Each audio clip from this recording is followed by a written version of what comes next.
What's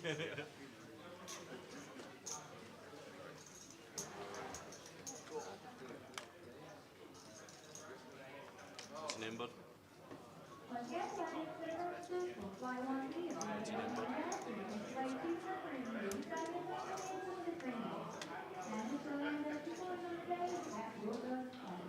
it's a vlog. What a life. True, yeah, true. If you play a hand on here, you can use this as well. Yeah.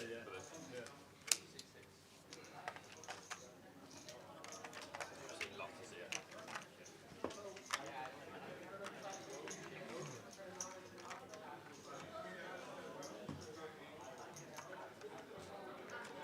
Oh yes, we've got a man in sunglasses. You know what that means? I can put my sunglasses on. Yeah, I'm up with mine as well because these lights are hideous.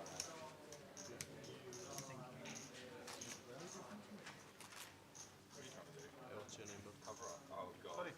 Your name? Actually, you can do that? Yeah, if I'm in a hand with someone with sunglasses, I will, yeah. You don't like sunglasses? I get migraines, so. Yeah, I mean, that's fair enough, yeah. I tried to, in the main, to not use them, and within like half in level, I was like, oh my God, my eyes. Yeah, no, that's fair. That's just like, I think that's big attempts from them. Yeah, I mean, I hope I don't use them.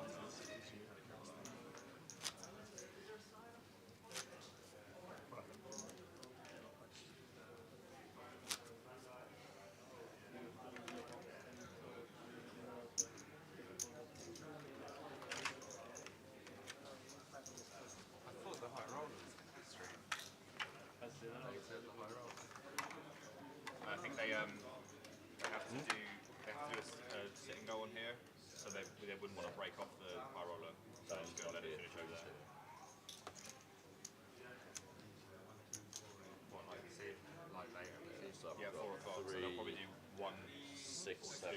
installments of this. Yeah, 2 for 3 hours, and then they'll take us all off, and then the sit and go will be on it. With that honey, I think. Okay, well, all players to day 1B of the main event here with maybe 14 levels. There will be a 15-minute break every 3 levels with an extended break at the end of level 6, in which food will be provided. There are limited re-entries available. But today's being drawn to seat number 6, your opening lines 100, 100 with a big line at the of 140. Who's in the thing? Gone to the afterwards.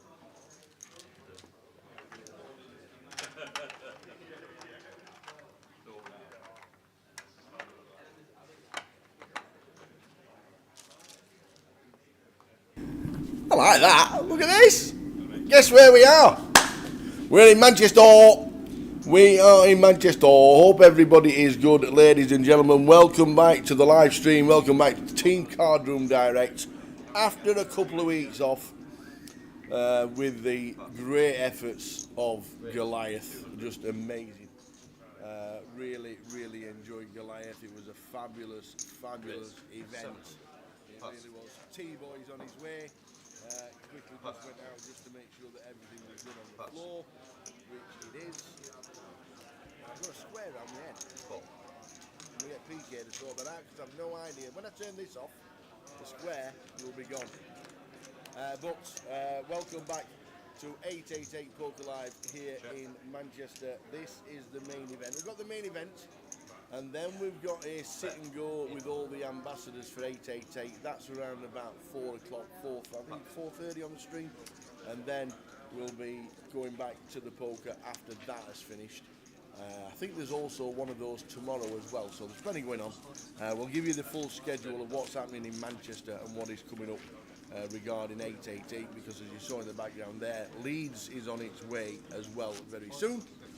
But we're here in Manchester. This is the main event, day 1B, 40-minute clock, 30,000 starting stack, and we're on this for the first session, and then it'll be a bit of a break, and then the sit and go with all the ambassadors. So as soon as Jay comes in with the cups of tea, he'll be saying hello as well. So welcome back to the live streaming from Team Cardroom Direct and Grosvenor Poker and 888 as well. Hope you enjoy. We are here. We are here. See, they bring on these new cameras and you end up with squares around your head. What's that about? Afternoon, everybody. Voice is a bit quiet. Audio is off. We'll check that out. We'll check all the audio and make sure that's good. Thank you very much. Thanks for everybody. We will sort it out. PK is already on the case regarding the audio for us. Don't want to be too quiet. But welcome aboard and welcome everybody. 2 weeks off after Goliath. What did everybody do?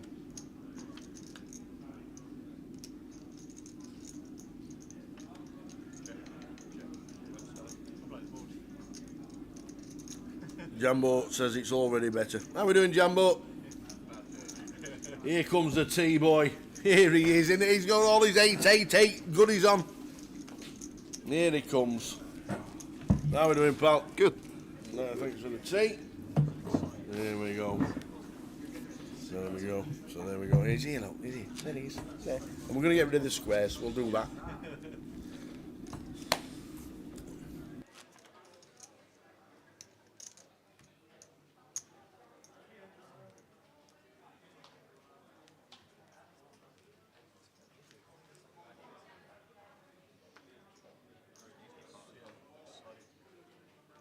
Where's 300? Plus. Plus. Plus. Plus.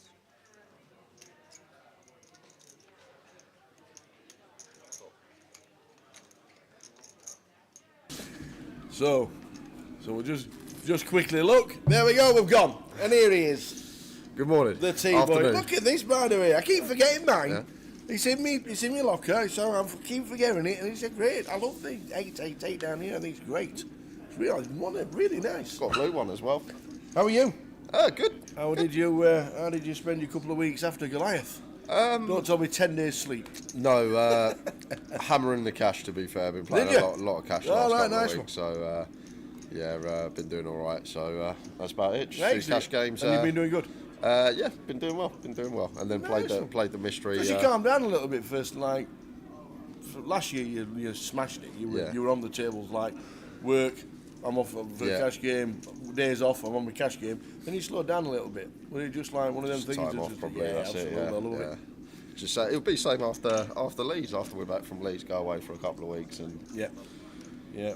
So good afternoon, everybody. Afternoon, Valerie. Nice to be tuning in, and everybody else. Lime Ricky's already up as well. How are we doing, the Lime? Hope things are good. And Razor Kev, who was on his holidays. Holiday. I think he's in Tenerife or somewhere like that. I'm pretty sure. Pretty sure he's in Tenerife or somewhere nice for a bit of sunshine.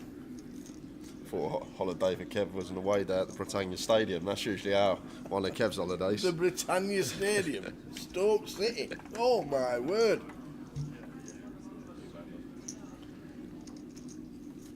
Lime Ricky says, all good, lovely to see you. Look forward to an eventful weekend. Absolutely, it's going to be great. We've got a lot of staff from the 888 there. There's Justin, does a lot of social media in the background. Saw him in Vegas, doing all the updates for 888. Gets his little. It's great when you can just do it on phone nowadays. They're that good these days. Get a little holder for your phone and stick it around. It's great. So we're going to see Justin. Cassandra has just turned up. I've just seen Easties on the table as He well. is indeed. He is indeed. Haven't heard him yet. And there's Dave.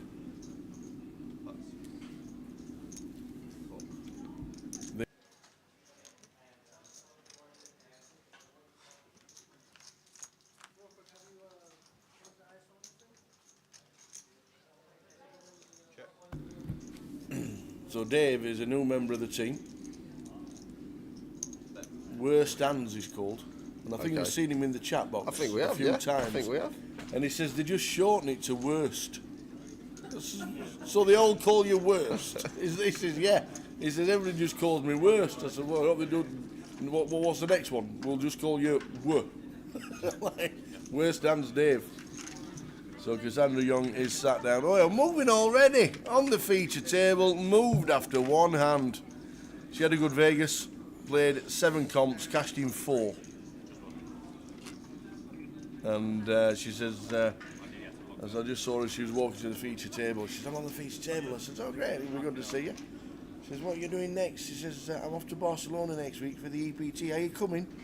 I know I'm in Leeds. She went, okay. Why would you be in Barcelona when Leeds is on? Well, exactly. I can't understand the reasoning. Leeds 888's on. You call him worst it, worsty pants, all kinds of things. I love it.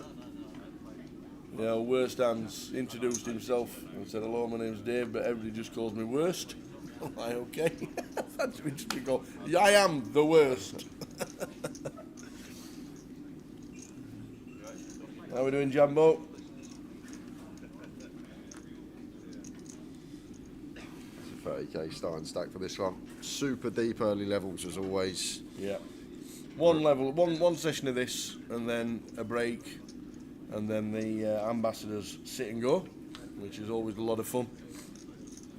Basically, we just sit here and let them talk. Yeah. They're great, aren't they?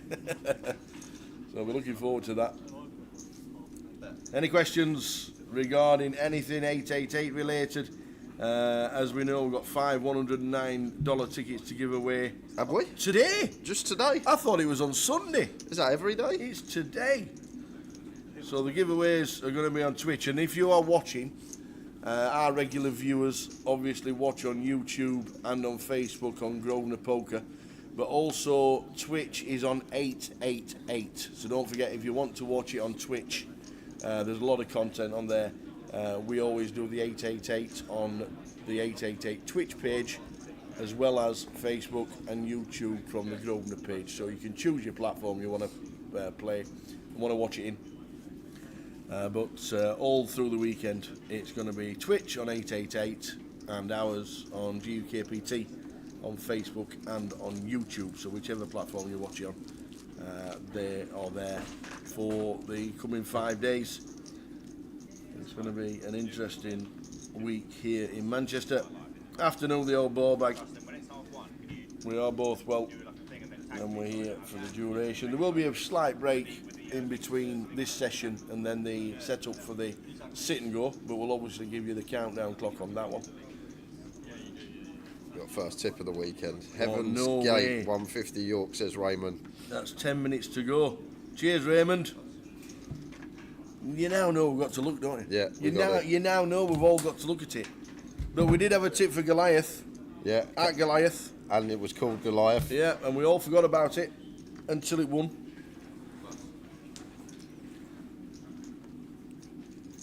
I just realised the treble's going to be back this weekend, is it not? Oh, I dear. completely forgot. I had a few I months off. completely forgot. I thought my mood had picked up last few months, to be fair, Tower. I thought I was having better days. So if you fancy a flutter on Saturday, be gamble aware. Tower's treble is back. It is indeed. We will be on it.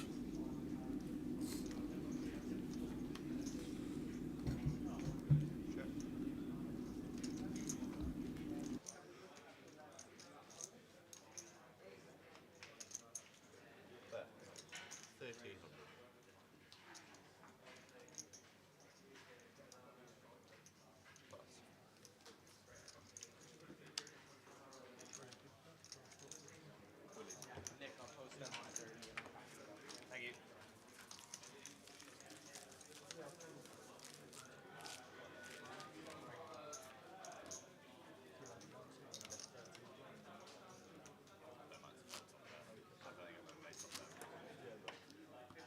You might be right.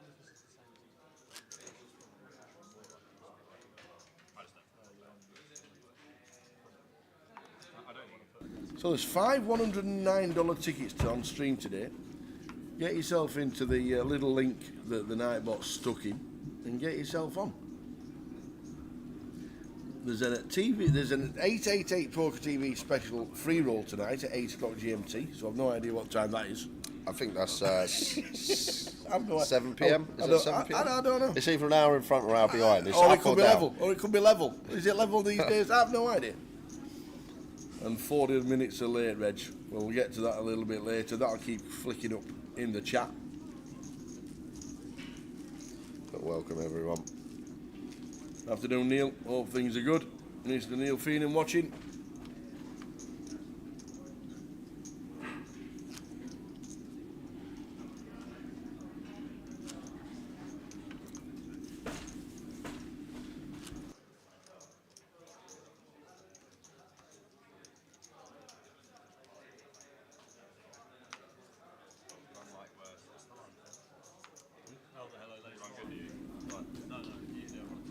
How did the CFO? Good afternoon. We must be seeing a C4 this week. He's only 5 minutes He away. actually come and poked me in the ribs in the mystery bounty and said he'll bring some samosas in. So he is coming down Awesome. this week. So he's going to bring us some We will all goodies. look forward to it. There's about 14 members of staff though this week with the 888 there crew. is.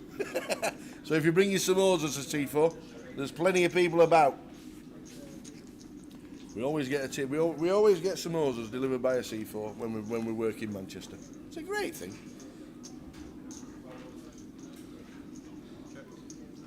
Morning, Lenny. Good to have you all back after a couple of weeks off after Goliath. Welcome back, everybody. It's great to be here. We're here 2 weeks on the trot for 888 here in Leeds, here in Manchester, and then Leeds. So we are all here. Hope everybody is well. He's only tipped Heaven's Gate, 888. That's why he's tipped it. No, it's not a tip then, surely. Evans Gate.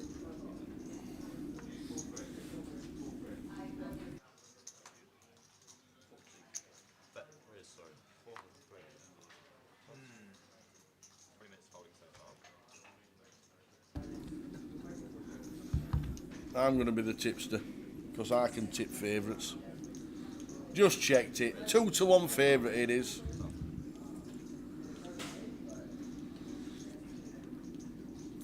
It's the first real pot we've seen so far. Got 3-bet coup, 3-way. NEL went with cold call with the ace queen in the small. Abdul closed the action. Dave the initial 3-bet hit.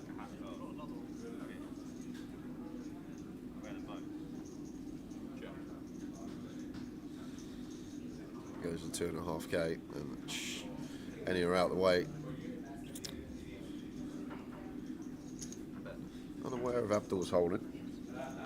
A call of a 3-bet here. We'll have stuff like King Jack suited, Queen Jack suited, Ace Jack suited. That could potentially continue. It does just get out of the way. That one going to Dave.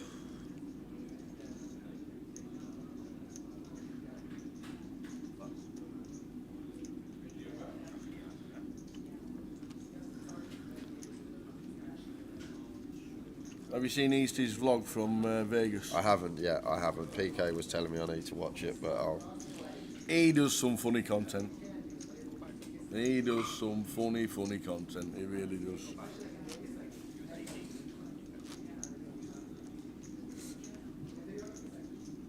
Good luck if you just saw the tip there in the chat and you fancy it, then good luck. If not, we'll just carry on with the poker.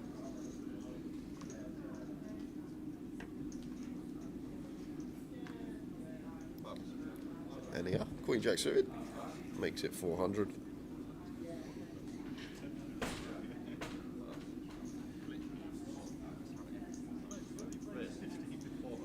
Raise and take. Early stages, day 1B.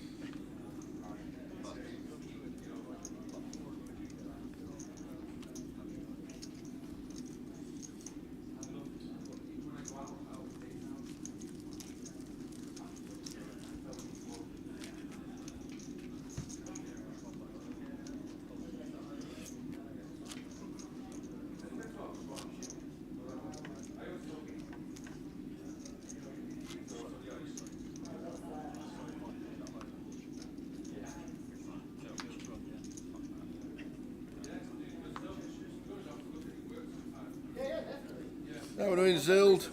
He'll be back soon enough. Question is, will Eastie still be on the table? Good to have you involved, Zild. It was Manchester where we met you, weren't it? Old Zild. It was this stop. Yeah.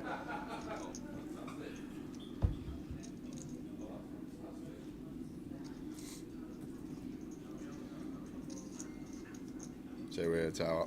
Here he is. Don't know what he's got, but going for the old free bet to 1500, and he's picked up a customer in any app.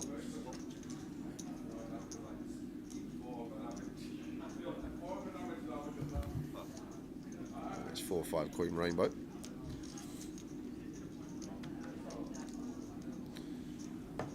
Don't know what Eastie's got, but board that can definitely have some bets on.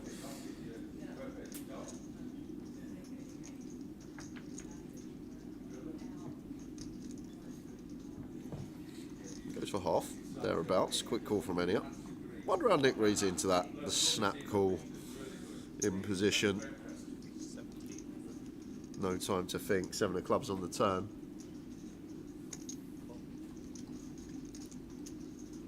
Now back over to Nick. Going to see a bit more checking on this card. Does bring in some potential straights that Enya potentially could have from what we've seen from him already. 6-3 suited, 8-6 suited, maybe some hands that he peels on the button. Slash cut off. It does go for the 6k here. So basically Nick saying here, Tower, that he's got ace queen or better. King queen probably in there as well, but elects to go for the free bet pre. And then it's difficult to find bluffs on pure rainbow boards. Like, where are they going to derive from? Maybe some hands like 8-9 suited, something like that, that could potentially free bet pre. 10-8 suited would be another one. Is he 8 in the king? It depends if he's got kings or ace king. He's loving the king, but he can have ace queen as well. We'll have ace queen here. But is a river that if we did have 8-9 suited, 10-8 suited, like this condensed free bet range, this deep pre, that we probably do go after it on. Let's see what old Eastie's going to come with here. I'd love to know the hand, Tower, but like it's a good card in the form that if we ever do double barrel ace king, obviously now we get there in the form of top pair, top kicker. It's a bad card of the fact that when we have ace queen, a king rolls off. But what king X is any are supposed to have other than specifically all of it? King queen tower and snap fold from any up. We'll never know what Eastie has. I hope that wasn't a bluff, Tower, because he'll be telling everyone it was, and we didn't even see the whole cards. I know, yeah.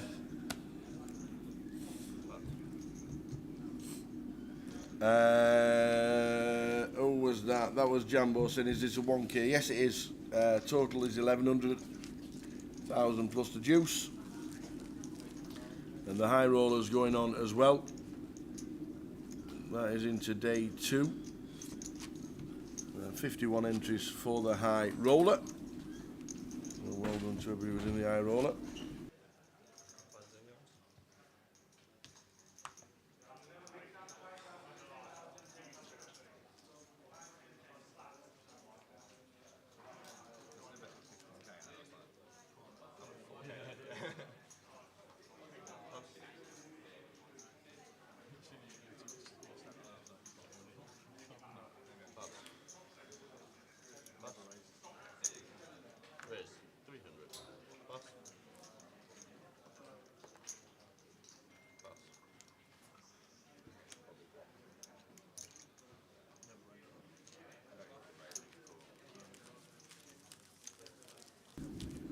How are we doing, Zep? Good morning. You'll have a good day. Absolutely. Good morning. Going to be a good 4 days. It is. Plenty coming up for Manchester. Great schedule. We're on Thursday. Is it Thursday? Yeah, we're on the first day. Is it day 1, 2, 3, 4, 7, 8? Day 1B main event, you fancy it. Yes. Cash out satellite at 9 PM if you fancy coming down, getting in for cheap. Always busy. And Friday tomorrow, just concentrating on main event, Yeah. normal flight and turbo. I think there's another sit and go tomorrow. I think. Oh. I'm pretty sure there's 2. I will obviously give you information regarding that. But other than that, the main event will take a lot of preference on the schedule and on the streaming. So you're here, and we're going to be streaming quite a lot of the main events. And this is the first session of day 1B.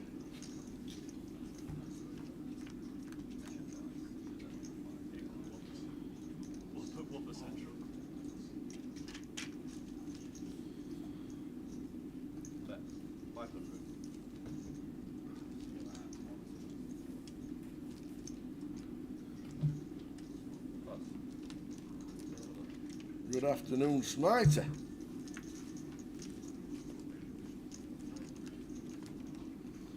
Oh, things are good. And Jimmy Brown says, Tower, you would have beat Heaven's Gate. Was it that bad? 2-1 favourite's not really a tip, is it? I must admit. Not really a tip at all. No, Goliath was 25 to 1 shot. Didn't you give Middlesbrough -1 at like 7-4 printing money against Middlesbrough last year, or something like that? Yeah, it obviously came in. Didn't you lose? You lost all your. They scored last minute to equalise. You were winning Rotherham, and I remember Middlesbrough not one end. It was a draw. Shocking. I'm glad the football's back though. I've got a new hobby this year. Never done it before. Right, I've heard okay. about it. Right. The old FPL fantasy football. First time doing it this year. Do you know what? Do you know what we do? As you know, we love American football. Yeah. And we do the fantasy teams and all that, and we love doing that. And the best thing about fantasy football, NFL wise, is that nobody can own the same player. Yeah. Well, now I've realised that the lads are in an EFL or English football, whatever it is, and it's done on the same basis, that you can't own the same player. Really? Yeah. Oh, okay. So whatever they're in, they do. So they do a draft. Yeah. So there's only one person can have Haaland. Yeah. And then there's only one person can have Salah. Nice. And all that. Whereas back in the day, 95% of the country had the same team. Well, the league I'm in now, it's similar, but it's still difficult. It's like 11 players with all the permutations you've got to pick that 11 squad. To have the same team still very difficult. There's Yeah. obviously going to be nuances in there that are the same, Yeah. but it's Yeah. But the one they're in, the one the lads are in, where nobody can have the same player, I think that's a great idea. I'd have got involved. But no, there's no payouts yet, Kaiser, because we're only on day 1B of the main event. Plenty of options to get yourself into this one. Plenty of ways. So the prize pool will be given out Saturday, as we'll be.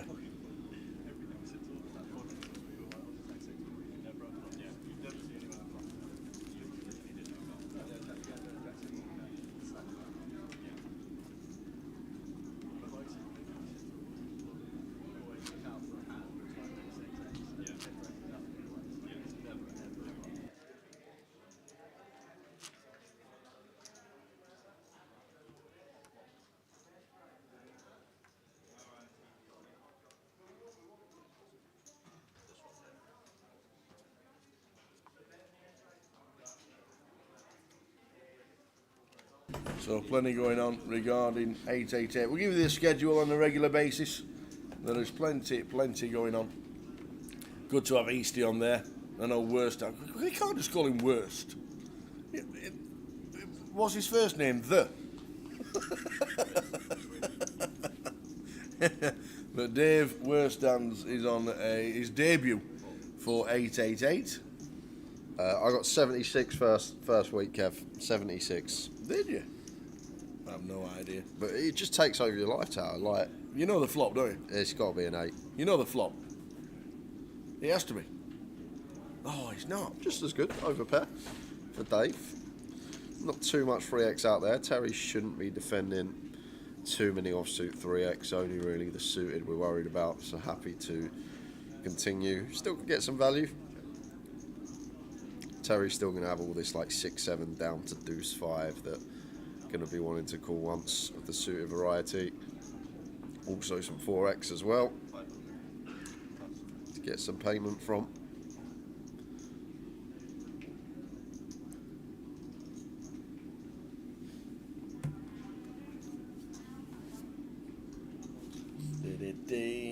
How are we doing, Carl? Hope the Guinness went down. I just sat there. It was great. We just went into to Blackpool. Yeah. Just having a night in with my golfing partner, old Nick, and we were just chilling out. And I meet two people from Scotland they know Westlife Barry, Okay, yeah. right? Everyone knows Westlife Barry. That's not a shock, is it? And old Dougie, very interesting. Lauren and Dougie, they were called. Shout out to Lauren and shout out to Dougie. Dougie doesn't play much poker because he's the manager of Green at Morton, which are a Scottish Championship side. Oh, okay. Okay, so he's actually the manager, and he told me all the teams he played for and all that. I was right impressed. He got this list as long as his arm that he played football. But Lauren came over, and I'm just sat with Nick on the chair, and Lauren literally like looked, and she literally went, "Been watching you forever, forever." So she come over like that. She's like, "Oh my god, oh my god!" So she sat down and introduced herself and all that. They were a great couple. They were there for Blackpool because he had a weekend off because it was the Scottish Cup last week, and Green and Morton had been kicked out. They were rubbish. No, we've heard of them. So yeah, well, and great to meet him. And then so we stood at the bar. We get us a drink. We're all just stood at the bar, and then all of a sudden, this pint of Guinness just appears from the nowhere, and Carl went, "Oh, I'd have waited." But there you go, have that. So Carl was playing as well. He was playing the local comp in Blackpool. So nice to see you, Carl, as always. Don't know how you went on that night, but it was great to meet Lauren and Dougie. Really, two great people. But she says, she literally says, we need a selfie. I says, why? She says, so I'm going to send it to Westlife Barry. Oh, it was so funny. So yeah, shout out to Dougie, manager of Green at Morton, who are in the Scottish Championship.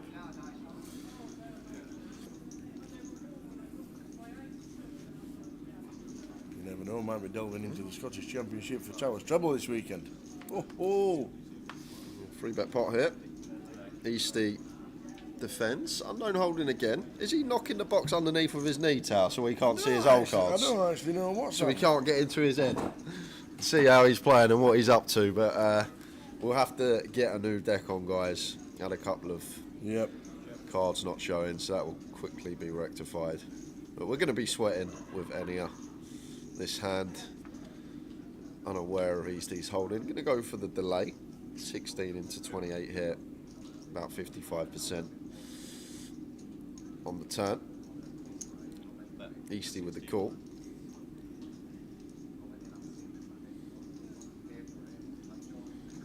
Eight on the river, so I'm probably going to see check here.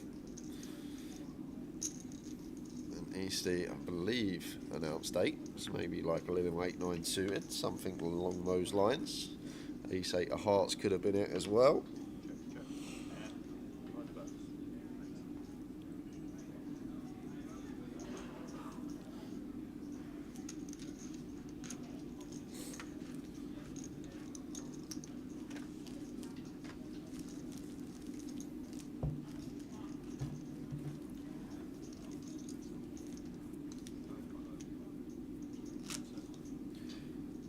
We've got plenty coming up this week, guys.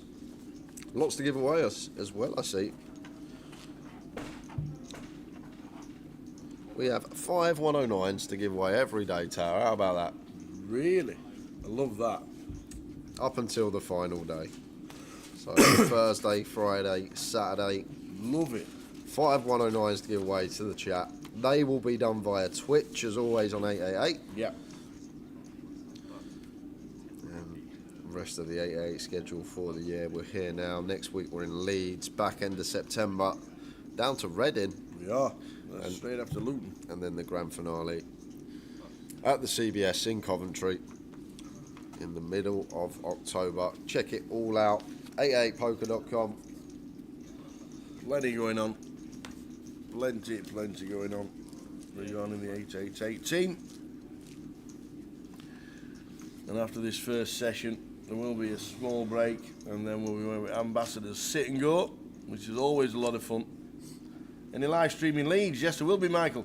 We're literally packing the kit away Sunday, walking down the M1, and we'll be in Leeds on Wednesday.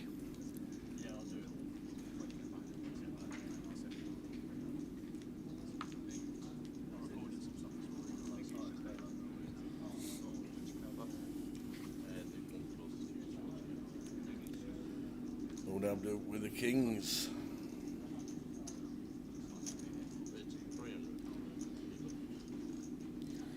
Yeah, doubt going to be getting any action.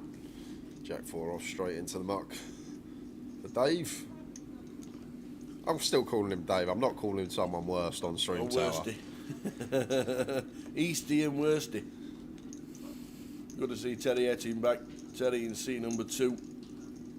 Great player is Terry. Plays a lot of cash. Don't play too many tournaments these days, but obviously fancied the 888 here in Manchester. Good to have him back at the tables.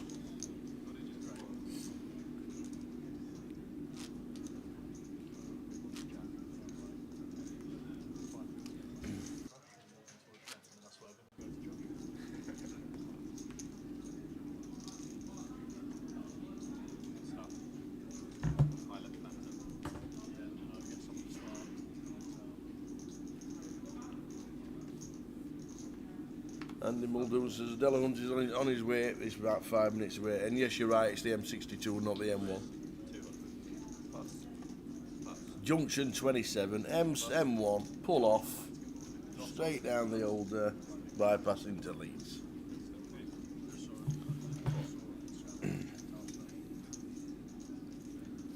That's what's going on. So 30,000 started stack in the main event, 40-minute clock.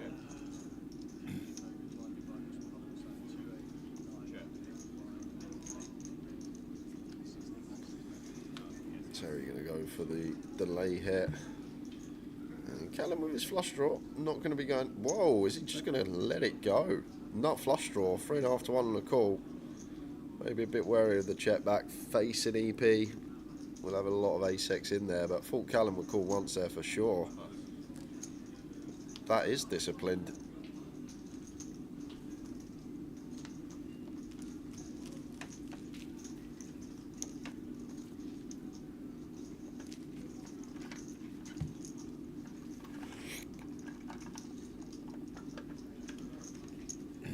Early stages of the main event.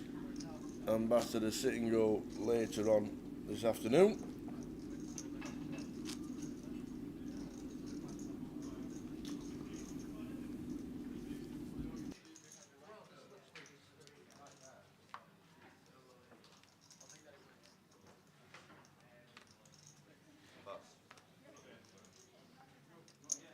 Where is 200? Pass. Pass.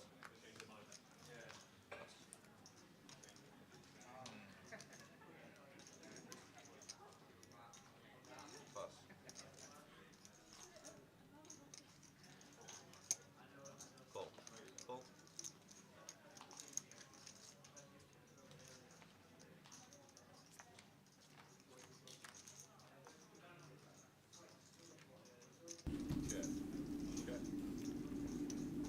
So Easty chip leader on the table. 1100 buy-in for the main event. Worsty in seat number 8, making his debut for the 888 team.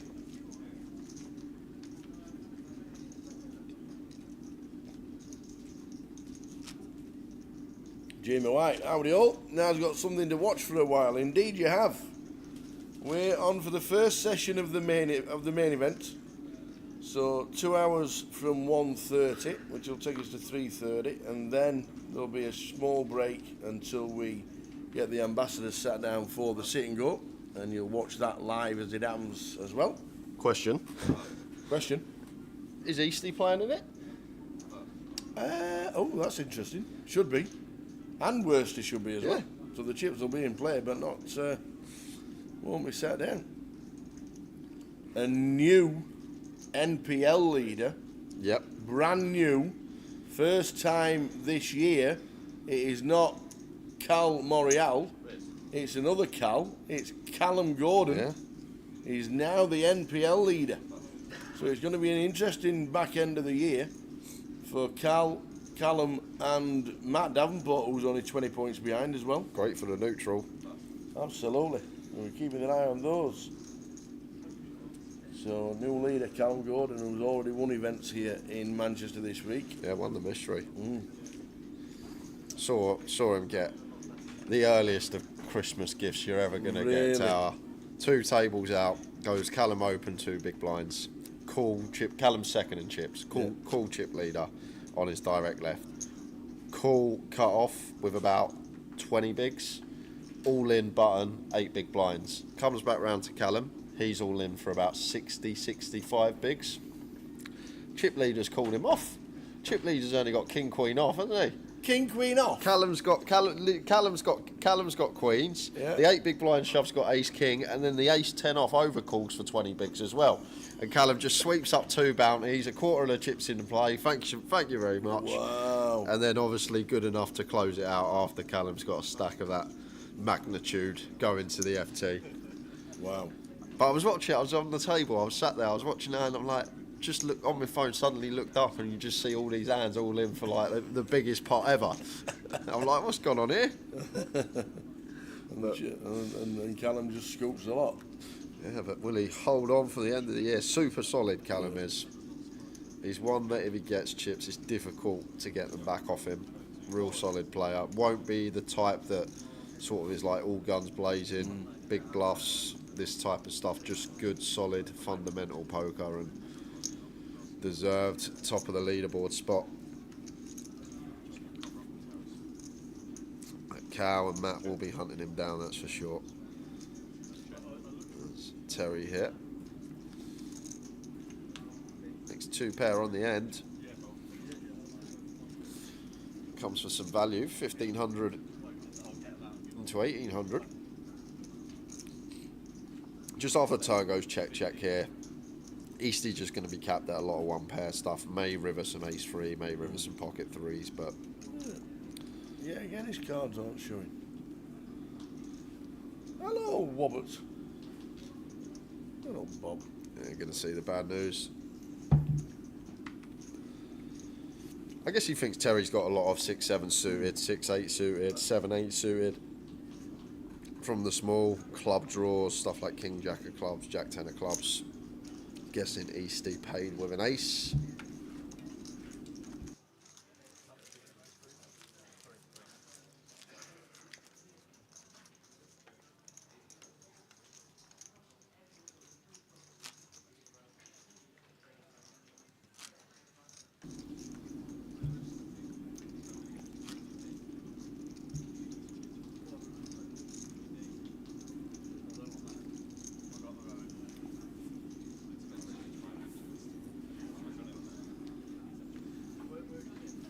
All folding round in turn.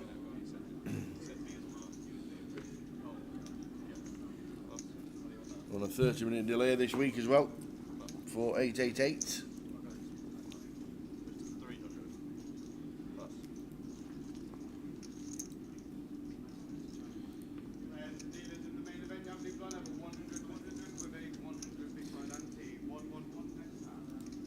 Riz, 900. And Mark got a clear fold, back round to Callum.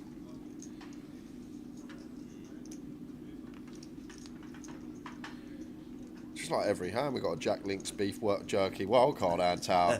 We see one hand and we don't see the other. We're back in 2005. Do you ever eat that? I've never had beef jerky Have in you my not life. ever? Never touched it, no. It's fabulous. I love the stuff. I love the stuff. I don't mind. Is it jerk beef? Beef jerky. Yeah, but no. Jerk chicken. Jerk chicken, that's the one. Jerk chicken, the old spicy chicken. I think it's Jamaican cuisine. Yep, the old jerk chicken. Beef jerky's great. Just grab. I never see it these Great days, big- to be fair, Tower. Yeah, it's massive in America.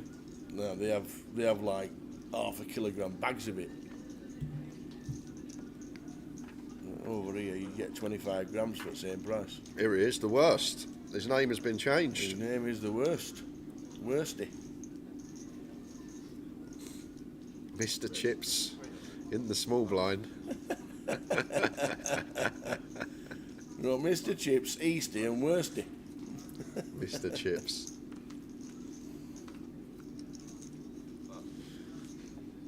Nice flop for worst. I'm going to go check to the in position player. Don't mind it at all. I do like to do more checking when we are out of position. Now he's going to go for his value on the turn, and he's going to pick up a street from Enia here. with the deuce four of hearts. You got to be thinking he's already folding in his head, which he's done.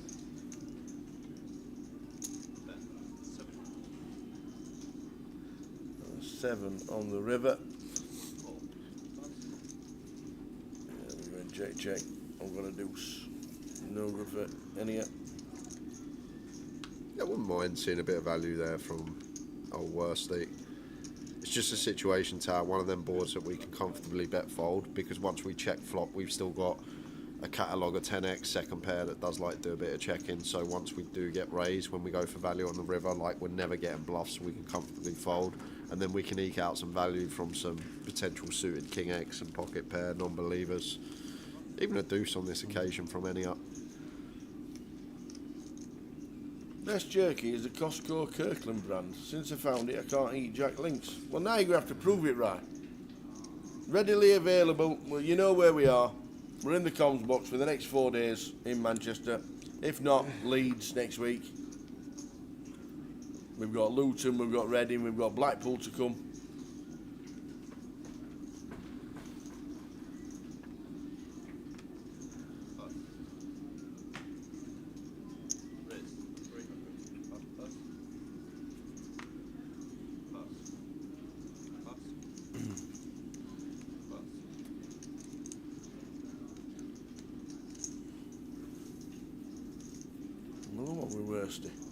No whole cards. King, Queen, 10 flop. I'd like to say it should favour the opener. Yeah. Which is C-bet, which is a win. Just got back from Toledo in Spain. Beautiful place. Ready to get back playing after a short break. It's Richie Burner. How are we doing, Richie? Good to see you at Goliath. Nice. I'm going to Spain in a couple of weeks. Are you? Yeah. Get you win. Going on. Yeah, I know. Going Get on. you. That's all I know though. I'm going to Spain. That's it, Tal. I can't tell you anything else. Oh, the missus booked Yeah, it. she's chose it, booked it all. Just turn up on the day, see where I am, and there we go. You get in a queue and then you'll find out where you're going. Yeah. I love it. The thing with just turning up the airport, this is the where thing you're with me, going. Tal. I do not care when I go away, as long as I've got some nice food to eat. Yeah, I've got a nice bed. yeah. I'm not really fussed. I can go for a walk. I can do what I want to enjoy myself. Whereas the other half, she wants all this stuff. This has to be there. This has to be there. She books it all, and I don't touch it or even look at it. When we get there, she can't say a word. She can't say a word. I've not got involved. It's the way to go. Trust me, it is the way to go. So if there's anything wrong Yeah. with the hotel, with the apartments, or the surroundings, it's never your fault. I love it. That's a great idea. That is a great idea. Someone asked me the other day, I was playing, I was like, yeah, we just booked a couple of weeks in Spain for next month. They go, what part of Spain you going? I went, the hot part. Well, it is 40 at the minute. There we go. It is 40 degrees at the minute. So it might cool down in September after Leeds. Afternoon from Fuengirola. Chilling by the pool, says Phil Kinnell. Nice. Fantastic. Took the family out for a nice holiday to Fuengirola. So Terry Ettim, always an ace. Yeah, and Mr. Chips potential to get the Kings gone tower with a double barrel here. I'd love to see it. From Mr. Chips, 3-betting pre, Terry just opting to flat the Cowboys. And now, Mr. Chips, surely going to dislodge Terry from these Kings. 1600. 3/4 pot. Non-believer. But Terry says, I'm not having any of it. And I guess one of these scenarios are nice in a way, Tal, that once Terry calls twice, he's just going to be so ace-x heavy. Therefore, what that does is sort of creates sort of a bit of a safety blanket that our opponent isn't going to triple, because they start thinking in their head, right, you've called twice, you're going to have a lot of ace-x, are we really going to fire you off that by the river? And there it is, there is the check from Mr. Chips, and he's going to show the Queen Jack suited, and Terry is good with the Kings. Couldn't unload the barrel, but nice little hand there from both. Terry would have had a decision. Yeah, it would have been tough to. I don't see how he would have been able to call if he was faced with triple. Good instincts on the turn. 75% called correctly. Takes a nice one.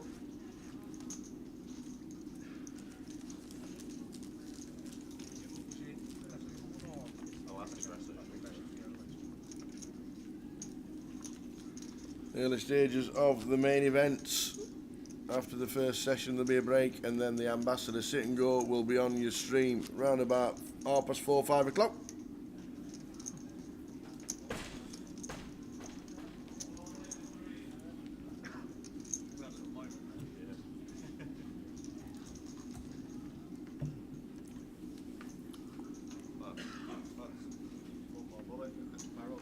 Raising the 300 with the 8-5. The suited three gappers. Now let's just jump into one of Eastie's videos. If he's playing his little 100 no limit and someone puts a beat on him with the suited three gappers, you hear about it, Tal, don't you? Absolutely. It's alright him opening it, isn't it? He's alright getting involved with the old 8i. Someone cracks his aces with it though, you never hear the end of it. Gonna be probably very small here from Eastie. On the mono, yeah. Ace high does go very small, quarter pot, and Enya here does have bottom pair. Whoa, what's happening here? But he's getting 5 to 1. Yeah, it's a small bet from Eastie. Gonna see a turn, see what is occurring. Eastie actually makes the best of it here in the form of a 5. Oh, we're leading now. Yeah, gets the better hand to fold.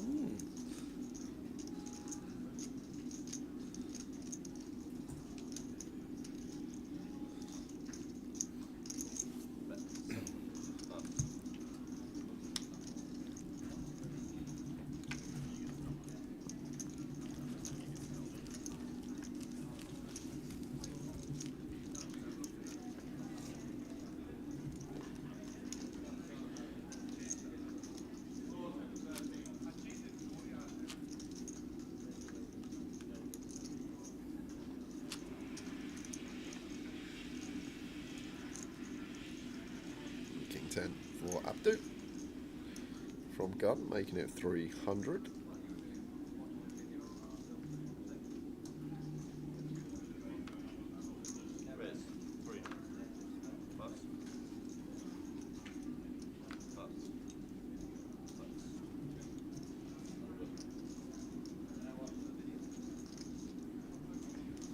Beautiful spot for Terry. Mandatory squeeze. Not going to be wanting to flat this one three-way.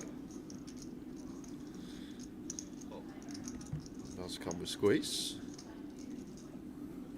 Makes it 1500 and be surprised if that was an end of hand tower as it is. Terry takes a small one. Absolutely. Good to see him back at the tables, Mr. Terry Etim.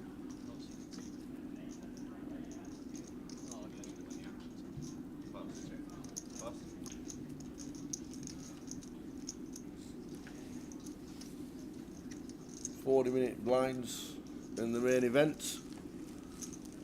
Break in play at around 3:30 p.m.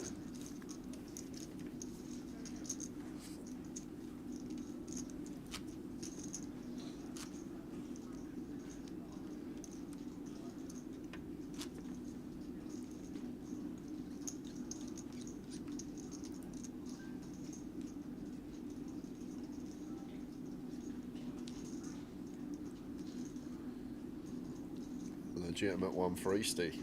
Ace Queen of Spades. Opens.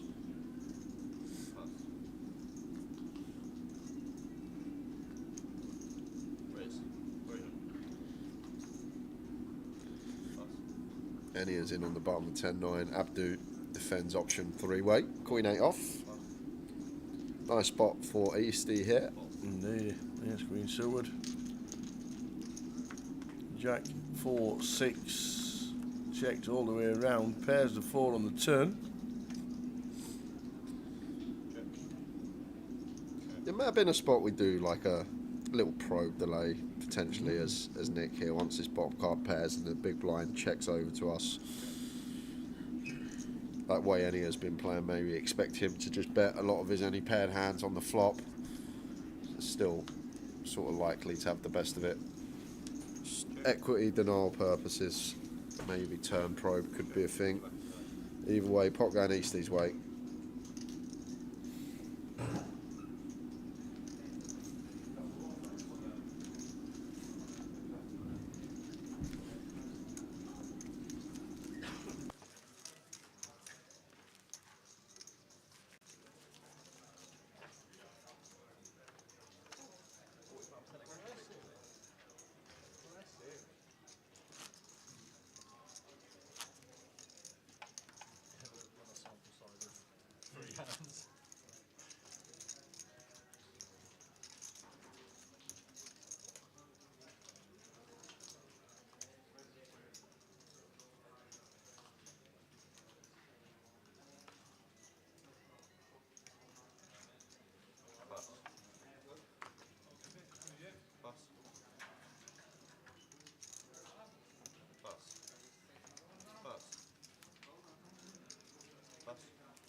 Abdu with the aces.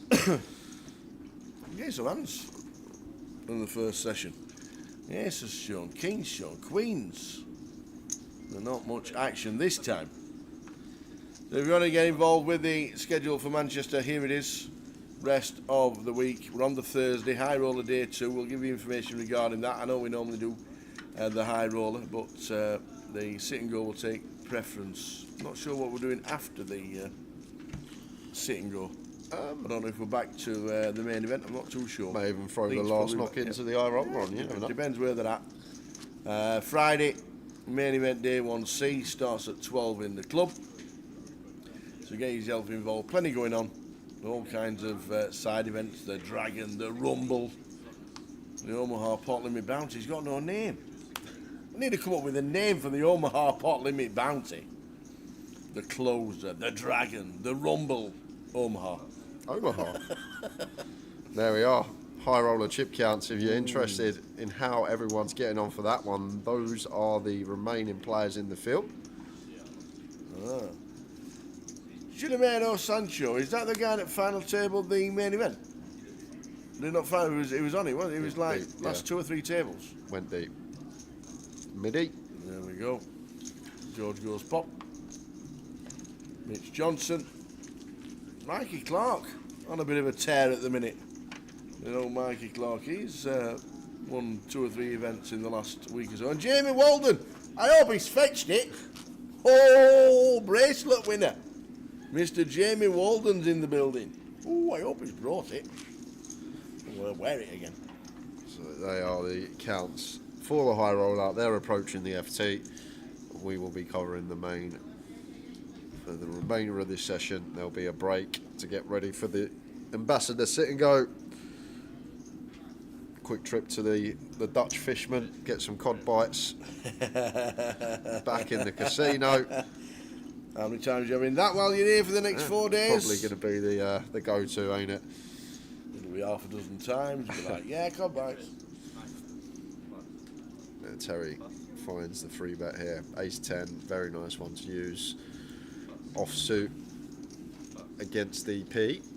And on this occasion, actually getting the dominated Jack-10 off to continue. As we see 5-5 deuce, rainbow. They're bored that Terry will be continuing high frequency. Still going to have this over pair advantage, the strongest Queens, Kings, Aces. Should just be end of hand, but Enia has come to play today. Going to float the jack high, out of position, no draw. Is a nice price he's getting, nearly 5-1, but maybe one that we do just want to toss into the mark and move on to the next hand. Maybe just knew it was going to come a jack tower. Just knew. Just knew he was going to spike the 3 out. Sometimes that's how it goes. Now decision for Terry here, because once Enia calls, we'll have a lot of this like 6s, 7s, 8s, over pairs that are now met by an overcard. it's a potential to put some pressure on these type of holdings, and Terry with the meaty size, 4k into 3.3, so finding just shy of 130%, any a turn in top pair, not going anywhere. 4 of hearts, river. Doing any of the check marks, but he decides to check. And Terry might do the same. The thing is, Tower, once the problem Terry's got, we have no showdown. Yes, it's ace 10 high and we can showdown, but once Enia calls twice, like, his range just becomes more condensed, especially versus 130% on the turn.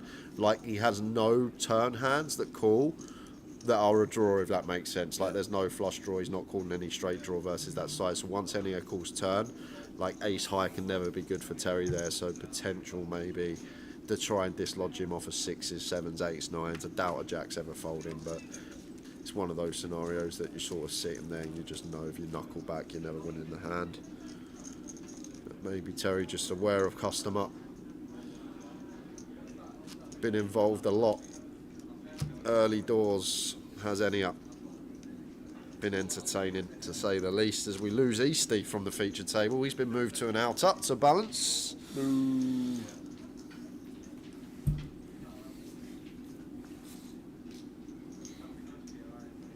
But we've still got the worst in the building.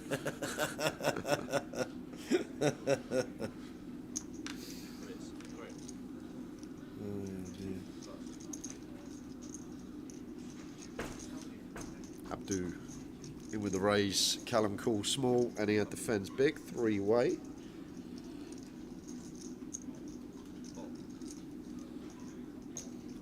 Flop. 8, 4, 2. Callum's going to C9.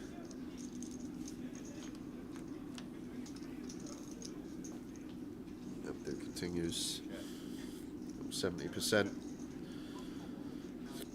Callum in with call. And he was second at the Luton Voyager. So he can play. He does like to play.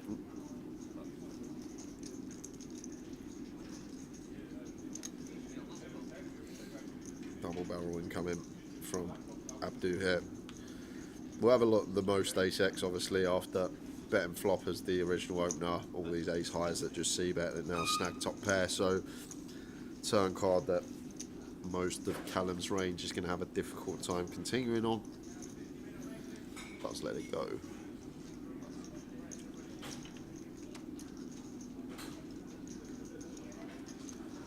Our clock is the right one. 19 minutes of this level to go. I'm just looking at the sheets we got, Tower. Yep. We've got 5109 tickets to give away today. Yep. We got this session, then we got an hour or so break to get the ambassador sit and go ready. We then got that, and then probably a session or two. We got some work to do to get these all out today. Is there any room for like 3-4 today, and then add another one on for tomorrow, or is that possible, Lime? You're the boss. Is it 5 a day? Yeah, that's what I'm saying. Is it 5 a day, or is it just 15 over the next 3 days? Yeah, let us know. Is there any room? Is there any wiggle room? 5 a day. 5 a day. There you go. Fantastic. I better get on my account. I mind joining the quiz. Yeah. Easty got moved to balance the tables. Yeah. Now we're doing Johnny Kelly. Welcome, sir. Good luck to anyone I know playing. Congratulations, JK, as well. I'm in a 25-man FPL league, and Johnny Kelly is bottom of the shop at the moment. Well done, great effort. Well done, JK. Well done, JK. Great effort. He's all his team Arsenal players. He only triple captained Watkins first week, didn't he? He got 2 points or something like that. Triple captained. I can't remember, but I remember someone putting in the chat. I think I can't remember what he'd done. He'd done something silly though for an FPL player, Tower. Love you really, JK. Welcome to the stream. We are here for 4 days. Had a couple of good results down in London this week, or last week, did JK, so well done.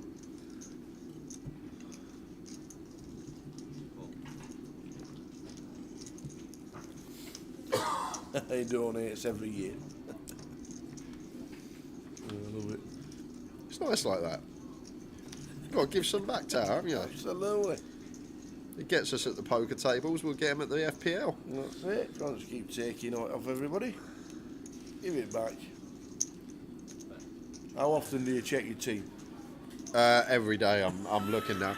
I'm on it every day, Tat. And you know what?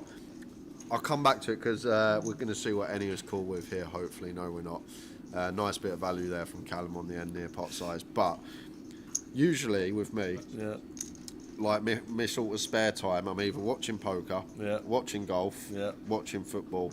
That's it. That's all you usually get with me. Now, the last week, all I've been doing on YouTube, I've subscribed to I think 4 or 5 FPL, 4 or 5 like FPL people. I'm watching all the teams, who's going up in price, who's going down. I'm hooked at the moment. Honestly, I'm on it. You'll have to show me your team at the break. I'm gonna have to have a look at it. I'm gonna have to get involved. We're gonna have to do a team effort. But I'm looking like weeks ahead when the double game weeks are. Week 36 and week 29 are the double game weeks. They're the good weeks to play your triple captain and your bench boost. What week are you on now? 2. And you're looking at week 36. Yeah, this is how it's got to be done, Tower. This is the FPL. My first season, but I'm thoroughly enjoying it. Brilliant, I love it. Yeah, I got 76 first point, the Undead Omen. Love it. I took Salah. He was in my first original draft, and then I took him out of my team, which was annoying, but you can always get him back in. Top of our league, Mr. Steve Warburton. Okay. 107 points he got the first week. Whoa. Shrewd. How's that possible? Shrewd cookie, that Steve Warburton. But I'm happy, Tal. I've got something different in my life from the last 10 years. I found something new. Finally mixing it up.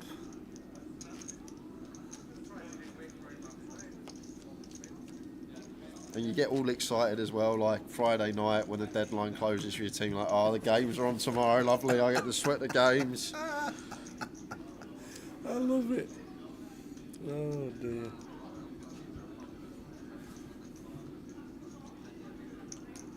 They played a bench boost, whatever that means.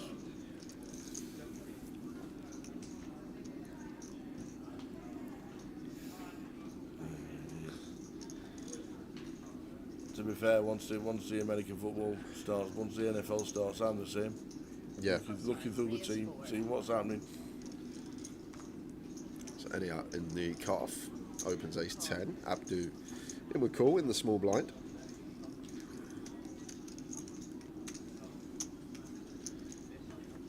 Abdu flopping best, check, flop. The 9 of diamonds turn. So Elia does turn a live diamond. Looks like he's going to go for delay here. And now Abdu with the 4. Going to be tough to continue here still, Tower. Yes, we have a pair. That's a large size in from Enia. Does relinquish the 4, facing 2/3 pot.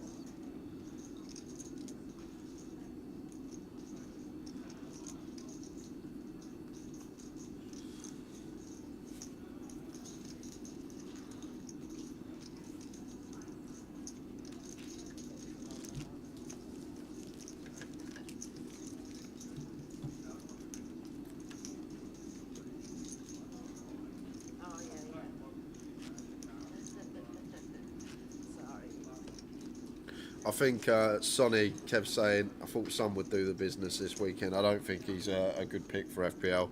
Yeah. I hate to say it.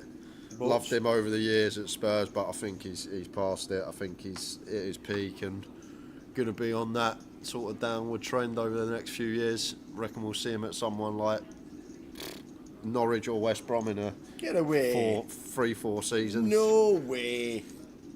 Honestly, Tower, I think he's at it. I just think he's not as sharp.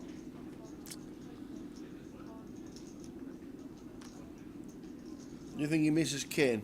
Maybe he misses Kane. There's any that opens hijack. Abdu with the ace-4 suited goes a call. We see Queen 4-5 yet again. This time rainbow. Worst with the best. In the form of middle pair, nut kick up. Abdu going to fire with his bottom pair.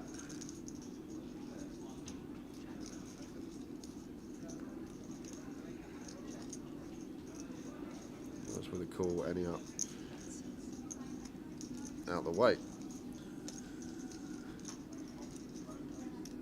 the 8 of diamonds turn. And probably one that is expected to go check here. Abdu should recognise his 8 going to be much better from worst here. We'll have 6-7 pure from the big blind. We'll have stuff like 8-5, 4-8 suited that we will not.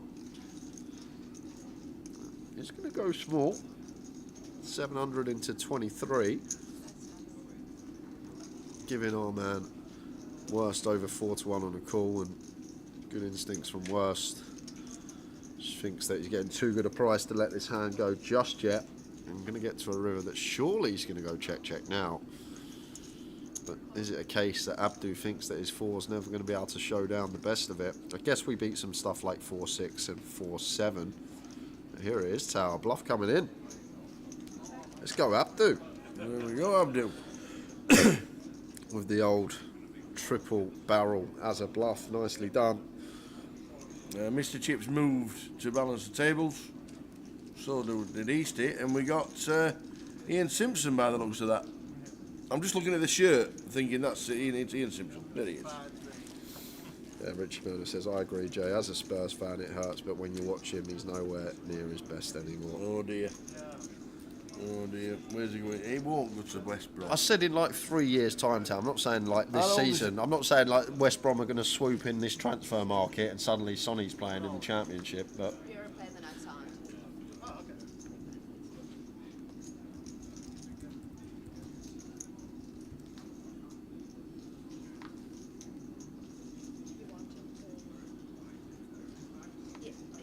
It's a new start.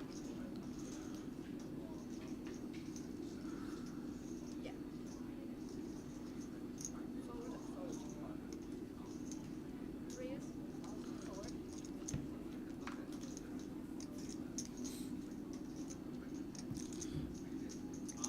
I'm assuming Ian didn't get in the money stew in the high roll-up. Now he's jumped into the main event. Yeah. We did throw the chip counts up about 20 minutes ago, the high roll-up. We'll keep you informed about that a little later. Bring you the news probably of the FT by the time the Ambassador sit-and-go is finished. Yeah, I think you should, Kev. Get him out of the team. I don't think he's a good pick. And like, I feel it now as well. As soon as you get over 30, Tower, like it's just you just start feeling it more on the football pitch. Ronaldo's nearly 40. Yeah, but he's a freak, isn't he? He's just he's in the gym every morning doing his yoga, his stretches, keeping his body pristine every day. It's never like, drank in his life. Exactly. But what, Sonny's 32 now, and he's just going to be getting to that point where it's just downward.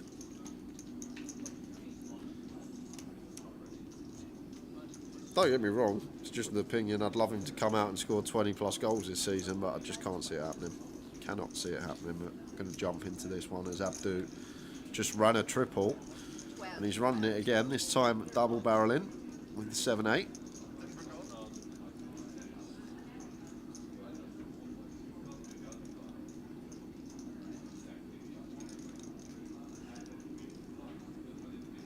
Has Jamie got a raise?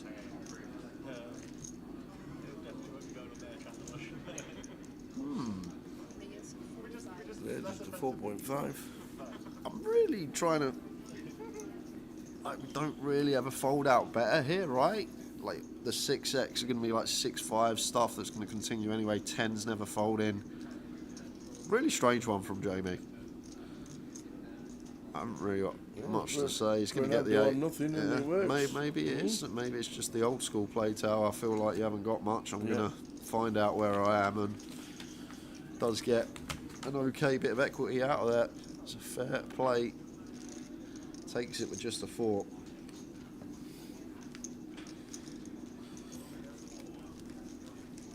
Boom, boom, look at this.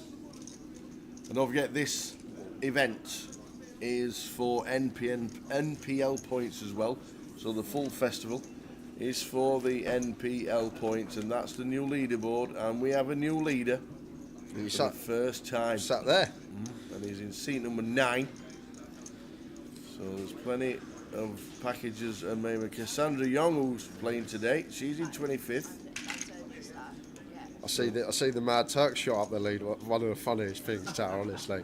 It's one of the funniest things ever. So I get a phone call. I get a call. To be fair, I was asleep.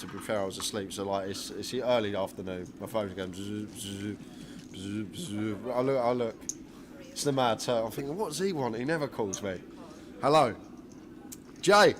He goes, I have 2 names on the MPL leaderboard. He goes, will I win 2 packages or will they combine together? I go, what? I'm like half asleep. I'm like, what? What are you saying? He goes, will I win 2 packages or will they combine together? I'm like, mate, what are you talking about? I'm like, he goes, the MPL leaderboard. He goes, my name's on there twice with 2 different scores. So I've messaged PK, he's had to check, and I said to him, I'll get back to you. I'm half asleep on the phone. Half asleep on my phone, messaging PK, and he's found out he had 2 names on the leaderboard, both with points, and we put them together, which puts the Mad Turk in the top 15. There we go. But it's so funny, just the way he talks on the phone, like he's just, Jay, I have 2 names on the leaderboard. He knew not to ring me, that's the best thing. Just like, he knew I'd have no idea, that's the thing. Yeah, he's a class act, the old Mad Turk. Oh, dear.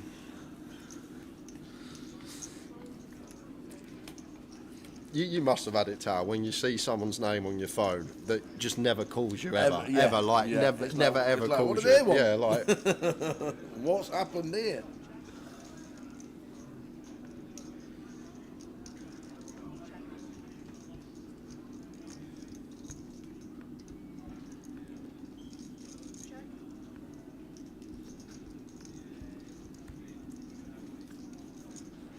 Good old Zerg.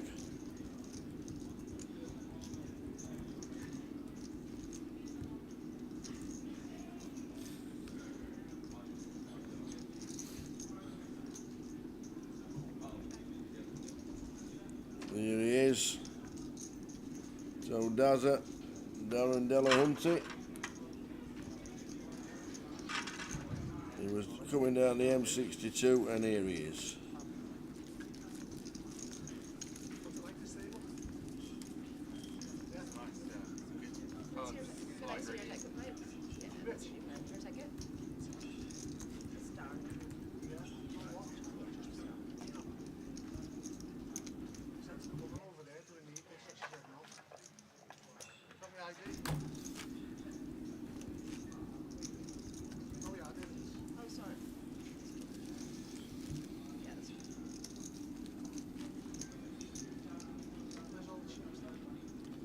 Let's go Darren, top fella. Let's go Dexter. He is the top lad of Darren.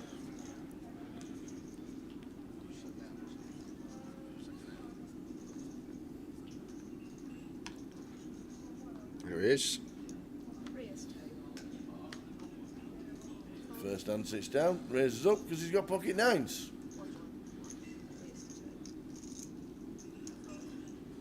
People are like, you just sat down, man.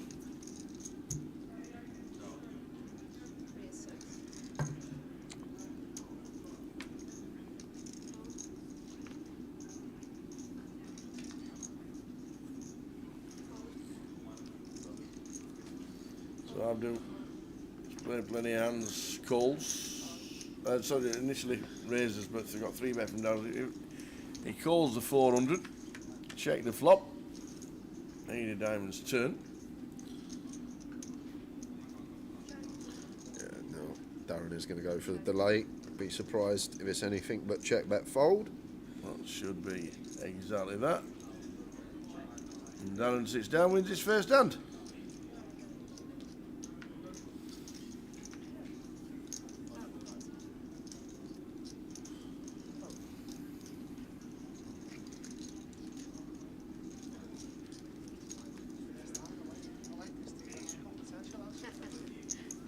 So 3 minutes of this level to go, and then one more level till the break.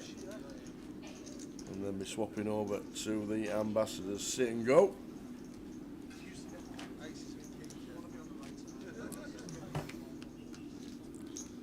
Might be me and you heads up. If Easty and Ian and Worst are still in this, if Vivi's still in the high roller, you might be watching me and Tower battle it out, guys.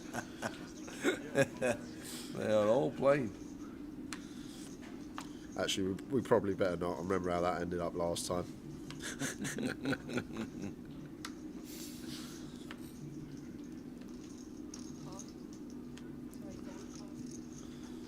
So George with the old limp.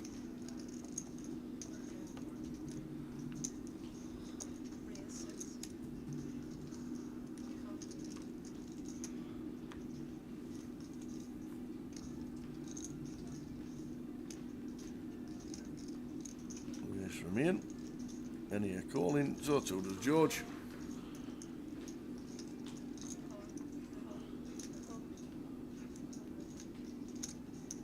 And the 7-9 flop. George will limp called. Flop's best.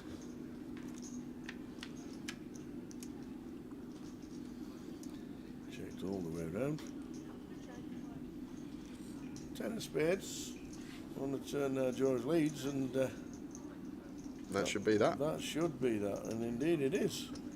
There we go, the old limp call.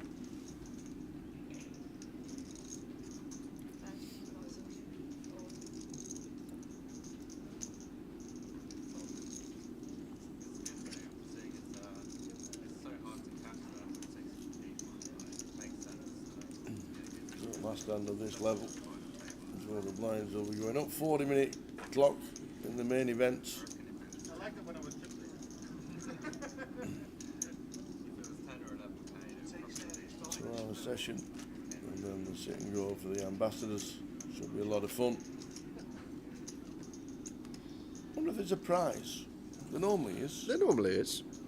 They should have a forfeit though, as well as a prize. They should. Whoever's First first out. out should have to do something like, Yeah.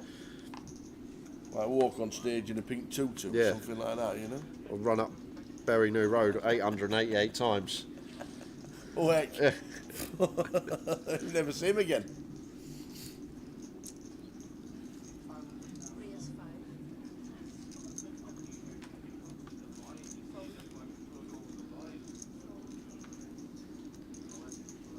You know, one of the problems, Tower, about having a banana case, they're very easy to lose. I've just seen Ian pull out a banana without a case around it. Ah. What's happening? I don't know. I bet he's not packed his bag. I bet Emma's packed his bags, you see.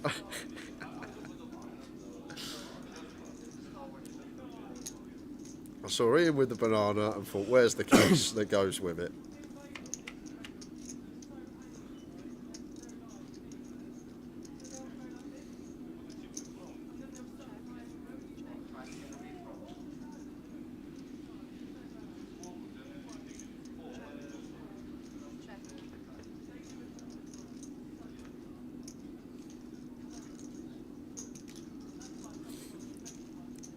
Richie Burner says, have you watched the documentary with Niall and Dave D? Watched it last night. Good watch. I've watched the start of it. I was watching like the first 15 minutes and something happened, I think, and I had to turn it off, but I've got to watch the rest of it. Wow. But basically, I've just seen Niall Farrell drinking beer. That's all I've watched so far. Didn't he tell the missus, I'm going out to work. I'm not going to enjoy myself. Yeah. I'm going out to work. That's the best bit, when they're interviewing his missus and she goes, and people think poker's all fun and games and partying, but I know he's over there working hard and like stuff like that. It's like great. It's just. But I need to watch the rest of it. Definitely will.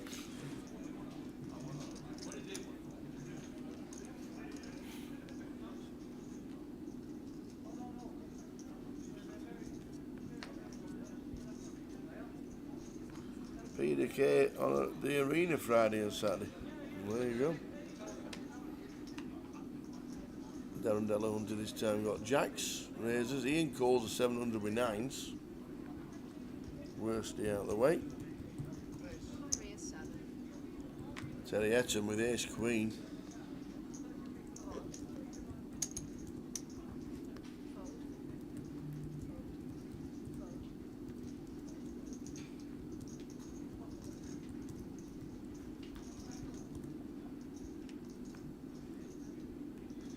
Three bets to 2,500 does Terry.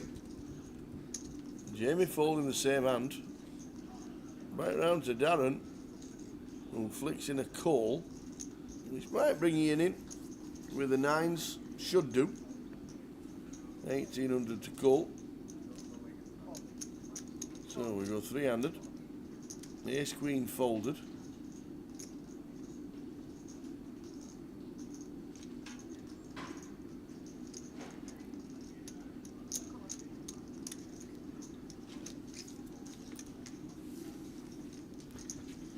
flop top set. Birdhouse in seat number 6.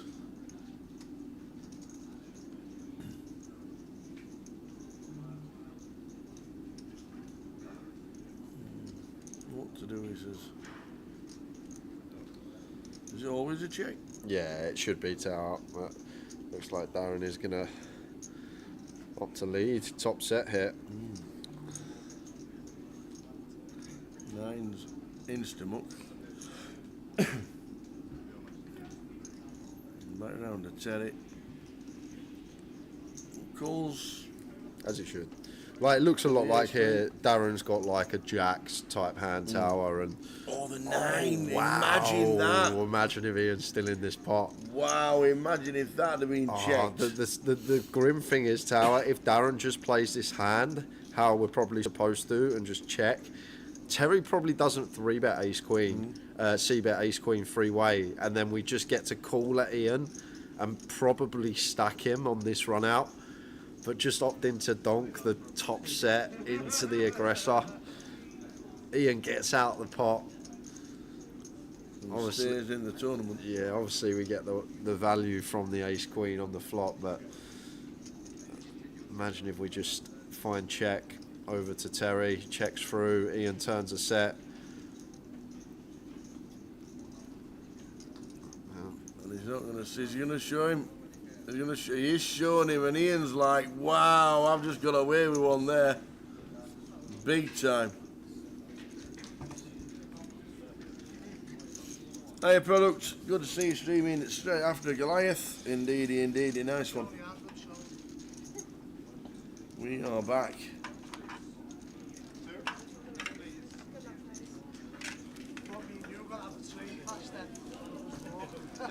Oh, what's happening here? Darren's moving, and so to Ian Simpson.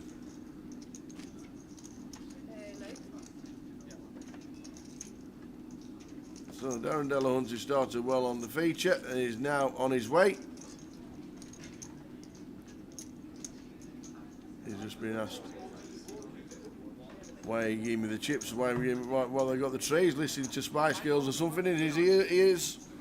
The old pods are out. He's now, oh, what's this for? Well, he's off. Ian Simpson's already moved, and Darren Delahunty is on the march as well. So we lose 2. From the feature to balance the tables, opening up new tables all the time.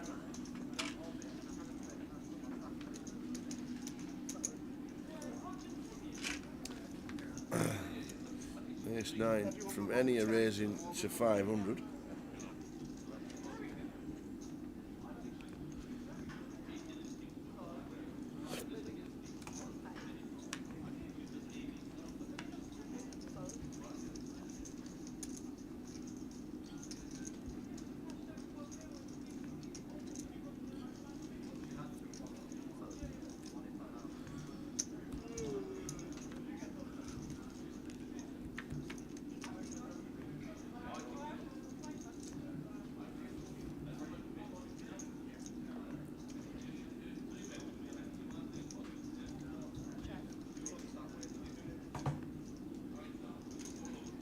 Six of hearts on the turn, so any is still best with the ace 9 height.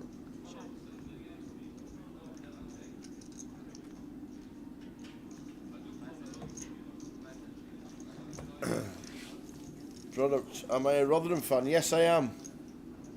For my sins. Started this season with a loss and a draw. Made round 2 of the League Cup. So you got a point already more than what you were at this point last season. Oh, do you know what? We still haven't won away since October 2022.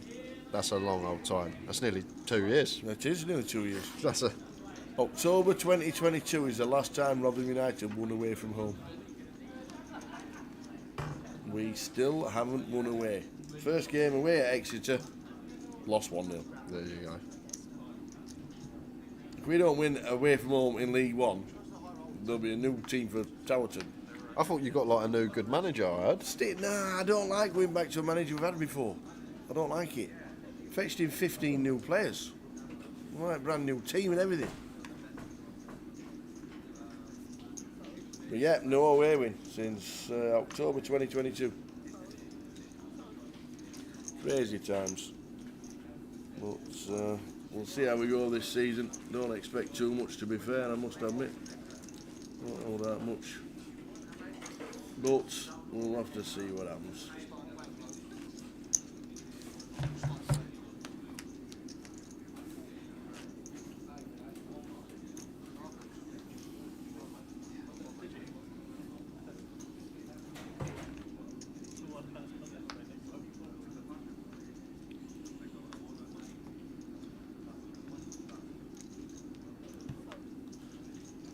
Couple of tens for Abdu. Opens to 500. Worst on the button. In with call. Callum, king ten of clubs. Both options available. Definitely one that could squeeze. Call going to be fine as well. But at this stack depth, like 150 deep, these ones will definitely get in the mix in form of squeezing. The old suited broadways, the queen jack suited, the king 10 suited. You get the gist. And Callum does come with the squeeze. Makes it 2200. Abdu not going anywhere with tens. He makes the call. Worst out the way on the button. 3-bet pot. 10 for Abdu. Callum Gordon, seat 9, new NPL leader. And these are for NPL points. This full schedule, full festival, all for points towards the NPL.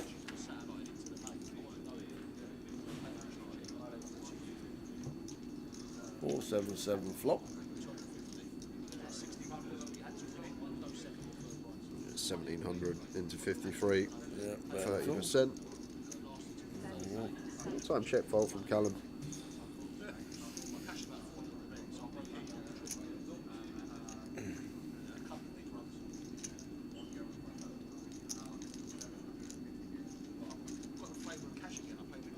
And Baroni posting on social media that he's going to have the best race possible. Congratulations, sir. Going to be daddy. Oh. You know, the best race possible in life. Hey, Baroni. Congratulations, sir.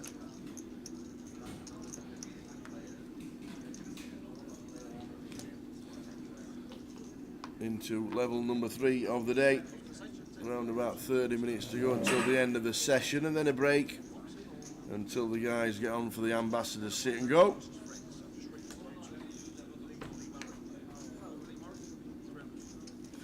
An anonymous person says, I had my last tournament cash in September 2022. Let's hope Rotherham win again soon. Well, they're away at Wickham on Saturday and I don't hold any hope. Must admit.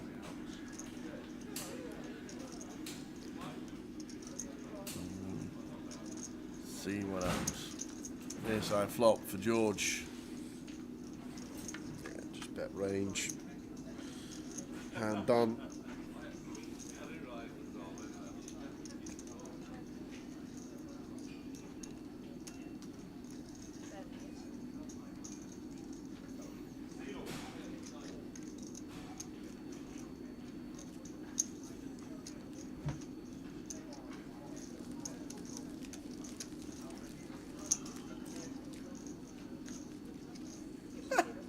Being a Preston fan isn't perfect either. 3 managers in 3 games. How is that possible?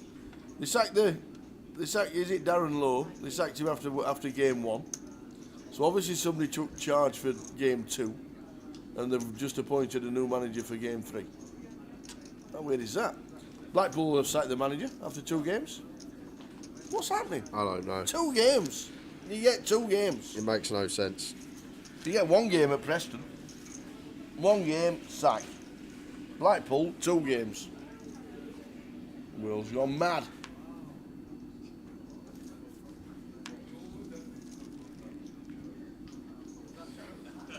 Queen 10 for Jamie. Opens from gun. 7 max at the minute, so more room to open. Even from gun, does get it through raise and take. We resigned after 1 game. Who's in charge now, the undead one? Interim manager resigned after his game. What's happening?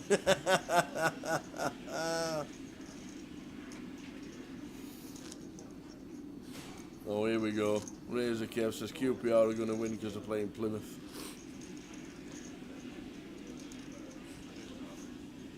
QPR? Yeah. I thought they were cert to go down last season. How they playing? That's what. How they playing Plymouth? That was the nap of the year, wasn't Yeah. it? How on earth can they be playing Plymouth? They're in different leagues. Nap of the year that last year. Cheers for that, Kev, by the way. Just wants us to do our well-earned money, don't he, Tower? Always. Queen 8 in the small for Abdu completes, and Jamie 8 deuce off.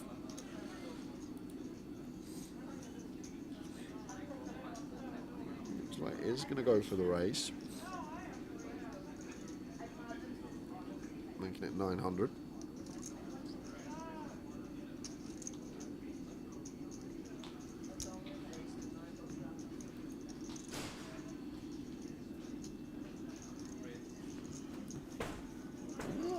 Preston have got Paul Eckingbottom as Sheffield. I like that. That's a good capture. That getting Paul Eckingbottom.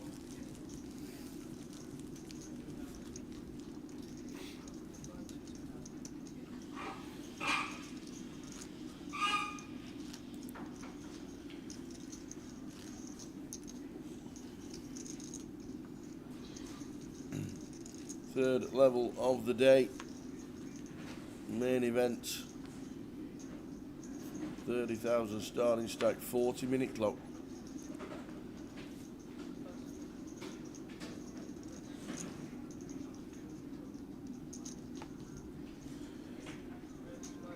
Raise and take.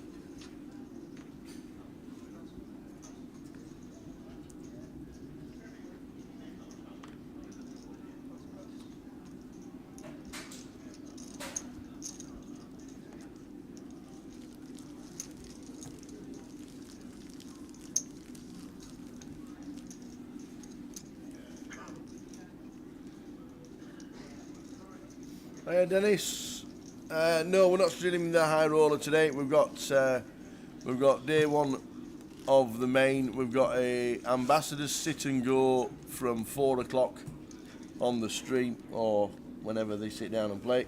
But after this level, there will be a break, and then we'll give you the update on when the ambassadors sit and go will start. That takes about 2 hours, and they're already on the final table of the high roller. So.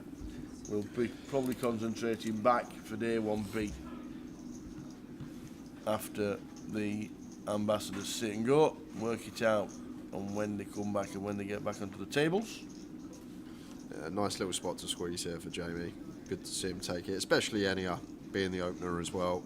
Probably been most active so far this session, and size is really nice as well from Jamie. Everything seems really good here. Nice candidate of choice, nice size of choice, a nice opponent to attack as the original opener, and going to get that one through. Just quick folds in succession, nice pickup. Is it true the ambassadors sit and go is the softest game in the casino tower? It's because you're not here, Aaron. It's a lot of fun. They do a lot of chatting, and it'll be good content for the 888 team. Big question is, will Easty Folk Kings? Easty Folk Kings. I've got to watch that. We watched his vlog from Vegas. Very interesting spots he was put under.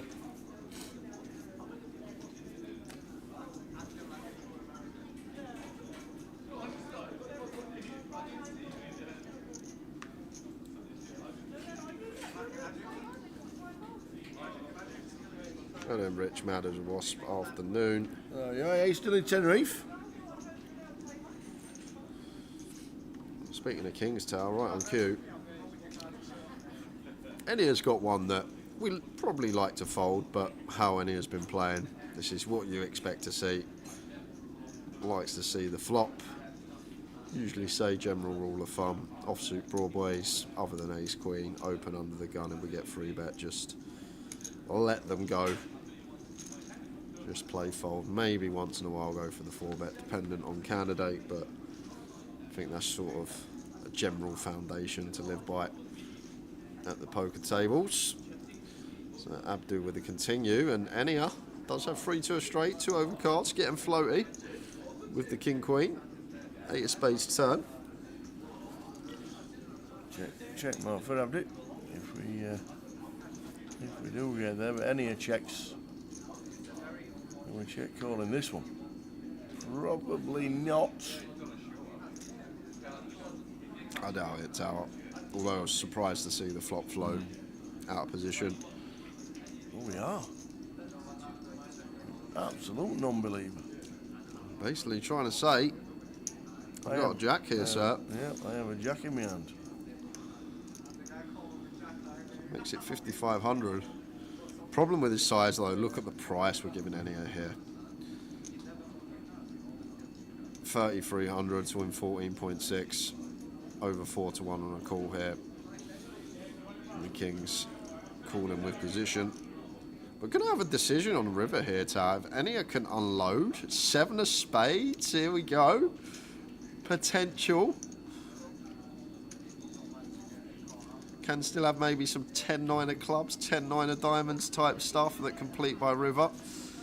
Maybe some fruity backdoor spade draws.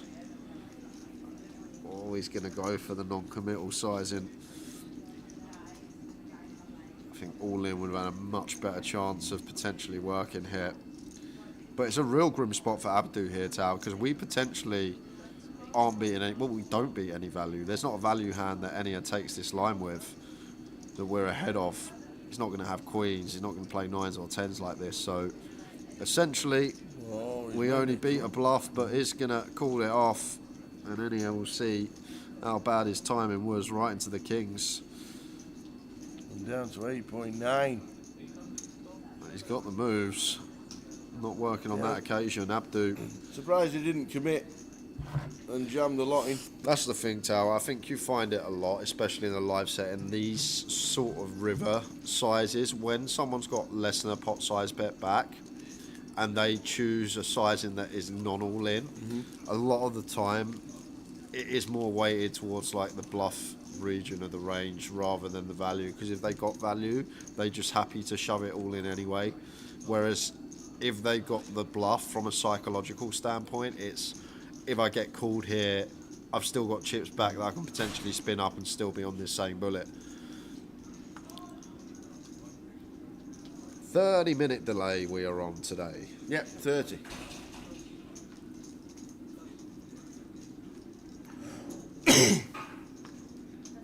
Minute delay. And in 20 minutes time we will be taking an extended break to get ready for the Ambassador sit and go.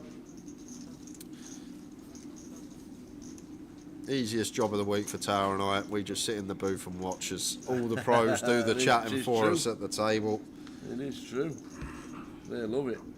We try not to overspeak all the players who are going to play in the sit and go.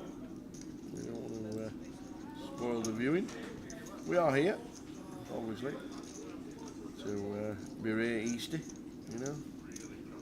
One of the highlights of the week. That is one of the highlights of the week. It only ever comes in the chat box when Tottenham are losing. That is literally it. And Arsenal are winning. So that's that comes in.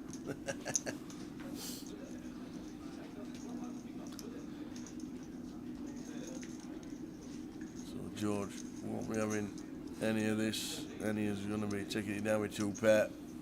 Can't see him checking any 64, any diamonds.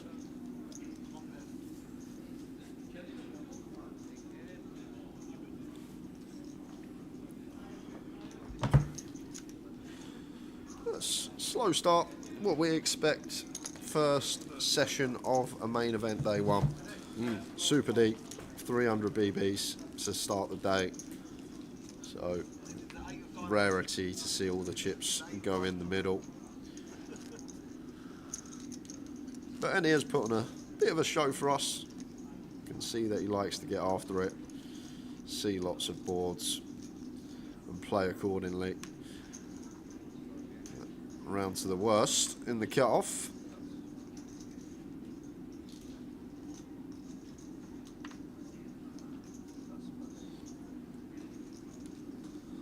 And Callum here, King Jack off, free bet, call, either or. Nice and quiet at this table, that's Callum. Yeah, nice one to go for the free bet here, Tower.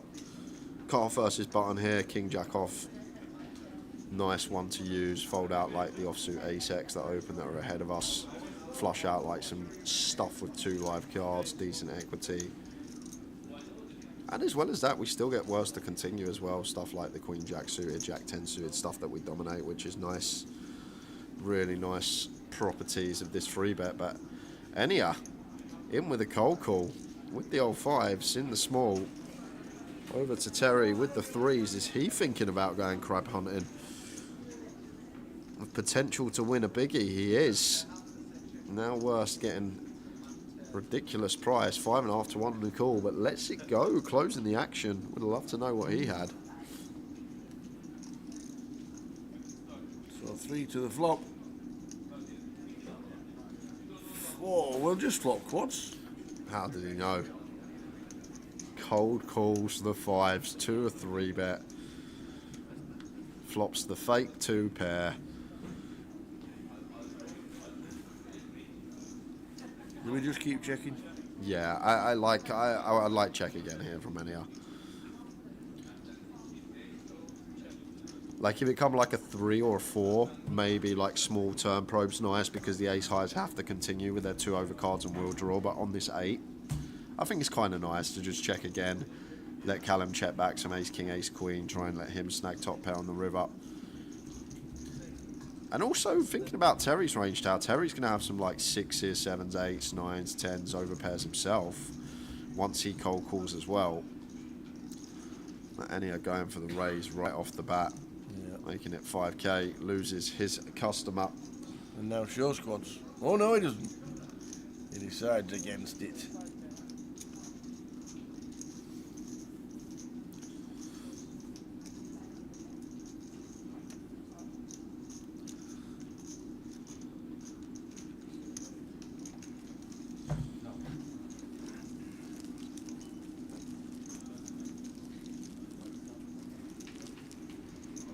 Winning Kathy. Good afternoon, watch it on 888 Twitch. It's been a while, it has indeed. A couple of weeks off after Goliath. What an event that was. What an event. Here he is, you can see his old cards and he's got the goods, couple of 10s. George, got to be careful in doing a couple of these EP limps. Easy way to start leaking chips. Potentially gonna be coming in here in a hand where we are dominated. Worst making it 800. Enia calls button, Jack 8 suited. George opts the call after his original limp, closing the action. 2, 3, 4 flop.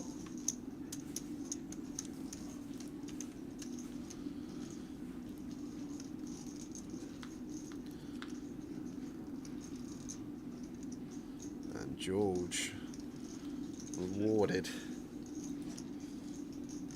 for the ace-9 off limp call. Will on the turn for him, King of Hearts river, and it doesn't go for his value. Maybe worried about 6, but not too much out there. No big blind in the hand.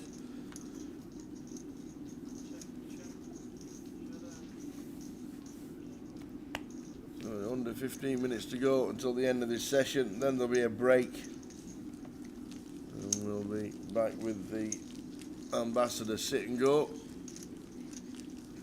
We'll stick a clock on, let you know exactly We've what's also happening. got to figure out a way out to get rid of some of these tokens, Tal. I'm worried about it. Got too many to give away. 5 109s every day. 109 tickets, we got 5 to give away on the stream, 888poker TV, on Twitch. Yes, Twitch. Or can we do one for Facebook? Or is it all going to be on Twitch? I believe all Has it all on got to be on Twitch. Twitch? Lime Ricky? It's usually all on Twitch. Guessing it has.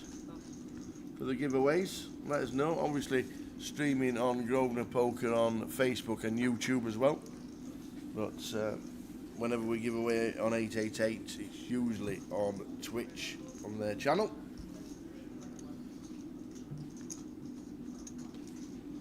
Loddon thinks is good fun. It is. It is. We do a lot of that.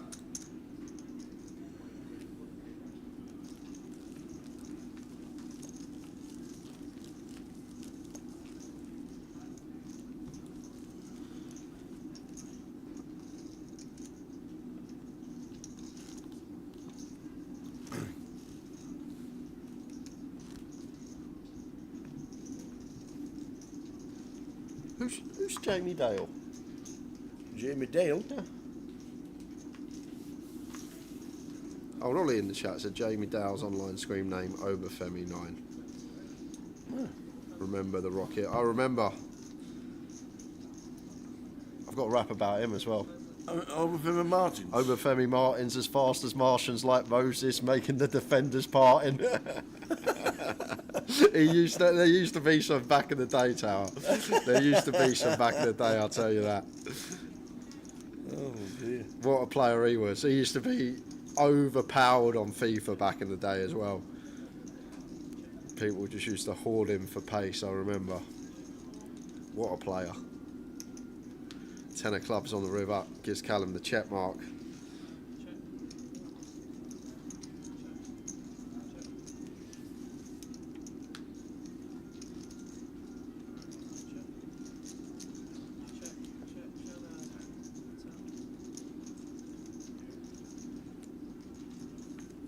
Do you know who I was thinking of?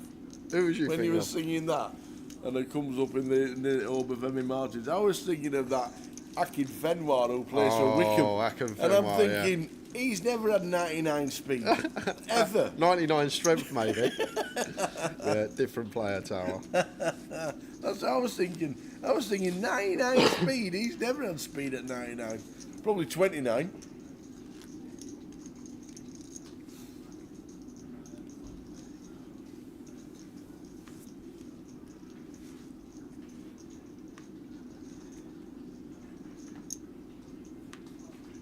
So 10 minutes to go until the end of this session.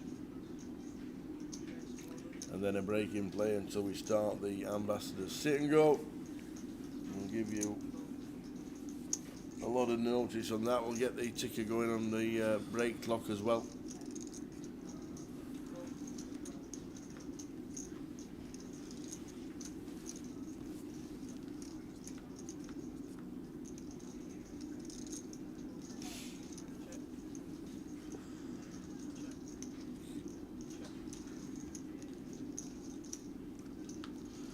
Terry with a delay. Delay works.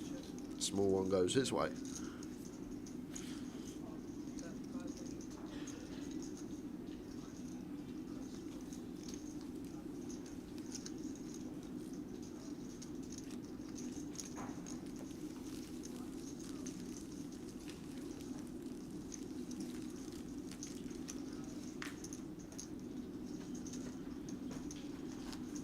Keep you updated with the high roller as well. We think that's on the final table.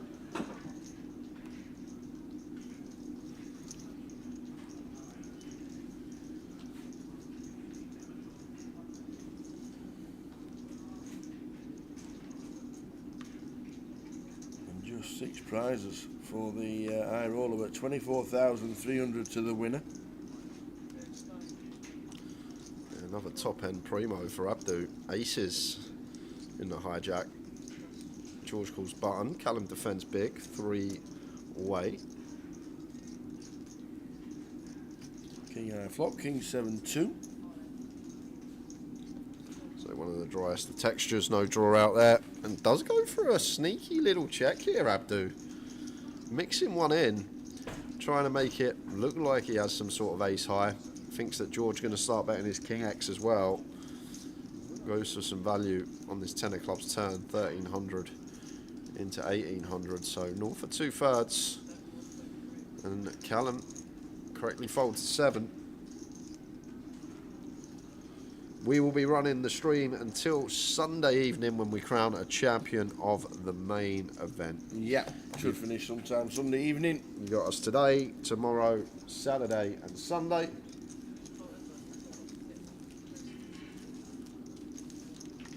Every day.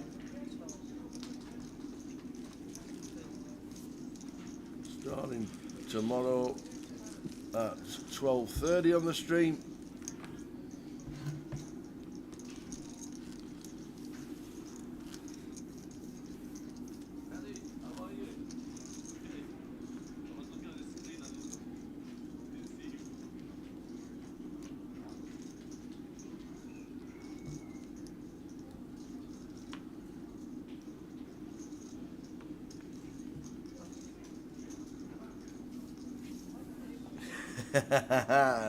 Indeedy. Towers Treble is back on Saturday, sorry.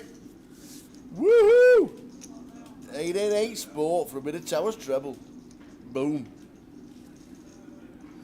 Indeedy. Giuliano, 16th in the World Series, is on the final table of the high roller. He is indeed.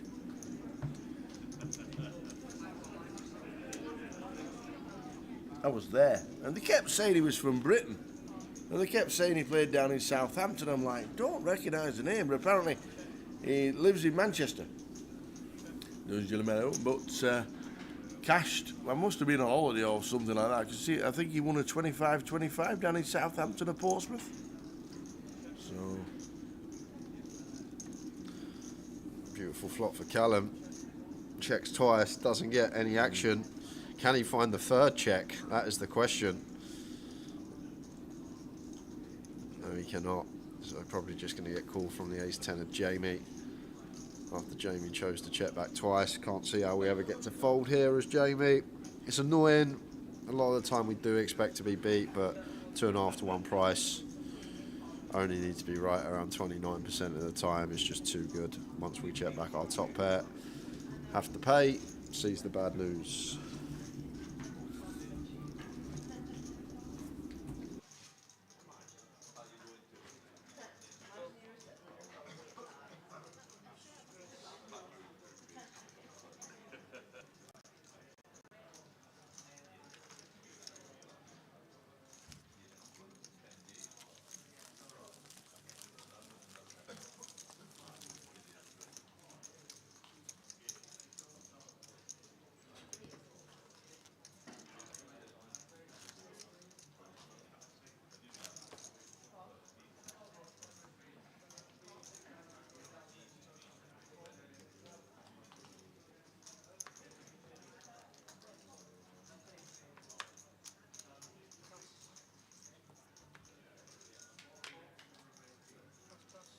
Ace King for Enya.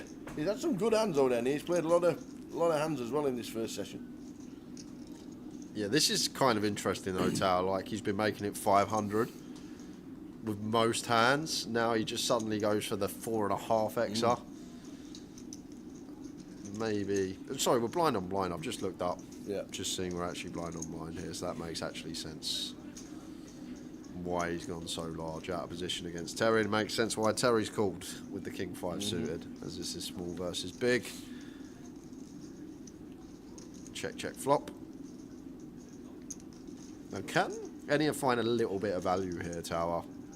Don't need to go big, but we can potentially get some value from some King High, Queen High type stuff on double pair board, blind on blind. And then just folding out like something like a 10-9 or a 10-4 suited, something with 2 live cards. Going to be a win within itself. But good to see him go for the value on this Jack River. Like, can comfortably value bet ace high, blind on these double pair boards. And Terry may even flick in the hero with a King High here. How are we doing? Welcome. Are we in Manchester? Yes, we are. Yes, welcome. We are indeed. Welcome to Manchester. Yeah, and Terry does play with a King High. Nice bit of value with ace high from Enya. Well played. Couple of hands to go till the end of this sesh. And then we've just been told the live stream will return at 5 p.m. with the Ambassador sit and with go. the sit and go. So a 90-minute break, get all the players in, get them playing and get them sat down and mic'd up, and they'll all be having a good old time. So we will be back at 5 p.m.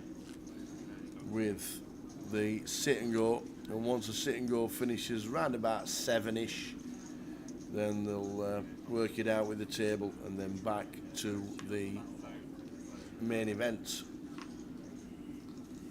So yeah, that's just the way it works. Lime Ricky, it's just the way it's gone. Session, can't really move the table halfway through a level.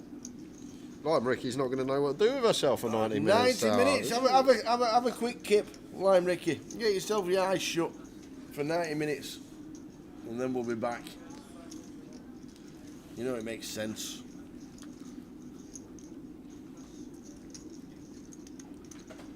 So we have got 1 minute. Unfortunately, Chip Taker, we have not got time. We have 1 minute and 40 seconds. It would be difficult to squeeze a giveaway in 1 minute 40 seconds. But when we come back, we will do one. The final session, let me tell you, will be worth a watch because we have 5 $109 tickets to give away, and we will give them away today because we've got 5 each day, which is fantastic from 888. Thank you very much indeed.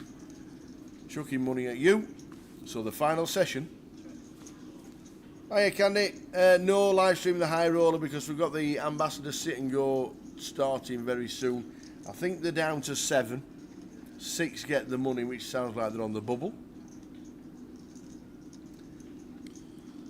And how are we doing, Cindy Bet? You've joined us for the final 45 seconds before we head out for a 90-minute break. We are going to be back at 5 p.m. for the start of the Ambassador sit and go. As Enia goes for a pot-sized bet on the river here for some value. If Abdu makes this decision in 15 seconds, we will get one more hand. If he does not, yep, keep counting down. We will keep be counting down. on break. This could be the final hand, and it definitely is. We're going to stick them in. So we will see you in 90 minutes. 90 minutes. Some say the perfect game doesn't exist, but we beg to differ. Step inside our world and see what the 888 poker experience is all about. It might just surprise you. Whether you're at home, on the run, or in the middle of an adventure, you'll always have a seat at our tables. Discover the thrill of 888 poker on mobile or PC and find the perfect game for you, wherever life takes you. 888 poker, made to play. Have you ever wondered how some players consistently win at sit and goes? I'm Aaron Baroni, and in this video, I'm going to share 5 tips for crushing sit and goes. Tight is right. Your goal with sit and goes is finishing in the top 1/3 of the field. And 9 max, that's top 3, and 6 max, that's top 2. Achieving this goal means playing a tight pre-flop strategy and avoiding unnecessary confrontation, so you give yourself a better chance to finish in the top 1/3 of the players. Know the payout structure. When playing sit and goes, it's important to pay attention to payout structures, as they can drastically impact your ranges. In 6 max, 3-handed would mean you're on the bubble, and the next person out receives nothing. Payouts there are 70, 30, 0. In 9 max, the bubble occurs with 4 left. Payouts there are 50, 30, 20, 0. It's important to recognize the difference between each potential ladder. In the previous examples, there were 3 pay jumps, 10, 20, and 30%. Our ranges will be different in each spot because the risk of busting the tournament is worth different amounts of equity. Understand how to play push-fold. As the blinds go up in a sit and go, stacks get shallower, and ultimately the game often turns into push-fold, where the majority of your decisions are simply boiled down to, should I go all in, or should I fold? Many players think this is all luck, but there's actually a ton of skill involved that centers around push-fold. It's not only about how good your hand is, but how often your opponent folds. The more they fold, the more hands you can shove, as you're more likely to win the pot without showdown. There are many programs you can use to calculate exact ranges based on your hand and opponent's tendencies. Study these, so you're prepared when you find yourself in these situations. Bubble play. The bubble is arguably the highest equity spot in a sit and go. At that point, you'll be in one of three situations: short stack, middle stack, or chip leader. If you're the short stack, the good news is that you have the least amount of equity and can play a bit looser. You still want to make the money, but realize you're more likely the next one out, so you're freer to take risks and try to get yourself in a better position to cash. Congrats if you've chipped up to a middle stack. Your prize is discomfort. You've got to play tighter now because other players at the table are more likely to be forced into an all-in confrontation, which would allow you to make the money. If you're the chip leader, well, this is where the fun begins. As chip leader, you'll want to put pressure on the other stacks, specifically the middle ones who realize what's at stake. In the right circumstances, you can add a significant amount of chips to your stack by bullying the table. Volume. I was a professional sit-and-go player for more than half a decade. Take a wild guess how many sit-and-goes I've played in my lifetime. The answer? 287,000. Playing multiple tables at once can help you put in this volume. When I started out, I was one tabling, and ultimately got up to playing 35 tables at a time. My advice for anyone trying to add tables would be to do it slowly, perhaps at a lower than normal buy-in, and get comfortable with the speed required to make the decisions and click the buttons before adding more. So there you have it, the foundations of a solid sit-and-go strategy. With a good understanding of these concepts and plenty of practice, you can start to crush multiple tables at a time and develop a solid win rate. What part of sit-and-go strategy do you struggle with the most? Let me know in the comments below. Tonight we're playing a sit and go. This is gonna be my third tournament and, well, I hope gods will be on my side.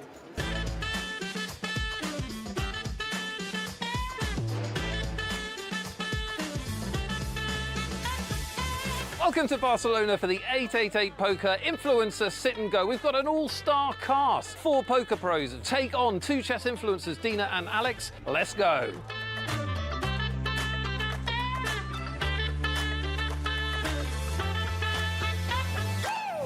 Never before I experienced a poker tournament. That's why I'm very excited and nervous at the same time. They say chess players are also good poker players. I think I have a chance, even if I'm like a beginner. But it's okay, they don't know that. My name is Aaron Baroni. I am 38 years old, and my nickname is abaroni68. Have you got a name for tonight? Can you make one up later? A name for tonight? Winner. Alex in the big blind with a favourite hand. Ace real suit. Kill it. Rip his arms off. Yeah, Let's go. how much? Yes. 400? No, 500. You're right. 500. Well, Aaron's just However, I would go. oh my god, it's cool. I would go much. This is super risky because obviously, like, what do you do if you don't connect? Ooh, a little 3! We love to see it. Okay, I go 1,000. Okay. Posición 4, apuesta 1000. And Aaron's folded. She bet quite big, so Aaron just kind of has to fold. Let me just show This chess player, who is amazing in chess, just 3-bet Aaron Barone light. Made a good fold on the flop. I'm very new to poker, a bit nervous, obviously. I'm like a chess player who has just learned how pieces move. Earlier today, I had a chance to challenge these poker ambassadors and professionals into a game of chess, and I could give them some tips. So tonight, I'm counting on them helping me. I'm here to play a poker tournament, and the reason I'm in the game is I heard who was in the game. This is the softest lineup I have heard of for years. We've got 2 chess players in the field, which is great because I love chess, and we're not playing chess. So it's a bit like if they were good at DIY or speedboat racing. Completely irrelevant, so they have no hope. Nick Wellfall is all in with a very good hand. I'd say it's above par. I don't think a worse game. If I was in your spot, would put the money in. No, she has like 5.5 big blinds, 6 big blinds. Yeah, so she probably just has to call then. Yeah, she seems nervous. Look her She hands. does. Look her hands. I think she's deliberately doing that though. You made a Get out of here. You made a call all in with Get out of ace-8 here. offsuit. It's his fault. If you lose, it's Aaron's fault. 100%. There's an 8. Oh my god. Oh, look how happy she is. I would be happy too. Things went badly wrong. I blame one person only, and that person, I think he's called Aaron or something. If the new players don't win hands, then they wouldn't play poker, and so I'm happy to contribute to the greater good of the game. That said, I hope Aaron loses. Hang on, I'll see what I have. See what I have. Let's see together. We can see together. Look at this. Look at this beauty. David's folding. David's folding. He's folding. I'm all in. Over the past several years, Nick Wellthal and I have commentated on amateurs. Let's call them what they are. The feeble pros as they call them, Easty and Ian Simpson were so scared of us, they bowed out. And Tuck with a pair of threes. Not deep enough to call here. Can you do other things? No, just going in the bin. Lucy has too early position, our hands are too weak. He's all in. Wide odds, never mind. It's not... Tuck knows more than me, apparently. I just wagered all of my betting biscuits. I'm very, very nervous. Don't want to get knocked out first. If I got knocked out first, it'd be really embarrassing. Oh my day.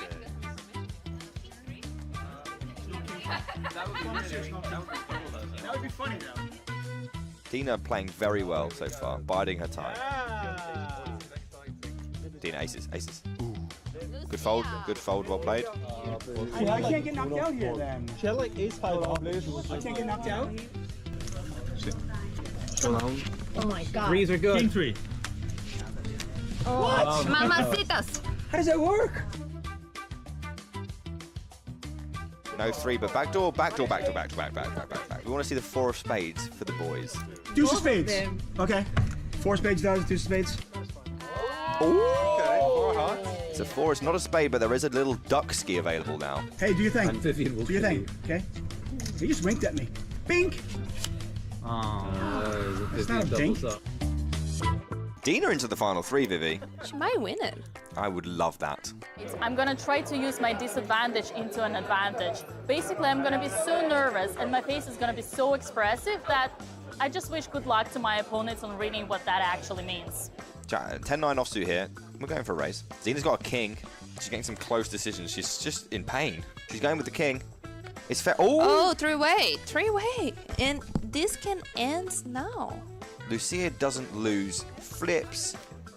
40, 60s. 9. There it is. Nothing. She doesn't lose No anything. sweat. Yeah, it's just easy, isn't it? It's just like, yeah, I'm Lucia Navarro. I wish I... You know what I mean? Dead? I mean, that's just really good for Lucia, who has now got 88% equity to win the whole thing here. Dealer? Oh, my God. Another 9. What do you think it's like to be Lucia Navarro on a daily basis? Yeah, I won! Woo! That was fun.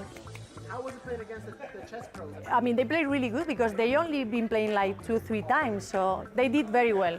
It was an awesome experience playing with chess pros. I think you can see the carryover between chess and poker is there. And the more experience they get, the more comfortable they're going to feel and the better they're going to play. Again, I fully expect them in the future to be a lot better, to be a lot more informed and just crush us. My heart is still beating pretty high. I feel like this was one of the most challenging experiences in my life, and I survived and I managed to keep my face even though I was asking a lot of questions. I honestly did not expect the environment to be so friendly and so welcoming. Like literally my opponents, the guy sitting just next to me who I am supposed to attack, was helping me the entire way. And then I had to survive the poker game, which I did, and not only I did, but also I finished second, which is just like incredible. I feel so good right now, and I'm so much looking forward to actually learn the game and stop asking the questions about the chips. Hey guys, Cabalito here, and we're gonna go through a hand that was played on 888 Live Barcelona last year. This hand was deep, final 2 tables, so it's gonna be a fun one. If you enjoyed this video, please like, subscribe, and let us know what you think in the comments below. Now let's get into it. So we are playing big blind 8,000, 16,000, and then we get to the button and he has ace jack off. This is the powerhouse of a hand when everyone folded to the button. This is a very clear open. We get a quick fold from the small blind, and then the big blind has a very easy call with the pocket 5s. They should do nothing different, just call because they're both very deep, and it's gonna be a disaster for both of them if they play a very big pot at this point. Sadly, for the player on the button, he's likely to play a very big pot because the flop is ace 5-4. When you have ace jack on the button and the big blind just calls, you pretty much have the nuts here, and even though it's final 2 tables, a lot of money should fly in. Big blind checks, which he should with the entire range, and then the button is gonna start putting money in the pot. He starts with the c-bet of 33,000. The big blind has kind of both options on the table. He can call and raise in a future street, or he can start raising and putting money now. The reason that he might choose to raise on the turn and not the flop is because this is a board that the button's gonna miss a lot, actually, because he's opening 50% of hands. But he decides to raise right now, and the button should continue with a call most of the time. He's not going anywhere with ace-jack. If he raises again, the big blind's probably gonna fold his bluffs and continue with hands that beat ace-jack, so ace-jack just calls. And then the turn is the king of diamonds, which is a spicy card because, okay, the big blind has a set, but now flushes are possible for both players. So considering they're both big stacks deep in a tournament, they should try to check at some point this hand and not put all the money in the middle, because if all the money flies in here, probably it's gonna be a flush. So a set is happy, but not that much. Should keep betting though, which Remy does. Now that a flush is possible, as I said, it's a disaster if all the money goes into the middle. So pocket five should keep betting his hand for value, but if it was a king of spades, for example, he could go for a very big bet sizing, but since it's the king of diamonds, I don't expect the button to go anywhere. He's probably gonna call here and see the river and then reevaluate on the river. The button actually decides an interesting approach, which is a raise. I don't mind this play as much because it kind of stuns the big blind. If the button just calls, the big blind can keep betting. Ace-jack can still be good here and take value from some flush draws, and some combo draws in general. And weaker ace-x, I mean, it's very reasonable for the big blind to have a hand like ace-10, for example. I do like the raise in the sense that the button can check back the river, and a call is also perfectly fine. So I think the EV of both options here is gonna be similar.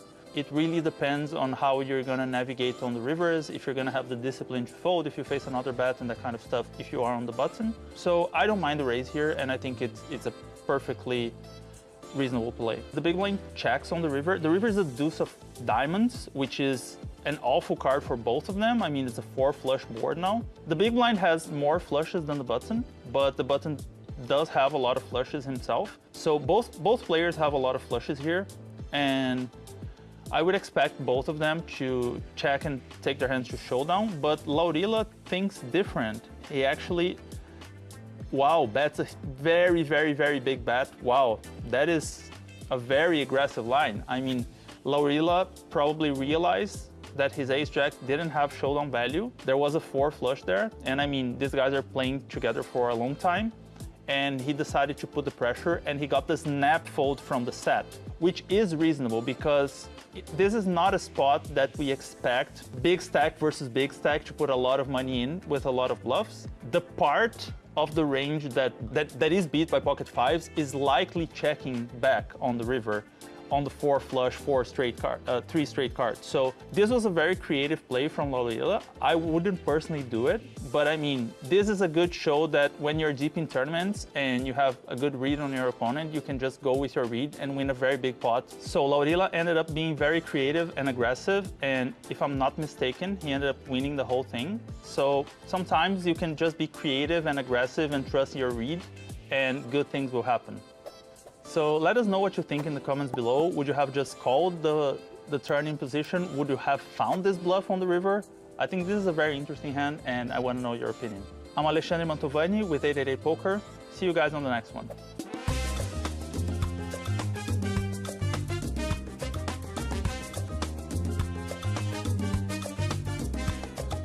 Hey guys, EC22 here in the wonderful city of Barcelona for 888 Live, and I am joined by the wonderful Lucia Navarro. Hello, guys. You've had a lovely week here in Barcelona, haven't you? Not just the city, but the poker, always. That's true. I did very well. I think a bit better than you. I mean, that is not the bar, but yes, you did do a bit better than me. And it's not just Lucia that's had a great week. We've been speaking to some of the players here at 888 Live in Barcelona for their experience in the main event. So let's go and head in and see what they had to say.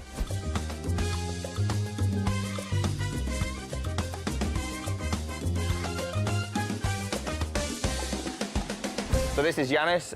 He's originally from Latvia, but he's lived in Ireland for the last 20 years. Yes, yeah, correct. And how does this stand out compared to other poker events you've been to? I'm actually never play live. Yeah. So it's my first experience with that. Having this been your first live event, you might want to go to more. Where would you go? So when I came here, I think this be maybe my first and last. Now when I understood I want more. You want more? Yeah, yeah. Estamos aquí con Pedro, más conocido como Muñeco, y es el ganador del circuito nacional de España. ¿Se hace difícil jugar al póker en una ciudad costera? No, difícil no, porque siempre cogemos algún día libre para salir a la playa o a pasear o lo que sea. ¿Qué tal es la experiencia de jugar un evento de 888 Poker Live?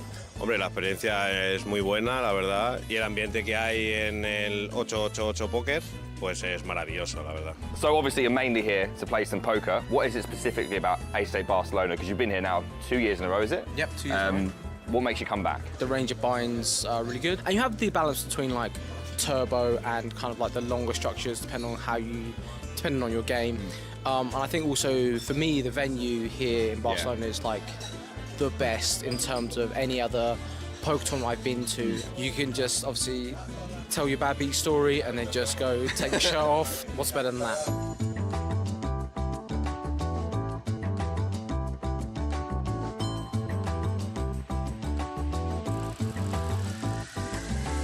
Estamos aquí con Albert Grané, que, bueno, ambos hemos conseguido entrar en premios. Sí, ¿qué tal? Vamos, ¿Qué tal? ¿Cómo a mí me ha estamos? costado un poco más, pero tú vas bastante bien, ¿no? Sí, bueno, hemos atizado un poquillo, la gente no se enteraba mucho e intentábamos abrir y bueno, hemos robado un poquito, así que bien, bastante bien. ¿Qué diferencia encuentras en los eventos de España en relación a otros países? Bueno, en Casino Barcelona ya tiene un largo trayecto de, pues, bueno, de muchos torneos y tal, es de los, yo diría de los mejores del mundo. Lo que te puedo asegurar es que aquí las cosas se hacen bien. En el evento del año pasado, el mismo de Barcelona, viniste a la mesa final disfrazado de Rambo. Correcto.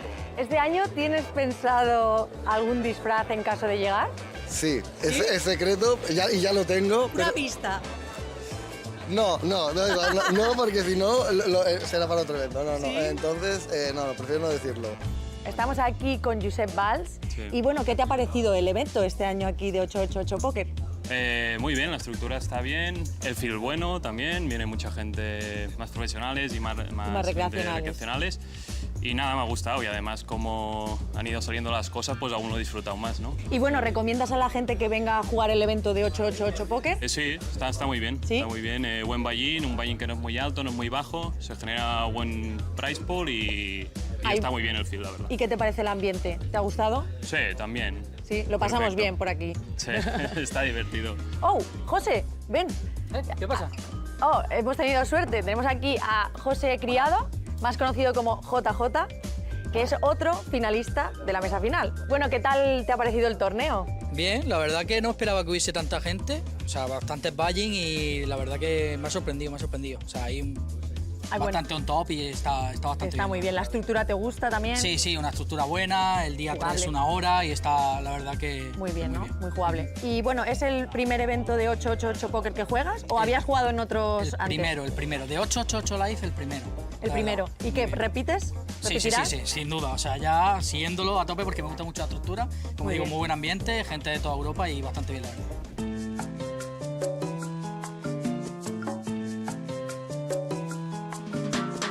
So that's what the players think of their experience here at 888 Live Barcelona. And now that we're both finished with the poker, Lucia Navarro, what should we do? I think we could enjoy our ice creams here, and then in a bit, we should go to the Sagrada Familia because one of the players told me we cannot miss it. We're going to go and do some sightseeing, and we'll see you on the next one. Bye.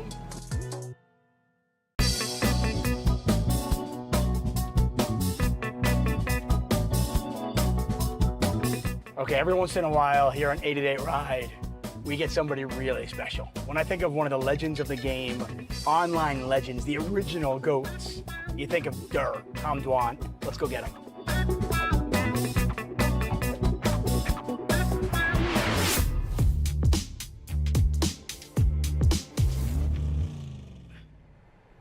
Each and every summer, thousands upon thousands of poker players descend upon Las Vegas. Let's just drive to the fucking series. Why not, right? Okay, let's do it. Go. Tom Dwan, guys. I'm I not got gonna Tom play Dwan series, in but the we car. can drive there and wave it somewhere or some shit. Okay. Wait, so sorry, what's your bit? What's your intro? Well, I usually go, thousands upon thousands of poker players descend upon Las Vegas with hopes of winning millions of dollars and a World Series of Poker bracelet. But I've got Tom Dwan in the car who seemingly doesn't care about World Series of Poker bracelets. What do you care about? Like, what is it that inspires you? What drives you? Huh? I'll take the millions of dollars. Okay, so you want the $1 million. Yeah, what's the bracelet now? Do you care about the bracelets? Not really. Not at all. I mean, when I did the bracelet bets, it was because like it would have helped for sponsorship shit back then when it was like Full Tilt and Stars days. Right. Now we're getting like another poker boom kind of bit, so yeah, I guess it kind of like pains me to admit that it matters, but I guess it does matter. But you don't really care about it. No, I mean, I guess since it matters, I do a little bit, but it's like I you know, I'm like embarrassed to admit it to myself that I do a little bit, you know.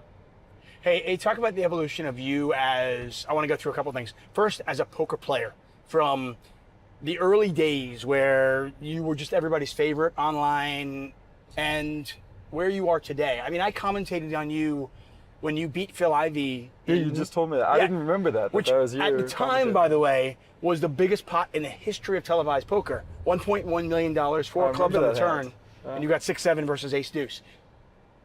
How is your game, how have you as a person, as a poker player, evolved over the last, 18 years, 17 years? I mean, that hand wasn't that long. That hand was like 10 years ago. 12 years ago. Maybe 12. No, that was like 2009, dude. Really? Yeah, at least 15 years ago, 16 years ago. Well, I think online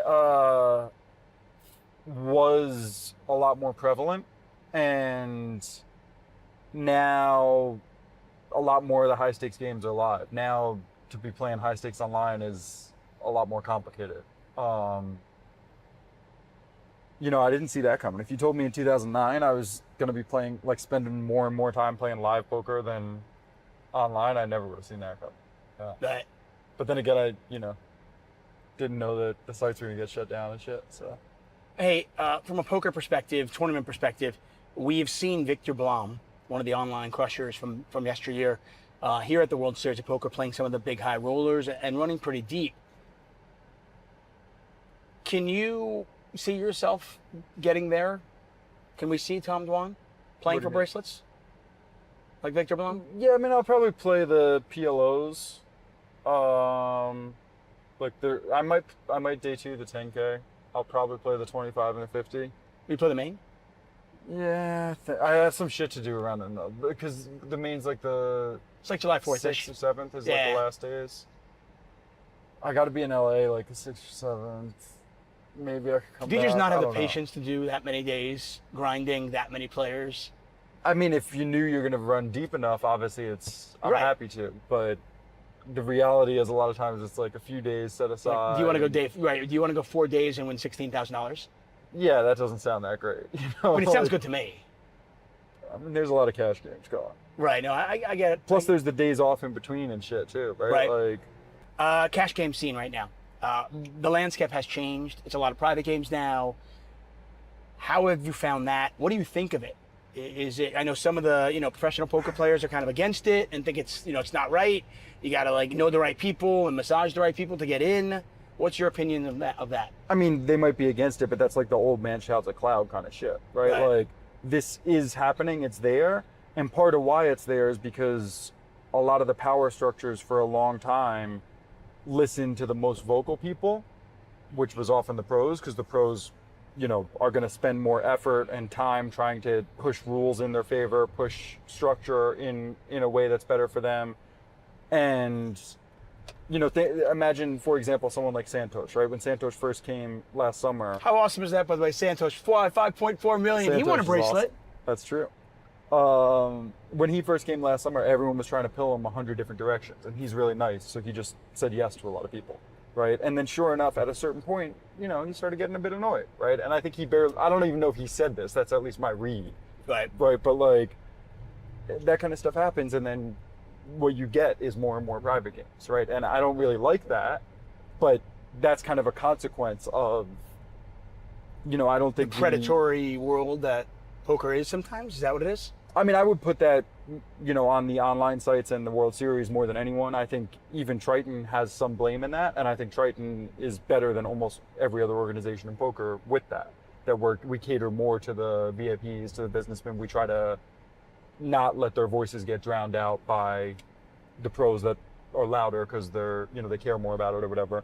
But if you don't spend a bunch of time trying to think of what the businessmen want, what the recreationals want, then the people that do will set up a game or a tournament or whatever that they like more, and all of a sudden the pros will be like, oh wait, I want to go play that one because that's the best game. Yeah, so I kind of think it's more of like an inevitability that this stuff will happen. I wish the organization spent more time on it. I think the only one that spends even a little bit of time on it is Triton, and that's part of where our success comes from. So.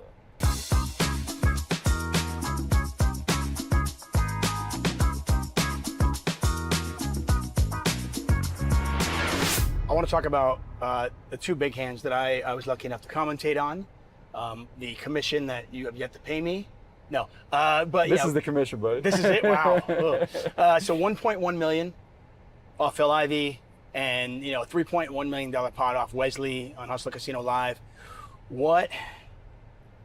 Take us through those moments, and not just at the time of your career, at the time of your life, what it was like to win a 7-figure pot. When you were relatively a young man back in 2009, I want to say. I mean, the Ivy, when we were playing giant pots against each other all the time, in Bellagio, and I think mostly Bellagio back then. I don't think that one was. So was it not a big deal except for the fact that it was on TV? Yeah, I mean, I don't know. It was probably one of the bigger pots we played, but we played a lot of big pots, and then we played big pots in Macau after and stuff. Yeah, I think that one wasn't as. That one might have meant more to other people than it did to me, kind of thing, right? Because for me, it was like, yeah, it just happened to be on TV. The Wesley one was a bit different because Wesley and I never really played big, right? And you had all these different dynamics of like, in hindsight, like, yeah, I was probably quite a large amount right with my guesses, but at the time, I'm like, I'm paying off this guy that's basically a nit because I have all these 7 different reads that I think kind of add up. What were the reads, by the way? It was such a weird hand. So I kind of went into that day thinking he was likely to go for it a bit extra. So I didn't really Against you? Just in general, but probably if I had to guess, step 1 was go for it a bit extra. And then step 2 was probably a little more against me than other people. Right, there's a notch in a belt. I mean, hey, listen, like, I bluffed Tom Dwan, right? That's cool. Yeah, I mean, that was my guess, but like, I wasn't very sure of either of those reads. And then obviously I think Doug like gave away quite a lot when he, the way he acted when he saw Wesley's cards, right? And then I think Wesley, which created a whole awkward. I know Doug felt so bad about it. He did everything he could not to give anything away. I don't think that's true. I mean, I think he did it not perfect, right? Like, I think that's the reality. Is if you see the guy as ace king on the button, you look down, and unless you have like, if I had 2 10s, I would just be like, throw it away and yell at the guy, right? Like, whatever, right? Yell at him after the hand. Right. It's different if Wesley had Jack 7 suited, then you're in a weirder spot. But like, I've had this kind of spot a lot where you happen to see someone's cards, you try to say nothing till the hand's over, right? In other words, if you can just fold, you fold, right? If it's a spot you got to play. Like, I had one the other day in a PLO game here, where I was in the tank on the river for a while with a hand I was for sure gonna bet because I was like, how do I explain? I had seen like one of the guy's cards. Right, so it was a spot. I think I had like the nuts, or basically the nuts. But I was like, I happen to have seen this guy's card. I kind of. But you also have the nuts. Right, and I was like thinking of how I was gonna. I forget what I even ended up doing in that spot. But basically, my point is, if you don't have like something you got to do, like in Doug's spot, he could just fold. Right, he has ace king. The guy has ace king on the button. You can just fold almost all your hands and not say anything until after the hand. Yeah, after the hand, you can be like, you fucking idiot. Like, what are you doing? Right. I saw both of your fucking cards. You're a poker player. Like, what are you doing? But then Wesley also never acknowledged that, right? If Wesley had, soon after Doug said that, if Wesley had acknowledged that, I think it would have, right, if he had been like, oh, yeah, you saw my cards, I would have been less trusting of my read on that. Right? The fact that he never acknowledged that, like, and then throughout the hand, kind of every step of what he did fit into this story of like, I just didn't think the guy had it. And then the only question was whether he flopped it or not, or whether he got there. And like, that I thought was very possible, but right, just some random bluff that he had that happened to hit like trips or something like that. Right? Yeah, I thought that was very, very possible. But more possible than aces in that particular spot. Not on paper, but because of the dynamics of the live read type stuff. Yeah, I thought that was, aces was a lot less likely than like an 8 or a rivered straight or some shit. I'm taking you back, by the way.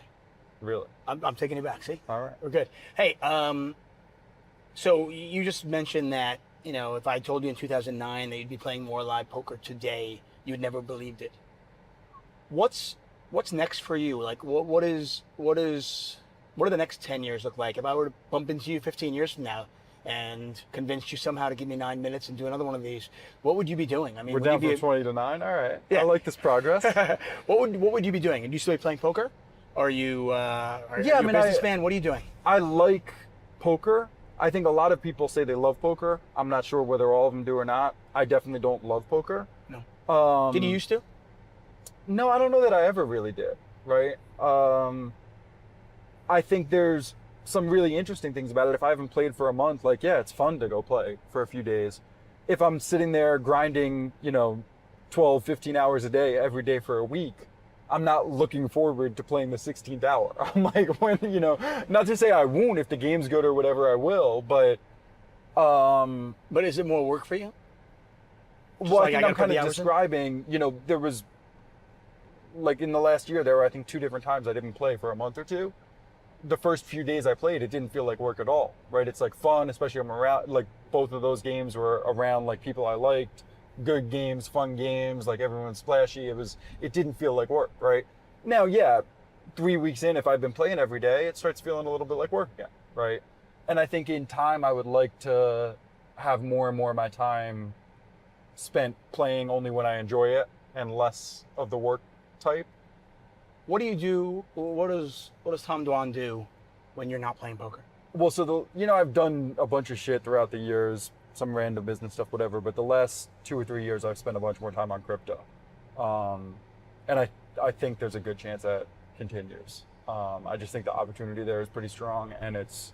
Are you giving crypto advice right now? We're not at that point yet, but okay.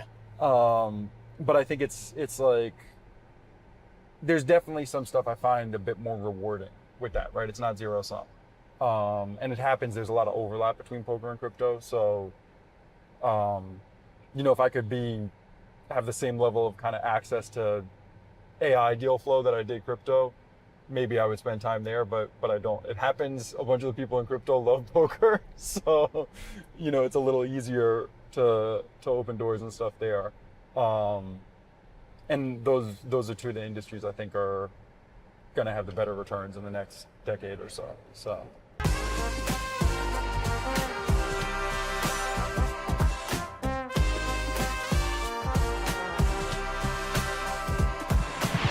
Controversy, obviously you have been in and around poker for such a long time now, and in many ways, like you're the face of the poker boom. I think people think about. Really?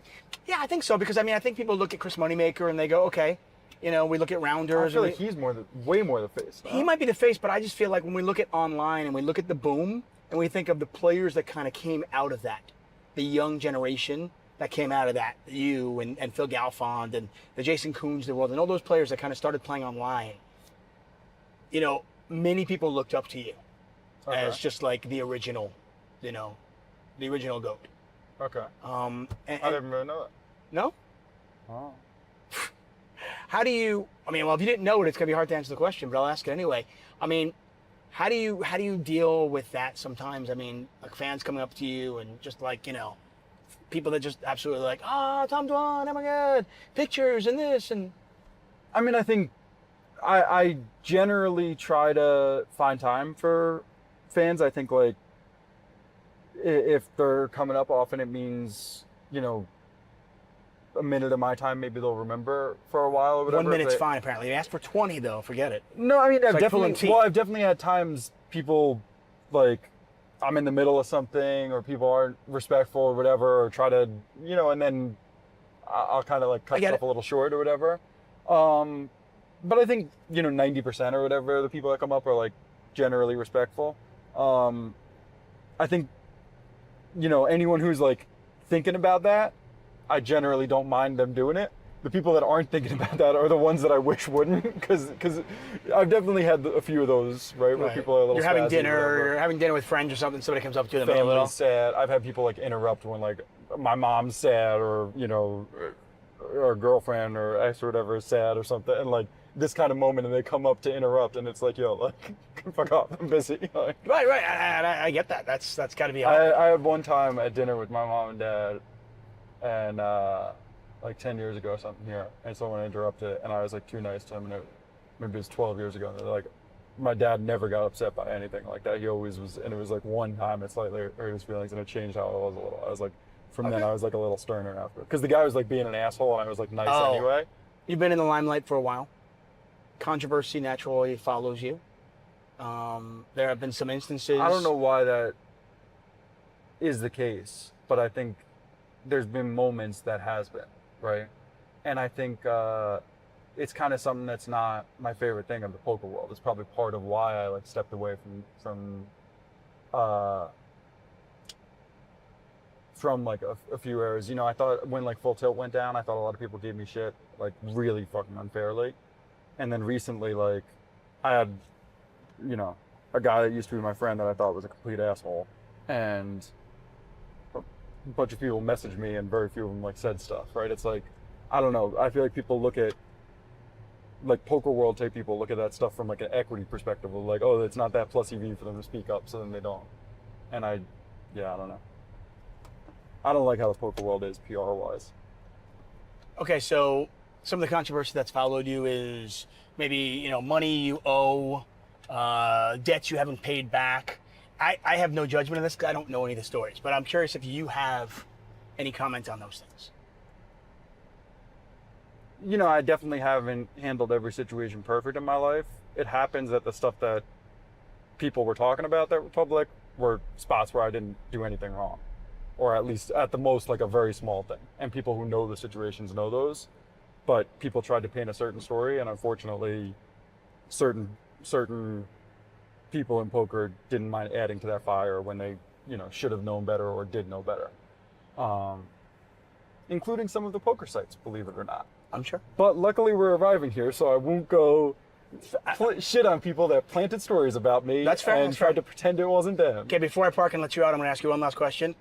Why are David Tuchman and Nick Wealthall the best commentating duo? You mean used to be?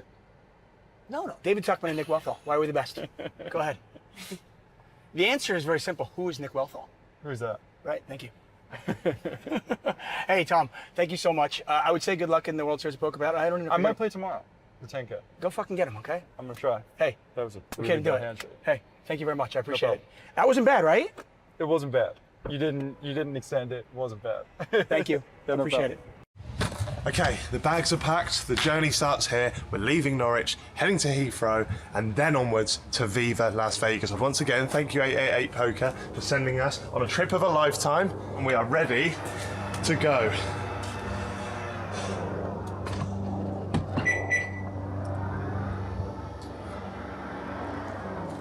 See you in a bit. Today is packing day. Why is it packing day? Well, because tomorrow I am off to the airport and we will be getting on our 11-hour flight to Las Vegas to play the World Series of Poker main event. And let me show you, I have a Vegas picture in my living room. My luggage is almost all packed, and tomorrow I will be starting my journey to Vegas. Headed back to Vegas to play the World Series of Poker main event. Had to use the old big bag, as you can see right down there. Wish me luck. Now we're gonna be here in Amsterdam for 3 hours, and then we have 11 hours ahead for our flight to Las Vegas. For other poker trips, I don't prepare like this. You go for like 4 days, 5 days, and it's okay. But here, for a month. To prepare for this trip, what I did was I brought a list last year as soon as I got home. So I was able to not forget anything and don't put clothes that I don't need it. Oh, God. We might be bad at driving, we might be bad at poker, but we're great at believing. I've recently joined a pub league back at home in my city of Norwich. So going from that to the World Series is insane. But I do think I've picked up some skills along the way. The last 2 times I played, we just right off from the start because I didn't know what I was doing. This time I have a bit more of an idea. Napoleon will go to the dog hotel. This is the hardest part for me. I don't have a 9-to-5 job, which is a luxury. And sometimes I have to travel, but I wish I could take him with me. think it's important to be here a few days before the main event in order to accommodate your jet lag. And if you just come 2 or 3 days before the main event, you may be very tired. Just sitting down for some food in the airport. Got my ego boost for the day. One of the Heathrow terminal staff recognised me. You don't see that every day. I think that's where my run good might end, but we take those. And it's time for us to go, as the World Series of Poker awaits. What's the best hand in poker? Royal flush. Yep. What are whole cards? Well, that's not a thing. Whole cards. Face. Fuck me. What? Faces? You're not joking, are you? No. What's a whole card? The whole cards are the cards that you have. Whole? Your 2 card. Whole. H-O-L-E. Oh, I've wasted 10 grand. Just say my hand.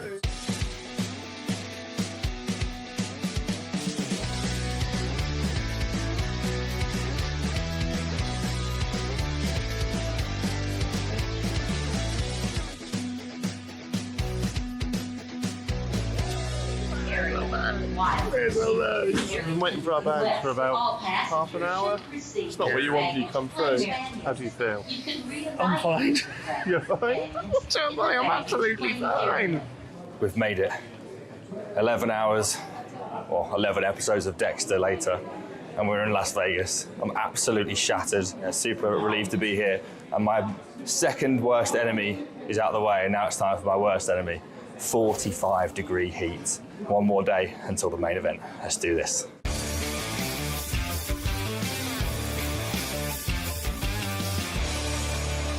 Oh, look who it is.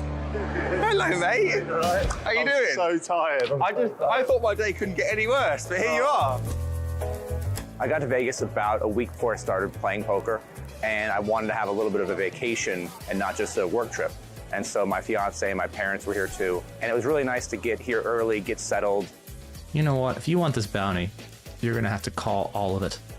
I'm gonna make it 8,000, that way we can sweat it. Primarily coming from online, I don't have the live reps that other players have. So I think getting to Vegas or getting to the casino and playing some hands of poker, whether it's cash games or tournaments, really kind of warms me up. So the night before of the main event was one of the best days of my life. I was playing the 1,700 Moneymaker Tour tournament. I was feeling super good with my game and with my confidence. I was like going through, and then I finished in 5th place, which gave me the biggest prize in my career. Night before the main event, so I am meal prepping. I've been preparing all year for this event, and now it's almost there. I don't feel nervous about playing the main event. Mentally, maybe because I put so much preparation, I struggle in terms of not feeling entitled to do well. When you put all this effort, in a way you feel like you deserve to do well, but this is not how poker works. Everyone here is capable of winning the main event. I would do everything in my power, but I cannot control the cards. Is this kind of old hat this time around, or is there still a buzz when it's getting close?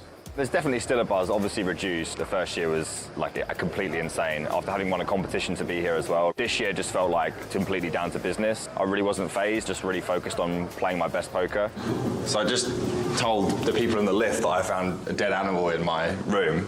It's a bit of exaggeration because it's a moth, but they were like, dead animals? What, snakes? And I was like, why snakes? Why have we gone straight to snakes? Why would there be snakes? It took an hour to check in, but we are in, courtesy of 888 Poker. Go on. Is $10,000, mate. Can I not just keep this and not do it? No, you have to do it. That's kind of the agreement. I've never seen this much money before. This 10,000 turns into how much if I win the poker? It could be anything up to like 15 mil. I'm gonna win. Come on. We're gonna do you proud, 888. We're gonna do you proud.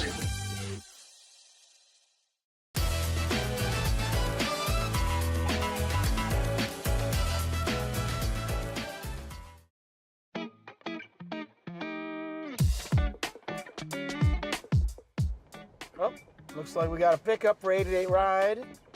Oh, Benny Glaser. The answer to the question, which European has the most World Series of Poker bracelets? Benny Glaser. Let's go get him.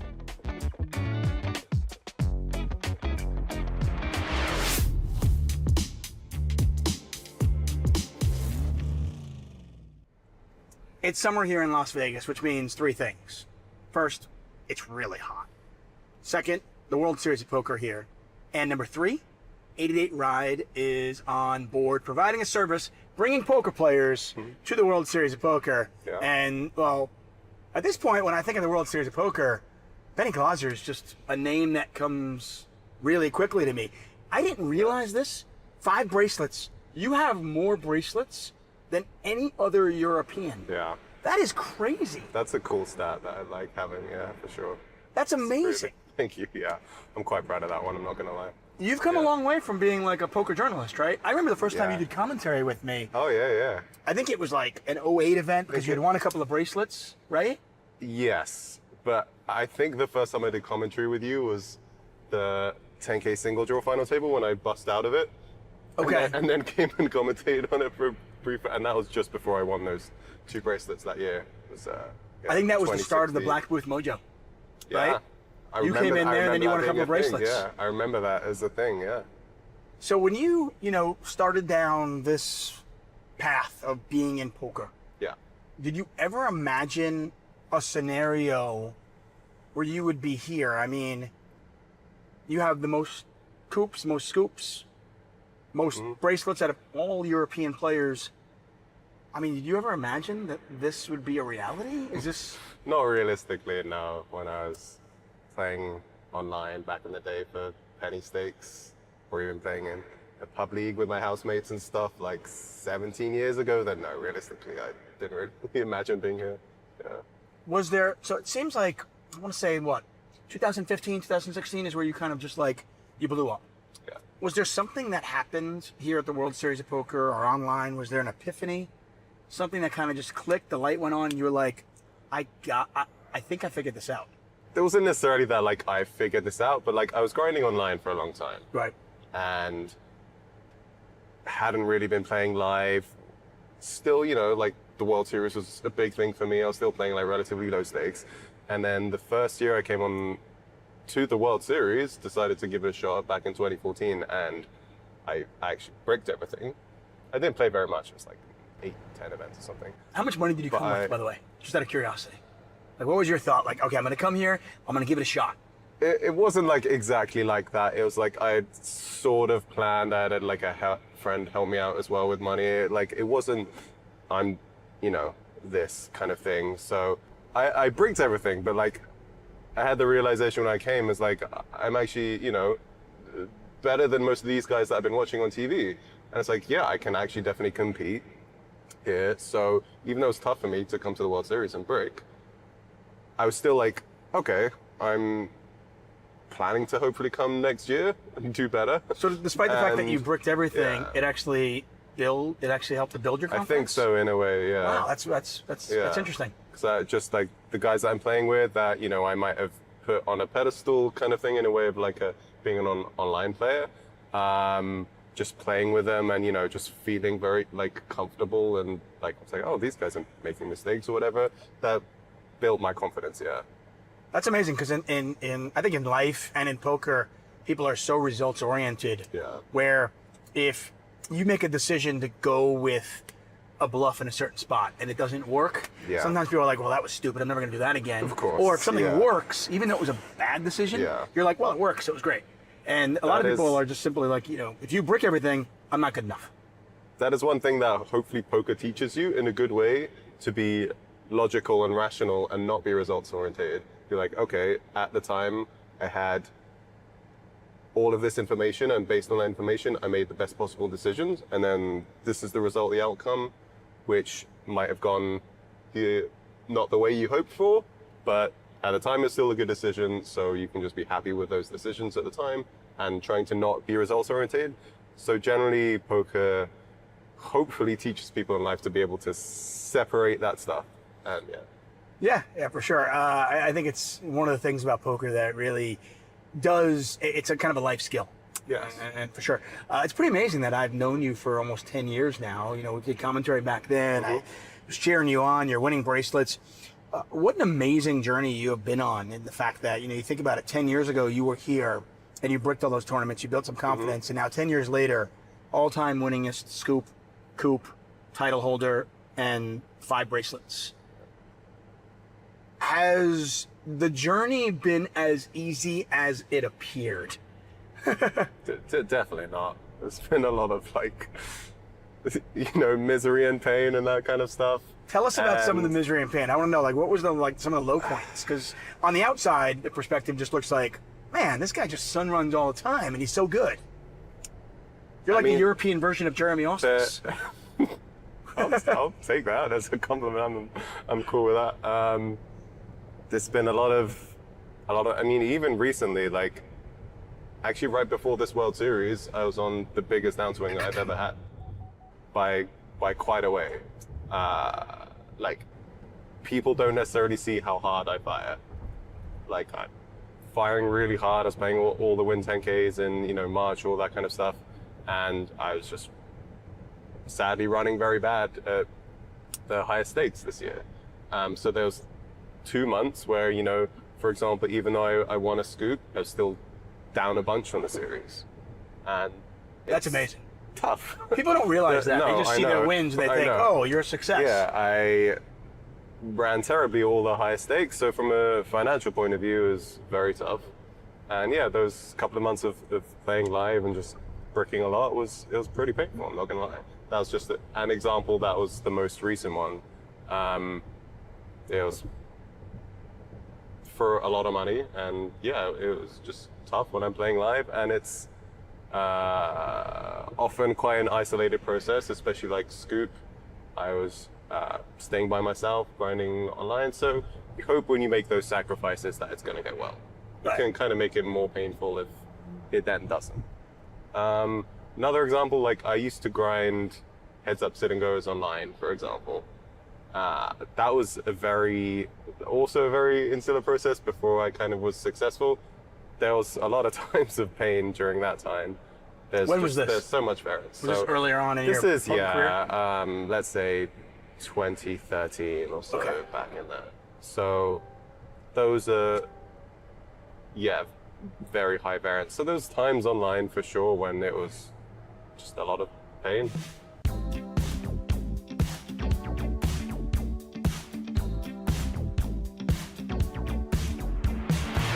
What is it about the World Series of Poker that just seems to bring out the best in you? I mean, obviously you're great online as well, but 5 bracelets, many of them in different disciplines. None, by the way, in Nolan and Hold'em yet, but maybe that'll change. Who knows? Yeah. But you seem to be just good at all the different games. Well, what is it about the World Series of Poker that just kind of gets the best out of you? I still think of it as the most prestigious festival in the year. I still want to be chasing the bracelets, still want to be going for Player of the Year, for example. Stuff that, I was wanting since I was young. It's still have a bit of the dream and the special kind of feelings for that. I do seek and enjoy, and it definitely has a buzz. The deep runs are great, really, they can be exciting and a lot of fun. And it's one of the few times of the year when I do get to play all the games, and for decent stakes as well. Right. So it's tough when I'm still specializing in mixed games, and there are not that many around the year. So this is pretty much the biggest time of year for me, with how much buy-ins I put in and how much mixed games I'm able to get in. Okay, if money was not a factor, and you could choose one event or one accolade to achieve in your poker career, what would it be? I'll give you an example, like the 50K Players Championship or World Series of Poker Player of the Year or Hall of Fame. Okay, those were literally the first two that I thought of, and I was debating between either winning the 50K or World Series Player of the Year. I guess I would lean Player of the Year. I think it's a little bit more prestigious in that way. And I think Poker Hall of Fame would be next. I don't know, I guess where I would rank those two. Right. Yeah. I mean, I would say that Europeans are underrepresented. Yes. By a large margin in the Poker Hall of Fame. Yeah. And, you're still 5 years away from being eligible, but got to imagine that, if you keep it up the way you're playing, you're certainly in the conversation. I hope so, yeah.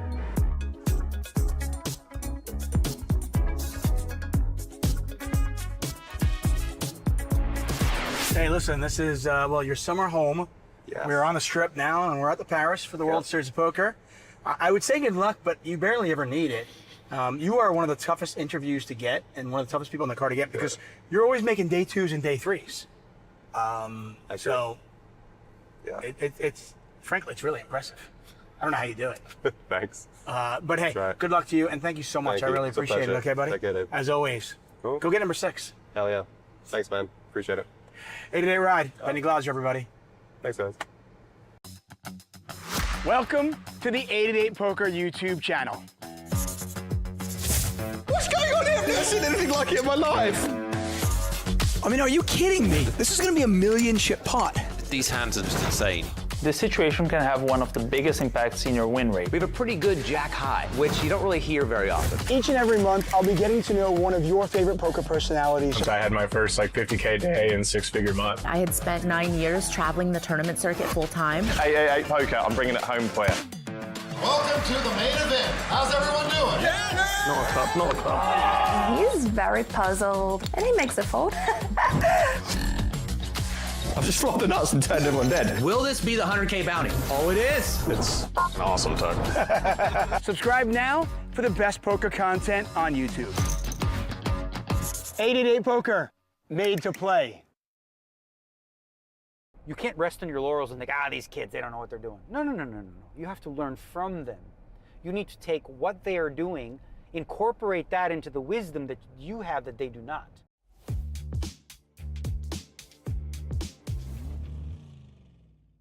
The man I have in the car right now needs no introduction, yet I will introduce him. Good. It is 2-time World Series of Poker Player of the Year, multiple bracelet winners. I mean, almost a 3-time Player of the Year. Yeah. Daniel Negreanu. Daniel, how are you? I'm good. You're right. I was 3-time Player of the Year for about 4 days. And then they figured out that there was a mistake in the points calculation, and it was Robert Campbell who won. So, I got that like feather in my cap. I want to talk about you growing up in Toronto. Your parents, both Romanian. You were, first generation on this side in North America. What was that like growing up there in Toronto with Romanian parents? Toronto was a great city to grow up in. Honestly, it's kind of like, oddly, people probably don't know this, it was like a gambling mecca in a lot of ways. Like the newspaper, I remember Bob McCown would have the baseball lines, and like gambling surrounded us in a way, Toronto's like a big sports town. There was like, casinos and this and that. So I remember it like sort of being a breeding ground for that. It's also the most multicultural city in the world. Obviously I had a very European style background, in terms of the way that I was raised, which was great. Both my parents loved me more than I could ever imagine. They taught me about generosity, about being giving, about hard work, all the things that, make me who I am today. Yeah. Is that where you get the hustler thing? Yeah, I think so. Because like even when I started playing poker, I remember, my mom was all worried because she was a worrier. She's like, Daniel, forget about poker. You go to school.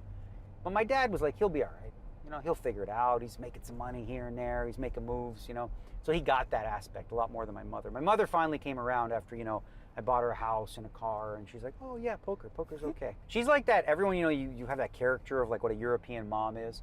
She's that one. Like you come to the house and she'd be like, "What? Are you hungry?" And you'd be like, "No, I'm good. I'm like, okay." And then she just put a bunch of food in front of you anyway. Like, okay, she didn't hear that. I gotta fatten you up. Yeah, a little bit like my big fat Greek wedding. My dad, of course, didn't matter if you're driving, whatever. He'd pour you a glass of wine or whiskey or whatever, and you'd be like, "No, I'm good." And he'd keep pouring. They just come from that environment of just being generous and outgoing. And I think that played a big role in how I live, in terms of one of the most important things to me is I don't mind so much in relationships when people are getting the best of me.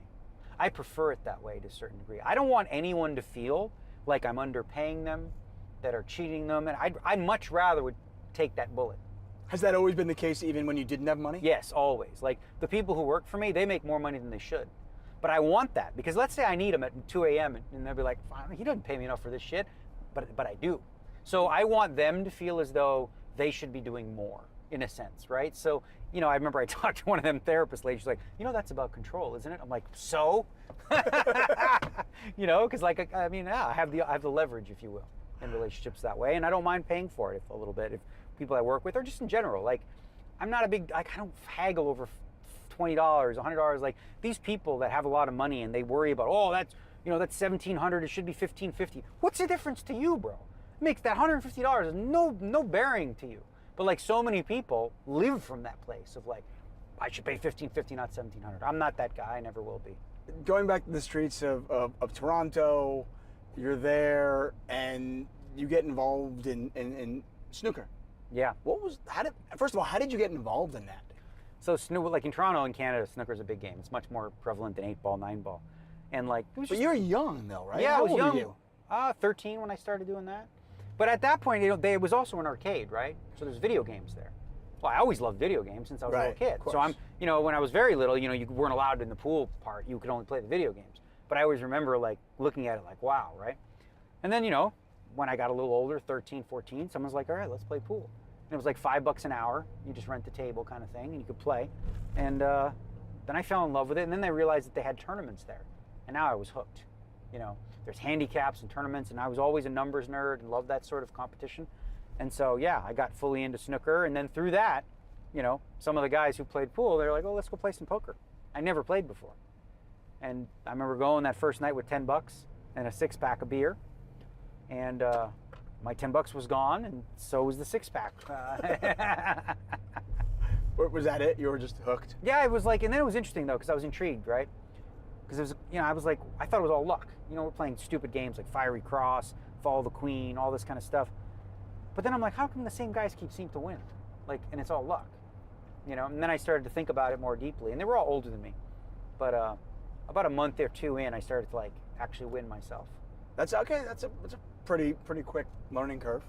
Yeah, I mean, I started to watch like what this one guy. I noticed like, cause you'd get your cards and you just play them and you see what happens to the end, right? Right. But I'm like, this guy, he just folds his hand all the time. What the hell is that about? And then I'm like, okay, well he's always folding, but you know what? He always wins too. How? Right? And that sort of was like epiphany number one. Okay, you don't have to play every hand. You can be selective. That was like my first light bulb moment in poker. Games playing, being competitive, is that something that happened in the house as well? Not really, no, because my parents were not, like, my brother is not competitive at all, wasn't into sports, whatever, and my parents, like, they were not into all that. I loved it. Like, I just, naturally was drawn to games, and, like, I used to, as a kid, I created my own tournament stats. This is why I'm so into this now with poker. I have these wrestlers, they would fight, and I would play with them, but then I would, like, spin a wheel, and, like, one would win, right? And then I would keep stats on who would win. So it would be a tournament. I would create a bracket. Completely arbitrary spinning. I would create a bracket of 16 wrestlers. They would fight, and then there would be a winner. And then for that win, he'd get 50 points, and the second place wrestler would get 40. You did this by yourself? Oh yeah. Did you have friends? Yeah, I did too. But then even like RBI baseball, like the video game, they didn't have stats back then that would calculate. I made my own stats. Team Chinese Taipei, this guy, Bing Wing, he's like 3 for 7. That's 428. And I would keep all the RBI stats and all that. And I would just write papers and papers. And my mom would be like, what are all these papers? I remember reading a blog about a game that you used to play with your dad called, is it Cintar? Mm-hmm. What is that? I found out later that the game Cintar is actually a game, also a game called Nine Men's Morris. Okay.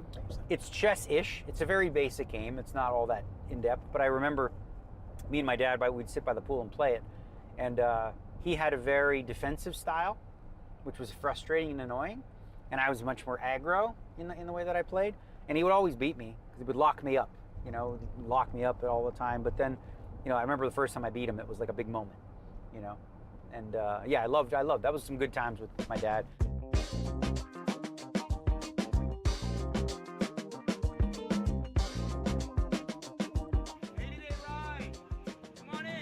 I still remember you winning the second time. I was in France when you won.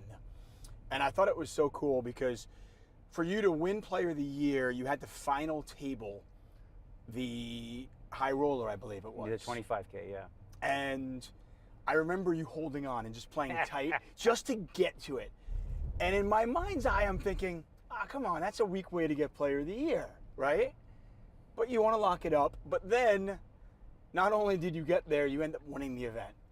So I remember it vividly. It was like 11 left or something, and I had the massive chip leader on my left. So even if you're just playing it straight, that's an ICM spot, you're supposed to play tight, right? The fact that he knew where I needed to finish only made it more difficult, right? Because he's putting even more pressure on me because he knows how bad. But I didn't do anything outrageous. Like, it's not like I folded kings or ace king or something like that. or would have. But the coolest part was, I'm like, all right, now I'm player of the year. I'm short stack at the final table. Spin it up and win it. That was pretty cool. It really was. And I remember you being on the stage and you talking about how you might never catch Phil Hellmuth and his bracelets. Well, yeah. But good chance he never catches you in the player of the year. Or anybody, yeah. Though my goal was to get to 3 before anybody else got to 2. And, you know, it's a different award, right? Like bracelets, they're great. I love them. I'm great. But there's something about the player of the year that just is like so much more grueling and so much more of like a long-term task, you know, where you have to show excellence over like 80, 90 events or something like that. And I've always been a sucker for leaderboards and things like that. There's been some criticism about the player of the year. And I'm curious, what's your take on the point system for it? One of the things I don't like about it, or the way that it was kind of a test of just like volume, you know, where min caches were worth too much, you know, where it just like makes sense to do negative EV things like drop a stack in the PLO even though you're not going to play it to try to get a min cache for 50, 60 points. And that's not what the award should be about, I thought. So I do believe they are going to make some fixes. And one of the fixes that I recommended a while ago, which sounds like they might do, is just take your 10 best caches or your top 12 caches, right?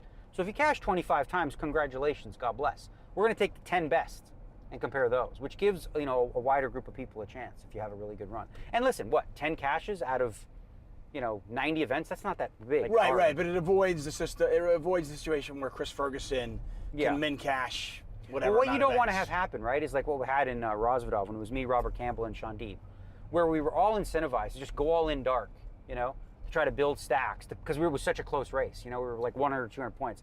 And just like I actually did this in the PLO. Right near late reg, I went all in blind, I doubled. So now I got a stack. I never played another hand in the tournament because I was in the 25K final table and I came in like, I cashed in the tournament. I came like 25th, even though I wasn't there. So that gave me an extra 50, 60 points. So that's silly. I think to their credit, you know, the people at the World Series of Poker said, you know, that's not the spirit of what we want the award to be. So number one, they no longer counted Europe. And number two, you know, I think they're moving towards capping the number of caches. Because think about it this way, right? If you already have your 10 caches, right? A min cache in that is not going to do you any good. So you know, you wouldn't have to do that. Right. Right? I got you. Okay, so I know you're a fan of leaderboards, you know, accolades, legacy. When I think about you, I think about the Hall of Fame as well. And I know you've got to be 40 years old to go into the World Series Hall of Fame, and the Poker Hall of Fame, I should say. And you got in 2014. What are your thoughts on the Hall of Fame? Because right now, one player gets in a year. And it seems like we've got a backlog, and it's only going to get worse. Well, here's the thing about the Hall of Fame. I got a couple ideas on this as well. Firstly, that's what I love about you, by the way. You always have ideas. Yeah, I don't have to worry about this. I think there's been a lot of mistakes with the Hall of Fame in terms of like who had a vote, and like when the media had a vote, all due respect to them, they have no idea in terms of what the actual criteria used to be about. It wasn't a tournament idea. It was about, you know, who plays in Bobby's room, who's the best, who do their peers respect? The David Oppenheims, the Ray Dick Ardanis, the names that the media don't even know, right? They're going to go, oh, Chris Moneymaker, I know him. But if you think of a Hall of Fame and what it represents in other sports, right? It's not about a nice guy. It's not about a good guy. It's not about a popular guy. It's about the numbers. Do they have the results to get in? Does he have the batting average? Has he hit enough home runs? Whatever the case may be, right? So the way the criteria is written, I would actually make some changes to it. The other thing I would do is I would put in 2 players a year, right, instead of 1, and then industry people, right, which is apples to oranges. You know, the Isai Scheinberg and Matt Savages and all these types of people. Separate category, 1 goes in every 3 years. That way you're not like, how do you like compare like Josh Arieh to Matt Savage? How do you compare that in terms of who's more worthy? As a player, well, it's Josh. You know, as an industry person. How about as a golfer? Josh. Yeah, it would definitely be Josh. But anyway, so that's what I would do to like sort of, because there's a little bit of a backlog on the industry side, and as you mentioned, there's a backlog on the player side. But I still think it's important that, you know, it's the players themselves that make the votes, because I thought like when and I love Moneymaker, but I thought him getting in was like sort of a sign of like, well, this isn't what the Hall of Fame was supposed to be about. It's changed. He doesn't meet the criteria as a player. He doesn't. So does he meet it as is he an industry person? If he's graded on that, you can make a case. But the two were supposed to be separate as written. And I'm a very literal guy, so I vote based on what the criteria says. Right, and I know you've long been a supporter and advocate for Isai getting in, and for what he's done to poker. Well, if you think about Isai Scheinberg, right, and you think about a builder category, I mean, what the hell? They should name the builder category after him, right? Not only did he create, largest online poker room, which brought thousands and thousands, millions really of players to poker and to the World Series of Poker itself, but in addition to that, when there was the big Black Friday event, he was the savior. Like, he came in and rescued the poker community from many people's entire bankrolls were in there. And, he did, quote unquote, the right thing. So I think it's silly to think that anyone, and with all due respect to the others, to think that, like, if you're going to have a builder go in, that it's not him. It's interesting. A lot of people will ask me, hey, who's the best player? And I always find it really interesting because I'm going, I don't play in Bobby's room. I don't know, which I think speaks volumes to the fact that, hey, why should media be voting for the players? Because you don't play in those games. Yeah. You don't know about. David Oppenheim essentially got in because of me, because I made a case for David Oppenheim. The media doesn't know who's good in that game. You don't play in that game, right? The way that the Hall of Fame, it was a very small group of people back then. And as you said, it's expanded, so we have to make some changes. But it was really just if you were a high stakes guy and you've been around a long time and everybody thinks you're good, you get in. That's the only way.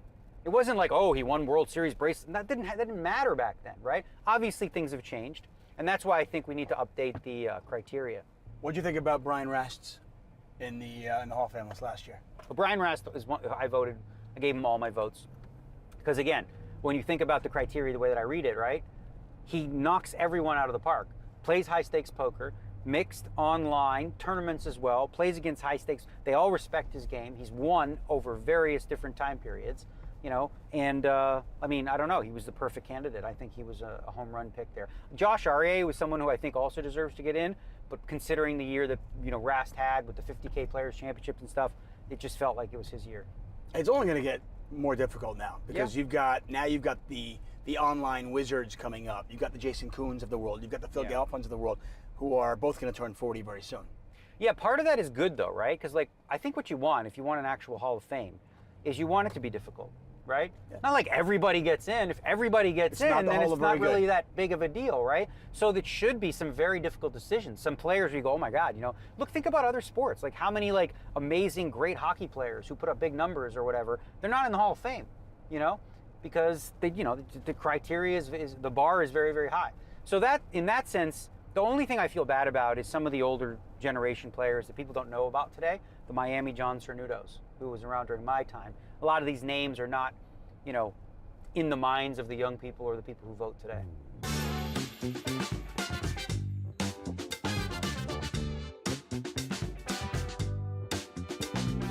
When you look at Vegas and you look at the transformation of the city, and now that it's your home, and obviously it was your home for a while, and I know that you left after Black Friday, but then you came back. What do you make of the city and how it's evolved? Well, Vegas has changed a lot. Like I'm a little bit of a romantic, and I reminisce, and that's why I love movies like Casino. It's just whenever that's on, I'm always watching it. Like there was something romantic about the Vegas in the 70s and 80s, and obviously I wasn't here then, but I can feel like I can smell it and I can taste it. And I was here in the 90s, so I saw the evolution and the changes to more clean, corporate, buttoned up kind of city, and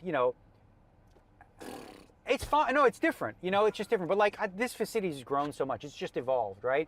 With all that corporate, now we have sports. Remember for years, for decades, well, you can't have sports in Las Vegas because it'll be fixed, and gambling and all that stuff. And it's like there's gambling everywhere now. So now that we have sports, we have family-friendly stuff. And I say the biggest thing I think that changed it, Vegas used to be a place really for adults to come gamble, and now it's like people come here for restaurants, for shows. Gambling is no longer the primary driver of the revenue. Right? It is this for sports now. It's like the Mecca too. Where would you want to hold the Super Bowl? Vegas. Where would you want to hold the NHL draft? Vegas. Everybody wants to do the All-Star game. Vegas. No, when I come here with my wife now, we don't gamble. Yeah.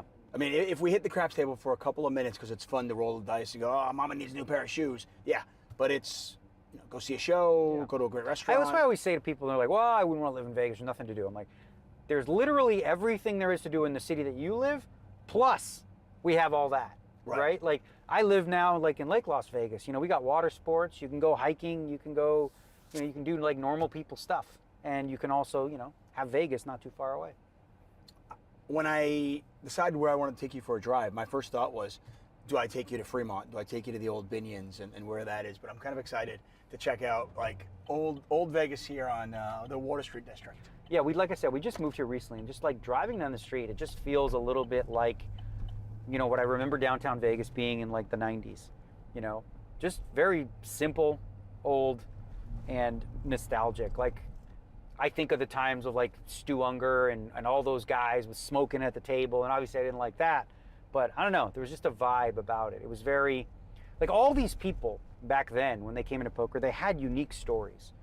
You know, pool hustler, this guy, this, and you know, today it's a little different. It's like, well, the guy went to MIT, you know, he studied solvers and now he's an online poker player, and then he, you know, it's like boring, but you know, it's just different. Like, I kind of love. It is boring. We can say that. It is. Comparatively okay. speaking, it's right. a little more boring like than Eskimo Clark. Yeah, Puggy you know, Pearson, those guys. Yeah, like just Puggy Pearson, who, you know, didn't have like a first grade education.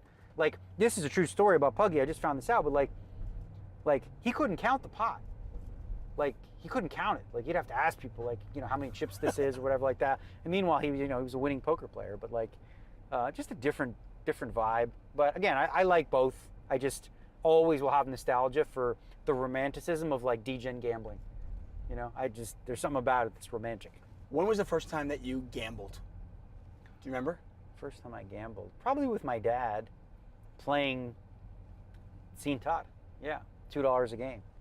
Like, after a while, you know. Would he take your money? Yeah. Oh, 100% he would take my money. Yeah, he would take it. I mean, not like it mattered, right? Because if I ever needed money, they would give it to me. But yeah, we played $2 a game, and I remember when I beat him, framed the $2 basically. Yeah.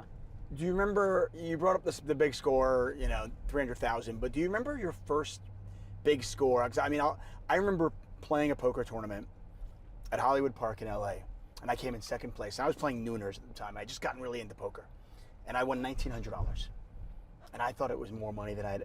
It was so much money to me. Yeah. I came home and I was dating a girl, and I'm making it rain with singles, and yeah. I was so excited. Do you have a moment like that?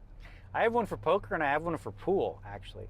I was never a great pool player, but you know, there's handicaps, and we had like the classic, which was there was like 2 a year, and you know, you play to the classic, and it was a double elimination, and I coasted through. Like, this first round, I played this guy Paul Chan. I beat him 3-0, best of 5, and then I coasted through to the finals. Right now, this guy Paul Chan, he goes in the losers bracket. He's playing all day, and I'm sitting there for 7-8 hours. Now, you know, I got to play him in the finals. He wins the first 2 games really quickly. I'm like, damn. I win the next 2. So we're tied. He ends up beating me, but I won $500, and I remember like having the check and bringing it home. That was a big deal in poker, in pool. But with poker, I remember it was like the Canadian National Exhibition had like the first like sanctioned tournaments there, and I was heads up with a local ticket scalper named JC, and we went way back. We played in the private clubs and all this kind of stuff, and I remember winning like 13,000 in that one, and that was a big deal because that sort of prompted me to feel like, all right, you know, next stop, Las Vegas. Okay, so let's take your journey to Las Vegas, and I've heard you talk about the walk to the Mirage, right? Was the Mirage the first place you played, right?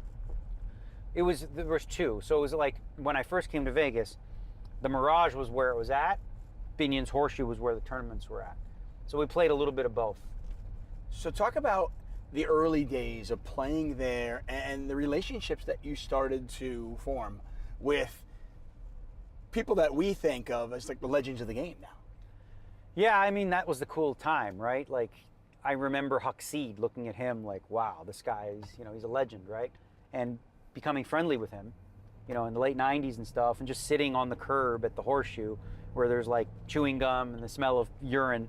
And I don't know, it was super cool. And I remember way back when Geraldo Rivera came to the World Series of Poker and he wanted to do like a little bit.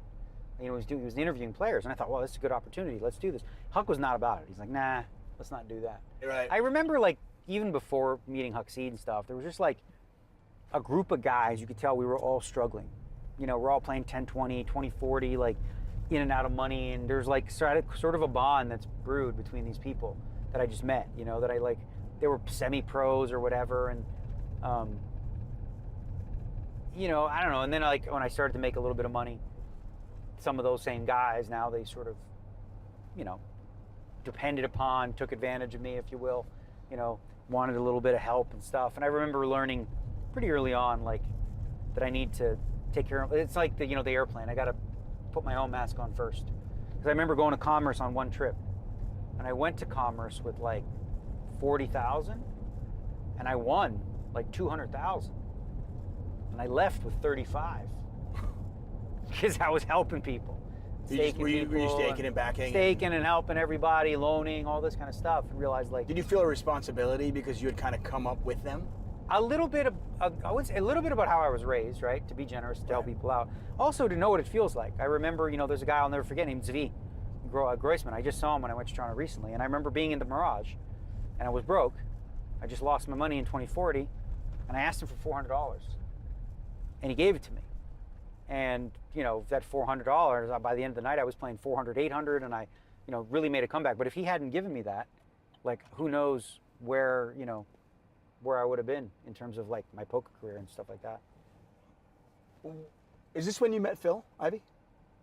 Phil, first I met Alan Cunningham and John Jawanda in LA. I remember we were playing the LA Poker Classic, and I was looking up at the leaderboard, to see like where I was at, because I was always a leaderboard guy. And I see this other guy standing next to me looking too. I was like, is that you? He's like, yeah, that's me. It was John Jawanda. And then Alan Cunningham. And through that, we went to Atlantic City, and Alan introduced me to Phil. He's like, yeah, this guy's good. I'm like, okay, whatever. Nice to meet you, whatever. And then we sort of, the four of us kind of became like friends who would travel the circuit. And it was kind of great because it was like a brain trust. There was no solvers. So the four of us were sort of sharing information in terms of how to approach poker. And I remember, like, Jawanda would argue one side, Phil Ivey would argue the other. I'd usually be on Phil Ivey's side. And then Alan would give us the right answer, because he would just he knew the right answers, right? And but it was always great, because like just hearing how John would approach things, and John Jawanda would always be like the guy though who was like, did you lose? Then you must have played bad. Like, this guy was blessed. I don't know. He was very, very good, but he's also blessed. Like, the idea of losing 2-3 sessions in a row was impossible to him. Couldn't imagine you played well and lost 3 in a row. But yeah, it was a cool dynamic. So John was more results oriented. He was that, and he was more like a disciplinary father. Very judgy, very judgmental. You lose, you must have played bad. I'm like, the fuck, bro? Listen to the hand. What did I do wrong here? Well, you should have folded. I'm like, yeah, you say that because you know his cards. Like, are you still close with these guys? Go left here. I'm still very close with Phil Ivey. I talk to Jawanda once in a while. Alan I haven't really seen. I still like him, but we don't really run in the same circles anymore. He's sort of like, he's not out of poker, but he's not, in poker like he once was. Right. Alan's surprisingly, like, funny. Oh yeah, no, he's super funny. Like, but you'd see him on the surface, and I see Alan, and I'm just, I think to myself, straight lace. Yeah, he's the guy with the answer. For lack of a better word, just a nerd, right? And I hung out with him once, and I was like, "You're hysterical." Oh no, he's super funny. He's witty, very like sometimes funny. Like the quiet ones, when they do tell a joke. Go right here. When they do tell a joke, it can blow you away. You like Eric Seidel's a little bit like that too sometimes. Yeah. Doesn't say much, but when he does, sometimes it's pretty profound and funny.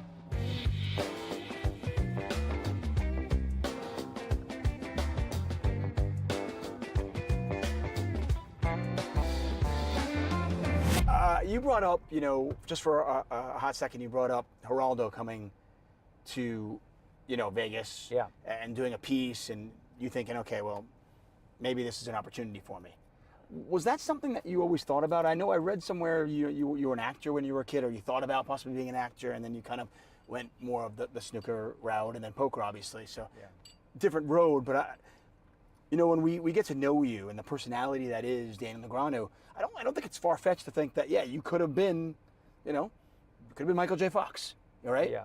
A bad hockey player who turned into an actor, Canadian, for sure. right? No, I was very comfortable on camera from a very young age, and I wanted to be an actor. That's correct. And I did extra work. I was on a few things here and there, like in the background, and, would have loved it. My parents didn't really know a lot about how to get me into that. And I remember even, I would write as well. Like in the 3rd grade, I wrote a story called The Lost Army, which won like an award in our school network. That's so cool. It was basically like a ripoff of a Rambo movie. But, I was always very film. Hey, the world needs more Rambo stories. Okay? Yeah, exactly. Well, back then, it still needs them. Yeah. But you know, I was always into that. It was always very comfortable, very easy for me. And I knew, like, and Mike Sexton was actually a visionary with this. He saw well before it actually happened at poker. You know, I remember reading the Poker magazine, which was like in the late 90s. It was a very plush magazine scene. Mike Sexton was like, you know, sponsorships right around the corner, corporate sponsorship and all that. And most people thought, you know, he was nutty and, you know, he was with his vision. But I sort of believed it. I believed that it was going to be big, you know, and I thought, like, I could play a role in that. But I remember Card Player magazine asked me to write for them originally, and I was like, I don't think I'm authority on that. Like, I don't want to come from a place without credibility yet. Then I was in poker for a couple of years, and then I started to write for them, you know, and sort of create a voice, you know, in poker. And, you know, through these like poker forums like RGP, which was Rec Gambling Poker, I would get involved in beefs. I'm a 23-year-old, so I'm an asshole, right? Just a jerk. I'd say stupid shit, get in fights with people. Like, that's what the internet was, you know? And then, territory. Yeah, and then I started to, like, you know, grow into the role, if you will. But it was like, it comes very natural for me. Like, public speaking, talking about the game, especially to, like, people who don't, you know, like, understand it at a high level. Like, you know, with the masterclass that I did.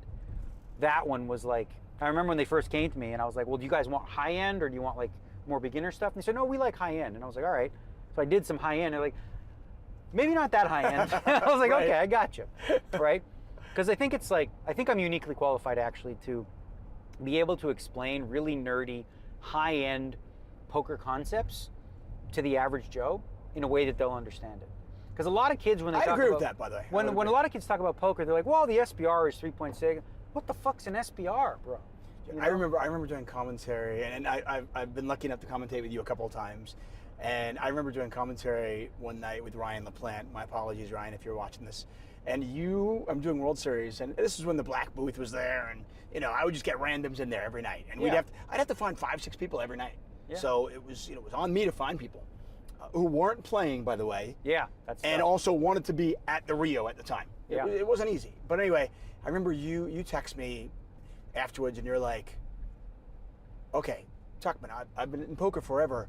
What the fuck was Ryan even talking about? Like, you didn't even know." Well, that's a problem, right? Right, and I'm going, and I'm like, if I don't understand it, like, who is the audience? Yeah. Right? So if your audience, listen, if your audience is professional poker players who all know what they're doing and stuff, sure, go there, right? Right, but if that's your audience, though, your audience is too small. It's limiting, right? So if you want to expand the audience, you need to speak to them in a language they understand, which, you know, I think the World Series of Poker has always done a pretty good job of. And I think, you know, even a guy like Nick Schulman too has sort of mastered the art of combining solver-ish knowledge with also, you know, simplifying it to a certain degree.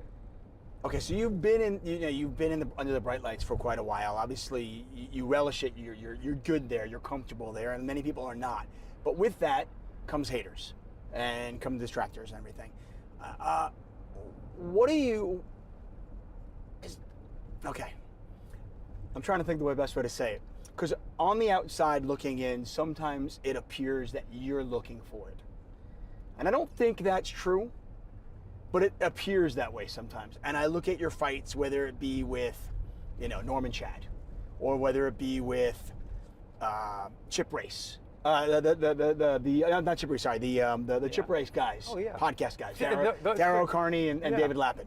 Yeah. And I can go on. There's many people Those out there. two that you bring up are so perfect. First of all, first and foremost, I love my haters, like the doubters, people that have said, you know, those two in particular, I never came at them at all. Under any circumstances, right? Norm would always pick at me for, you know, using the F word and this and that, and, you know, sort of schooling me on how I needed to be. I'm like, you know, I'm just me, right? I never picked on this guy. He just kept coming at me. I never noticed it. Other people around me said, you know, he's like coming at you, right? And I'm like, I don't know. I always thought it was good-natured until I realized that it wasn't. Like, he was actually like trying to insult me, right? Whatever. So, you know, I snapped back a couple times in response, right? It was never initiated. I never came at him. Those two weird dudes, like, he wrote, it's so funny, like that, those guys, like, because people send them to me sometimes, they could be talking about anything. They could be talking about whatever. They'll find a way to make it a dig about me. You know what I mean? And they literally, imagine trying to paint a picture of somebody in the worst possible light with no redeeming qualities whatsoever. That's where they go for, right? And it's not even like honest. I think most people who see it go, wow, that seems like extreme, unfair, and unnecessary. But you know what? You're basically the husband in Titanic. Zane characters. Yeah, something like that. Where like, and it's outrageous. Like, and the thing that I guess the only thing that annoys me is when people actually flat out lie, you know, and just make stuff up, or just like say things that are actually not true, or quote me as saying things that I didn't actually say. So those beefs, when those ones specifically, those were nothing I initiated. No, the question is, you have two choices, right? People start throwing shit out there about you. Ignore it, let it become fact, or you know, argue for yourself, defend yourself to a certain degree, and then people say, oh, why you even bother with that, right? So it's a lose-lose either way. But here's the thing, when you have haters and you accumulate them, you have to look at the benefit of, you have to look at the other side of that coin. It's like, that's because you've become something, right? If you were an insignificant pawn in the game and you didn't matter, nobody would care. No, of course. But when you are in the limelight, like, and here's the thing, I love this one quote. It's something that I've learned to realize more recently is, you either die a hero or you live long enough to become a villain in people's eyes, right? When people start to put you up on a pedestal, like you look at the Michael Jordans of the world, right? He was around before social media existed, you know? Oh, but if he wasn't, you know, they would have found ways to rip him apart. I mean, they did anyway. They did anyway. They Yeah, did it would have anyway. been a lot The gambling. worse. We live in that society now. The where controversy of why did he leave? Why did he go to baseball? You have so many people that don't understand that, like, humans are complex. There's good and bad to everybody. I know my negative traits. I can be arrogant. I can be condescending. I can be an asshole. I'm aware of that. I see it sometimes. I laugh at myself. I give myself that because I know that's not all of For who what I it's am. worth, I remember doing World Series of Poker commentary, and I remember you making the comment, "Hey, sometimes there are some commentators I just prefer to I just watch the show on mute." It wasn't you, by the way. You told me that, by the way. That's the fact. But I'm listening to that going, oh. What a I know son that was of a bitch. real dick. That was a dick dig. Yeah, you know, listen, I've learned to like not do that as much anymore. But yeah, you know, I can go there, and then when I do, I'm like, yeah, I shouldn't have done that. Whatever, because I'm human, right? And I'm okay with that. And I think like even people I disagree with, and this is probably something I've learned in the last 5-6 years, just in general, like even politically or whatever, like just because I disagree with people and think they're really wrong on something, I don't need to demonize them and villainize them because like. There's good and bad qualities. There's complexities. Like the perfect example of that is a guy like Elon Musk, where people live in this idea that you have to love him or hate him. How about you can appreciate, love all the things he does for the world, also realize that sometimes he's a dick and an asshole too, because he's human. Okay, speaking of you know, somebody who can be an asshole and somebody who I know you have to be opposed on so many levels. Are you and Mike Mattis still friends? Yeah, Mike Mattis will text me all the time. Yeah. Yeah, and it's funny because even politically, like he says some dumb shit, and I'm sure said some stuff, but we do agree on a lot more than you would think, especially with all the recent changes in politics in the last 4 years of new issues that have arisen that didn't really exist. We actually find, you know, more of an agreement on things than ever. But like, again, he's a perfect example of somebody that I've learned to like, I think honestly, what really did it for me, what really was like the moment for me was when COVID was going on, right? And there was the whole lab leak theory, right? So you had some people say, well, maybe there was from a lab, and other people said maybe it was a wet market, right? Well, if you thought it came from a lab, that meant you were Republican. If you thought it came from a wet market, and that those people that thought it was lab are racist, and it had to come from a wet market. How about this? We have no idea. Both are plausible, but when you'd go to your camps, you were sort of like told this is what you need to think, and it was a perfect example, I thought, of like a lack of critical thinking due to tribalism. And it sort of opened the door for me to like look more deeply into things and be like, you know what? I'm going to look at every issue independently of itself and think about it myself from a critical perspective, not just, you know, be like, oh, because you share these views with people, you have to share them all. I don't. I have views that I agree with there, I agree with there, because I think for myself. It's a big year for you. You're turning 50. Yeah. 50. Are you going to play the seniors event? Oh, I can't play the seniors event this year because I don't turn 50 after? until July 26th. Okay. But I don't know, maybe. Like everyone's saying, oh, you got to play it. You know, it'll be fun. I think it might be fun because I do think that there's something... I think it would be fun for the seniors. Forget about you. I don't care about you. For the seniors, like my dad played in it, okay? And it was the coolest thing. He loved it.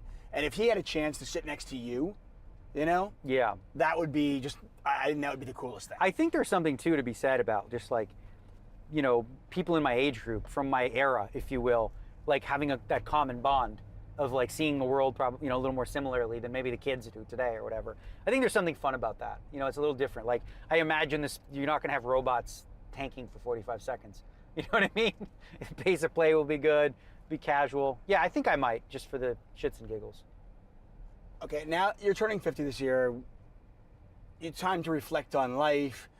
one of the things that amazes me about you is all the things that you've accomplished, all the tournaments you've won, all the accolades. You've secured your legacy, and certainly in poker, right? You're married now, and yet it seems like you still push yourself to play against the best. And you brought up somebody. We were talking about people that you don't get along with online or something, and you and Doug Polk were going at each other for a while, and then suddenly you decide, okay, let's play heads up. Yeah. Why do you do that? What's the point of it at this point? I find so much joy in goal setting, right? And there's controversy about whether that's a good idea. For me, goal setting is an essential part of my life, and for me, whether I reach the goal and accomplish it or not isn't the most important factor. It's the journey itself, because that's what I love. I love striving to do something. It comes from that, being a kid, playing video games and always finding new goals and new challenges. With poker, there's always new and fun things to challenge myself with. And the World Series of Poker coming around is always, it could be this year. This could be the year where I have that killer 3-4 bracelet World Series of Poker. So for me, being able to compete against the best players today is super important. And I understand that in order to do that, it requires self-awareness and humility, in a sense that, you can't rest on your laurels and think, these kids, they don't know what they're doing. No. You have to learn from them. You need to take what they are doing, incorporate that into the wisdom that you have that they do not. I have 30 years of wisdom in the game, and I can also understand how theory works now because I put in the work. So the match against Doug Polk, as you said, I lost $1 million or whatever, right? People are like, well, that was dumb. But frankly, I put so much work in, it improved my level of skill. So the $1 million didn't change my life, but the benefit I got from going through the theoretical practice, benefits me long term, I think. What was it like being coached by, one of the new players? Being coached was fine because, here's the thing, right? Like with any, Tiger Woods had a swing coach, right? Didn't mean his swing coach was better than him necessarily. No. He just was like, okay, Connor McDavid has a coach. help me do things I don't know. I don't know how to turn on a computer like that. I didn't know how to use a solver.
That was a delay. We're like, oh, we're not there. Welcome back. As you can see, this is not a sit and go with all the ambassadors. I don't know what happened. I don't know either. Don't know if some didn't turn up or whatever it was, but because it didn't happen, they said, can you do the high roller until it finishes? And we said, yes, indeed. So this is what we've got. And we're down to 6, is that right, Jay? Yeah, 6 left at the moment, so picking up with 6 players. I'll run you through who we have got. We've got Jamie Walden in 1, Mitch Johnson 2, Mike Allen in 3, Guillermo Sanchez in 4, Glenn Gaines in 5, and Tom Middy in the 6 seat. What a final 6 for this high roller.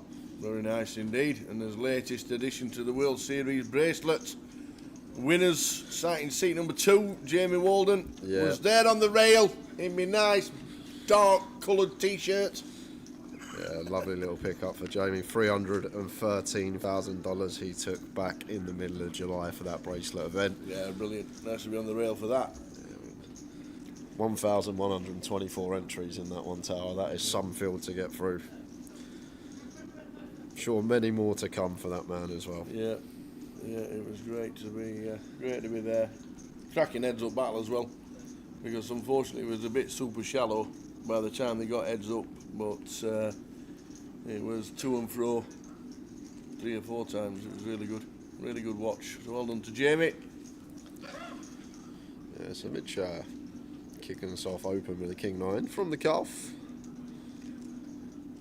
18 bigs going to continue on the Queen 4 deuce, and Glenn, as the chip leader, does get to battle, having everyone covered. Going to float here with 3 to straight, 3 to flush hand, 8 of diamonds on the turn. Not really what Mitch is looking for. Jack 10 could definitely be a plausible barrel, and ace as well. Maybe one that we are just going to see a river with a lot of the time. Does opt for check.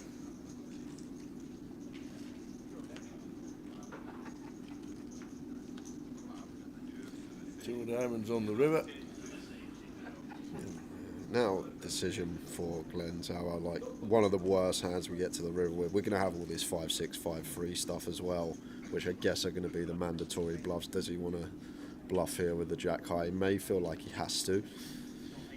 No club in hand, which I guess is a good thing. Fold out some of Mitch's flush draws that have our high card beat.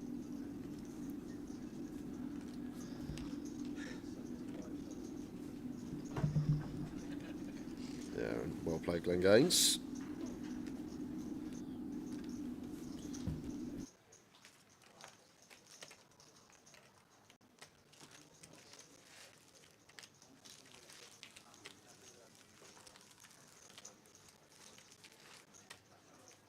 Nicely done. So the final 6. Have we got the payouts? Do we know the payouts? Bottom of your screen, Tower. Oh, straight away. Right Boom. on cue. Very nice indeed. Well done, one and all. Some 6 this as well, Tower. I should note, like, it is a high roller, but final 6 players. Yeah. When it comes down to live earnings, 6 of 6 out of these final 6 is Glenn Gaines, who's got $382,000 in live earnings, and all of the other 5 players have more than that. So we got 6 very good poker players here, all battling it out for the high roller title. Mike Allen out of the way. Guillermo.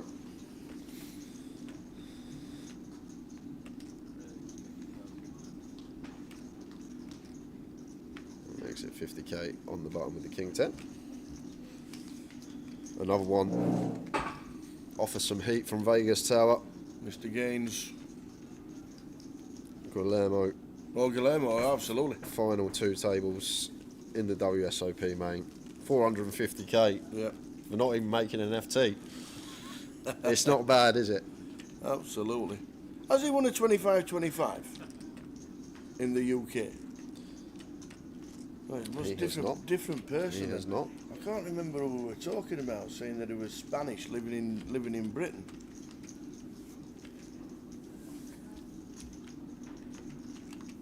Good afternoon, chat box. Hope everything is good, wherever you may be. Yeah, we've got to give some tokens away, so we have. I might be lazy on the first one, Tower. Get Lime to do a keyword thing and get one gone straight away. I like that idea. I do like that idea. It's a cracking idea, is that?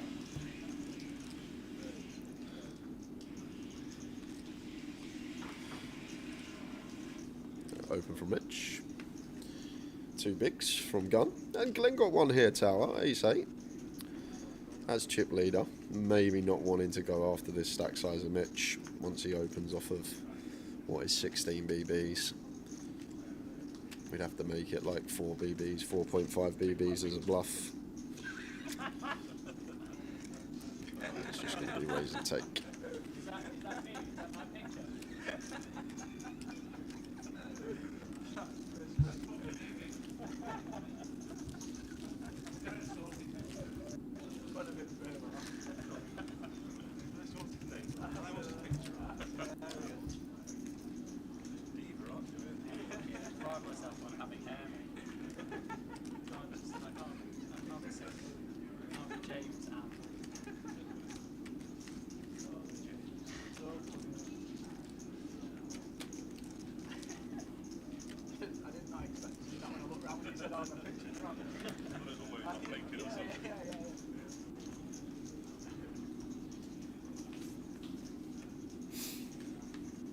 So the final 6 of the high roller, streamed till we get a champ. Yeah, 5's going into the mark under the gun there from Mike's. Seems good. One of these middling stacks, small pocket pair under the gun. Not going to play well, especially at an FT. And then over to Jamie. King 4 suited in the small. Glances at the chips. I think more often than not we are just going to see fold in this spot tower, but Jamie may have some other ideas here. King blocker in hand, suited.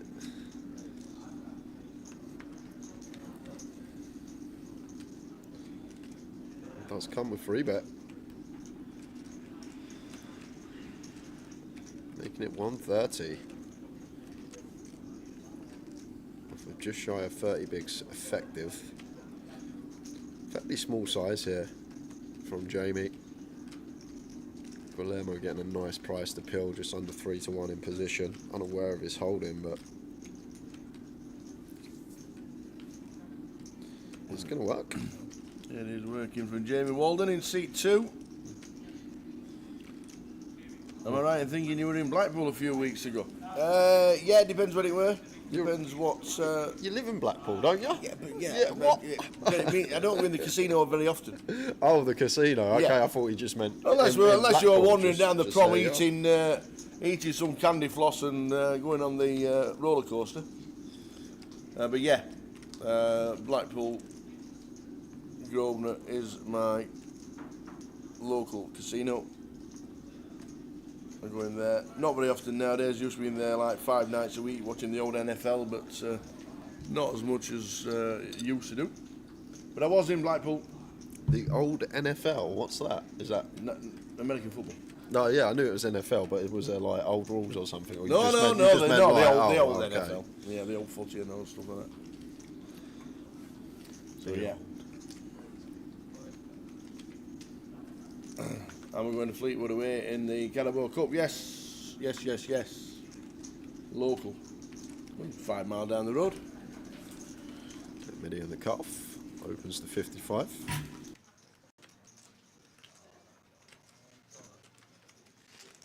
Raise and take.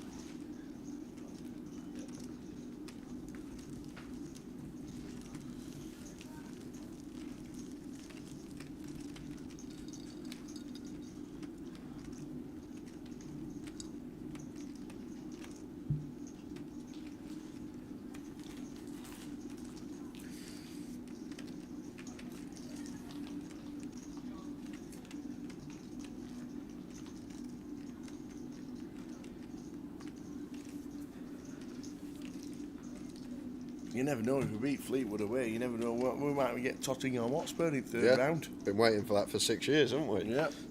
Still yet to pull it.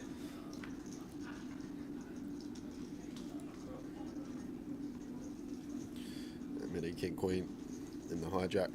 Going to be back-to-back opens. Nice one to just try and get through. Still get some value from the big blind defence. Over to Mitch on the button. 16 bigs. Probably not ever playing any flats here, so we're going to see an all-in or a fold, you expect. And there we go.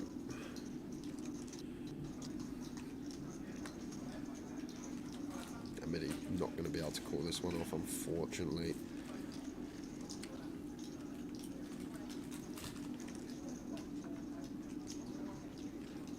doubt he will. We just then become well outright short stack. Difficult to ever have Mitch dominated. Guess he may have a few in there that we do dominate, but king queen off into the muck. Into the muck. Oh, you were final tabling the big one. Nice one, Jack. And saw me chilling in front of the big screens. Yeah, I used to watch a lot of American football in the Grosvenor Casino in Blackpool.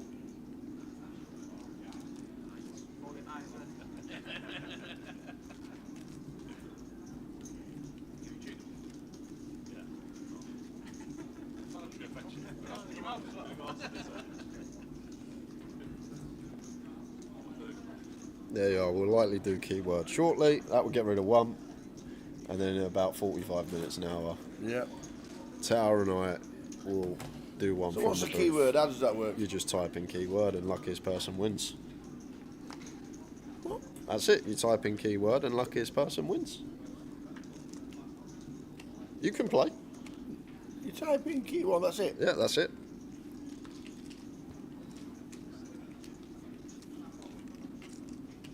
Do we know what the keyword is? I have no idea.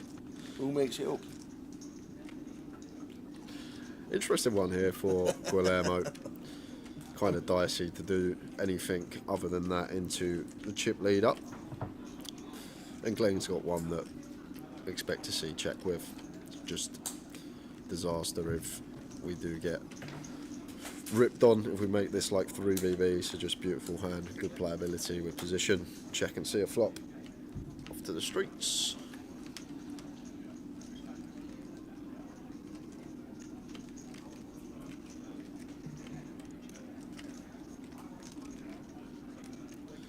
I think just going to see a lot of checking here from Guillermo. Important these blind on blind spots. Think about if we ever really fold out better hands, and probably don't with this ace-4. However, Glenn's got one that could potentially go for the stab here. He's going to just check and try and realise some of that backdoor equity. And there's one of it. The 5 of hearts. I think in Guillermo's head here against chip leader, we are just hunting for showdown tower, hoping that the blind on blind confrontation, that ace high, can be the winner and we can get there cheaply. There is the check, and no decision for Glenn. Picked up a healthy amount of showdown blind on blind. Does he think that this ever needs some sort of denial? He does not, so checks back. There is the queen of clubs. Why not get there? If we're going to showdown. Should do tower now. It should just go check check. Ace high can still show down here. As Guillermo, it's a check range in the big. He's going to have all this like 8 deuce off, 8-6 off stuff that we still beat, and then Glenn's got no reason to value bet his 5. So any rep at 10? Well, it should just be a case of blind on blind, small pot. Both players got a hand to show down, but no. Look at this from Guillermo. Going to go for the bet. Maybe trying to dislodge Glenn specifically off a 5 or a 9, and does exactly that. So credit to that man. I think a lot of people just probably check, take the showdown. Nicely played.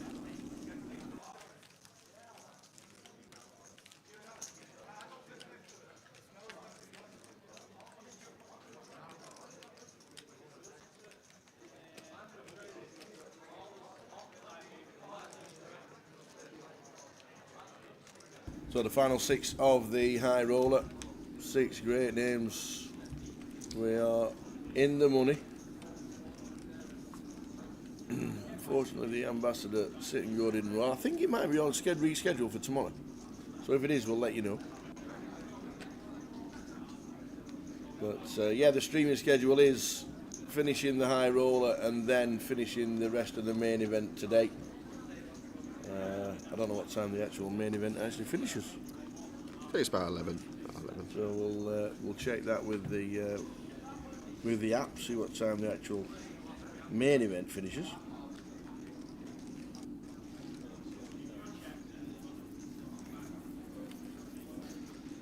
Mike in the cut off, suited king. Nice one to take initiative with is just going to raise and take. So, yes. Inform me, baby. Inform me. It's keyword time. Oh, already? Yeah. Whatever that means. I'm sure the chat knows what it I means. actually no idea what's good. How can we run a quiz when we don't know the rules ourselves? It's not a quiz. This is great. This is just bingo, I believe. I think it's whoever's luckiest tower, but there we go. So, guys. Do you give them clues? I've been told. Yeah. The key word is roller. Roller. So what happens now? That's what I've been told to say. Roller. Roller. Rolling, rolling, rolling. High roller without the high. Roller. Zilled. Zilled straight in, there we go. Zilled. Oh, so it's There the you go. first one to type it in when they win. Okay. The key word. Wow. It's not the first one to type it in. Oh, is it not? No, now someone will be picked at random. Oh, I love this game. I love it. So Zilled, who was first, doesn't mean he's won. No. And then Lime Ricky is going to monitor the chat because that's what she's best at, because she's amazing. King 10. Zild says I prefer Towers rules. 2 minutes. Wow. You've only got 2 minutes for the keyword to be typed in. Roller. Not rock and roller. Rosa says, how did Bowie bust out? I heard he was just so card dead he didn't get a hand, V-pip 0% and basically blinded out. Was forced all in tower. Andy Wilson. Andy Wilson. Honestly, asking, he was in the high roller day 2 today. He V-pip 0% and he got blinded out. That's what I heard anyway. Didn't play a single hand. And then eventually was forced all in. Wow. He slept in.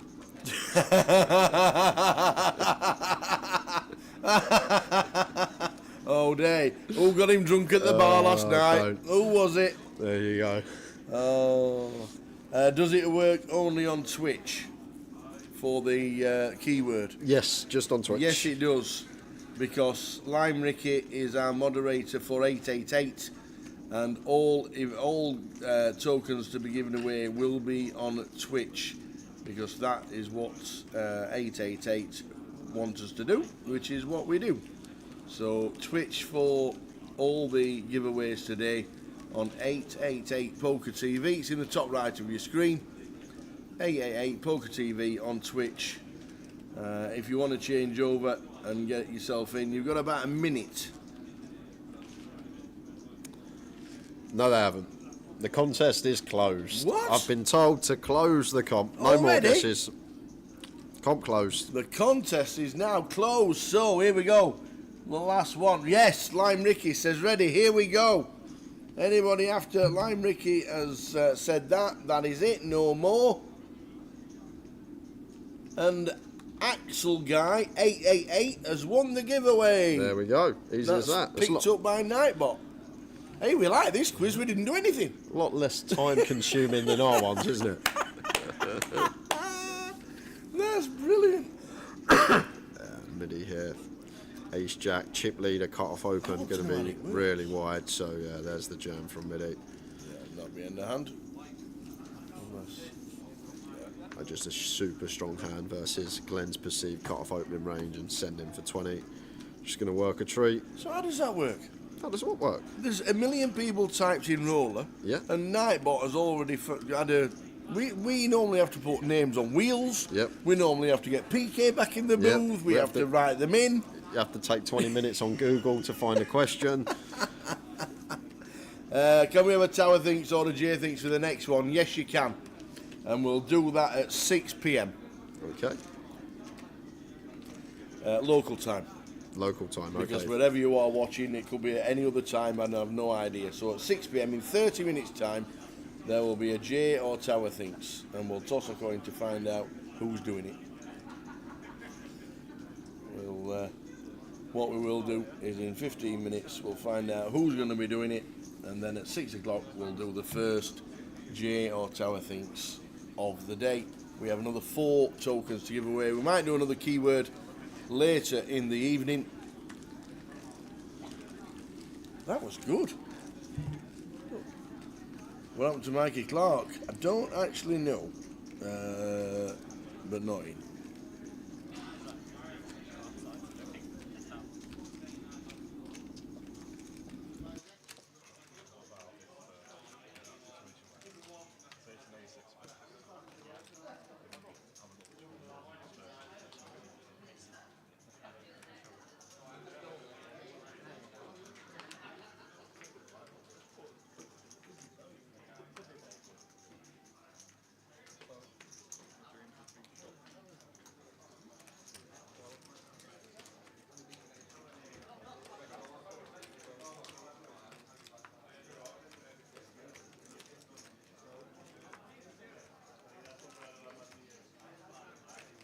10-5 for Mitty the Small. We get a walk.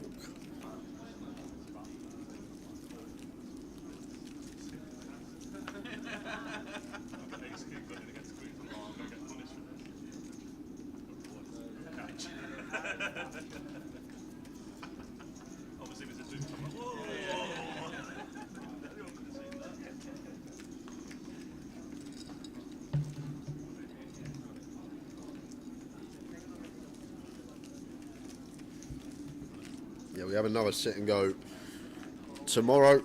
That's scheduled to be streamed, so don't worry, we'll get the 888 guys on the feature.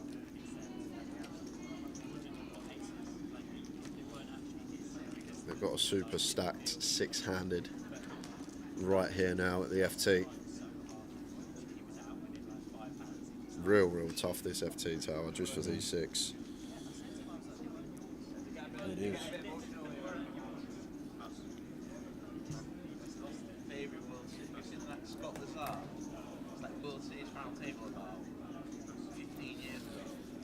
Prizes at the bottom of the screen. £24,350 first place. All six in the money. £5,810 first out. Could have been tougher if Bowie had set an alarm. How do you sleep in until 4 p.m? It's just a poker player thing, isn't it? That's all it is. I know it's a good thing not to set an alarm and let your body just wake you up. That's a great thing, if you can do it. Yeah, so Mike going for the raise here, just shy of 3x. Sorry, just north of 3x. With 4-3 suited. Guillermo with Queen 8 and position.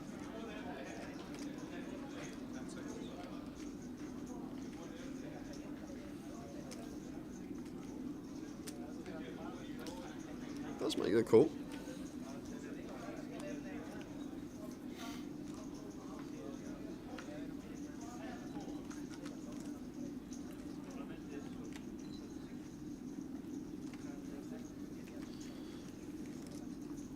There's a king, 7. 2 diamonds here. Mike's stone cold bottom of range. May just be a case of one and done. Maybe on some 6x, 5x turns. Could send in a second barrel, but I think with this hand, a lot of the time we are just going to go for one small bet. And the times that Guillermo calls white flag will usually be waived. 20% are just over to Guillermo, just queen high, no diamond in hand. Queen 8 diamond seems much easier. Continue. Queen 8 no diamond, difficult to come along. But we do have position in this price. It's going to take the 6-1 price. Like it. It does have the best hand.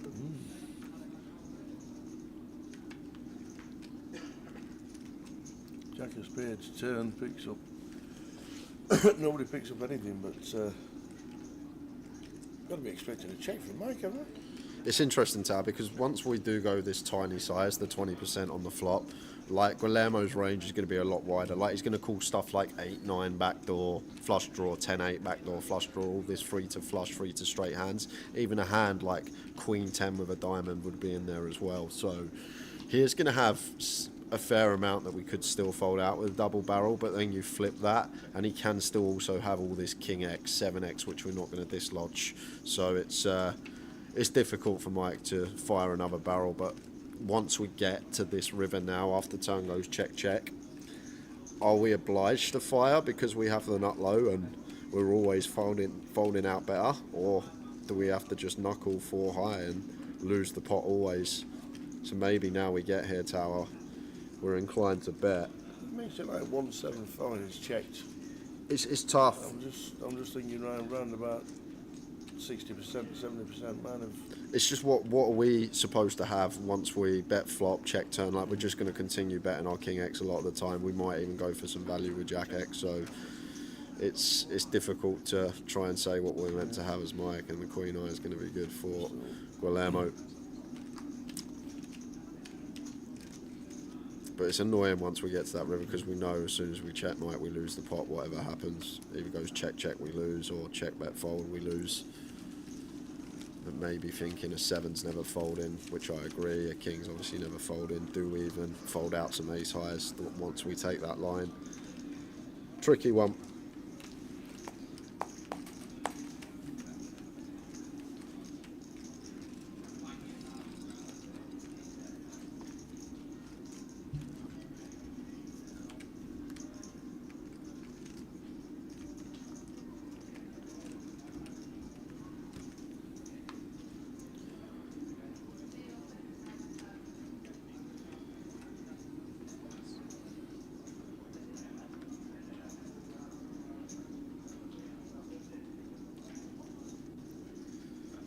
Jack 10 for Jamie.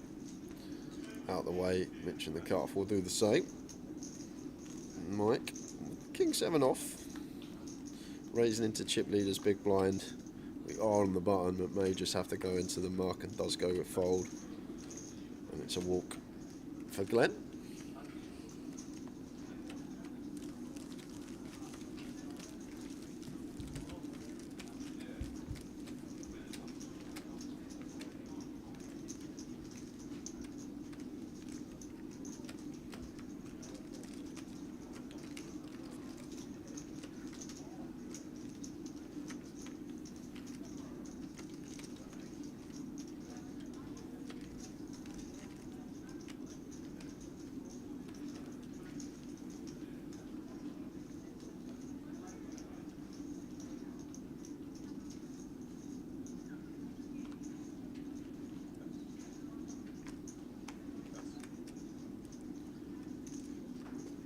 Beautiful sight to see. At an FT with 6 left, a couple of kings for Mike. Very nice indeed, Mr. Mike Allen. Just shy of 18, should just be open. No decision here. Let's make it 2 BBs. Oh, and Guillermo with 6s here. On the button. Like, we're never happy to 3-bet call, so we're never 3-betting, so it's a case of call or fold here. You expect for Guillermo tower, and it's going to flick in the call.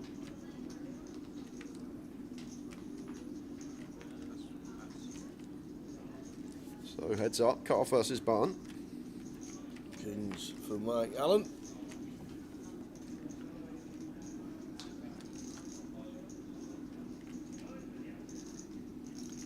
Well, 8, 7, 4, but all diamonds. Guillermo. Yeah. Equity favourite. Should be doing a lot of this as Mike. This is going to be a fair amount of checking going on, as there always is cut off versus button scenarios. But in this particular board as well, super wet. 4, 7, 8 mono, no suit in our hand. So going to be proceeding with caution against a stack that has us covered. 9. 9 of clubs on the turn. It brings in 10s in play as well.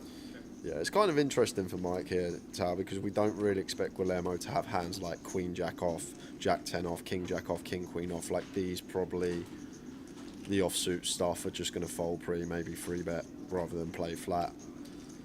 So it's not like a case where we try and get some value from like a bare diamond hand. Yeah, for sure, he could still have like some ace jack, ace 10 with a diamond, but I actually really like how Mike's playing these kings, just keeping the pot really small. And there's the check mark with the 10, the extra outs on the turn. Yeah, now hitting the river. We've got to check again, or can't really see. Maybe King 10 suited, Queen 10 suited to get some value from. If we do see a bet, expect it to be really small tower, but I think more often than not, Mike going to be checking here. And the times that he does bet, it's only going to be a small size. And Guillermo with clear as day value bet with the 6s.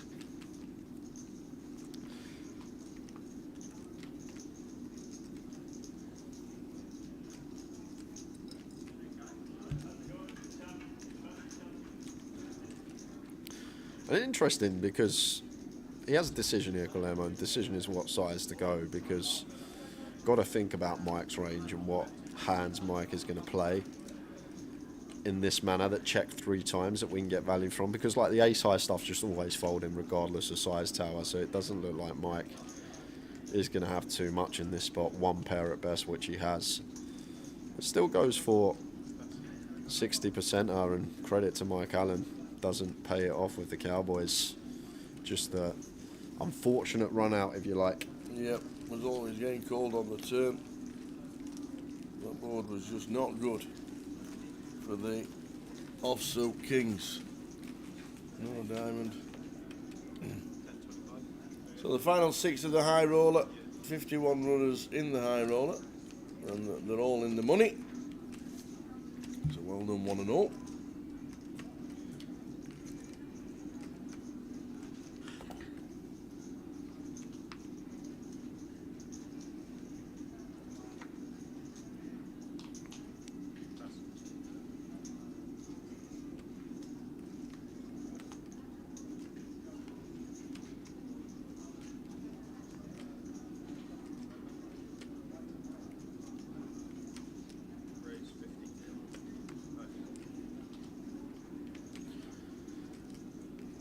Straight back after it. Pocket 9s. Going to be folded round to Jamie in the big blind. 4, 5 off.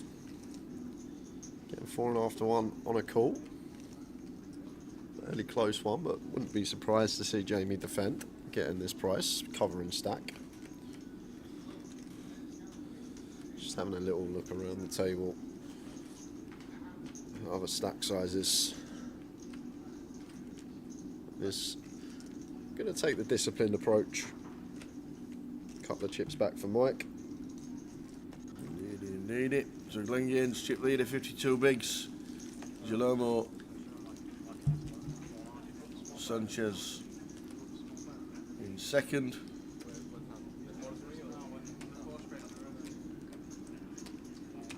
And who do you want to do the first tower thinks or Jay thinks? Doesn't affect me. Why? Because it takes me 5 seconds to find a question It and takes 5 me seconds 15 to minutes. answer. There you go. It So takes there me you go. 15 minutes. So would you like to ask the first question? Jay to ask me for the tower thinks, or would you like a Jay thinks? First 3 names in the chat is what we'll go with, and it'll be at 6 o'clock. So tower thinks for Jambo, PG.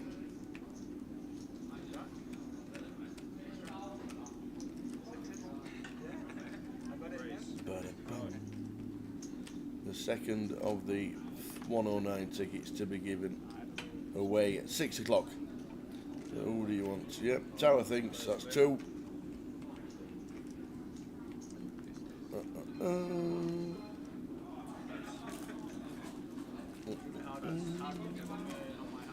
Yeah, second time Midi has done this over a Glen Gaines Open. This one slightly worse than the Ace Jack, but nice move with the King 10 suited. Gets it through for just shy of 22. And Mackenzie makes it clean sweep. So I've got to think of a question. 3-0. Okay. So it's a tower thinks at 6 o'clock. We need paper. We need all sorts. Oh, straight in. Cheers, Chip Stacker.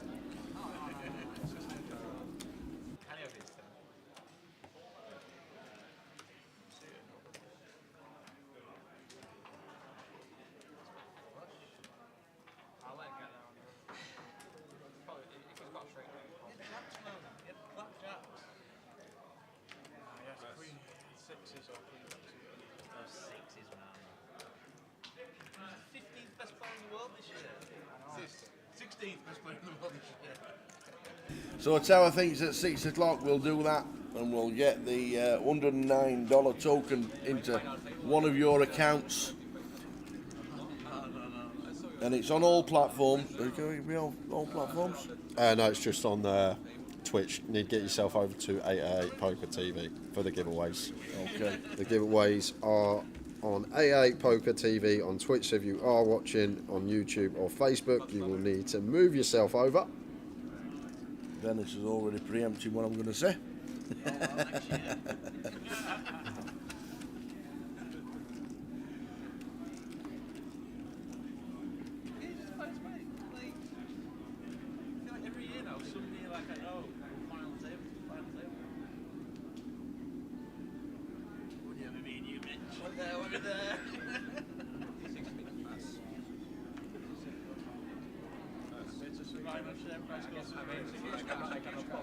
Yeah, I've had a few instances, like Ricky, where I've just gone, the answer is 1, 2, 3, 4, 5 for 12,345. That's happened a few times in the past, but it doesn't happen anymore. I try and get it correct. You know what I'm like. Not the sharpest tool in the box when it comes to mathematics. I'm working out the cube root of 83 divided by the sum of how many moves you have in Tetris. Cube root of 83. There isn't one, is there?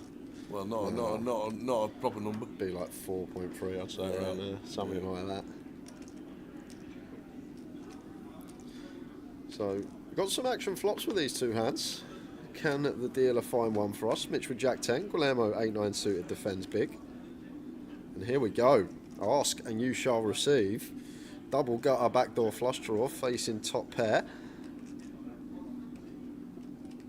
And no need to, like at certain stack depths, if we're deeper, one that could plausibly play check as Mitch, but at this stack depth, we're happy to just get this in with our top pair.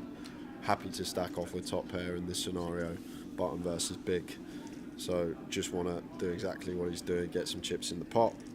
Goes for 60 into 135.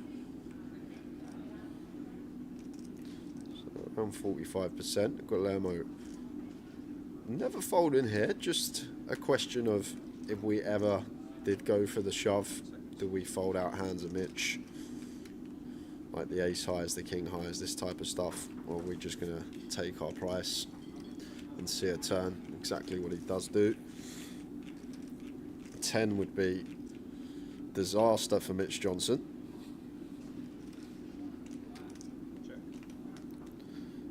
Eight of diamonds turn. Some hands can play in for Guillermo. Hands like 9-6 suited, 10-9 suited, 6-4 also getting there.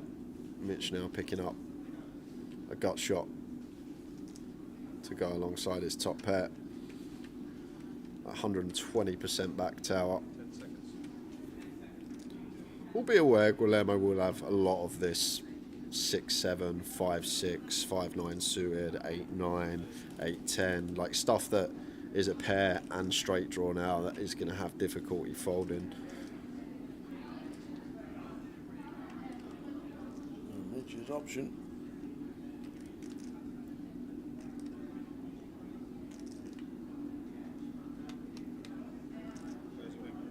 All of it. It's just going to go for jam and all of it, just over pot size. Sort of recognising here, Tal, that Guillermo's going to have a lot of this stuff. The pair, straight draw, 7-9, 5-9, 8-9, even Jack-9 that we're ahead of. Stuff like 6-7 is going to have a lot of equity and does get the payment from the pair rates of Guillermo. Does have plenty to get there. Looking for 10s, 6s or 8s. And it's a 7, pairs of 7. So Mitch up to 845,000.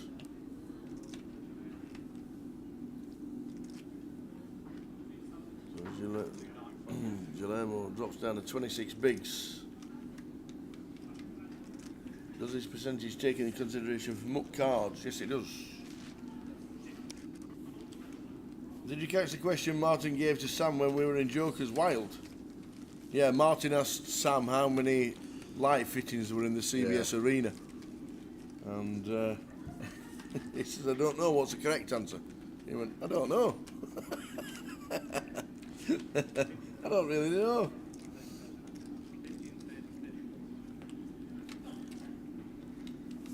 So, Jay Tower thinks your answer will have to be on Twitch. Because 888 are running the show on Twitch. Lime Ricky's in the background. And she'll be checking out who's going to be getting closest to the answers. So, while we do 888 giveaways, if you say, why is it only on 888? Well, 888 decided to give us five $109 tickets, and we won it on Twitch. Do we know how the giveaway works? Yeah, we can tell you, and we'll run through the rules very shortly. But basically, Jay's going to ask me a question. He's going to ask me. I'll have about 10 seconds to write the answer down. Usually try and drag it out to about 20 while I'm thinking. And then it's the closest guess in the chat box to my answer and not the actual answer, because anybody can Google the actual answer. So, unless I actually get it spot on, which I have done before, and I am the only one. What one did you get spot on? The melting point of gold, or whatever it was. You weren't with me. That was? No, that weren't with me. That was. That wasn't it was with the me. melting point of something. I'm not having that. And I absolutely remembered. nailed it. I would have remembered it. No, I'm not having this. Somebody in the chat's got to back me up on this one. I need proof. Was it the melting point of... And I put 1,200 degrees, and it was spot on. There'll be somebody out there who can check it.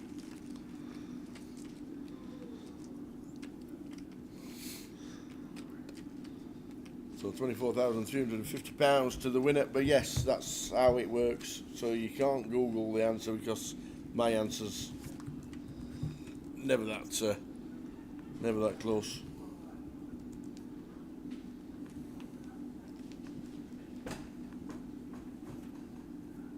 Oh, I know what it was. I know what it was. It was, what was the melting point of concrete? Was it? Yeah. I can't remember, Tower, unfortunately. No, there's a surprise.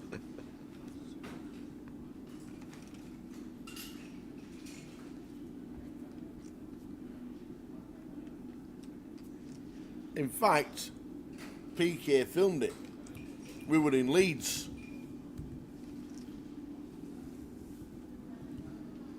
There you go. So yeah, but it doesn't happen very often. That's for sure. So we'll always keep an eye on the table while the quiz is going on. But your answers do have to be on Twitch, on 888poker TV. And Lime Ricky can also check out the chat box. And Jay can check it as well. No duplicate answers. You can't guess any more than once, as Glenn Gaines put the lot in. Don't multiple guess, because Lime Ricky has got the hammer to bring down if you do.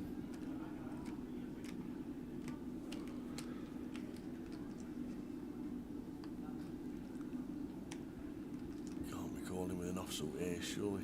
Just under 20 bigs. The thing is, we know that Glenn will have some hands that we dominate here, but there we go. He does call it off pretty quickly, Tower. And you're right, he has called it off. Almost close to coin flipping here. This is a big pot, because if Glenn can find a king or a jack here, going to have over a third of the chips in play. Huge moment in this final table.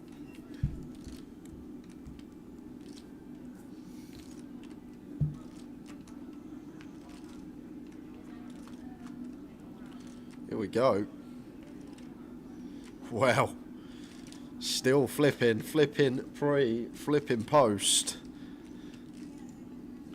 Any spades around, says Glenn. Well, now some chop outs as well. 3 or 4 to chop. King Jack spade to take the lot. Well, there you go. We're gonna chop it up. Don't you know we'll chop it up? Boat on the board. Take your money back.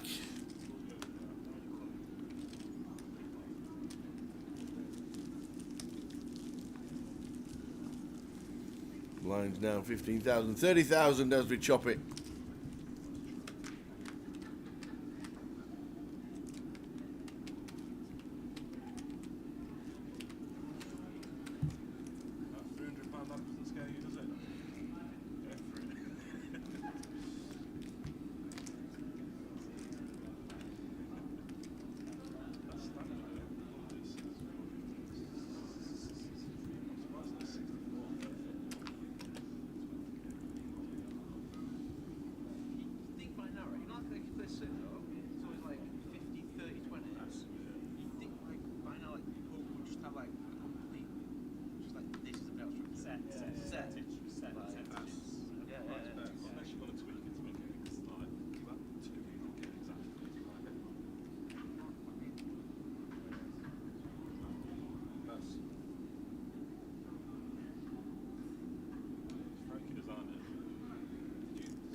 in the small, blind on blind, queen 8 off. Starts with complete, over to Jamie.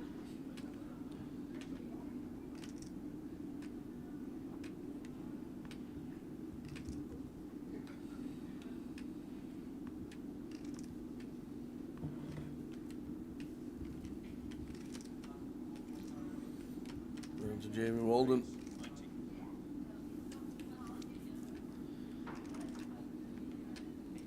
Mine's at 15.30.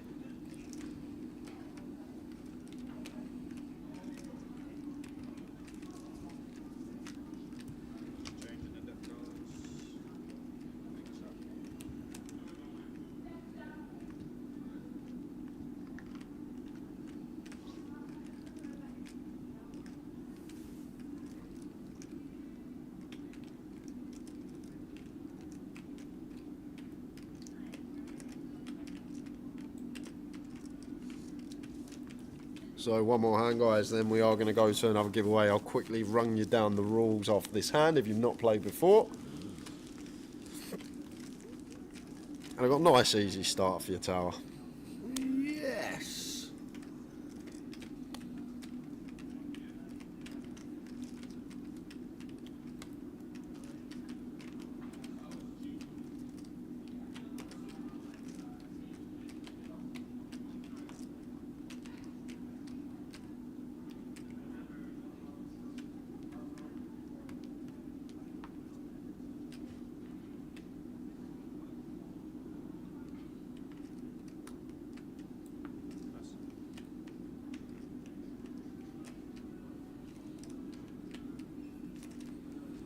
Pocket fives for Guillermo in the hijack.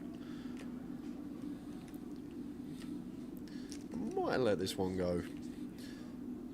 But so far, happy how things are going. Happy to open. And looking good so far, because Jamie can't do anything in the smalls. Just got to get through Mitch Johnson in the big, which we're not going to. 10-7 of diamonds. Expect to always see defend here. Nothing more from Mitch. Off to the flop. And Mitch does exactly that.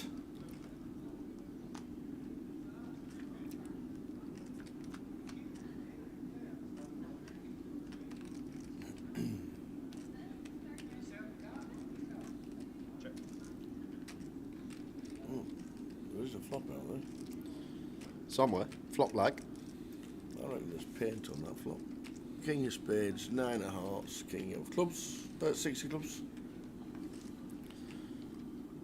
The board that do expect Guillermo to have higher frequency bets on, regardless of holding. It is going to take a freebie with the fives.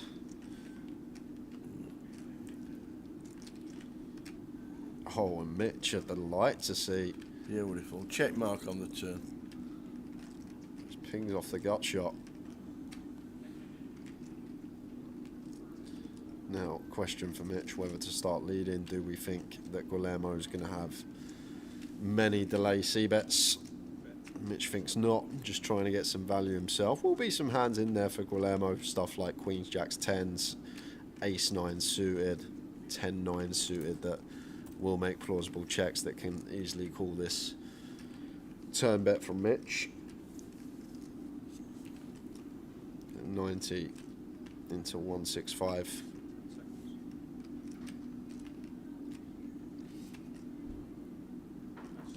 The fives are out there. Come on then, tell everybody for the first time who's watching. Where are we? There we are. I know, there's a slight delay. Yeah, we're not there and then we are. Magic.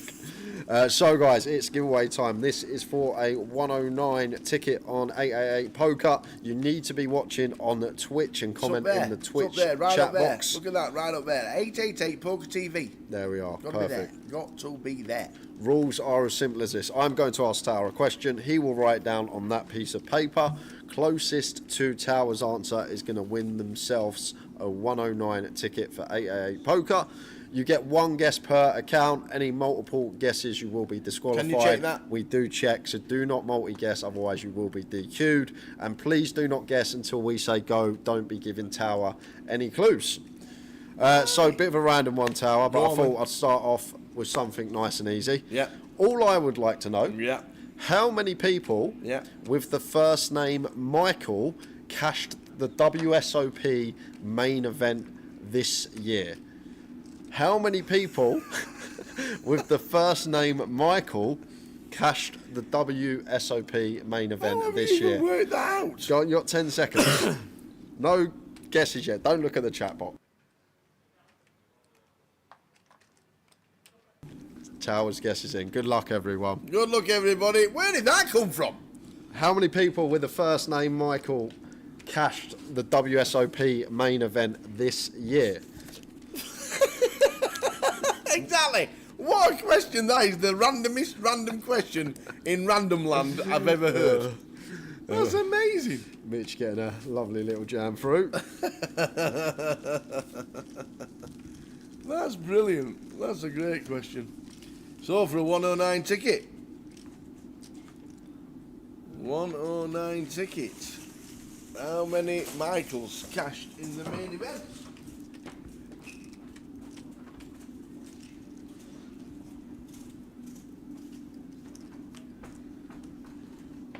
How did you... Can I just ask... They just come to me, Tal, these questions. They just come to me. But how do you know the answer? Because I went on the WSOP Hendon Mob. Yeah. I went on the whole list of cashes. I just put Control F and I typed Michael, and it comes up it comes up with a number. There we go. That is brilliant. Back to the action, That Jamie. is so good. Ace Jack suited.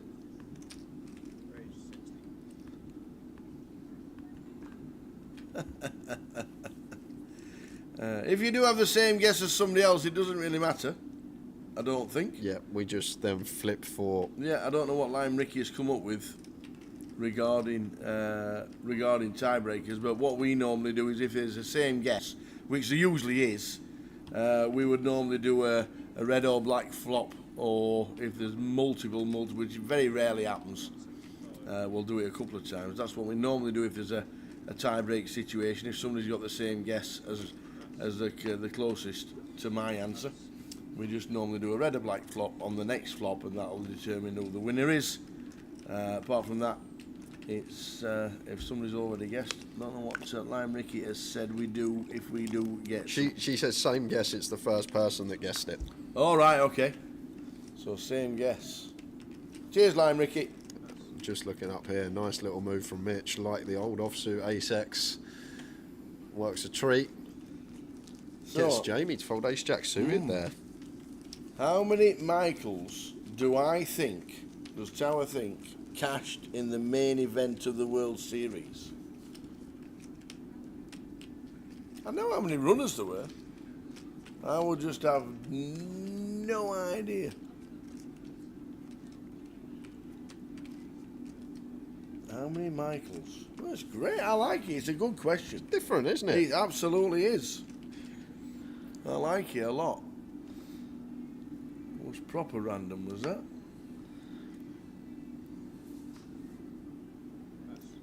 So in about after this hand we'll get the correct answer, and then we'll give you another hand, and then we will close the competition.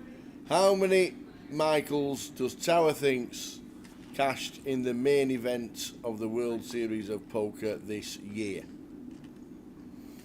Jamie for the win, says Mike Leonard. Jamie Walden with a bracelet from Las Vegas this year. Oh, and he had some really, really bad news. Go on. He's got to go back to Las Vegas in September to collect his winnings. Oh.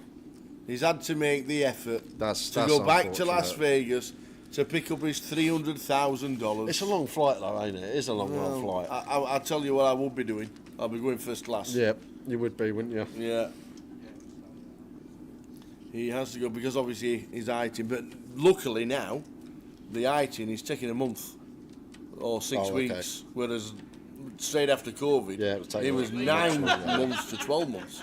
In fact, I remember Gary Whitehead came second in the bracelet event for like 160, and he ended up booking his next year's World Series trip, and he got the money the week before. So that's how long it took him. So Jamie's going back out in September to collect his winnings from the World Series bracelet event that he won, because his item has been sorted out, and it's a great trip you have to make. So well done to him. And Mike Allen, ace-8 suited in the cuff.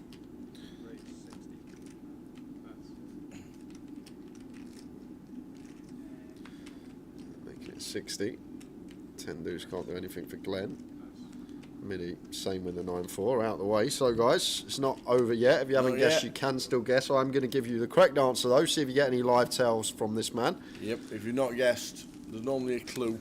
So, according to the Hendon Mob, yes, there was a total of 42 Michaels cashing this year's WSOP main event. 42 Michaels. Out of 10,600 or something like that. Wow, it's not many. Not many Michaels, is it? No. Well, Are you taking the Michael? Taking the Michael, yeah.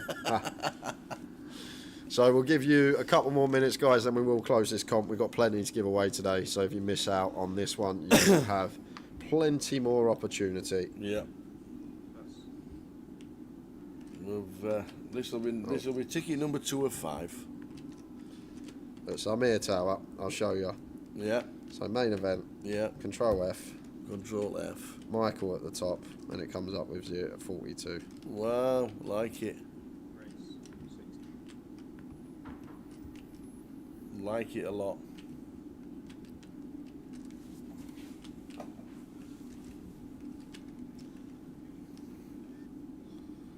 Like it.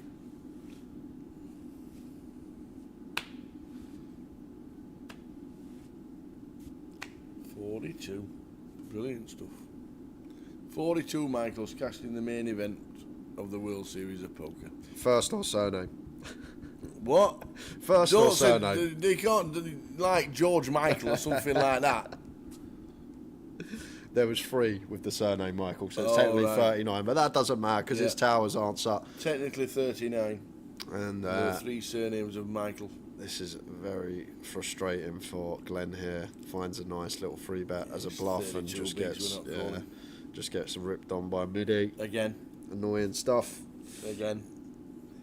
So 5,810. First out in the money. So how many Michaels cashed in the World Series of Poker main event this year? We found out it was 42, but 3 surnames, so 39. 39 Michaels. Because I was only thinking first name, to be fair.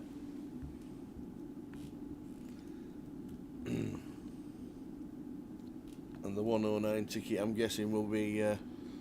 Lime sorts all of that. Lime does it? Yeah. Nice easy shift for us here. Lime does all the hard work. Lime does all the hard work in collecting all the names and putting the tokens into the accounts. I like it. 8-7 suited for Guillermo here in the hijack. Just going to open one that may elect to shove on the button, but from hijack 6-handed. Just happy to open here, and 10-9 of clubs for Glenn. Into the muck that goes. Not much wiggle room to do much else. And Jamie in the small. Ace-3 off. Expect the same.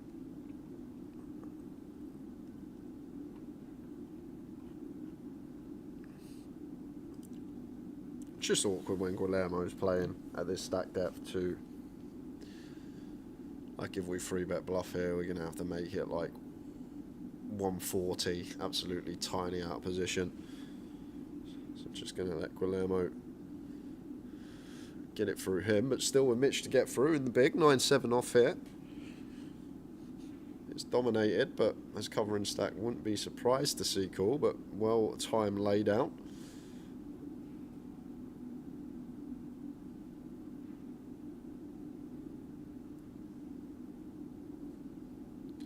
So guys, you are going to have one more hand and then Lime will be closing the giveaway. If you are yet to guess, you can still get your guess into the chat box on 888 Poker TV. Don't think you can sneak a second guess in though if you've already had a go.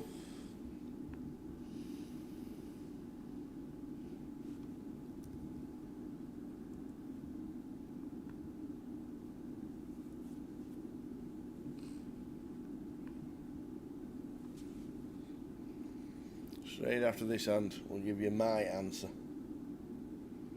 I actually quite like the first guess is the one that gets it, because then you got an advantage for answering first, because if you get it, you've got it. Yeah. But you've also got an advantage for waiting because you get a tell on the tower. So that's true. Evens it out a bit. It does. I'm gonna jump back to it because Jamie's got one here that not going to be folded. Starts the hand with 25 effective of his own midi, just slightly less. Important as Jamie here to make a decision if we do get aggressive. Like, it's not a very nice one to 3-bet call, is it? Because expect midi's range to be pretty strong. Seems like too many to be jamming when we're sat middle of the pack. So just lands on call. Does have the benefit of having a fair amount of midi's opening range dominated from cut off, as we can see here. King for 2 spades. Back doors for midi.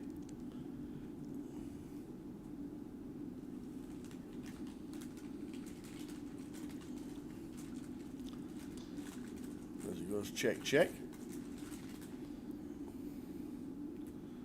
3 of diamonds on the turn.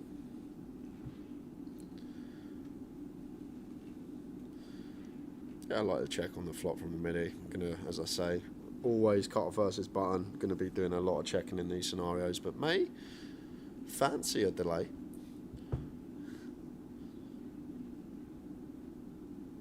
And then comes the delay from midi. Making it 150. Goes meaty as well. 150 into 195, so 3/4 part thereabouts, and Jamie's ace jack against this size in a real annoying spot. Mini goes smaller, just clear decision call with wheel draw and position and overcard, but against this size becomes slightly trickier. And Jamie is going to call. He is making the call, the non-believer. Big river coming up tower. If we see a brick here, like a paired deuce 3 or 4, midi got the unload in there. Not the best of cards to see, because Jamie's also got all this like 6s, 7s, 8s, 9s. 10s probably wants the 3-bet call, cut off versus button, but still going to have all of this in here. And he also have maybe some check back King X as well, the King Queen, King Jack, King 10 suited type stuff. But midi, relentless. Betting just about not all in.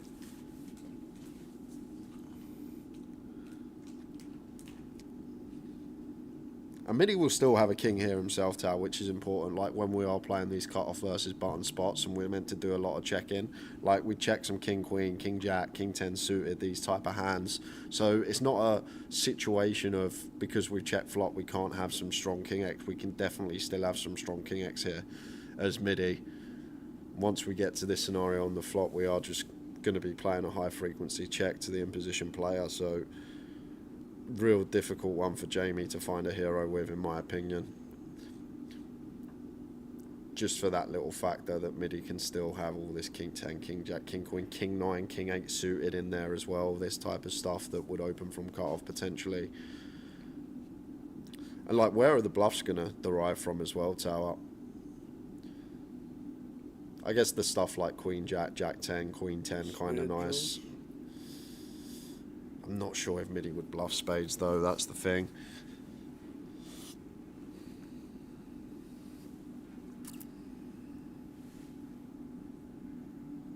But if Jamie Walden heroes this off, hats off, Tower.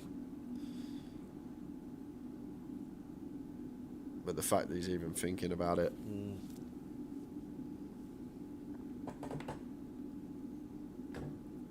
Does he ever find the call? It's a tough one. And no, he doesn't find the call, unfortunately for him. Made it over $1 million.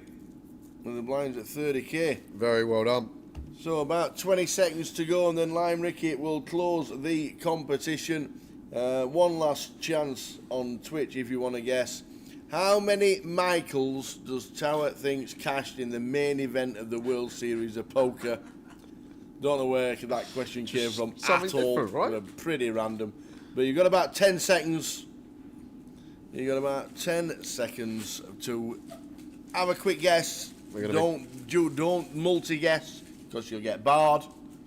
And we're at counting down. 5 seconds. 4. 3 seconds. 2 seconds. 1 second. Lime Ricky, close that competition, please. Right, comp is closed. Comp is closed. Over to Tower. Well, Well, scurrying through, I couldn't remember any Michaels that had cashed, so I thought it was going to be pretty low. you couldn't remember any Michaels that had cashed. There you go. So I thought it was going to be pretty low. And honestly, like, I weren't too sure whether like Michael in like a Michaela or anything like that was going to. So it'd have to be like an American and English for it to be Michael, because Spanish would be Michaela and Michael and all Michelle and all that. So I went pretty low.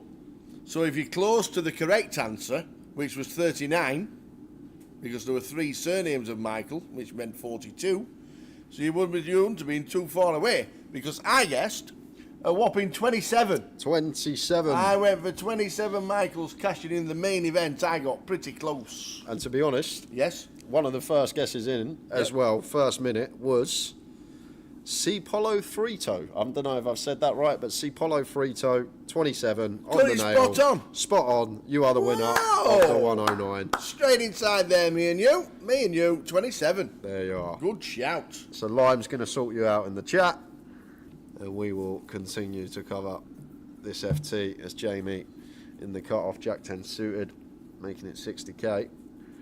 And Mike finds a pair in the small, just over 20 bigs, having Jamie covered. And Guillermo sends it into the middle. Works out well.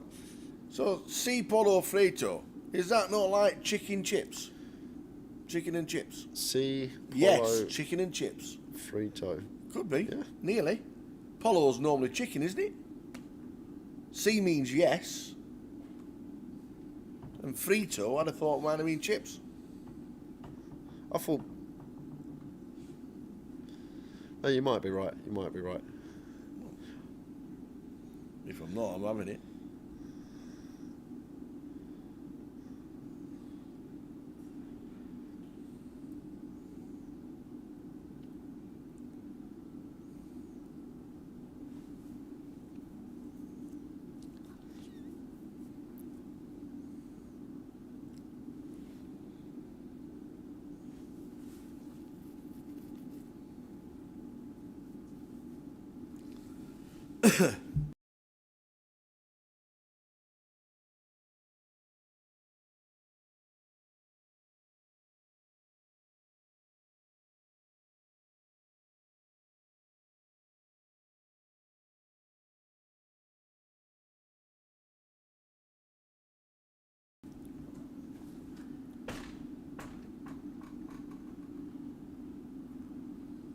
So still 6 remaining, guys.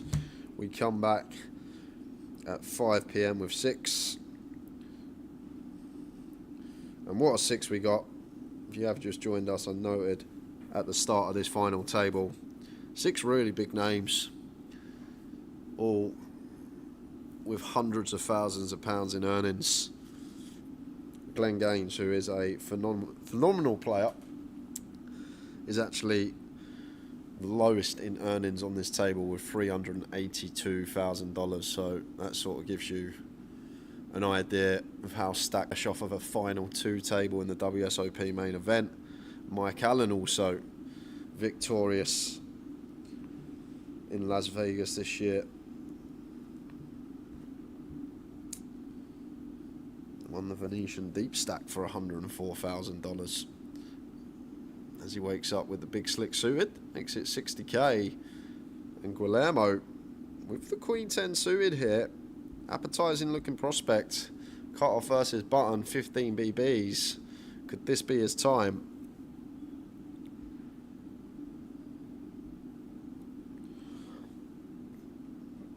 Yeah. And going to be getting snapped off soon as it's back on Mike.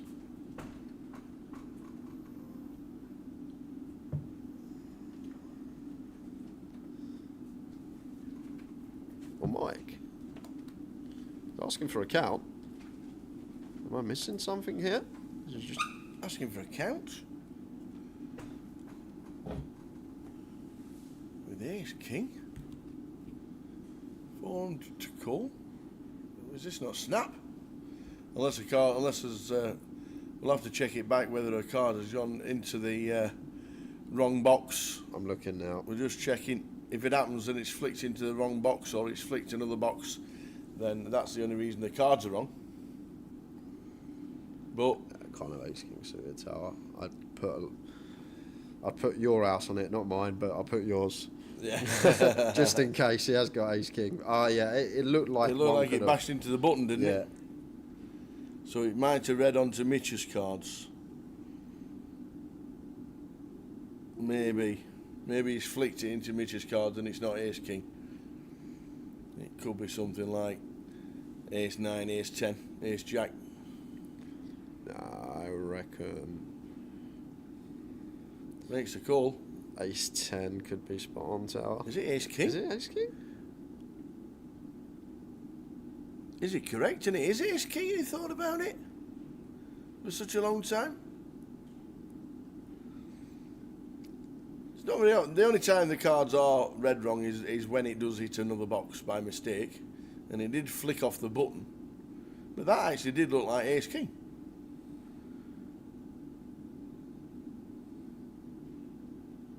So here we go. We will soon find out as soon as it goes overhead. Ace 10. There we are. There we go. So the king of hearts became a 10. I said ace 9, ace 10, ace jack. So Mike with the ace 10 and the queen 10 all in.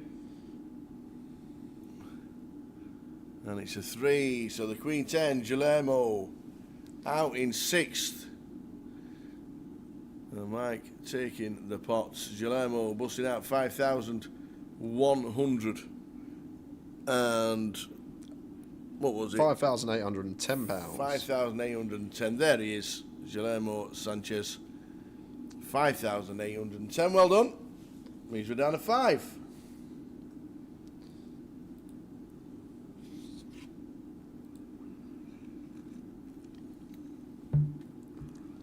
First one lost in the money.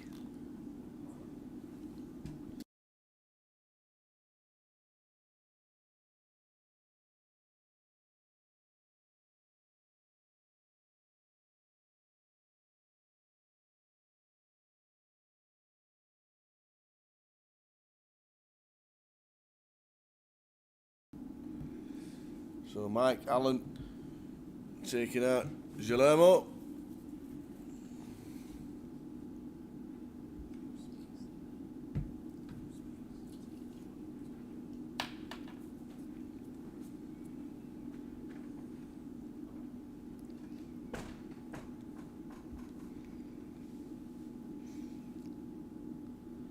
So 5,810 ups to 6,180 for the next out.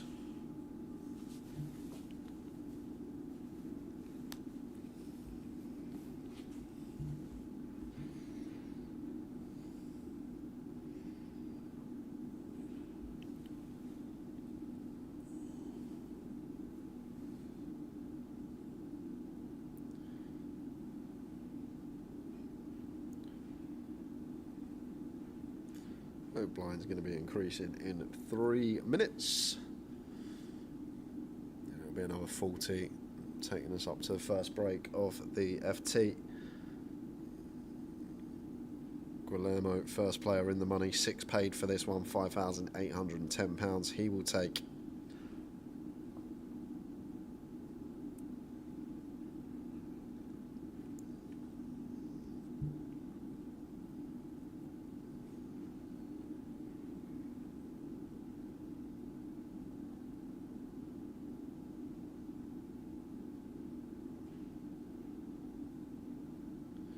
Ace Jack for Glenn.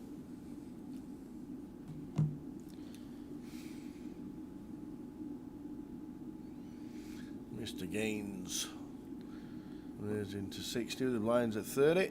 Yeah, this is pretty ill for Glenn as well, Tar, because Midi, this is the third time he's free bet this cut-off versus button spot when we've opened. Everything he's just been picked on. Exactly. He's like, I've had enough. This Ace Jack might just go in.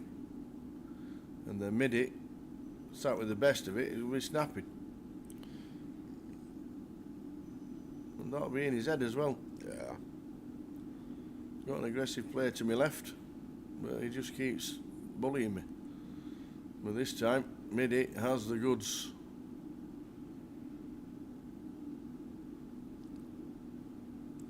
Using the time bank. It's a tough one for Glenn because in your head in these spots,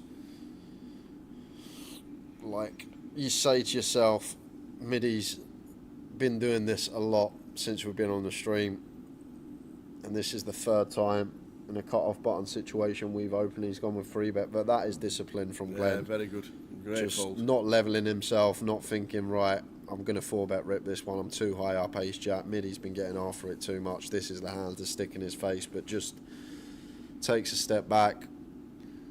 Maybe says to himself, is he really going after me again? And makes a very good laydown. Good fold.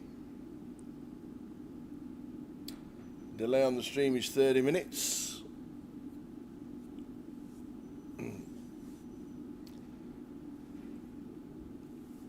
We're down to 5 from the 51 in the high roller. All in the money. Just over £6,000 next out.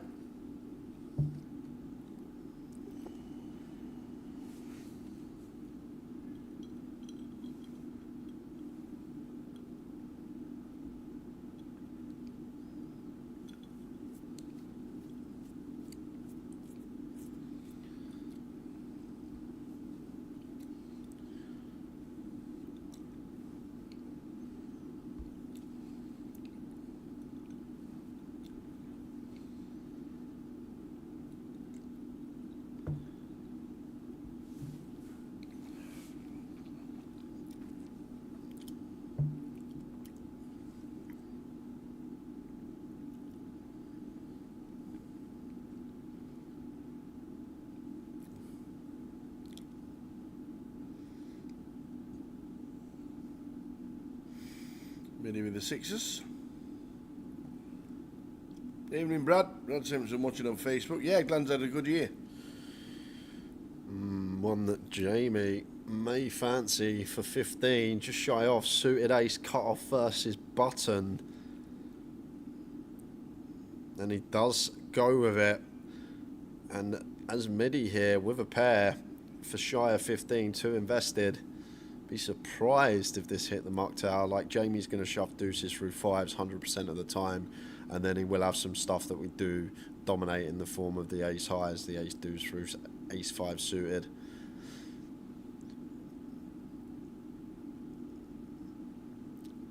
Oh, he's going to let it go. I thought we might see Midi call this one off. That looks like a man that's... Oh, he's ready to no, call. He is about to call. Thought that looked like a man who was folding. It did. But sixes for Midi. Here's 2 for Jamie. World Series of Poker bracelet winner, Walden. Here we go.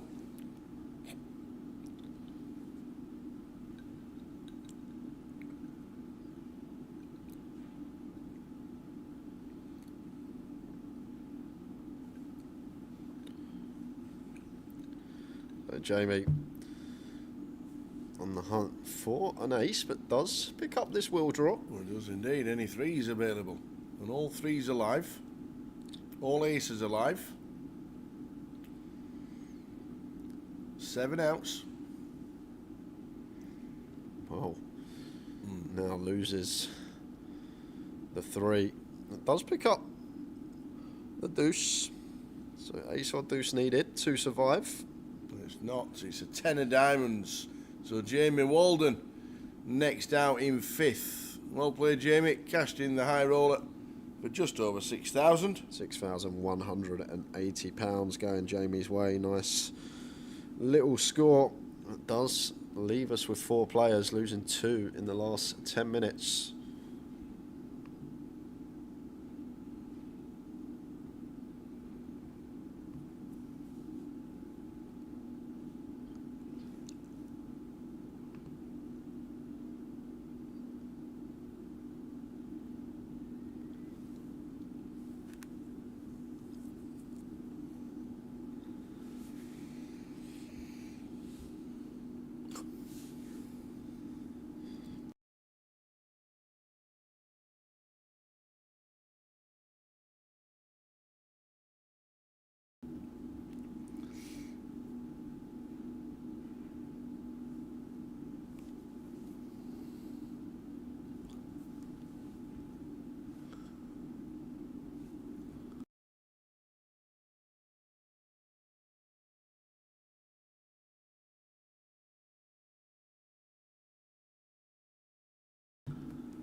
So blinds are now 20,000, 40,000.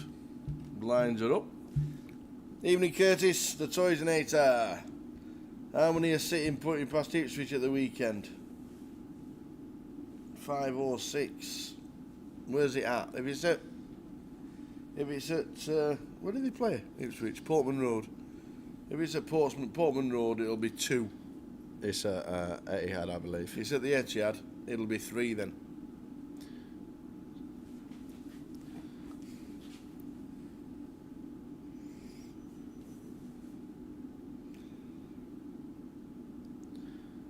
So Mike starts with a complete.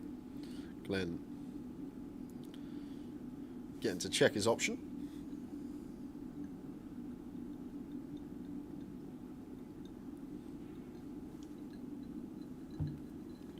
Ace I flop, Ace King 6. Mike flops second pair.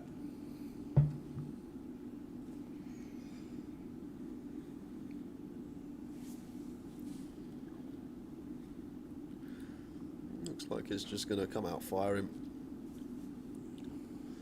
with the King 5.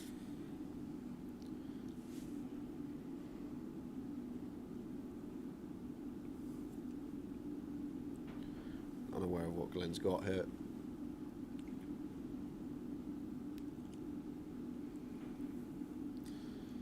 It does elect to fold. None of that.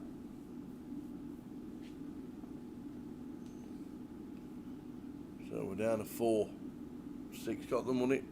Tom Middleton just chip leader. Oi oi, Chef Brad can now enter the competitions. Now he's on 888 Poker TV.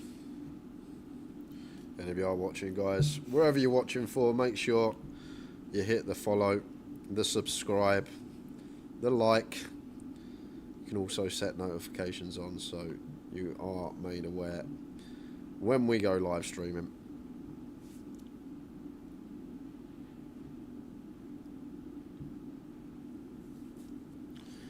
The question is, do we triple Captain Haaland this week or do we wait for a double game week? That is the question, Tower. Can you only triple once a season? You is get that it? Yeah, once a season. Oh, don't do it in week 2. But City can't Ipswich, do that. he could put 4 past them. No, he won't score. He won't score. No. You want a pound? I'll have a pound that he does score. You have a pound that he does score. I'll have a pound that he doesn't score. All right, sweet. I'll even bring in the pound. You'll bring in 2. Gonna Am be I getting 2 to 1? Yeah, I'll give you 2s. Queen 4 suited for midi, suited queen in the big deuce. Expect to see defend as he does. The problem with Haaland is he takes the penalties. Why is that a problem? He's like Ronaldo. Yeah, because it's not real, is it, scoring? It's a penalty. Your main striker taking your penalties. I know you should do, but yeah, because it's easy to get a penalty in the Premier League. It's football these days. It's like Hold on a second. You blow on them and they fall down and they get a penalty. This is just going to go check bet fold, but hold on a second. Your main striker taking your penalties. You're saying that like it's... No, and I said it. I said that's what should happen. Yeah. But the problem is these days is that football now is that soft that the penalties these days are for absolutely undoing your shoelace. You fall over yourself, you get a penalty. That's what I'm saying. So yeah, I'll have a pound with you that Haaland doesn't score this week.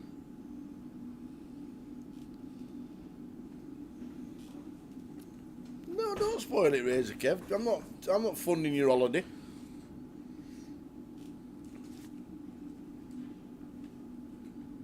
See, that's the lay. What you should do is 2 to 5. You lay Haaland to score, and you lay it back off with profit after about 20 minutes. That's what I'm doing. Payouts scrolling across the bottom of the screen. Well done, one and all, for cashing in the high roller.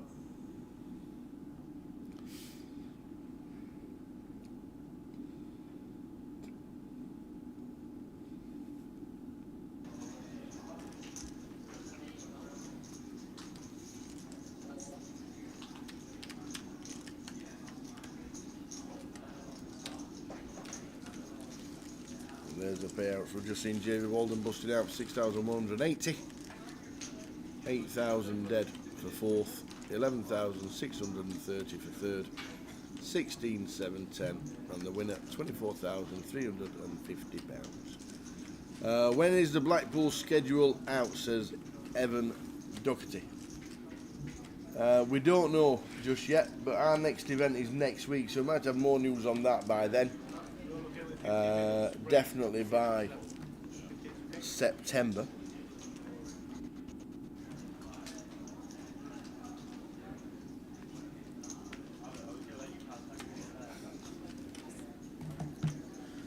So Queen for Midi on the button. Been fantastic hour and a bit for him since we started streaming this high roller final table. Chipped up massively. Now sitting slight chip lead up over Mitch and Mike. Gets that raise and take through. Have they done any deal or anything yet? So the payouts are correct. The payouts are exactly correct. The payouts are correct. That's the payouts. There's no deals done. They are the payouts for the 6.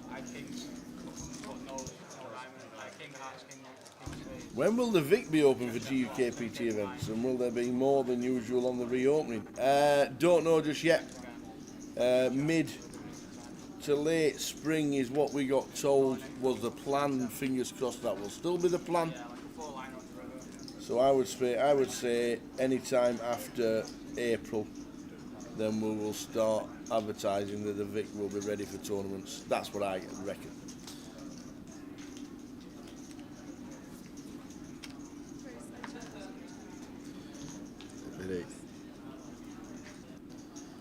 Making it 80.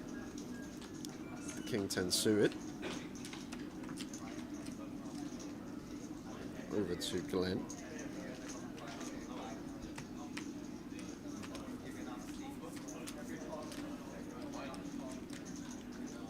Defense.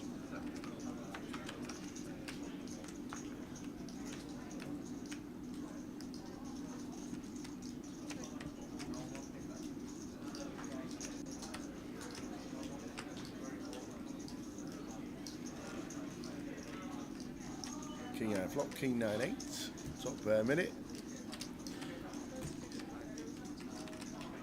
Check from Glenn. Really, that's 55. Nice little quarter pot up. Glenn making the call.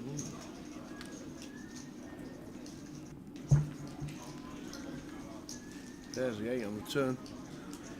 I think it's a good card for Midi.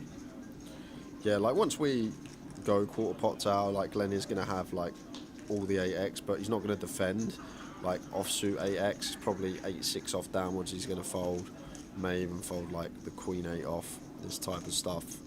So although he is going to have a lot of this 8x, he still will have a lot more of this Jack 10, 6-7, 10-7, 9x, King X, club draws, all this type of stuff, maybe like an Ace-6 of spades once we get 5-1 on the call. So yes, he will have some 8s, but he's also going to have a lot more of the hands we just mentioned.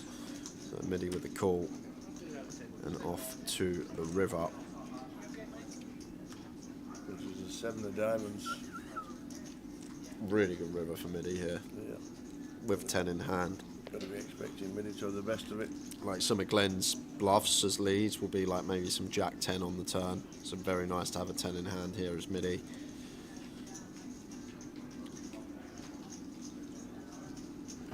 Gonna be a real tough spot though if Glenn does get after it here, Tower. With the King 10.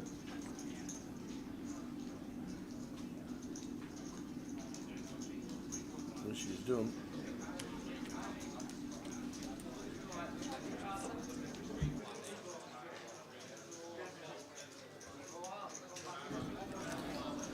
Well, Midi, this is a tough one, sir.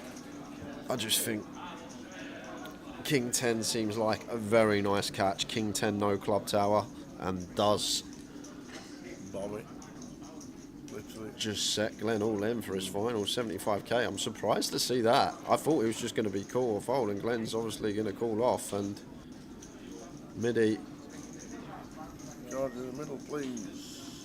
Stick them in the middle so we can see the cards. No, unfortunately for us, but Midi's king is good. I'm guessing Glenn had a king as well, perhaps.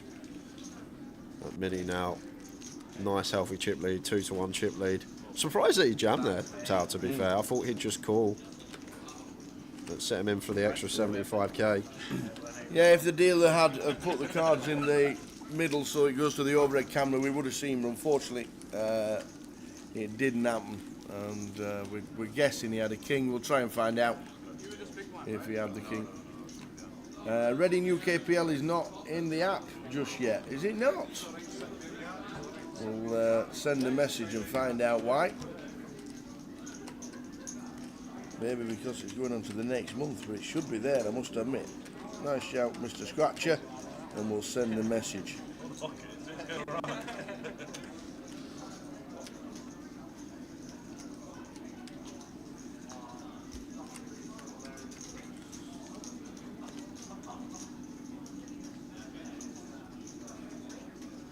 Reading is only a month away, isn't it? Is it Luton then Reading? I think it is, isn't it? Jacks for Jamie. Jacks for Mike, sorry, on the button. We can check after this hand, Tower. You can. Monster holding for Mike. Free-handed coup and Midi with Queen 10.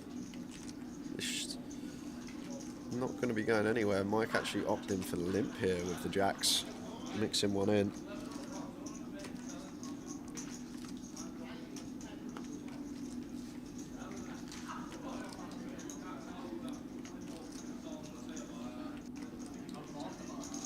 Does swap the overpet on 7-4 deuce mono. Midi with a hand that definitely going to get a streak from as well. 2 clean over cards and diamond in hand.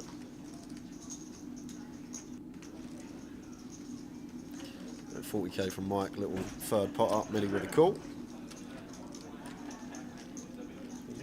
Up to 2.3 mil. And then 4th diamond, 9 of diamonds, so the 10 of diamonds playing for Midi and the check mark. Yeah, just going to be a check back now here from Mike. No merit in betting. With the jacks. Sorry, with the kings as well earlier, didn't we?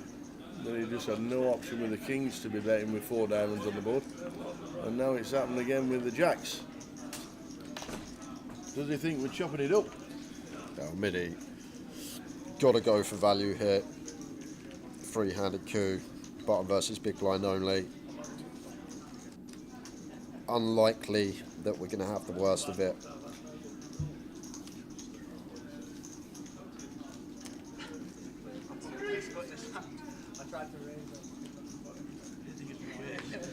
Looks like those pot size.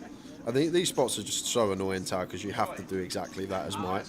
Like once Midi goes pot, we're not now getting 200k to win 400k. We're getting 200k to win 200k. So suddenly we're getting that 1-to-1 price, which is just awful, and we need to be right too often. So we just have to fold. You're just handcuffed in those scenarios.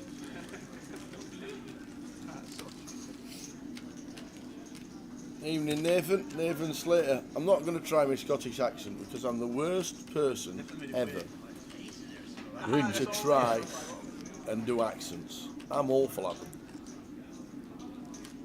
I can only do one word in Scottish. That's it. Rindabute, rindabute, rindabute. That's the only one I can do in I Scottish. don't like how they say Aberdeen. Sure as you can. Oh no, that was Irish. I told you, I'm terrible. Oh dear. I'll leave it to the Scottish to speak Scottish.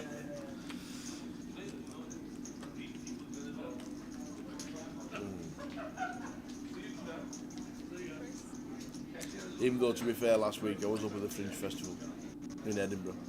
Oh my, it is amazing. If anybody's been to the Fringe Festival in Edinburgh, you'll know what I mean. What a place that is to be in August. Oh, man.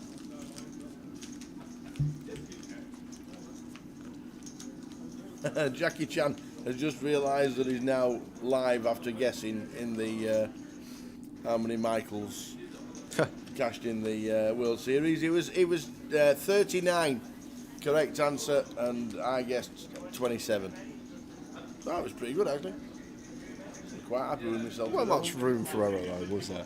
It's not like you could have put 10,000 or something on a question like that. Oh no, and I knew it was going to be less than 500, to be fair, so that was my gauge. But I thought 27 was a good guess. Happy with that with myself. Fine on line. 8-5 of clubs from Mitch.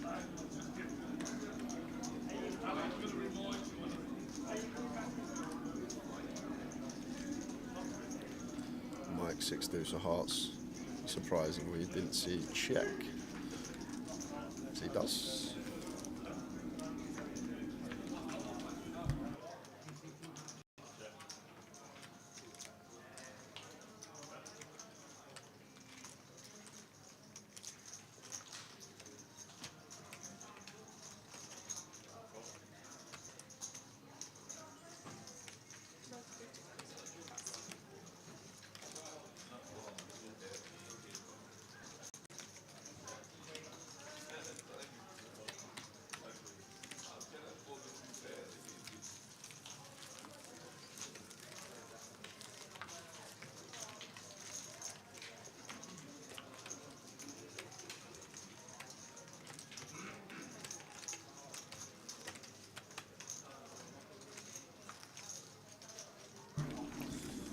So 15 minutes to go and we'll be heading out on break. Yeah, we've got 3 more $109 tickets to give away. Once this is finished, whenever this is finished, we'll be waiting for the break to come and then heading over to the main event again. So we'll let you know exactly what the break is whenever it happens. Could be a couple of hours yet. So we'll see how we go on. Don't forget we're on a 30-minute delay, so anybody watching just realises it's 30 minutes. So we're on that 30-minute delay. Mike in seat number 4, Mike Allen, ace deuce, raising up.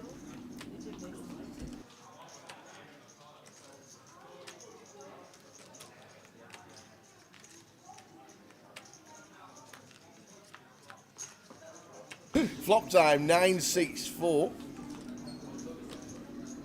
So Middy with the 10 deuce in the big. After he gets a free flop. It's a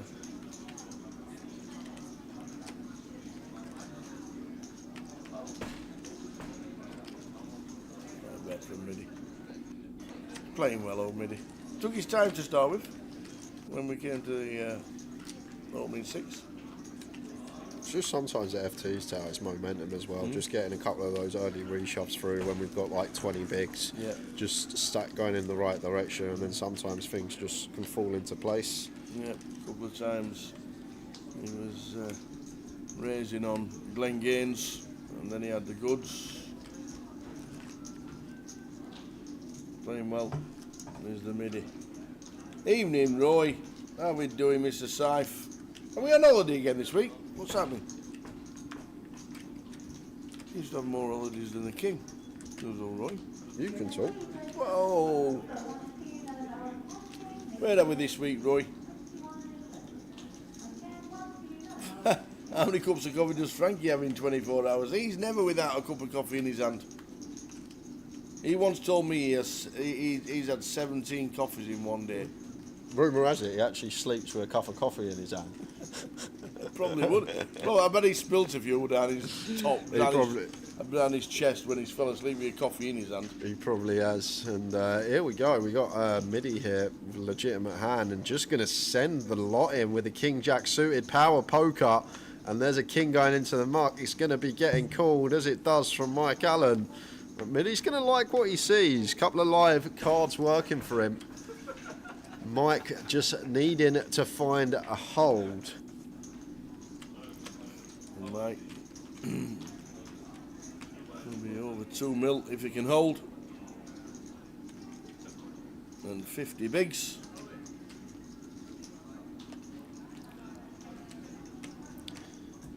Although you're favourite with the ace-queen, you always feel like you're underdog in these spots when they got the old 2 live suited cards. Doyle nailed it. Whoa! Oh my word, what a flop. That money goes in no matter what happens. Is that real? What a flop. Ace, queen, 10. Only a royal draw. So, Midi has flopped the stones with the royal draw, but he's still not out the woods yet because Mike can find an ace or a queen to boat up. What a flop this was. Midi in front needs to fade an ace or a queen to be massive chip leader, and there we go, the 2 of spades on the river means we lose Mike Allen. Well played, Mike, but what a flop that was. Wow. Top 2 and you're behind. Pick your own flops for entertainment purposes. There you are. So Mitch, look at his smile. I've got 30 bigs against one of the best. So great run. Just under 100 bigs. From Mike Allen, third for £11,630. Just a quick 10-minute break for us, guys, and we'll be back with heads-up action between Mitch Johnson and Tom Middleton. We will see you in 10 minutes' time. They're going to move them into seats 3 and 7, back in 10. Some say the perfect game doesn't exist, but we beg to differ. Step inside our world and see what the 888 poker experience is all about. It might just surprise you. Whether you're at home, on the run, or in the middle of an adventure, you'll always have a seat at our tables. Discover the thrill of 888 poker on mobile or PC and find the perfect game for you, wherever life takes you. 888 poker, made to play. Have you ever wondered how some players consistently win at sit-and-goes? I'm Aaron Baroni, and in this video, I'm going to share 5 tips for crushing sit-and-goes. Tight is right. Your goal with sit-and-goes is finishing the top 1/3 of the field, and 9 max, that's top 3, and 6 max, that's top 2. Achieving this goal means playing a tight pre-flop strategy and avoiding unnecessary confrontation, so you give yourself a better chance to finish in the top 1/3 of the players. Know the payout structure. When playing sit-and-goes, it's important to pay attention to payout structures, as they can drastically impact your ranges. In 6 max, 3-handed would mean you're on the bubble, and the next person out receives nothing. Payouts there are 70, 30, 0. In 9 max, the bubble occurs with 4 left. Payouts there are 50, 30, 20, 0. It's important to recognize the difference between each potential ladder. In the previous examples, there were 3 pay jumps, 10, 20, and 30%. Our ranges will be different in each spot because the risk of busting the tournament is worth different amounts of equity. Understand how to play push-fold. As the blinds go up in a sit-and-go, stacks get shallower, and ultimately the game often turns into push-fold, where the majority of your decisions are simply boiled down to, should I go all in, or should I fold? Many players think this is all luck, but there's actually a ton of skill involved that centers around push-fold. It's not only about how good your hand is, but how often your opponent folds. The more they fold, the more hands you can shove, as you're more likely to win the pot without showdown. There are many programs you can use to calculate exact ranges based on your hand and opponent's tendencies. Study these so you're prepared when you find yourself in these situations. Bubble play. The bubble is arguably the highest equity spot in a sit-and-go. At that point, you'll be in one of 3 situations: short stack, middle stack, or chip leader. If you're the short stack, the good news is that you have the least amount of equity and can play a bit looser. You still want to make the money, but realize you're more likely the next one out. So you're freer to take risks and try to get yourself in a better position to cash. Congrats if you've chipped up to a middle stack. Your prize is discomfort. You've got to play tighter now because other players at the table are more likely to be forced into an all-in confrontation, which would allow you to make the money. If you're the chip leader, well, this is where the fun begins. As chip leader, you'll want to put pressure on the other stacks, specifically the middle ones who realize what's at stake. In the right circumstances, you can add a significant amount of chips to your stack by bullying the table. Volume. I was a professional sit-and-go player for more than half a decade. Take a wild guess how many sit-and-goes I've played in my lifetime. The answer? 287,000. Playing multiple tables at once can help you put in this volume. When I started out, I was one-tabling and ultimately got up to playing 35 tables at a time.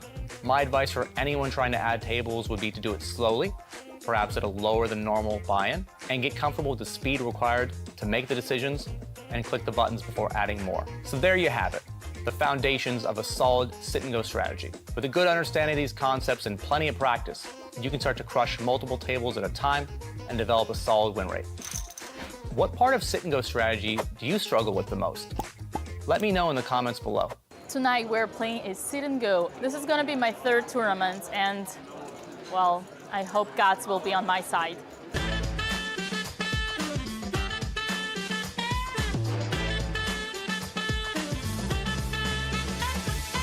Welcome to Barcelona for the 888 Poker Influencer Sit and Go. We've got an all-star cast. 4 poker pros take on 2 chess influencers, Dina and Alex. Let's go.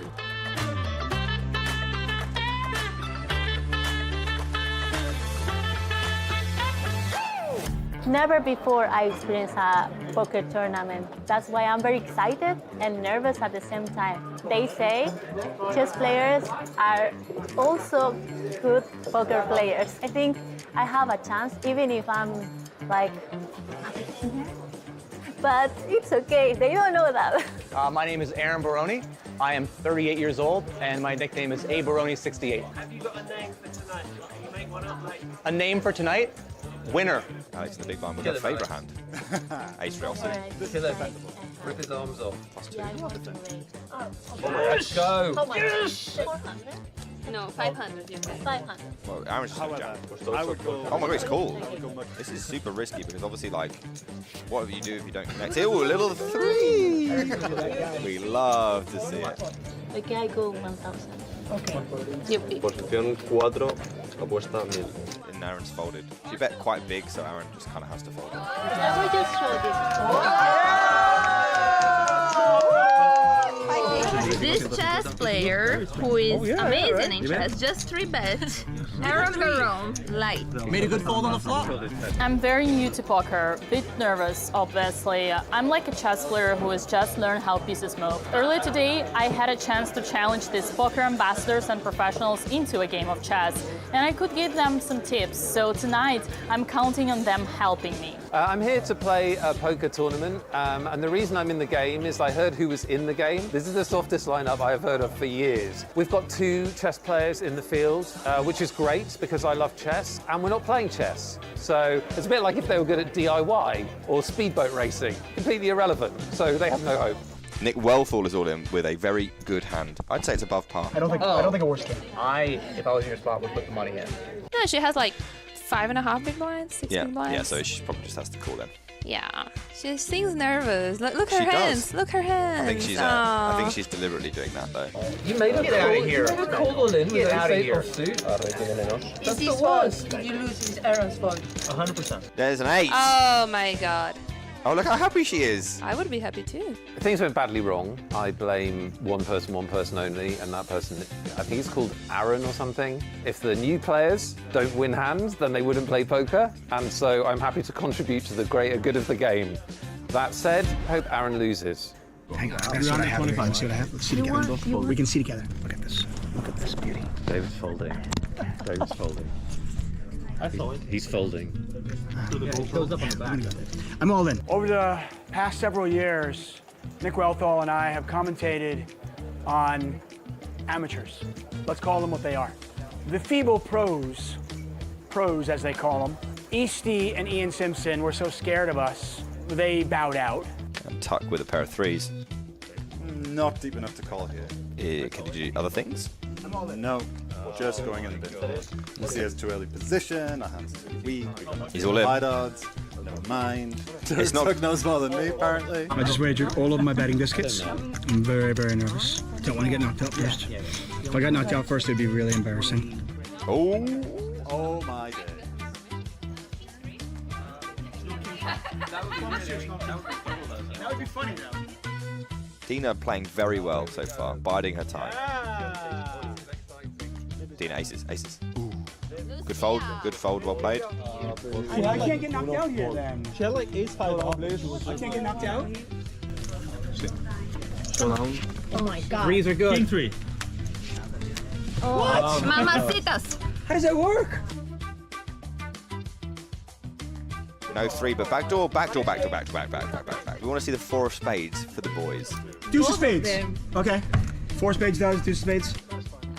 Okay, 4 hearts. It's a 4, it's not a spade, but there is a little duck ski available now. Hey, do your thing. And Vivian will Do your kill thing, okay?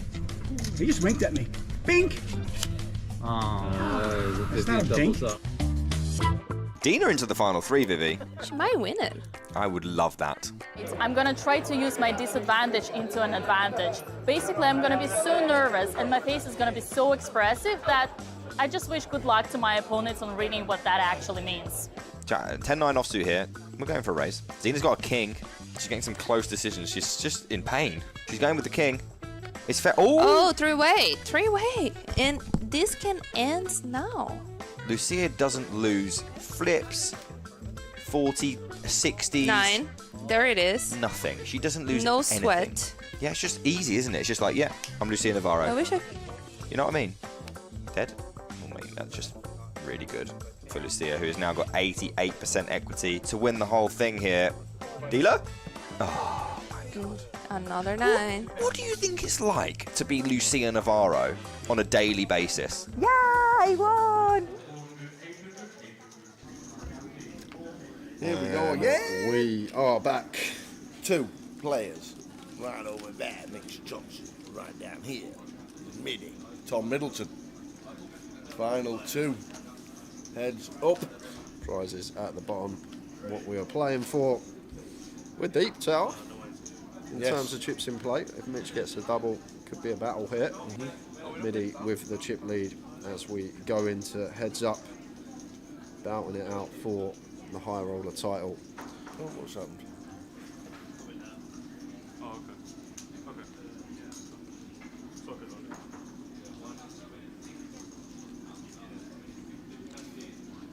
There you go, I don't know what happened there, but 20,000, 40,000, no antique. so 20,000, 40,000. Here we go.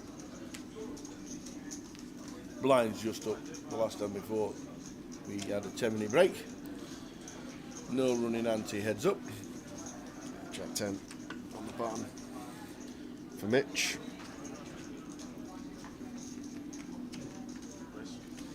Starts with open, Midi with the 4-3. Defending in the big.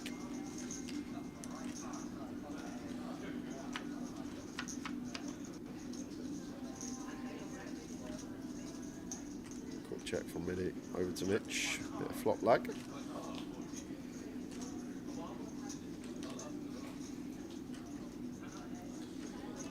Midi up and down here with the 4-3. That's 50.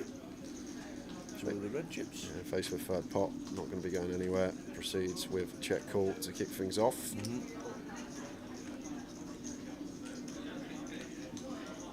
Yes, the diamond's turn. One for Mitch to continue on.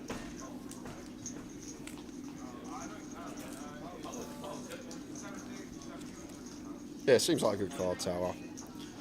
Thing in this spot though, may have to do a lot of tripling as well. Like heads up, Midi will probably still stick around for another street with some 5x, 6x type stuff, and maybe have to have the idea of trying to get these to fold by the time we get to the river. A double barrel against 4 high does the job straight away. Indeed it does. 24,350. First place 16,710. Anything can happen.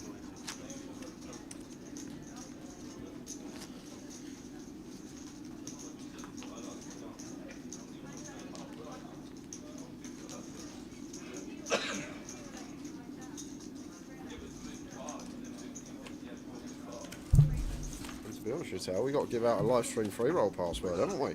Have we? I better give that out after this hand, and it's 50 minutes until it starts, I believe. Oh, that's a good shout, actually.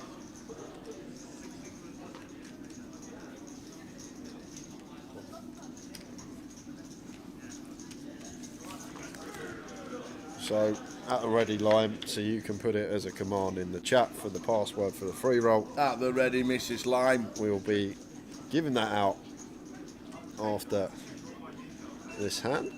Midi just going to continue.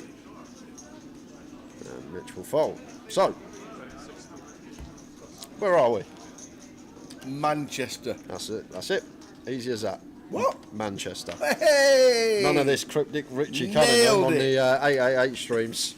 Nice, easy passwords. That's what we like, whoever puts these together. Manchester is the password for tonight's first live stream free roll. I wonder what the password next week's going to be when we're in Leeds. That kicks off at 8 p.m. GMT. We are going to be covering this heads-up bout until a champion is crowned. But that won't be it for us today, guys. We will be then heading over to the main event. Yep. Probably pick up with that penultimate session of the day and more giveaways to come as Midi gets the all-in fruit. Get yourself into the free roll. 8 o'clock start. Password is Manchester.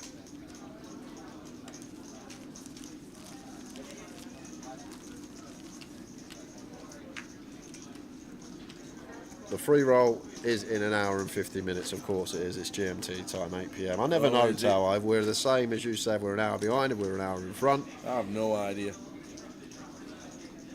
8 o'clock GMT, so I've never any idea myself.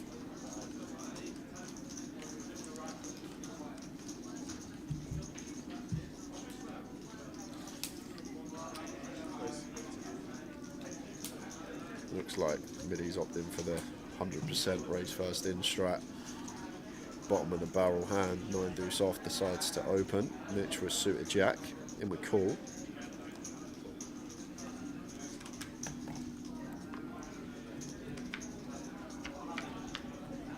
Oh wow. What a flop. 9-4-2. Montana banana for Midi, top and bottom. And Mitch with a hand that do expect to continue unless Midi has chosen extortionate size, which he hasn't. 60 into 160, so just shy of 40%. And free to flush, free to straight, clean overcard for Mitch. Wouldn't be surprised if he continued here. Could we ever make this like 180? Yeah. Nice little choice of hand. Like, need to be creative with our bluffs on boards like this. Can't just raise the 3-5, the 5-6. Mix in some of these overcard free to flush, free to straight hands, as Mitch has. And Midi just keeping his range wide. Setting the trap, if you like. The Jack of Hearts turn.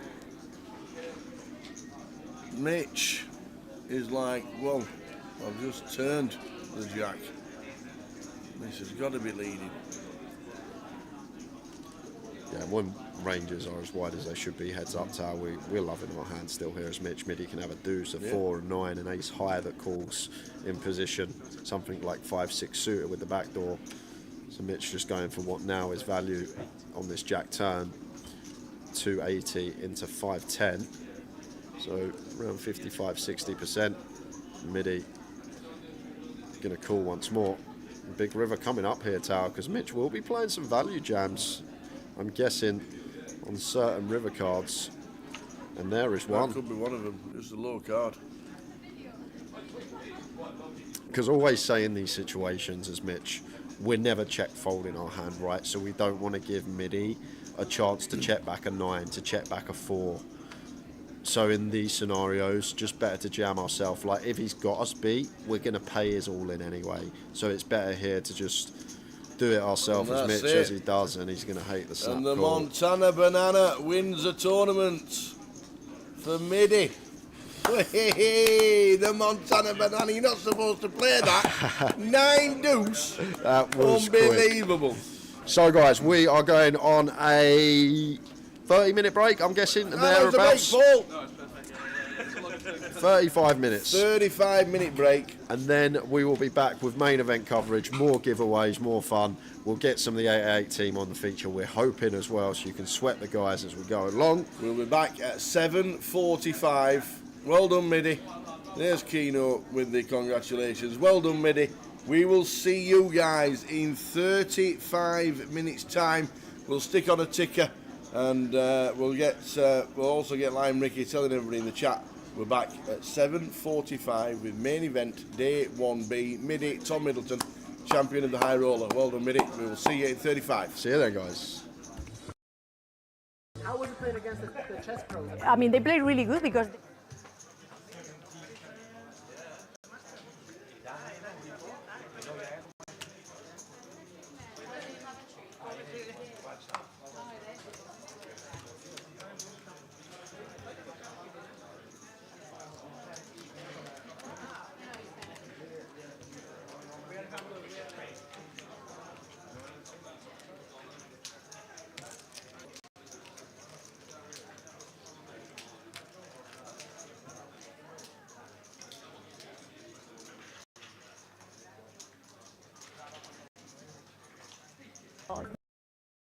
they did very well. It was an awesome experience playing with chess pros. I think you can see the carryover between chess and poker is there, and the more experience they get, the more comfortable they're going to feel and the better they're going to play. Again, I fully expect them in the future to be a lot better, to be a lot more informed and just crush us. My heart is still beating pretty high. I feel like this was one of the most challenging experiences in my life, and I survived, and I managed to keep my face even though I was asking a lot of questions. I honestly did not expect the environment to be so friendly and so welcoming. Like literally my opponents, the guy sitting just next to me who I am supposed to attack, was helping me the entire way. And then I had to survive the poker game, which I did, and not only I did, but also I finished second, which is just like incredible. I feel so good right now, and I'm so much looking forward to actually learn the game and stop asking the questions about the chips.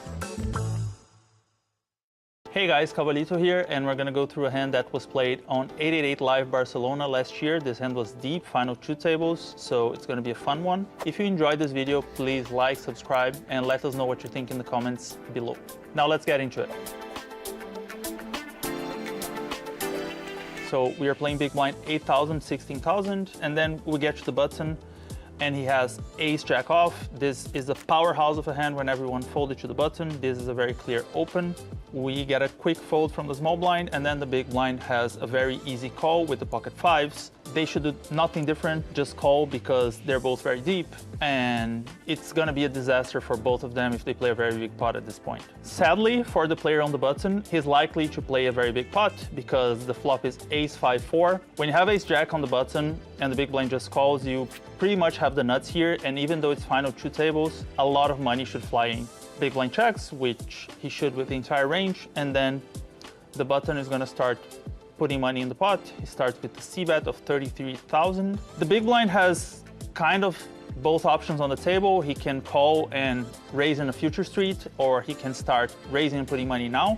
The reason that he might choose to raise on the turn and not the flop is because this is a board that the button's gonna miss a lot, actually, because he's opening 50% of hands. But he decides to raise right now, and the button should continue with a call most of the time. He's not going anywhere with ace jack. If he raises again, the big blind's probably gonna fold his bluffs and continue with hands that beat ace jack, so ace jack just calls.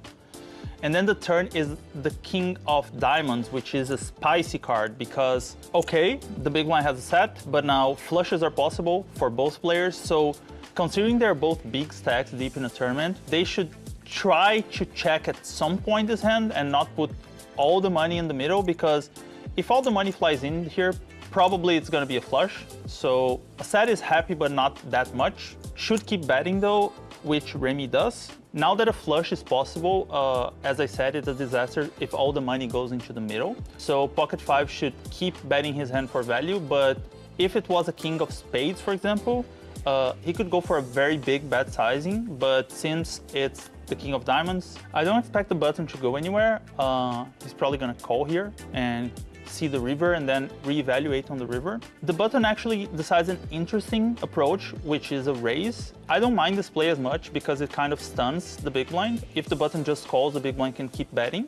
Ace-Jack can still be good here and take value from some flush draws, and some combo draws in general. And weaker Ace-X, I mean, it's very reasonable for the big blind to have a hand like Ace-10, for example. I do like the raise in the sense that the button can check back the river, and a call is also perfectly fine. So I think the EV of both options here is going to be similar. It really depends on how you're going to navigate on the rivers, if you're going to have the discipline to fold, if you face another bet and that kind of stuff, if you are on the button. So I don't mind the raise here, and I think it's a perfectly reasonable play. The big blind checks on the river. The river is a deuce of diamonds, which is an awful card for both of them. I mean, it's a 4 flush board now. The big blind has more flushes than the button, but the button does have a lot of flushes himself. So both players have a lot of flushes here, and I would expect both of them to check and take their hands to showdown, but Laurila thinks different. He actually, wow, bets a very, very, very big bet. Wow, that is a very aggressive line. I mean, Laurila probably realized that his ace-jack didn't have showdown value. There was a 4 flush there, and I mean, these guys are playing together for a long time, and he decided to put the pressure, and he got the snap fold from the set, which is reasonable because this is not a spot that we expect big stack versus big stack to put a lot of money in with a lot of bluffs. The part of the range that is beat by pocket 5s is likely checking back on the river on the 4 flush, 3 straight cards. So this was a very creative play from Laurila. I wouldn't personally do it, but I mean, this is a good show that when you're deep in tournaments and you have a good read on your opponent, you can just go with your read and win a very big pot. So Laurila ended up being very creative and aggressive, and if I'm not mistaken, he ended up winning the whole thing. So sometimes you can just be creative and aggressive and trust your read, and good things will happen. So let us know what you think in the comments below. Would you have just called the turn in position? Would you have found this bluff on the river? I think this is a very interesting hand, and I want to know your opinion. I'm Alexandre Mantovani with 888poker. See you guys on the next one.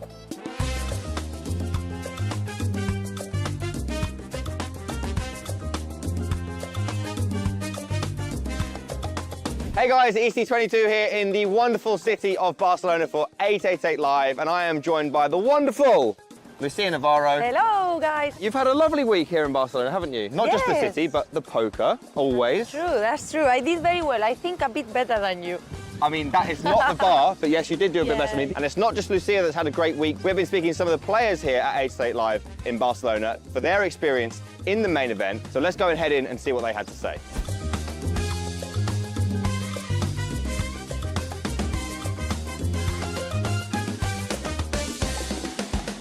So this is Yanis. He's originally from Latvia, but he's lived in Ireland for the last 20 years. Yes, yeah, correct. How does this stand out compared to other poker events you've been to? I'm actually never play live. Yeah. So it's my first experience with that. Having this been your first live event, you might want to go to more. Where would you go? So when I came here, I think this be maybe my first and last. Now when I'm in, I understood I want more. You want more? Yeah, yeah. Estamos aquí con Pedro, más conocido como Muñeco, y es el ganador del circuito nacional de España. ¿Se hace difícil jugar al póker en una ciudad costera? No, difícil no, porque siempre cogemos algún día libre para salir a la playa o a pasear o lo que sea. ¿Qué tal es la experiencia de jugar un evento de 888 Poker Live?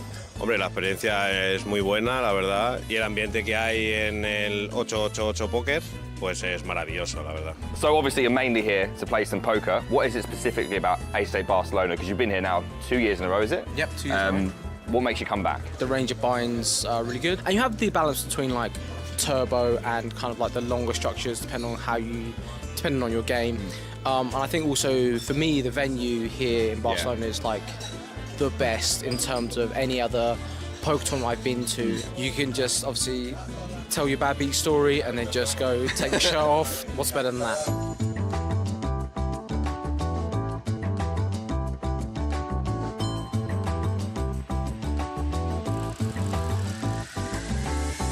estamos aquí con Albert Grané, que, bueno, ambos hemos conseguido entrar en premios. Sí, ¿qué tal? Vamos, ¿Qué tal? ¿Cómo a mí me ha estamos? costado un poco más, pero tú vas bastante bien, ¿no? Sí, bueno, hemos atizado un poquillo. La gente no se enteraba mucho e intentábamos abrir y, bueno, hemos robado un poquito. Así que bien, bastante bien. ¿Qué diferencia encuentras en los eventos de España en relación a otros países?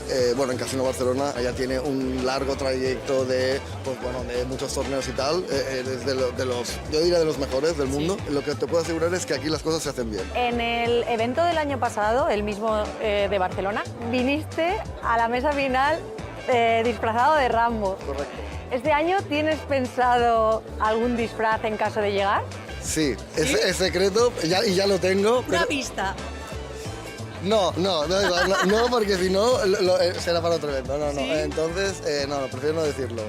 Estamos aquí con Josep Valls. Sí. Y bueno, ¿qué te ha parecido el evento este año aquí de 888 Poker? Muy bien, la estructura está bien, el feel bueno también, viene mucha gente más profesionales y más gente recreacionales. Y nada, me ha gustado y además como han ido saliendo las cosas, pues aún lo he disfrutado más, ¿no? Y bueno, ¿recomiendas a la gente que venga a jugar el evento de 888 Poker? Sí, está muy bien, ¿Sí? Está muy bien. Buen buy-in, un buy-in que no es muy alto, no es muy bajo, se genera buen price pool y está muy bien el feel, la verdad. ¿Y qué te parece el ambiente? ¿Te ha gustado? Sí, también. Sí, lo pasamos Perfecto. bien por aquí. Sí, está divertido. Oh, José, ven. ¿Qué pasa? Oh, hemos tenido suerte. Tenemos aquí a José Criado, más conocido como JJ, que es otro finalista de la mesa final. Bueno, ¿qué tal te ha parecido el torneo? Bien, la verdad que no esperaba que hubiese tanta gente, o sea, bastantes buy-in y la verdad que me ha sorprendido.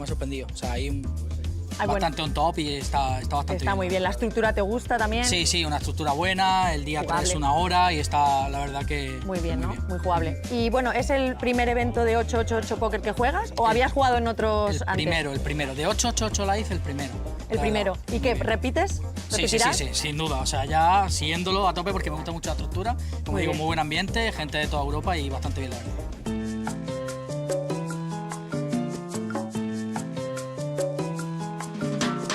So that's what the players think of their experience here at 888 Live Barcelona. And now that we're both finished with the poker, Lucia Navarro, what should we do? I think we could enjoy our ice creams here, and then in a bit, we should go to the Sagrada Familia because one of the players told me we cannot miss it. We're going to go and do some sightseeing, and we'll see you on the next one. Bye.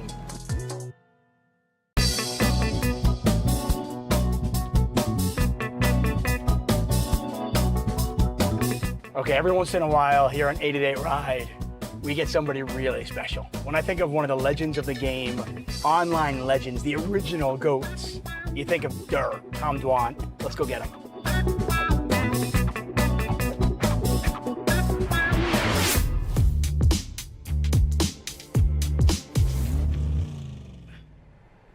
Each and every summer, thousands upon thousands of poker players descend upon Las Vegas. Let's to just drive to the fucking series. Why not, right? Okay, let's do it. Go. Tom Dwan, guys. I'm I not got gonna Tom play Dwan series, in but the we car. can drive there and wave it somewhere or some shit. Okay. Wait, so sorry, what's your bit? What's your intro? Well, I usually go, thousands upon thousands of poker players descend upon Las Vegas with hopes of winning millions of dollars and a World Series of Poker bracelet. But I've got Tom Dwan in the car who seemingly doesn't care about World Series of Poker bracelets. What do you care about? Like, what is it that inspires you? What drives you? Huh? I'll take the millions of dollars. Okay, so you want the $1 million. Yeah, what's the bracelet now? Do you care about the bracelets?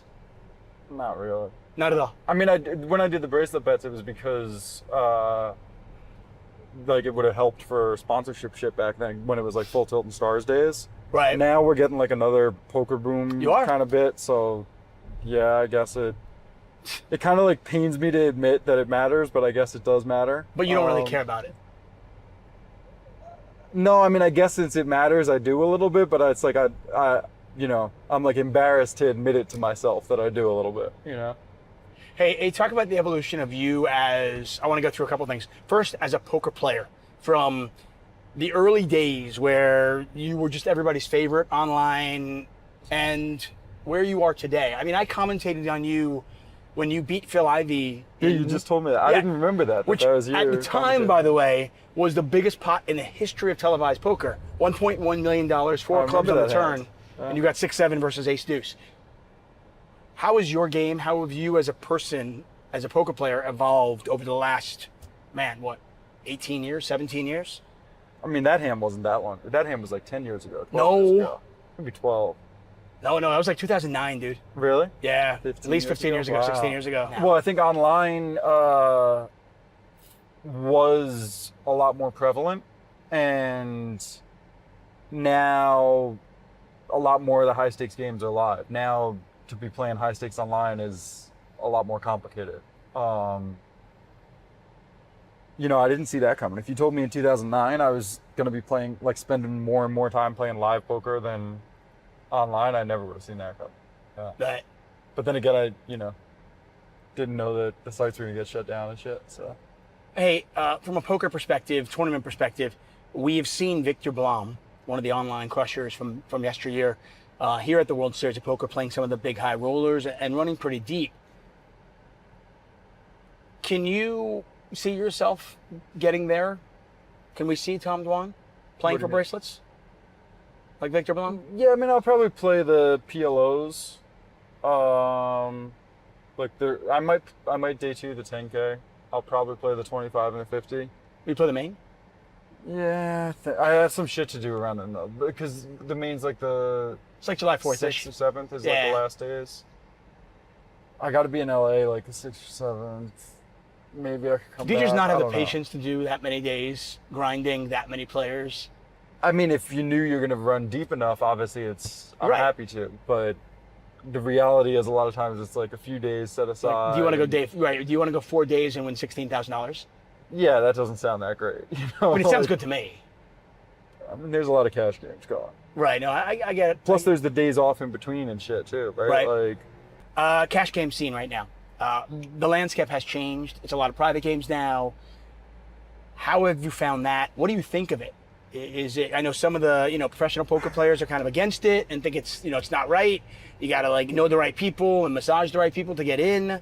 What's your opinion of that? I mean, they might be against it, but that's like the old man shouts at cloud kind of shit, right? Like, this is happening. It's there, and part of why it's there is because a lot of the power structures for a long time listened to the most vocal people, which was often the pros, because the pros are going to spend more effort and time trying to push rules in their favor, push structure in a way that's better for them. And, imagine, for example, someone like Santos, right? When Santos first came last summer. How awesome is that, by the way? Santos, $5.4 million. Santos He won a bracelet. Awesome. That's true.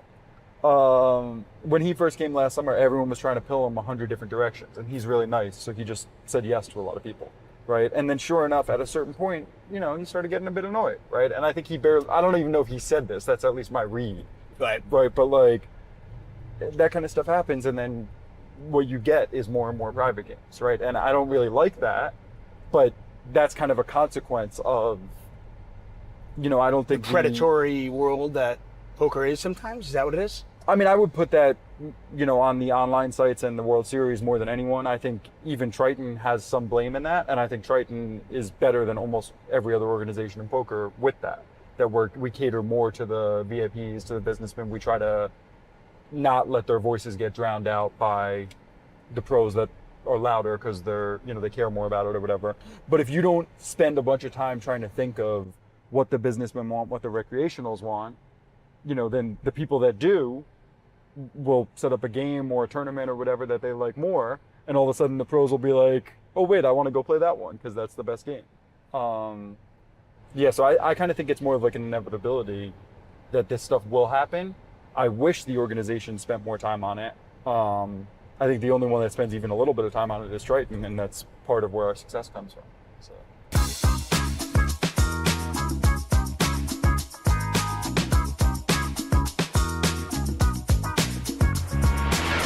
I want to talk about the two big hands that I was lucky enough to commentate on. The commission that you have yet to pay me. No, but this is the commission, buddy. This is it. Wow. So 1.1 million off Phil Ivey, and $3.1 million pot off Wesley on Hustler Casino Live. Take us through those moments, and not just at the time of your career, at the time of your life, what it was like to win a 7-figure pot. When you were relatively a young man back in 2009, I want to say. I mean, the Ivy, when we were playing giant pots against each other all the time, and in Bellagio, and I think mostly Bellagio back then. I don't think that one was. So is it not a big deal bigger. except for the fact that it was on TV? Yeah, I mean, I don't know. It was probably one of the bigger pots we played, but we played a lot of big pots, and then we played big pots in Macau after and stuff. Yeah, I think that one wasn't as. That one might have meant more to other people than it did to me, kind of thing, right? Because for me, it was like, yeah, it just happened to be on TV. The Wesley one was a bit different because Wesley and I never really played big, right? And you had all these different dynamics of like, in hindsight, like, yeah, I was probably quite a large amount right with my guesses, but at the time, I'm like, I'm paying off this guy that's basically a nit because I have all these 7 different reads that I think kind of add up. What were the reads, by the way? It was such a weird hand. So I kind of went into that day thinking he was likely to go for it a bit extra. So I didn't really Against you? Just in general, but probably if I had to guess, step 1 was go for it a bit extra. And then step 2 was probably a little more against me than other people. Right, there's a notch in a belt. I mean, hey, listen, like, I bluffed Tom Dwan, right? That's cool. Yeah, I mean, that was my guess, but like, I wasn't very sure of either of those reads. And then obviously I think Doug like gave away quite a lot when he, the way he acted when he saw Wesley's cards, right? And then I think Wesley, which created a whole awkward. I know Doug felt so bad about it. He did everything he could not to give anything away. But I don't think that's true. I mean, I think he did it not perfect, right? Like, I think that's the reality is. Okay. If you see the guy as ace king on the button, you look down, and unless you have like, if I had 2 10s, I would just be like, throw it away and yell at the guy, right? Like, whatever, right? Yell at him after the hand.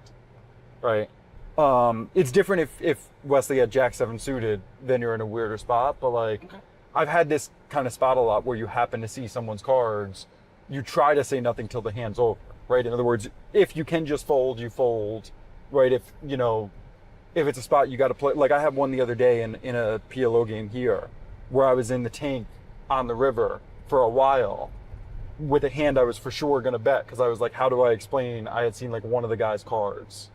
Right, so it was a spot. I think I had like the nuts, or basically the nuts. But I was like, I happen to have seen this guy's card. I kind of. But you also have the nuts, right? And I was like thinking of how I was gonna.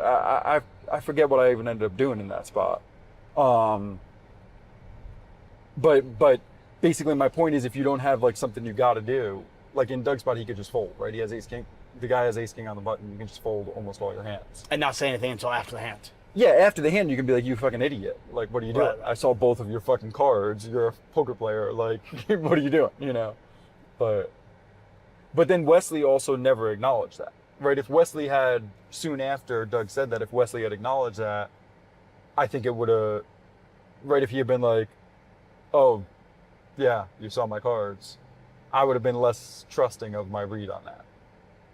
Right? The fact that he never acknowledged that, like, and then throughout the hand, kind of every step of what he did fit into this story of like, I just didn't think the guy had it. And then the only question was whether he flopped it or not, or whether he got there. And like, that I thought was very possible, but like just some random bluff that he had that happened to hit like trips or something like that. Right? Yeah, I thought that was very, very possible. But more possible than aces in that particular spot.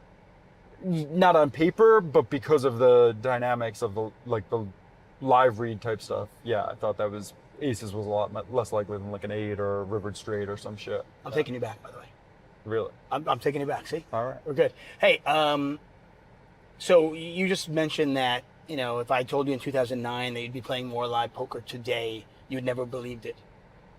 What's next for you? Like, what do the next 10 years look like? If I were to bump into you 15 years from now and convinced you somehow to give me 9 minutes and do another one of these, what would you be doing? I mean, we're down from 20 to 9. All right. Yeah. I like this progress. What would you be doing? Would you still be playing poker? Or are you a businessman? What are you doing? I like poker. I think a lot of people say they love poker. I'm not sure whether all of them do or not. I definitely don't love poker. No. Did you used to? No, I don't know that I ever really did. Right. I think there's some really interesting things about it. If I haven't played for a month, like, yeah, it's fun to go play for a few days. If I'm sitting there grinding, 12, 15 hours a day, every day for a week, I'm not looking forward to playing the 16th hour. I'm like, not to say I won't, if the game's good or whatever, I will, but. But is it more work for you? Well, I think I'm kind of describing, there was like in the last year, there were, I think, 2 different times I didn't play for a month or two. The first few days I played, it didn't feel like work at all, right? It's like fun, especially I'm around, like both of those games were around like people I liked, good games, fun games, like everyone's splashy. It didn't feel like work, right? Now, yeah, 3 weeks in, if I've been playing every day, it starts feeling a little bit like work again, right?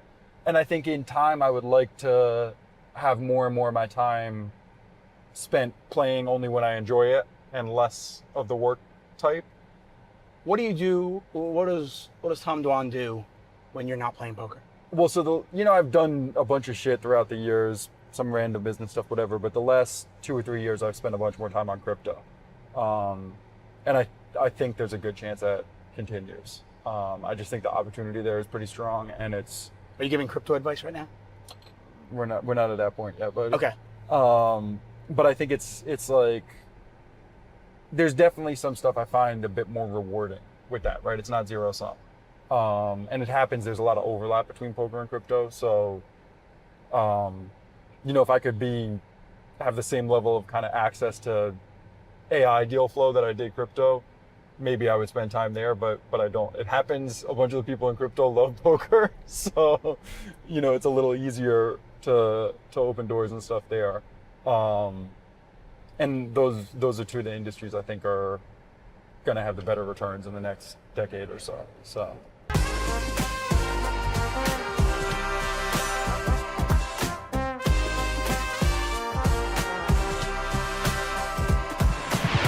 Controversy, obviously you have been in and around poker for such a long time now. And in many ways, like you're the face of the poker boom, I think. People think about. Really? Yeah, I think so because I think people look at Chris Moneymaker and they go, okay, we look at rounders. I feel like he's way more the face. He might be the face, but I just feel like when we look at online and we look at the boom and we think of the players that kind of came out of that, the young generation that came out of that, you and Phil Galfond and the Jason Koons of the world and all those players that kind of started playing online. Many people looked up to you as just like the original, the original GOAT. Okay. I didn't really know that. No? Oh. How do you? Well, if you didn't know it, it's gonna be hard to answer the question, but I'll ask it anyway. How do you deal with that sometimes? Like fans coming up to you and just like people that just absolutely like, Tom Dwan, oh my God, pictures and this and. I think I generally try to find time for fans. I think like. If they're coming up often, it means, a minute of my time, maybe they'll remember for a while or whatever. 1 minute's fine, apparently. You asked for 20, though. Forget it. No, I've definitely had times people, like, I'm in the middle of something or people aren't respectful or whatever or try to, and then I'll kind of, like, cut stuff a little short or whatever. But I think, 90% or whatever of the people that come up are, like, generally respectful. I think anyone who's like thinking about that, I generally don't mind them doing it.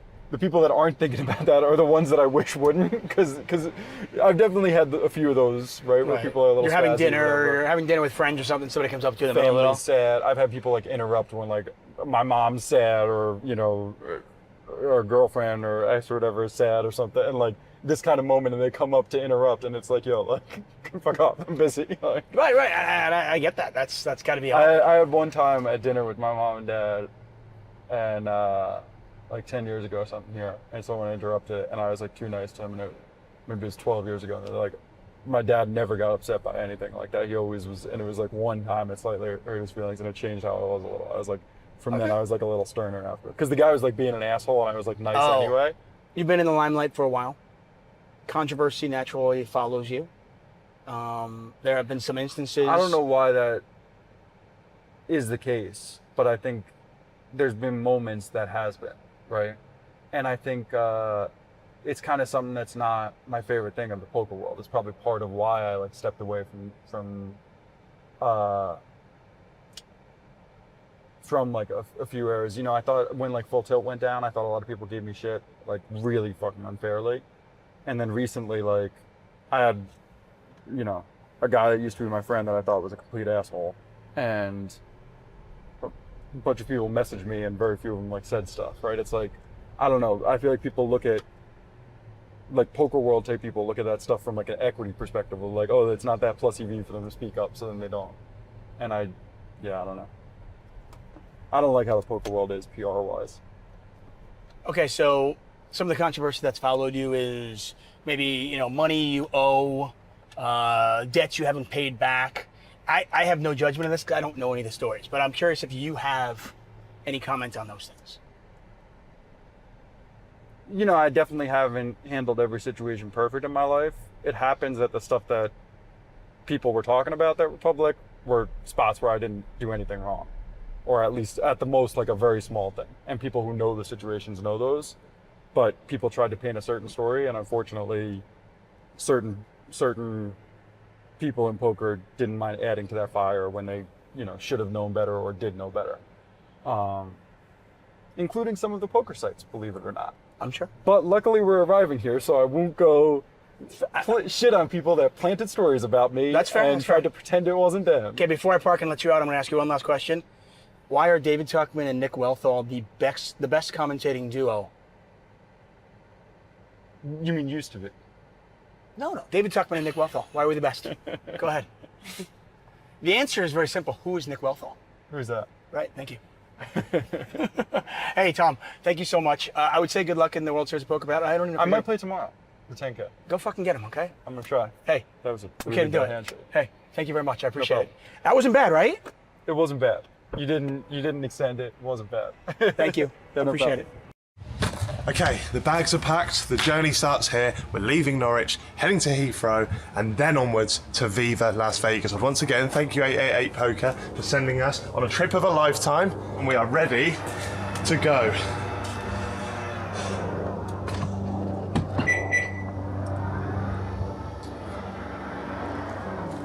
See you in a bit. Today is packing day. Why is it packing day? Well, because tomorrow I am off to the airport and we will be getting on our 11-hour flight to Las Vegas to play the World Series of Poker main event. And let me show you, I have a Vegas picture in my living room. My luggage is almost all packed, and tomorrow I will be starting my journey to Vegas. Headed back to Vegas to play the World Series of Poker main event. Had to use the old big bag, as you can see right down there. Wish me luck. Now we're gonna be here in Amsterdam for 3 hours, and then we have 11 hours ahead for our flight to Las Vegas. For other poker trips, I don't prepare like this. You go for like 4 days, 5 days, and it's okay. But here, for a month. To prepare for this trip, what I did was I brought a list last year as soon as I got home. So I was able to not forget anything and don't put clothes that I don't need it. Oh, God. We might be bad at driving, we might be bad at poker, but we're great at believing. I've recently joined a pub league back at home in my city of Norwich. So going from that to the World Series is insane. But I do think I've picked up some skills along the way. The last 2 times I played, we just right off from the start because I didn't know what I was doing. This time I have a bit more of an idea. Napoleon will go to the dog hotel. This is the hardest part for me. I don't have a 9-to-5 job, which is a luxury. And sometimes I have to travel, but I wish I could take him with me. I think it's important to be here a few days before the main event in order to accommodate your jet lag. And if you just come 2 or 3 days before the main event, you may be very tired. Just sitting down for some food in the airport. Got my ego boost for the day. One of the Heathrow terminal staff recognised me. You don't see that every day. I think that's where my run good might end, but we take those. And it's time for us to go. It's the World Series of Poker awaits. What's the best hand in poker? Royal flush. Yep. What are whole cards? Well, that's not a thing. Whole cards. Face. Fuck me. What? Faces? You're not joking, are you? What's a whole card? The whole cards are the cards that you have. Whole? Your 2 cards. Whole. H-O-L-E. Oh, I've wasted 10 grand. Just say my hand.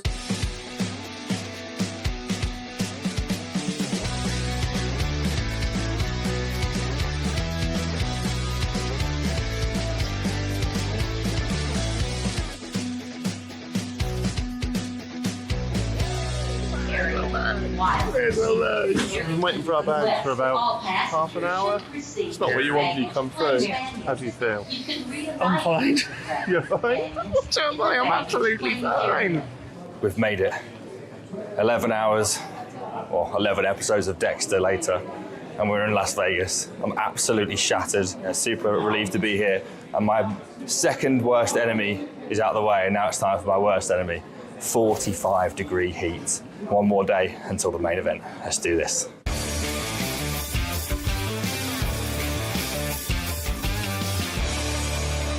Oh, look who it is! Hello, mate. Right. How you doing? So tired. I thought my day couldn't get any worse, but here you are.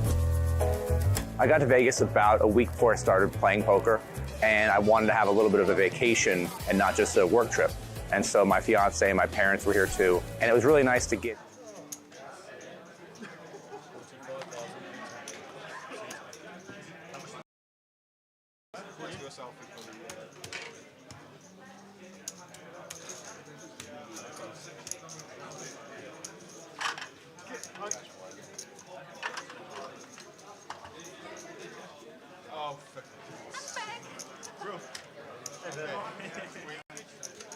We need to redo it as a three-way song. Just some poker friends from This is definitely fixed this table. Absolutely. Definitely fixed this table. There's no way. How have you pulled that off? I thought I got away from you. I missed you. Frankie, why have we fixed this table like this? Why? It's all fixed, look. Professionals, you mean? Yeah. Can't raise your game. I don't know. Raise your game. I can't bloody raise my game. I don't know how to play the game. Right, so everyone's going £2. Say 6 players, so it's like 12 quid. And the floppies, you've got a tenner because we're around it. So you get to the turn, and then it's like... Back again. A quick little 30 minutes. Yep. Switched him round, moved him to the featured table, got them in. Here we go. Ian Simpson in the middle. Vivek Saliba to his left. So featured table for what's going to be 35 minutes leading us up to the break. We got JH GDPR in 1, Mark McDade in 4, Ian Simpson in 5. We got Vivi in 6, Athir Ali in 7, and Juan Diaz. And just to let you know, we're not on a delay. That is Tom Middleton. Yeah, that is Tom Middleton. Yeah. We are not on a delay, and this is not the high roller. The champ does not take any time off. He literally said, "Flick me in, baby," and in we go. So straight into the main for Midi. After taking down the high roller less than an hour ago. Yep. Oh, Thea Ali. Good old Thea. Like little Thea. Local to here. Yep. No rest for these poker players. They do not like a rest.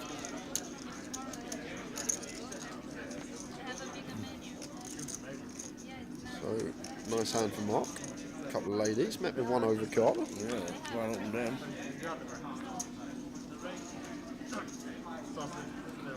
Or that we are going to have high frequency bets on.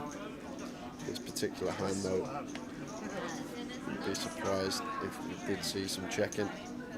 It's just going to continue. Our board is the opener. Over just one. One not going to be going anywhere. Just how he wishes to proceed here.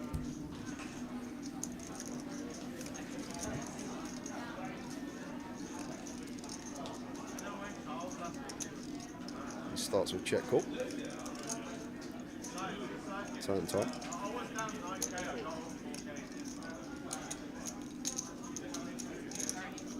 Just the 4 of spades, so nothing changing here, but I think where we are going to see Mark check behind at a significant frequency. Probably going to start following out some 7x, 8x with the double barrel unless they pick up the straight draw as well, but looks like Mark's got other ideas.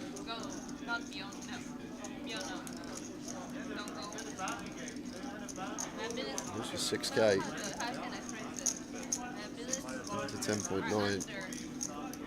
Now back over to 1 here. Let's have this 6 interaction. Mark may open 6-5 suited from this position. The problem we've got here is one, like out of position, I can't really call tower. Just not good enough of a price with one card to come, not getting to dictate action on the river. But he may have the idea of getting aggressive here. So expect to see fold most of the time, and then some of the time could he find a raise here on this full turn. There is the most of the time fold into the muck. Mr. Chips, taking chips.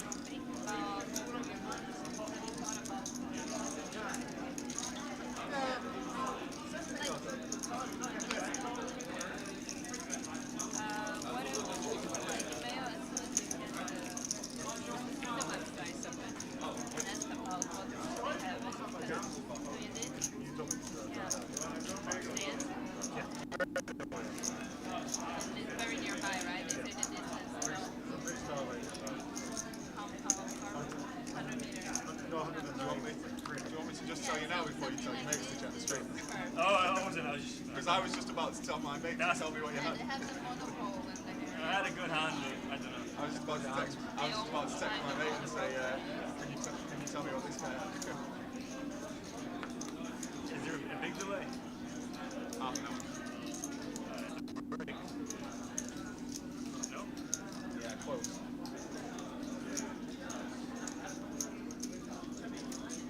I'm not sure if it bodes well for me to tell you. You'll find out in half an hour too. Minus 500, 1,000. Mr. Chips says it's 2.2. Vivi says, yeah, we're cool.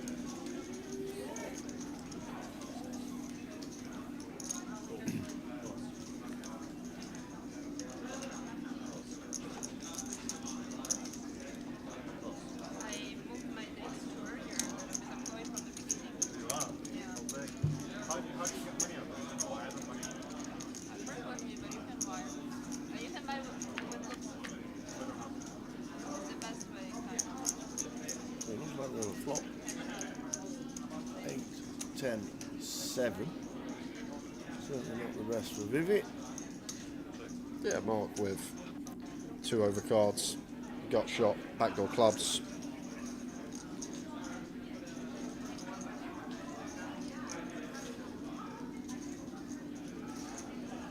Tricky one for Vivi here. Whether she thinks she needs to deny equity. The problem is that this stacked depth tower, Mark will have some hands like jacks for aces, ace 10, king 10, queen 10 that could all plausibly check shove at this particular stack depth. It's going to fire for 3.6, 3.6 into 6.9, so just north of half.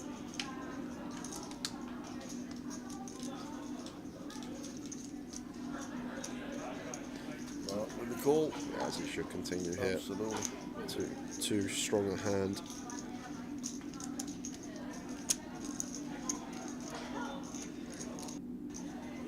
There's a 7 on the turn.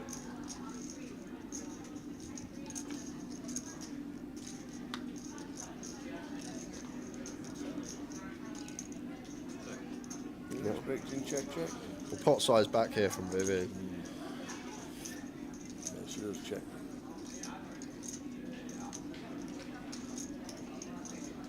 Three of hearts on the river, so Vivi is going to get the check mark if this goes to showdown, which probably will.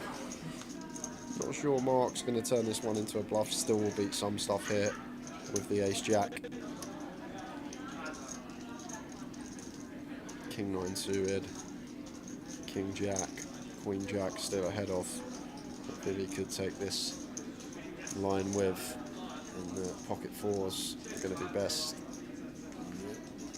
Just check, pocket fours, and into the muck goes the ace jack.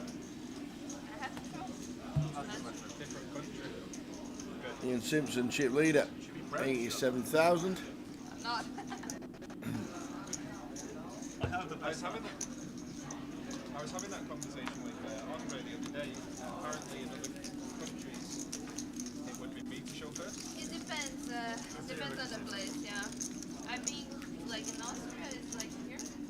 That's the crash. In the United States, it's position. Yeah.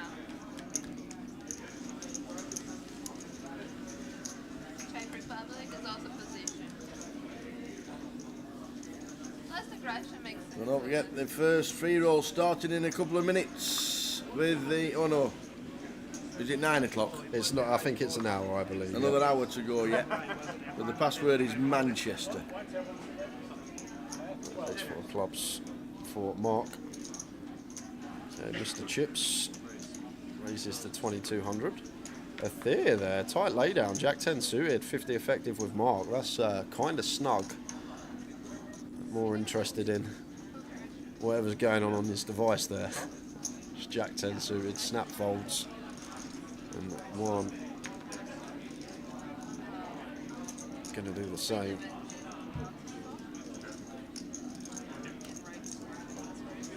Raise and take.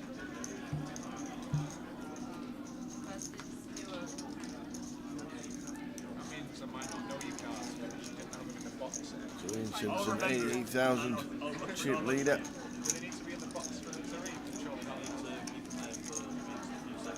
Ian Simpson, 888 Pro, yeah, 88,000 chip leader. Yeah, he's going to get pocket eights this hand. Okay, you heard it here like first. It.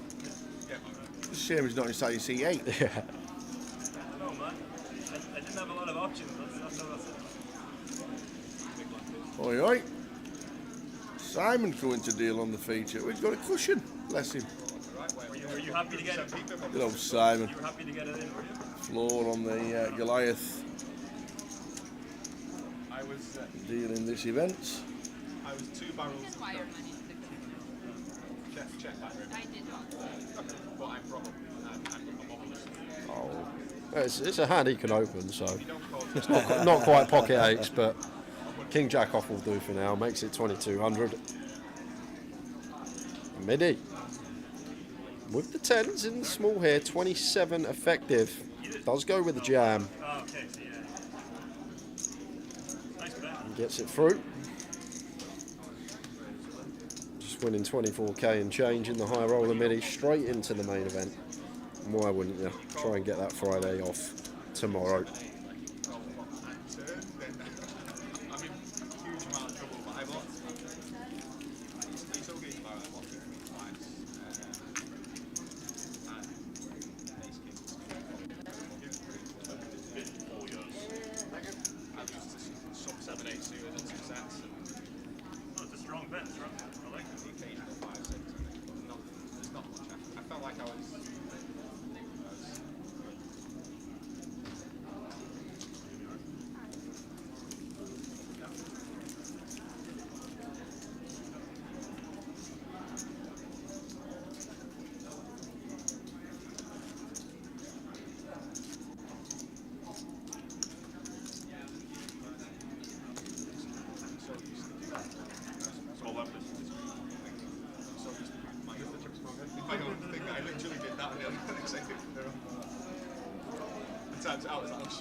We don't know the password for the card chat free roll.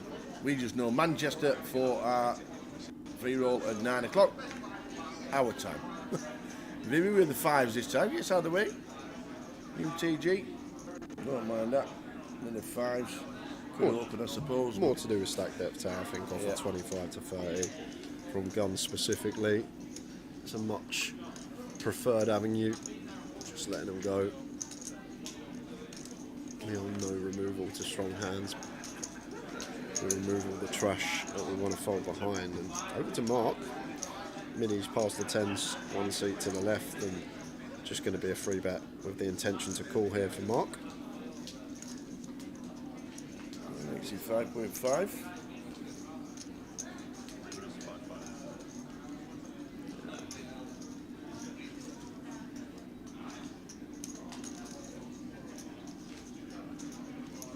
Really annoying for Midi, because if this was like Jack 7 suited, he probably gets to continue.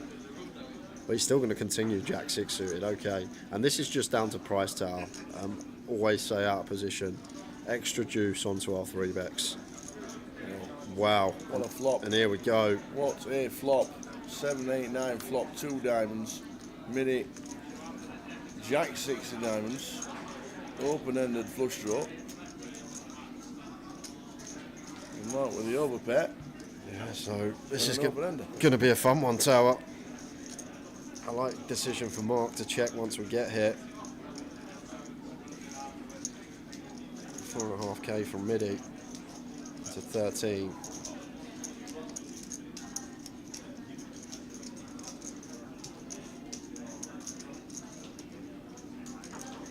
May just go with it here, Tower, with what's in the pot. Does go for the all-in, snap from MIDI. And off we go. Mark with the overs. Open ender, MIDI, flush draw. And the bottom end of it. So diamond 10 or 5, the requisite. Three hearts turn no good. And neither is the 9. Mark, Mr. Chips stays in front. And champion from about an hour ago of the high roller. His first bullet in the main event is unfortunately not a good one. Big hole for Mark.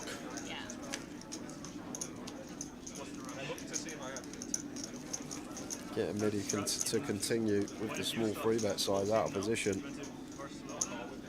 And big hold.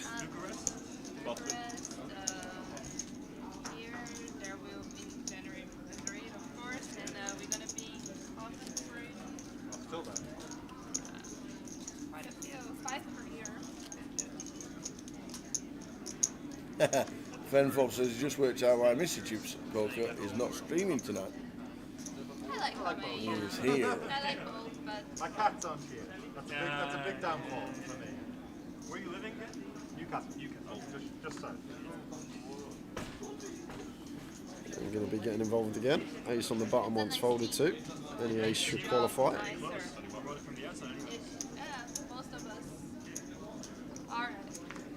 I made very good friends in the years we did it. It's a very nice company.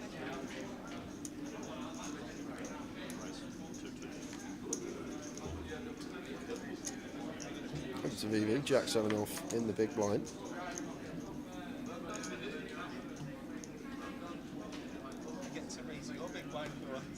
Yeah.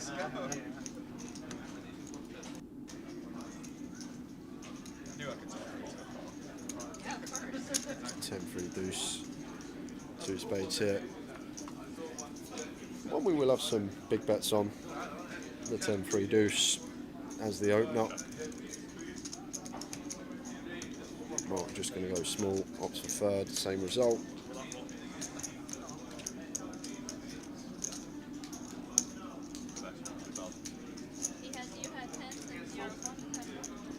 Yeah, 20 minutes to go until the next break, guys. It will be just a short 15, and then we will be back for the penultimate session of the day. We'll do 2 giveaways in the next session, and then we'll do 1 giveaway in the final hour and 20 minutes, which should lead us up to around midnight. Have we now got 3? Yeah, that's what I said. All right. We'll do 2 next session, 2 and next 1 session. the last session. 2 plus 1 tower. 3. There we go. Yes.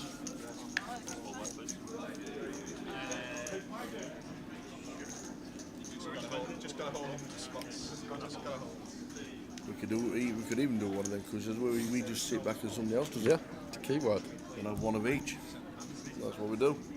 We'll have a J thinks, a Tower thinks, and a keyword. Jamie Dowell comes to the table, sits down, first hand.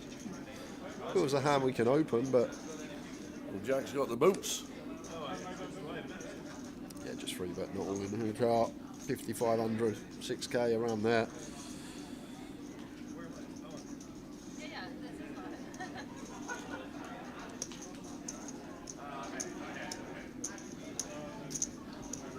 Should just be getting it through. Good fault from Jamie. That's so cute. So cute. What did I have?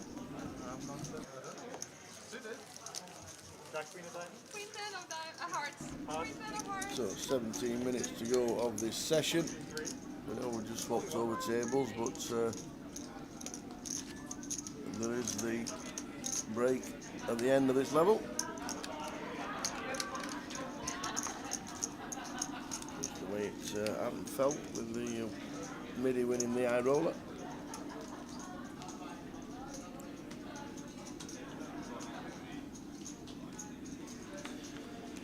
Jamie. Back-to-back opens, Queen 10 of diamonds on this occasion.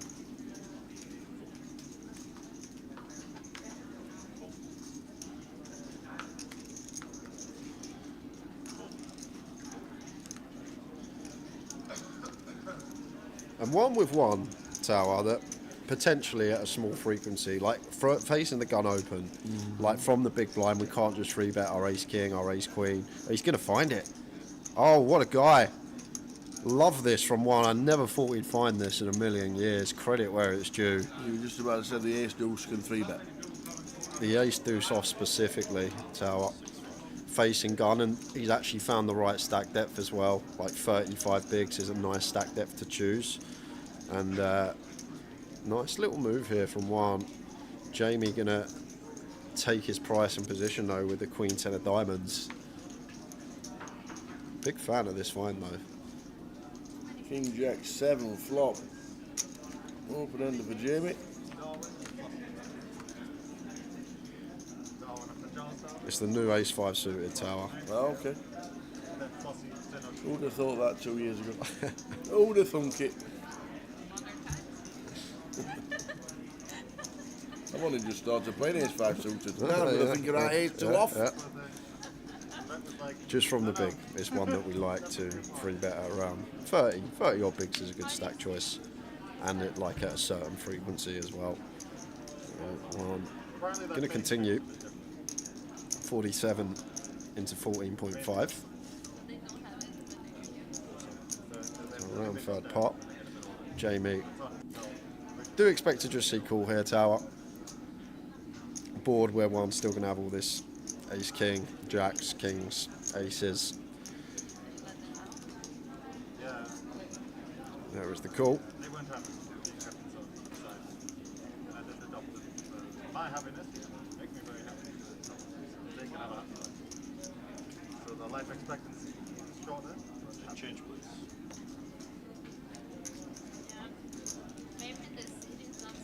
Three clubs turn. It's really tricky. For one here, 1.2 SPR. Just barreling with the overcard, no other draw. Jamie's range still strong itself. Gun versus big blind 3-bet pot. We'll have all this like king queen suited, king jack suited. Pocket sevens. Jack's probably just 4-bet 7-pre at this stack depth. If one could find it, it would probably be working out.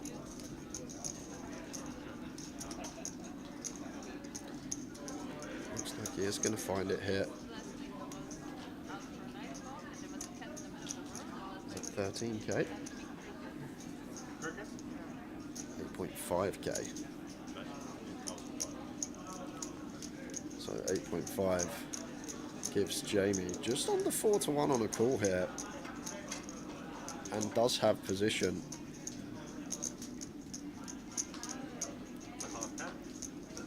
So looking for an ace or a 9, 8 outs, 2.4% per out. We're looking at around 20% tower. This is assuming our queen and 10 aren't good. I know we can see he's got more at kitty because the queen and 10 are live, but he's going to need about 20%. So he's going to need about 4-1. He's getting just under 4-1, and then once we add in the fact the times that it comes a 9 or an ace, and we potentially stack Dwan, then we probably are actually okay to call here once we're faced with third pot on the turn. And it's a nice clean run out for one to send it into the middle. He does actually have the best hand, unbeknown to him, and there is the all in and snap fold. Woo, he says, I've just run it. Go on. Brilliant. The new ace 5 suited. The ace 2 off. Just brilliant stuff. What a hand. Well played, sir. Bluffing with the best of it on the river. Yeah. The turn was interesting for Jamie. I think that was a spot on turn for Jamie. Queen 10 of diamonds, probably like 3.9 to 1 on the call. So we need probably like 21% equity, assuming ace and 9 are both good. We're getting around 20, and then once you add in the fact the times we hit the ace or the 9, we probably get the last 80, 90k as one. Then probably fine. Maybe close the break even, slightly winning, especially with position as well. But credits as well. Very nice, Andy. Well played. Hard to find the 3-bet triple tower. Not many people have it in the lockup. It's a good weapon to have in the arsenal.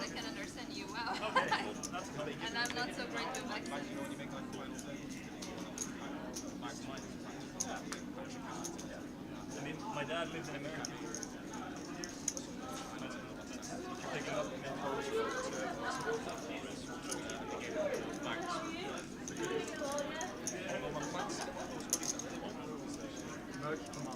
Jamie, he's been active. He's going to be active again here, Tal. We've got a really nice spot here to potentially squeeze call off ace 10, cut off button scenario. Like, can just make this like 9k, happy to call off with his jam if she elects to, just because of the cut off opening range. The bottom flat of a fear is never going to have any traps either. So I think we've got a really nice situation here as Jamie to just make this 9k. They're going to be ahead enough of Vivi's opening cut-off range. Yeah, nicely done, sir. Very nice. Go even bigger, but going to get the same result. No hesitation from Athea in the muck. They went. 10 minutes left of this level. 10 minutes left of this session. And then a break. And then back with the next session. New feature table? We are not getting a new feature table as we've only had these faces for 40 minutes. Why not keep Why them on not for an indeed? extra couple of hours?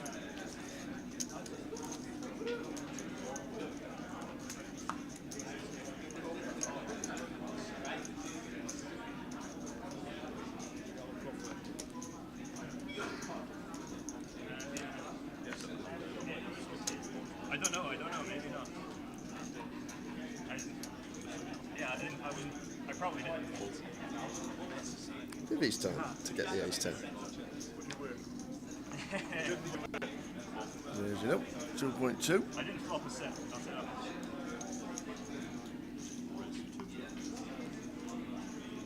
Jamie in the small.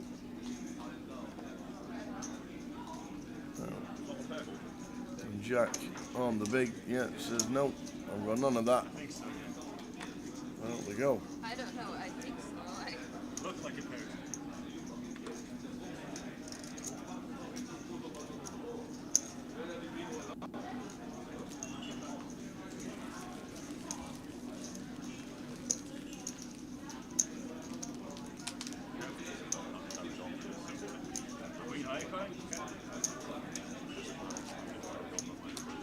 Monster queen eye or just the queen eye?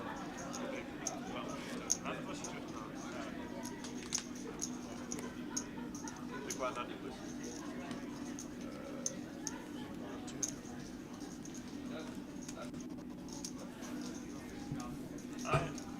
It was a good turn for a lot of reasons, which I won't get into. Folding down to the button.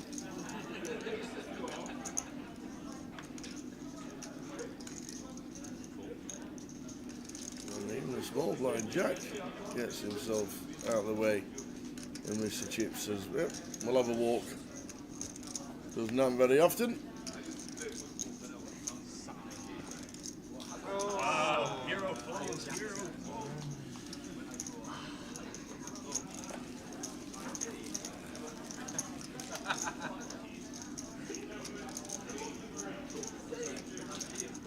I like this thing.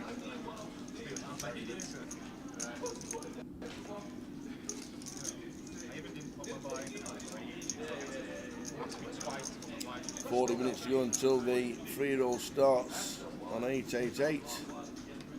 Password is Manchester for the 888 Poker TV special Manchester free roll. really unhappy when he looks down at these two.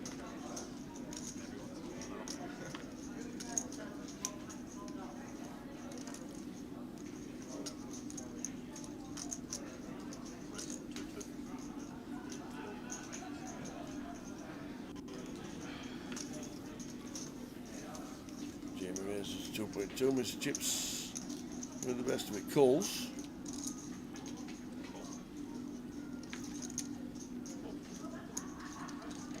King 10-10, rainbow fairly dry.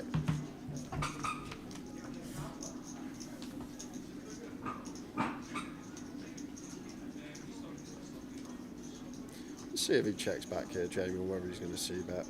Because it's a board tower that tends to be over c-bet. On first glance, you think King 10-10, it's good for our range. We've got kings, ace, king, aces. Yes, but on the other side of that, the big blind has all this offsuit 10x, like 10-7 off, 10-8 off, 10-9 off, jack 10 off, you get the gist, as well as every suited 10. So they've just got a ridiculous advantage of trips on that board, and you can potentially just get binned a lot of the time. So a board that on first glance looks like clear c-bet, but theoretically we actually want to be playing like a lot of checks. Like the 10-10 deuce is completely different to the 10 deuce deuce for that reason. Not much offsuit deuce x like defending from the big. Whereas like the 10-10, there's a lot more offsuit 10x in there. So could have two. Could have two. So that's great. The one combo of quad style. The old one combo. The old one combo. But yeah, there you are. Drawing thin. But like the 10-10, the 9-9 boards just against big blind, just see people relentlessly c-bet them. Where theoretically, when you strip it back, should be doing slightly more checking.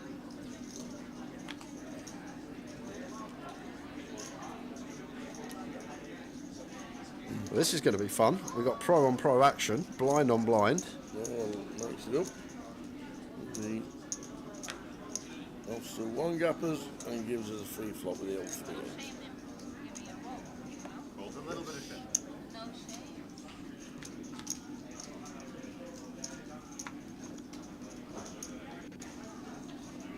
Whiffs both.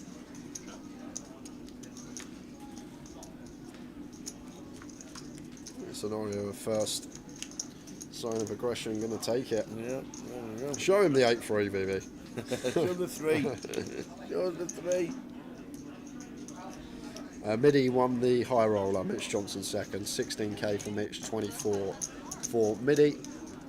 Realized equity, I'm happy.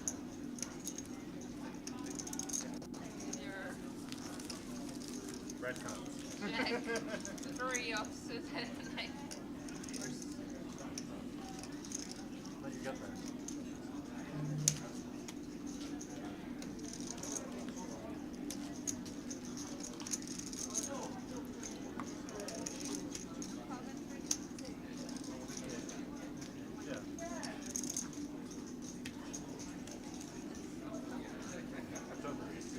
Last couple of hands of the session, and then a 15-minute break.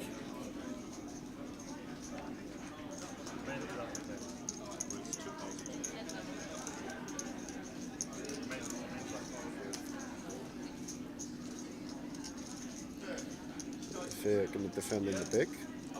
With the best of it, Queen Jack. Nine of hearts for one. King, Queen, 9, flop, both catch a piece. Here, Ali will check calling. In front, decides. Continue the aggression. Like a board from Gun, we'll have the Jack 10 suited, all the sets, all the 2 pair, King 9 suited show, maybe not Queen 9 suited. I was just going to try and use that advantage of range. I'm not going to be working on this occasion. 1700 into 55, so 30% thereabouts.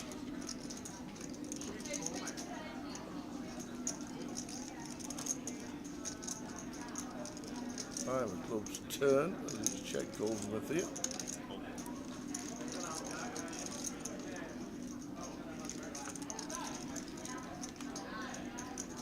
And we've already seen one get aggro down the streets when it's a board that's been perceived better for his range, but this time knuckling back.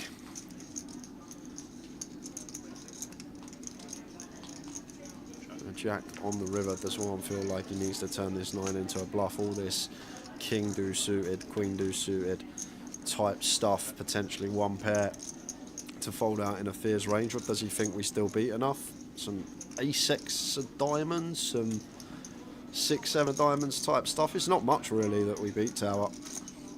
Going to be a lot of these one pair king x, queen x, even river jack x for a Fear in this river spot. Something like jack x of clubs that calls with a gut shot, backdoor flush draw. So decides that this 9 is going to be way down his range. Goes for 2/3 on the river, trying to dislodge a Fear of what I'm assuming one thinks is going to be one pair a lot of the time. A suited king, a suited queen, a river suited jack. And queen jack. Yep, this is a door number 10. This is yours, young man. Another 2 pair for the early. Moves up to 6 chips. Last hand of the session, and then a 15-minute break on its way.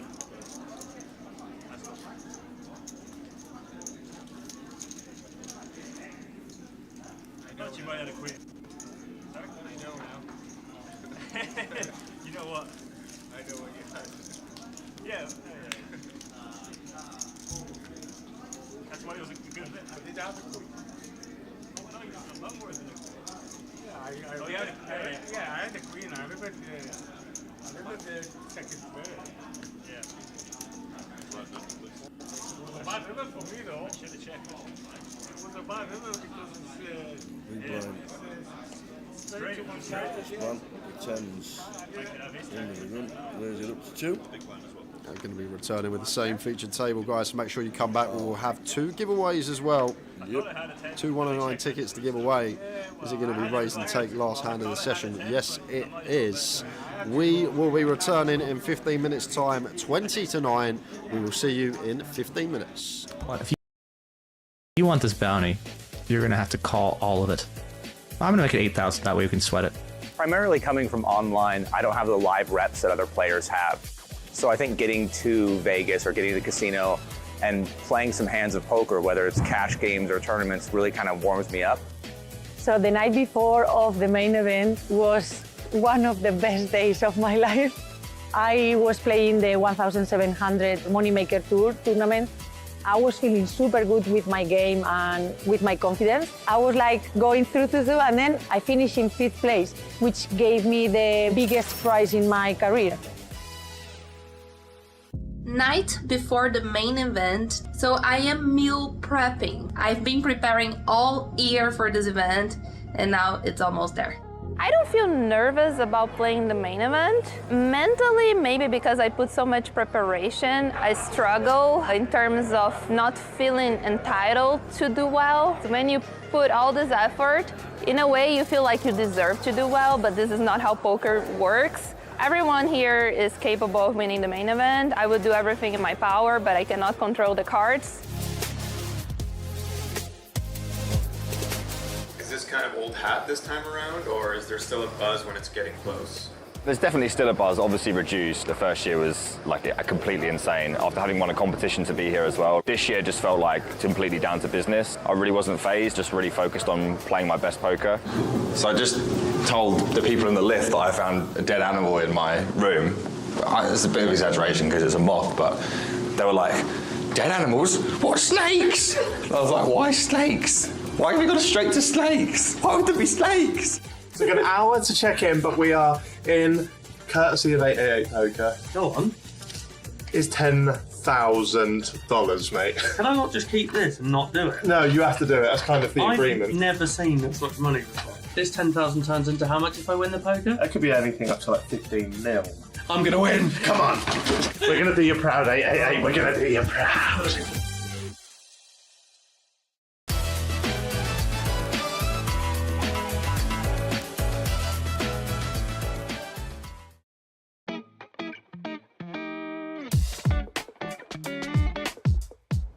Oh, looks like we got a pickup for 888 ride. Oh, Benny Glaser. The answer to the question, which European has the most World Series of Poker bracelets? Benny Glaser. Let's go get him.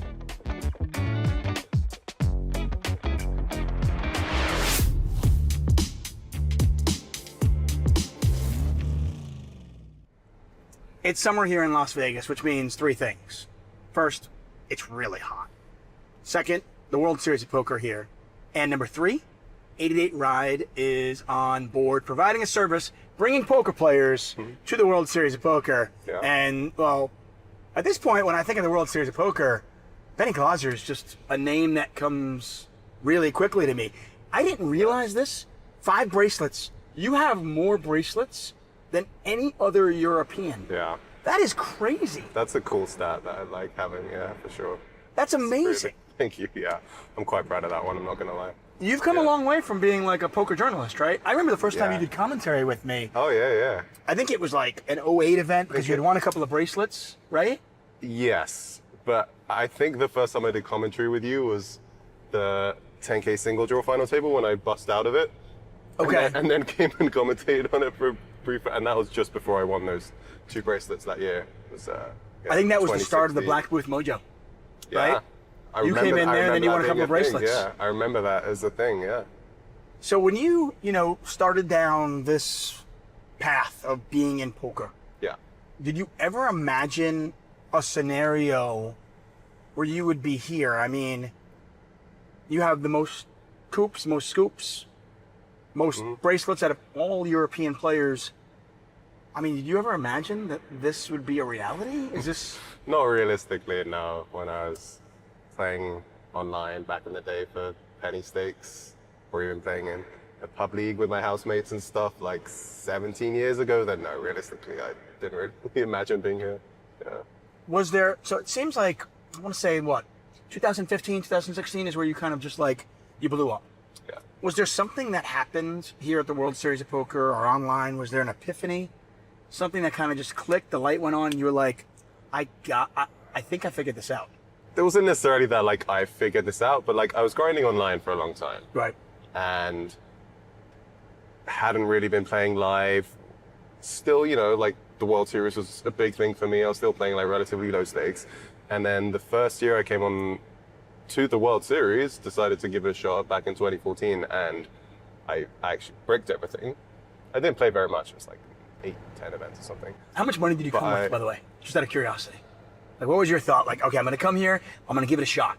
It wasn't like exactly like that. It was like I had sort of planned. I had like a friend help me out as well with money. Like it wasn't, I'm, this kind of thing. So I bricked everything, but like I had the realization when I came is like I'm actually, better than most of these guys that I've been watching on TV. And it's like, yeah, I can actually definitely compete here. So even though it's tough for me to come to the World Series and brick, I was still like, okay, I'm planning to hopefully come next year and do better. So despite the fact that you bricked everything, it actually helped to build your confidence? I think so in a way, yeah. Wow, that's interesting. Because I just like the guys that I'm playing with that, I might have put on a pedestal kind of thing in a way of like being an online player. Just playing with them and, just feeling very like comfortable and like, it's like, oh, these guys are making mistakes or whatever. That built my confidence, yeah. That's amazing because in I think in life and in poker, people are so results oriented. Yeah. Where if you make a decision to go with a bluff in a certain spot and it doesn't work, sometimes people are like, well, that was stupid. I'm never going to do that again. Of course. Or if something works, even though it was a bad decision, you're like, well, it works. So it was great. And a lot of people are just simply like, if you brick everything, I'm not good enough. That is one thing that hopefully poker teaches you in a good way, to be logical and rational and not be results oriented. You're like, okay, at the time I had all of this information, and based on that information, I made the best possible decisions. And then this is the result, the outcome, which might have gone not the way you hoped for, but at the time it's still a good decision. So you can just be happy with those decisions at the time and trying to not be results oriented. So generally poker hopefully teaches people in life to be able to separate that stuff. And Yeah, for sure. I think it's one of the things about poker that really it's a kind of a life skill.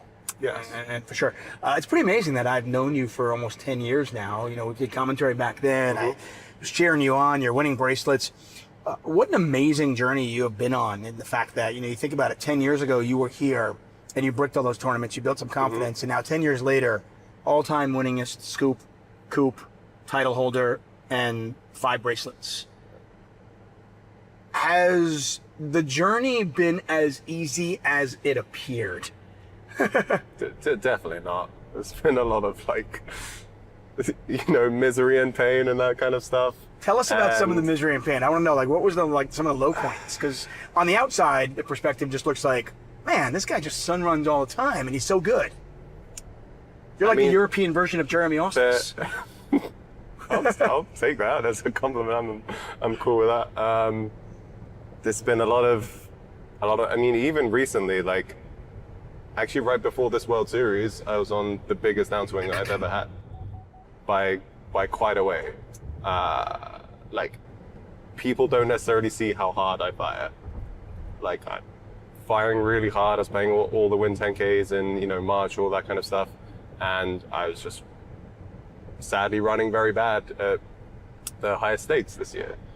So there was 2 months where, for example, even though I won a scoop, I was still down a bunch on the series, and that's amazing. Tough. People don't realize that. They just see their wins and they think, oh, you're a success. Yeah, I ran terribly all the high stakes, so from a financial point of view, it was very tough.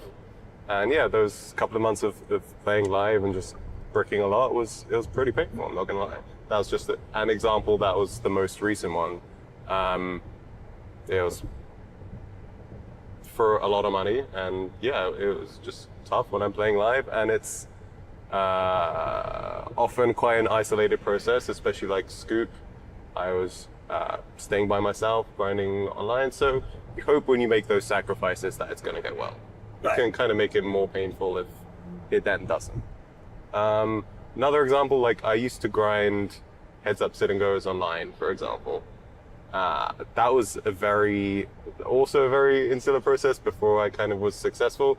There was a lot of times of pain during that time. When was this? There's so much variance. Was this earlier on in your career? Let's say 2013 or so, back in there. So those are, very high variance. So there's times online for sure when it was just a lot of pain.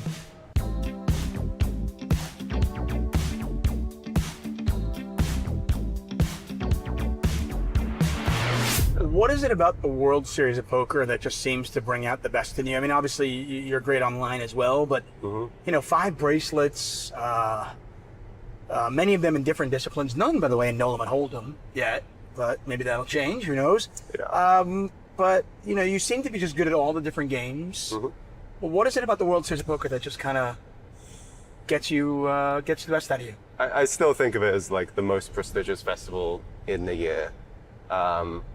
I still want to be chasing the bracelets, still want to be going for Player of the Year, for example. Stuff that, I was wanting since I was young. It's still have a bit of the dream and the special kind of feelings for that. I do seek and enjoy, and it definitely has a buzz. Like the deep runs are great, really, they can be exciting and a lot of fun. And it's one of the few times of the year when I do get to play all the games, and for like decent stakes as well. Right. So it's tough when I'm still specializing in mixed games, and there are not that many around the year. So this is pretty much the biggest time of year for me, with like how much buy-ins I put in and how much mixed games I'm able to get in. Okay, if money was not a factor, and you could choose one event or one accolade to achieve in your poker career, what would it be? I'll give you an example, like the 50K Players Championship, or World Series of Poker Player of the Year, or Hall of Fame. Okay, those were literally the first two that I thought of, and I was debating between either winning the 50K or World Series Player of the Year. I guess I would lean Player of the Year. I think it's a little bit more prestigious in that way. And I think Poker Hall of Fame would be next. I don't know, I guess where I would rank those two. Right. Yeah. I mean, I would say that Europeans are underrepresented. Yes. By a large margin in the Poker Hall of Fame. Yeah. And, you're still 5 years away from being eligible, but got to imagine that, if you keep it up the way you're playing, you're certainly in the conversation. I hope so, yeah.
How's the best time, no?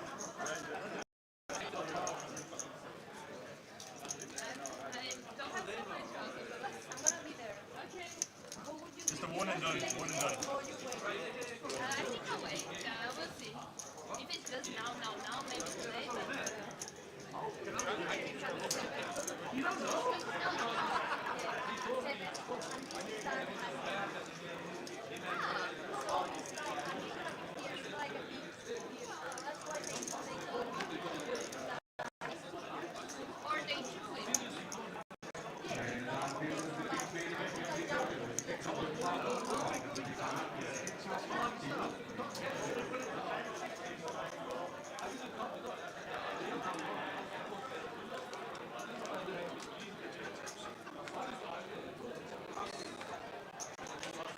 That was quick.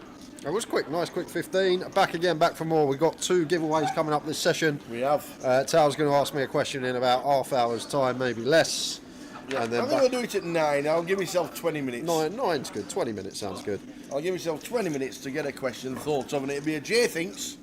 If you saw the Tower Thinks, I was pretty good with the first one. So it weren't really hard to get far away from that. You was always going to get within 100, you said it was a nice, gentle ease into Tower Thinks. So yes.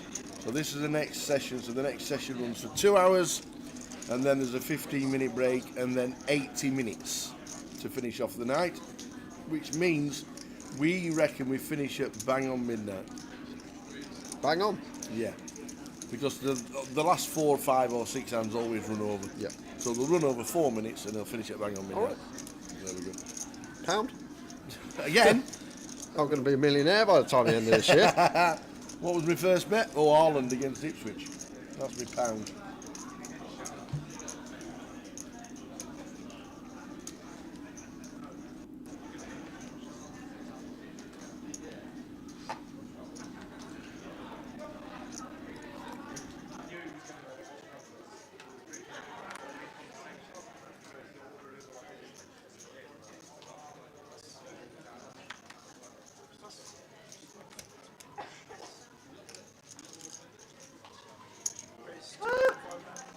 Why? So unprofessional. So Thea, Alec, good to see you, Thea. Local to Manchester. He is a local lad.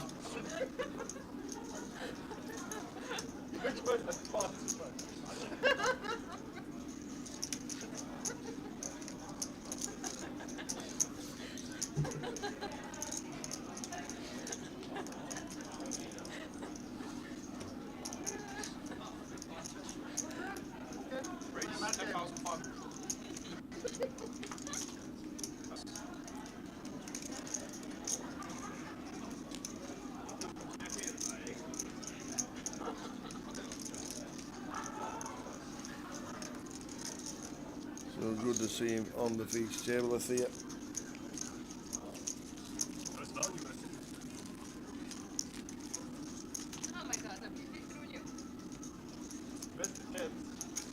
Do we have keywords? Not yet. No keywords yet. We're going to do a Jay Thinks or a Tower Thinks, then a keyword, and then a Jay Thinks or a Tower Thinks to finish. 3 more to give away today. Oh, we've got a surprise for you, ladies and gentlemen. They call me the Tower. Here he comes. Oh, we're going to have to we're going to put it on wide lens and everything. How are we doing? Look at this. I'm Sam upside down. Look at this. Are you on a stool? You on a... Wait, I'll sit. I'll lower down on the chair a little bit. There we go. Josh Manley, here he is. How are we doing, everybody? Are you doing the session with us? Am I in the? What do you mean? Are you doing the full? Yeah. We've decided. You sent us a message. Can we come in the comms because we'll run through what happened in your main event today. Yeah. So Josh is going to do an hour with me and then an hour with Jay to finish off this session of 2 hours, which is literally just started 4 minutes ago. So we've got this lad for 2 hours. Yeah. Which is great to have. And I busted right at the start of the session, sadly. But on a positive note, I get to spend an hour with you, an hour with Jay. What happened? Okay, so... Did you start all right? Have you been able to start straight? I was doing all right. No, I had like 70,000. Okay. I had a good stack. I'd been playing some good hands. I thought I played some nice hands. Yeah. And I defend queen 3 of spades in the big blind. Long story short, I make a queen high flush on the turn, and I get it all in versus a player with a king high flush. That's very sad, but it happens, and I think it's no way I can get away from it, sadly, the way it played out. And the next thing we need to ask is, did you bring any merch? Did I bring any merch? Because I've got a playing cup. I have a playing cup that doesn't say Josh Manley Poker on it. Well, you can get a Josh Manley Poker mug if you want. I was going to sell it to the world, bring the merch. What was the idea of the merch? Because you stream quite a lot. Yeah, and my girlfriend just said, do you know how easy it is to make a shop? And I was like, well, no. And she was like, look, I'm going to make some designs for you. There's this website that does it all for you. I don't have any of the stock myself, so it is, they just take the designs, they print for you, they distribute it. I do nothing. And yeah, it's pretty easy. I like it. Yeah, and so many people have asked me for t-shirts because I made 10 t-shirts. Yeah. I've given them all away now. And other people were like, well, I want a t-shirt. Can I get a t-shirt? And I was just like, well, I haven't got any more. We need to make more. I need to make more. So I made a little shop. So I like it. Yeah. How many days are you streaming? 3 days a week, usually, occasionally more. And 888 channel pretty often. Do the home game, do Blast. Yeah. And occasionally get on Magic Monday for the final table stream. Excellent. Good stuff. So we've got Josh for this session, full session of 2 hours. Good to have him on board. Always great to speak to one of the ambassadors and the streamers for the 888 team. There's plenty of them today, this week. Yeah, we're all here. Everybody's here. Everybody's here. Well, we're missing a few of our friends from North America, South America. But yeah, everybody from Europe is here. Yeah. Yeah, which is great. It's one collective, it really is. It really is, yeah. It's great to be here, though. It's been a really great event so far. I really did enjoy today. I'm a little bit bitter. I busted, but not too much. I've been worse. Do we have one more flicking tomorrow? Is that can we get that? Won't be tomorrow because we've all got quite a busy schedule tomorrow. Plus we've got the sit and go. The ambassador sit and go. Yeah, we've got the ambassador sit and go, and then we're going to go for a nice team dinner at some point. Lovely. Yeah. So tomorrow's a no poker day apart from the sit and go. But I will definitely be playing Dragon later in the week. Yeah. I'm definitely going to play the Rumble. Definitely going to play the Closer, if the schedule allows. What's the choice of food if you were to be asked to pick it? But for the team. If you were given the choice and it was your choice only. Okay. And there was a team of how many go out? 8, 9, 10 people. Yeah. And it was all down to Josh Manley. Where would you take him? I mean, and what for? Personally, I think you can't go wrong with a good curry house. Personally, I think it goes down very well, and there's something for everybody. And we've got a few vegans on the team. It usually caters very well for the vegans. Yeah. So that'd be my choice. I think we're just going to be eating in the casino though. All right. That stops it. I didn't really fancy curry. I didn't want a Chinese. I don't want a pizza. What about you? What's your choice? Well, now you said curry. Yeah. We went out last night to a new curry house that we've not been to before. Right. One of the players, one of the local Manchester lads, Was Shahid, he took us to a new place that we'd never been to, and we all said when we finished, that's the best curry we've ever had. Oh wow! Okay. So yes, that would have been curry, but I do like a decent steak. Okay. And if I'm being, I think if I was to choose for everybody with a group of 10, I'd probably go for an Italian. Okay. I think there's a lot more choice at an Italian. That's what I'd do. But the curry, unbelievable. Well, what I like about curry though is you can get a bunch of dishes and everyone can have a bit of something. Yeah. No, it's and Manchester has got some great choice. Absolutely does. Some superb places. Right, do you mind if I just take a quick selfie and absolutely Instagram Let me them just here? do my hair. Yeah, and me. Here Let we me go. just do my hair. There we go. In the towel. Lovely. Thank you very much. Thank you. So back to the poker. This is day 1B. I think we're getting to around about 90 runners for day 1B, which wasn't too bad.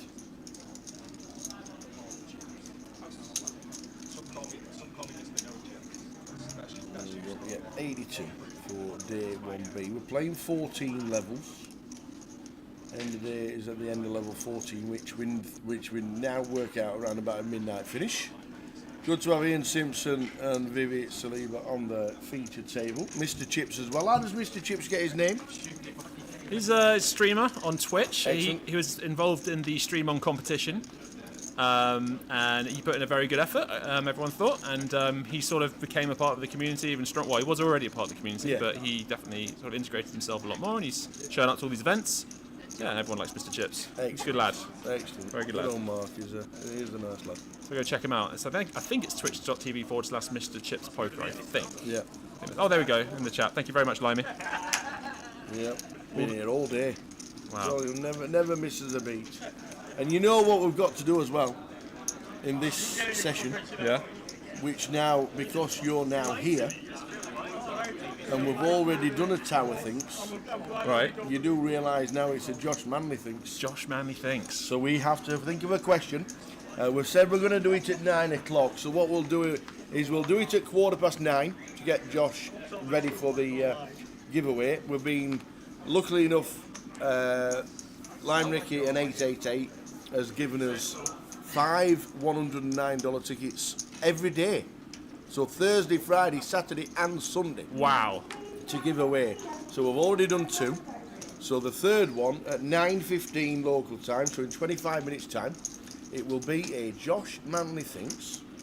And we will be only on Twitch on 888poker TV. The answers can only be on Twitch because Lime Ricky is our moderator and she will be sorting it out with the chat box and keeping an eye on that. So it's only on Twitch for anybody who is watching on Facebook on Grosvenor Poker and on YouTube on Grosvenor Poker as well. Then Twitch it will be for the competitions all week on 888poker TV. How are we doing, Logs? Good to see you at Goliath. Hope you had a great time. What a super event that was. I'm sad I missed it. Really sad I missed it. Everyone who went said it was such a great event. It always is. Sadly, I couldn't make it. Yeah. Yeah.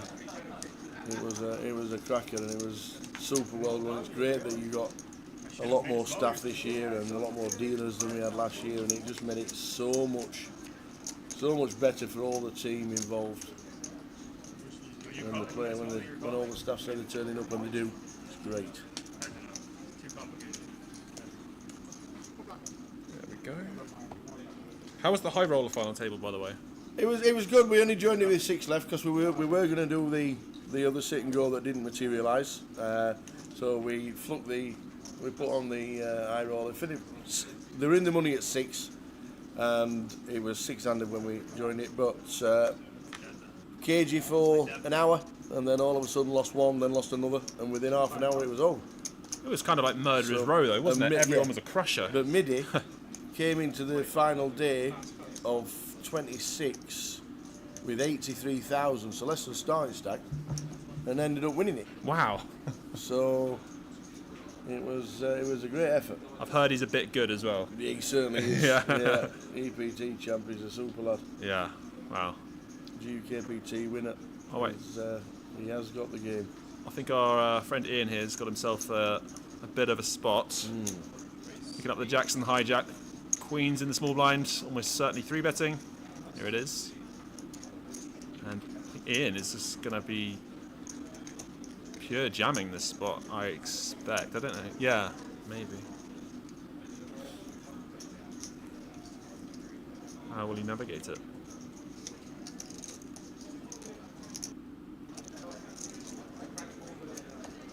Oh, that's cool. Okay.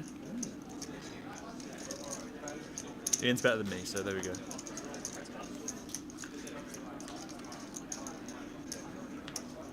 So off to the flop. Praying for Ian that it's not like a 10 high board or something here.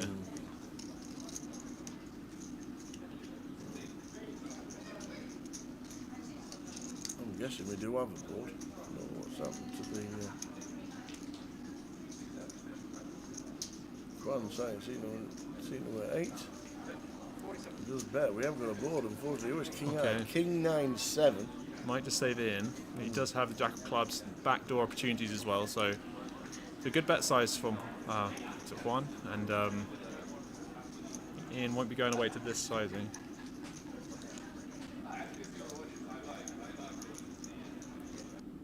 Makes the call. unfortunately, the clubs don't mean anything. No. They are covered with one. He picks up 4 additional outs with a 10.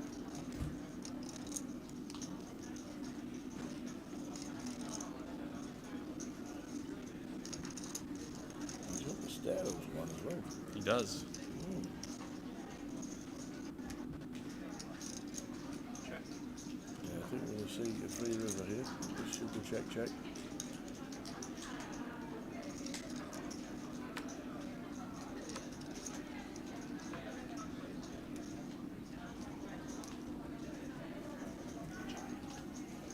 Off to the river. Misses the extra additional outs. Interested to see how this one goes now, and whether or not we're going to see a small block bet maybe from the small blind. Are we happy to see it paired up from 1? I think so. I mean, Ian's not going to be defending, too much 7x. He does have some. I think it is quite unlikely at this point. Oh, he's going to bet.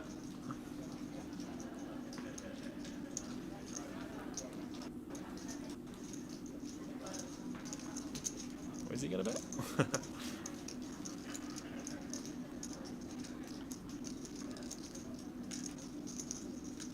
I think he'll be quite happy. I think King continues on the river. Yeah, absolutely. For small size, is that? Yeah, very small. And yeah, Ian's going to snap that off. Unlucky Ian, but yeah. Shows him the jacks as well. Got away with it though, not getting carried away pre-flop. Well played Ian, well played Dwan. Gets a small 2.7 on the river. You're too good, man. How do you do it?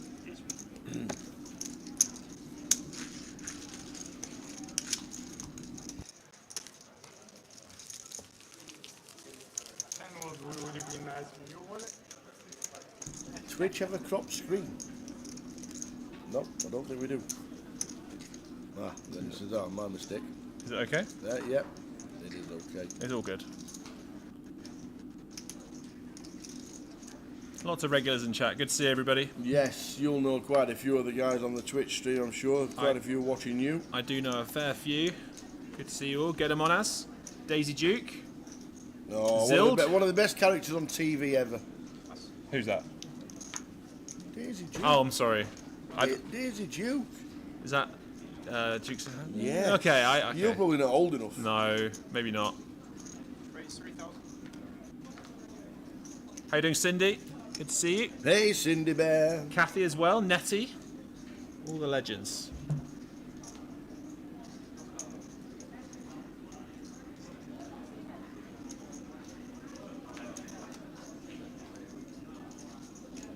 I'm getting GGs from Aaron Baroni right now. He's live streaming on his channel. Awesome. I sent him my hand. He's just like, unlucky. Is it Aaron or Aaron? Aaron, I think. Aaron. What is it, Aaron? I don't know. It's just because it's spelled double A. Yeah. So I always go air. So I don't know what to do. So Aaron. Mr. Baroni. Maybe he'll correct me on that. Maybe it's Aaron and I've been saying it wrong this entire time.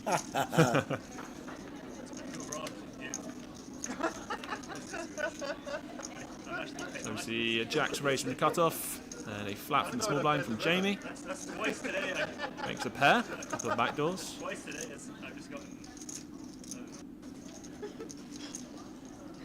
Very much expect to be seeing a turn. We say Aaron. Is that how you're saying it, Lime Ricky? Aaron in Canada? Oh, they use a lot of I's in Canada. They're like Australians. Yeah. Every A is an I in Australia. No matter what you say, every A is an I in Australia, and then you can learn the Australian accent. So what we got here? Check, bet, call. I think it was a fairly chunky size as well from A2. An ace might be a bit of an action killer.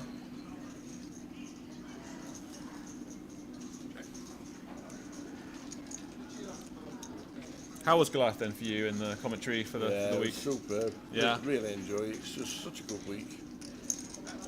Obviously we have the Joker's Wild as well, raising money for charity during the midweek on the Wednesday. Yeah. We'll go about £5,000 for charity. Always such a good event. And you were up on stage the whole time emceeing? The whole 6 hours dressed up as a clown. Your outfit. Oh my word. Your outfit was unbelievable. I showed it to my girlfriend at home and she laughed her head off. Yeah. We had a first break after about 2.5 hours. Wow. And Andy says, "Do you want to just give yourself a bit of fresh air?" I said, "Yes, please." So he unzipped the back, and no word of a lie, he peeled my t-shirt off from underneath. Literally peeled it off. You could have wrung it out. Oh my goodness. Yes, it was, but it was good fun. I don't know why you find the energy to do that for so long, because if I was me, I'd be dead after probably an hour. But you're just going all night, and it's your playlist as well, isn't it? Yeah, absolutely. Yeah. So you're going all night and sing. It's completely my playlist. All of me. Somebody says, "Can I have your playlist?" I'm like, "Which one?" The one you've just played. I'm like, "No, it's just in my head." It's just I'm kind of know what to play next, kind of thing.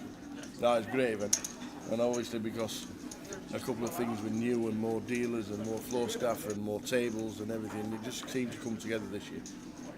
So. And it got bigger again. It did. It got bigger again. It was amazing. You're going to outgrow a football stadium at this rate. Don't know where you're going to be able to have it. It's cracking. Getting too big. If you are just tuning in and getting into the free roll, the password is Manchester, and it's just about to start. Good luck, free rollers. Good luck, the old free rollers. Get yourself in there. And good luck in picking up the queens.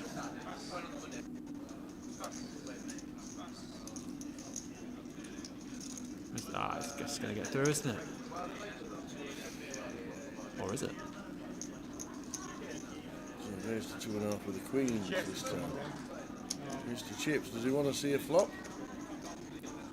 I wouldn't. It's funny because Mr. Chips, he's not afraid of getting involved in hands at all. But he said to me on break, I'm on the TV table and oh my god, everyone's watching and I'm just thinking so hard, I don't want to get anything wrong. And I think that has the same effect on a lot of people getting on the feature table. Nettie says, "Are you doing an 888 team game with them on stream tomorrow?" Yes, there is an ambassador. Are you playing it? Yeah, I'll be in there. Excellent. I'm in there. We're all in there, I think. Yeah. Excellent. So yeah, we'll be streaming that tomorrow. I don't know what time it's on. Is it about 4 o'clock? Half past 4? Something like that. I can check that information for you. Got it right here. I think it's around about 4 o'clock. Sit and go. 4 maybe. Oh, 4:30. There we go. 4:30. So we'll be on the live stream at 5 p.m. tomorrow. So that'll be good. That'd be really good. I love doing those things. Yeah. I've got one win in those things. I won in Barcelona a couple of years ago. It's still my best win with A-State to date, I think. It was great. I won $5,000 for charity. That was very nice. Oh, super. Yeah. Is there a little prize personally for a player that wins it? No. Do they get to go anywhere, or do they give them a ticket for something? Occasionally they throw something in, a little bonus. But usually it's just for bragging rights. It's very key. For like if I can like beat Eastie or even just outlast Eastie, it's fantastic. Hey Connor. Hi Connor. How you doing, mate? How's things? Hope things are good.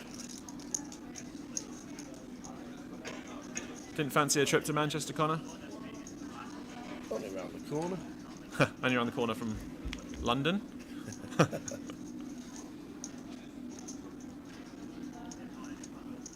Queens have been passed around to Mr. Chips now.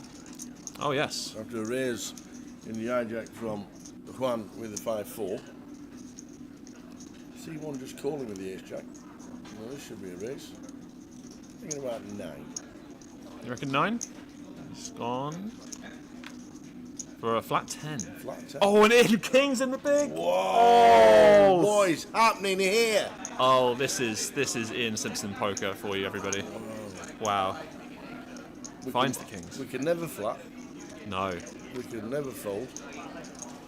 Ian is going to go for a nice little click, I think. 28. Baby due Monday. Oh, wow, Connor. Congratulations. Yeah, fantastic. Good effort. All the best to everybody and good luck. Here's the little click from Ian, 22. I think Mr. Chips, I don't know if he's going to be able to get away from this one, because although it looks very, very strong, every once in a while there are players who are capable of pulling for bluff here, and Ian is certainly one of them. Will you tangle with Mr. Chips before? Or just online? Have I tangled with him? No. Oh, Ian. I think he may have done on the odd sort of Sunday majors on 888. He's more of a cash game player. Right. Yeah. He streams only cash games.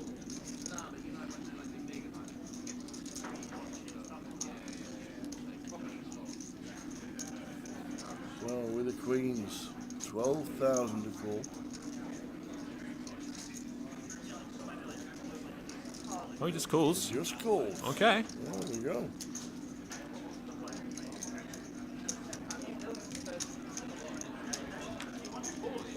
Just with the call.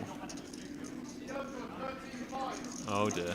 This is going in, isn't it? Yeah, 5, 7, 5, 2 diamonds. And 50k in the middle. 0.8 SPR. You're betting not all in. I think Ian's probably going to go for quite a small bet here. If I had to guess. Maybe something in the region of like, even like 12,000. That's what he does. That's 10,000, yeah.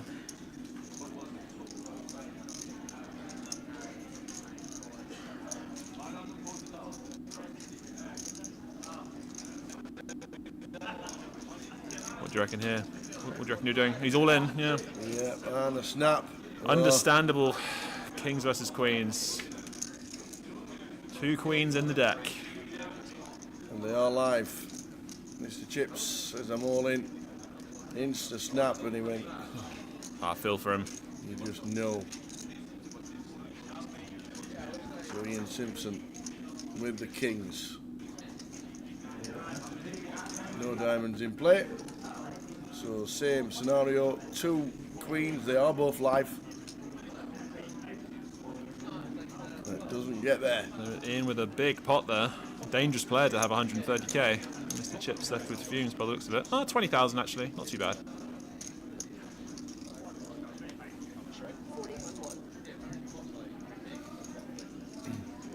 How are we doing, Catherine Durant, watching on Facebook.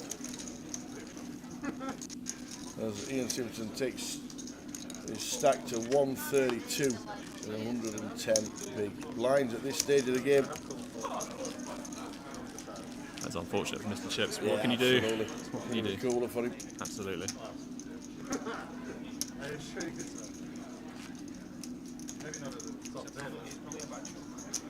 Is that Sinead just coming in? Yep. Newly married. Oh yeah? Yeah. Sinead Davenport. Oh wow. And Matt Davenport been together, I reckon about, what, 12 months, 18 months maybe? Oh yeah? Yeah, tied the knot 2 weeks ago. Congrats to both of them. Or week after Goliath, something like that. Last week, and 10 days ago. Congratulations, that's what we say. Absolutely. Power couple of the UK poker scene, I think. Absolutely, they've Yeah. been absolutely flying, they have. Yeah, in the run-up to the, coming here, in the first few events, all the final table photos was Sinead on one, Matt on the next one, Sinead again. Yeah.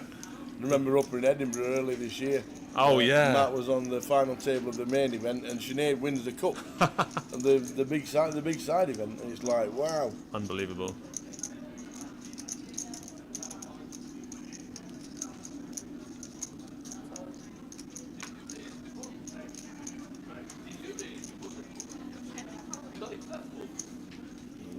Ian. Congrats to those two. Ian just asking Vivi how many chips you got, I think. That's in a race. And Vivi is gonna defend. If I know Vivi. Or anyone.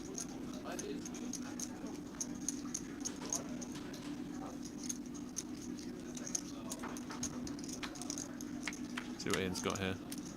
Put your cards in the reader, Ian. Ooh. Yeah, I think they are in its. Sometimes the cards just suddenly break during the hands. Vivi's certainly not going to go anywhere. Very good player. I know she's been studying No Limit Hold'em especially very hard recently. Used to specialise in Omaha, but she's turned her sights way more to No Limit recently.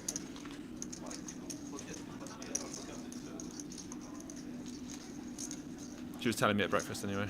Awesome. Nice to get the studying in.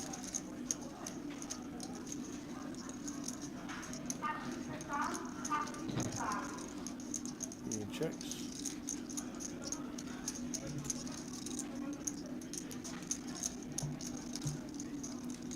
Ian could have paid like King, Queen, Page, King, Jack.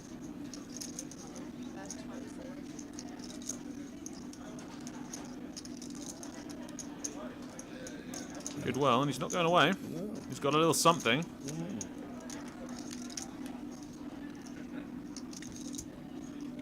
Because Ian will be pretty certain that Vivi just doesn't have ace-x here, and especially now, since I think she's almost certainly shoving pre-flop with most of our ace-x. Maybe had a check call there. Maybe he found a 7 on the turn and decided to slow down and get the showdown here. Vivi with a decision though. Does she want a value bet here? Or check back? I expect check back is probably going to be what she does, and turns over the hand, and yeah, looks like the best of it. Ian will never know. Unfortunately. Well, I'll ask him later because I'm interested. Yes. I'm assuming some kind of 7. Vivi stacking in the chips. So 5 minutes to go, and then we're going to put Josh under the spotlight for Josh Manley Thinks. Oh, I'm excited. Yes. Have you thought of a question yet? There is a $109 token. It has to be done on Twitch. Lime Ricky will be moderating the Twitch chat, and then we will tell the question. And you can Google the correct answer if you want to, but that won't help because it's what Josh Manley writes down. I'm excited. It's been a while. Yes. Good luck if you're in the free roll. If you've got 40 minutes to lay reg. Password is Manchester.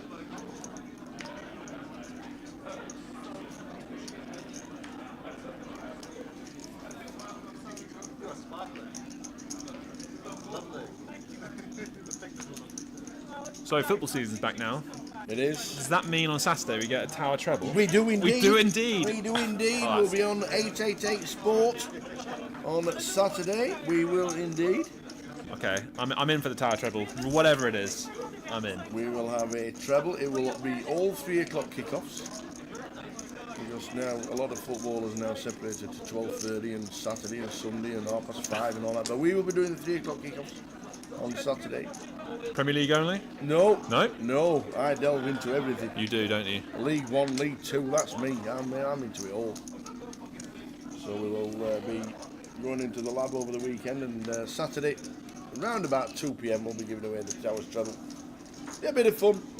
Wait, who do you support again? I'm a Rotherham United Rotherham? fan. Yeah, it's where I was born. My dad took me on the first game when I was 10, sat on the back of the Tivoli, and that was it. Never look back. And all the rest of my family are all Sheffield United fans, because they were the bigger team, you see. We didn't follow.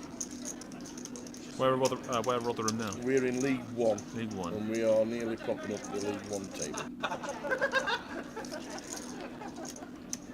We haven't won yet this season. Maybe with another small pot there. Shift him back up a little bit.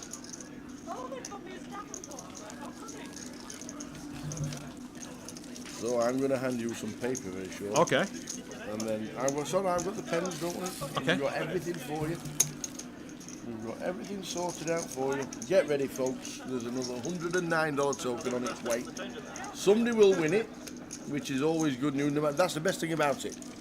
You can be like me and be gazillions out, but somebody will win something. Yes. And somebody will be playing the $109 game on 888 Poker with a guess that could be as wild as one of my guesses. Because I have been out quite a few numbers, let me tell you. I did get one of them was, I think one of the answers was like to the power of 84. And I'm like, what is this even a number of? Oh, Mr. Chips pick up the 5s. Decides to just go for a raise. And probably going to get called by the Jack Deuce.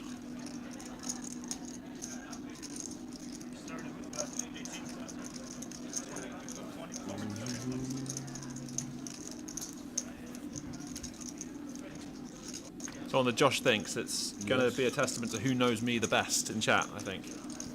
So no pressure, everybody. That you could become my favourite chatter.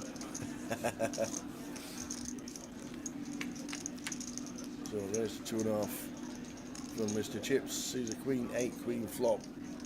There's one in the big defence with the Jack 2.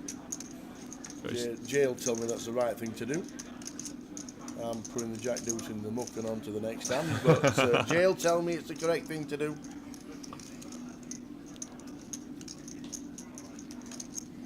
I want to get you playing one of these events. Feature table. That'd be brilliant. Imagine.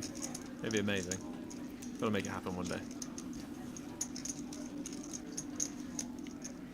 We're going check again. Oh, and he rivers the boat, but unfortunately, unless we see a bluff here, I don't know if he's going to get any extra chips here. You never know. Maybe Dwan will put in a small bet as Mr. Chips is just checked down to the river here. He is thinking about it. Oh, he checks. Okay. Sadly for Mr. Chips, I think it's over for him. We will win a nice little pot. Nah, we'll do it. There won't be no heroics with the jack deuce. I don't think so. So, we are ready to give away another $109 token. It has to be, the answer has to be on Twitch. We have got an empty piece of paper. Show the camera. Empty. We have a pen. Pen? Pen. Pen. So, we're going to ask Josh Manley one question. He's going to have 10 seconds to write it down. Don't give him any clues in the chat by guessing before we tell you to go. Please only guess once, because Lime Ricky is like that. He'll be like that. He'll be like, no, you've done it twice. Out you go. You get eliminated. So don't get multiple guess, because you will get barred from future events. So we've got one question for Josh. So please adhere to the rules. We're going to give Josh 10 seconds to write his answer down, or maybe 15 seconds, because he's not a regular at this one. But it will be a good one. And the answer does have to be on 888poker TV on Twitch, because Lime Ricky will be moderating the chat. So, Mr. Josh, I'm going to ask one of your ambassadors on the table. Okay. Vivi Saliba. Right. Has just under $1 million in earnings. Okay. On the end of the month. She had 6 cashes in Vegas. Right. But how much was her last entry in dollars? Does that mean like the last tournament she cashed? Correct. What was the buy-in? In the Hendon Mob. I'm not telling you what the buy-in was. The buy-in might have been $50,000. Right. So you've got 10 seconds. What was Vivi's last entry in dollars on the database? So the buy-in for the tournament? No. Oh, the cash. The cash. Okay. Don't start guessing. Don't start guessing and give him any clues. Don't give him no clues. Don't guess. We have 5 seconds. 4 seconds.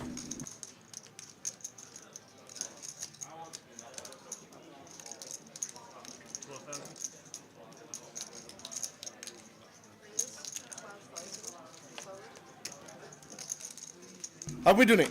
Yeah. Right, leave that there. Don't tell anybody. Okay. He has written it down, ladies and gentlemen. For all you that were waiting until we told you to start, now you can guess. How much is Vivi Saliba's last entry into a cash on the database? Off you go. So Lime Ricky will be doing all the checking. We've got everything on Twitch. Only Twitch, no Facebook, no YouTube, because that's on Grosvenor Poker. So we are going to ask everybody how much it is for. Good luck, everybody. Good luck, everybody. I made an educated guess going off what I think. I know that Vivi plays, the stakes she plays, and yeah. Very nice. Oh, I should have written it like that. No, it's fine. There we go. It's fine. You're all good. Yeah. You're all good. So, we'll leave that to Josh. We'll leave that to Lime Ricky. I will tweet Lime Ricky the answer so she can check it. Perfect. Oh, we got it all in, by the way. Vivi's all in with it. Oh, come on, Vivi. Oh, hey, there we go. That's a double. That'll do. Nice double. We're talking about you, Vivi. We just got you a double. We just got a double. I feel like we wrote something there. Oh, absolutely. Well done, Vivi. Ace Jack for Vivi. Juan with the Queen 10. Da-da-da.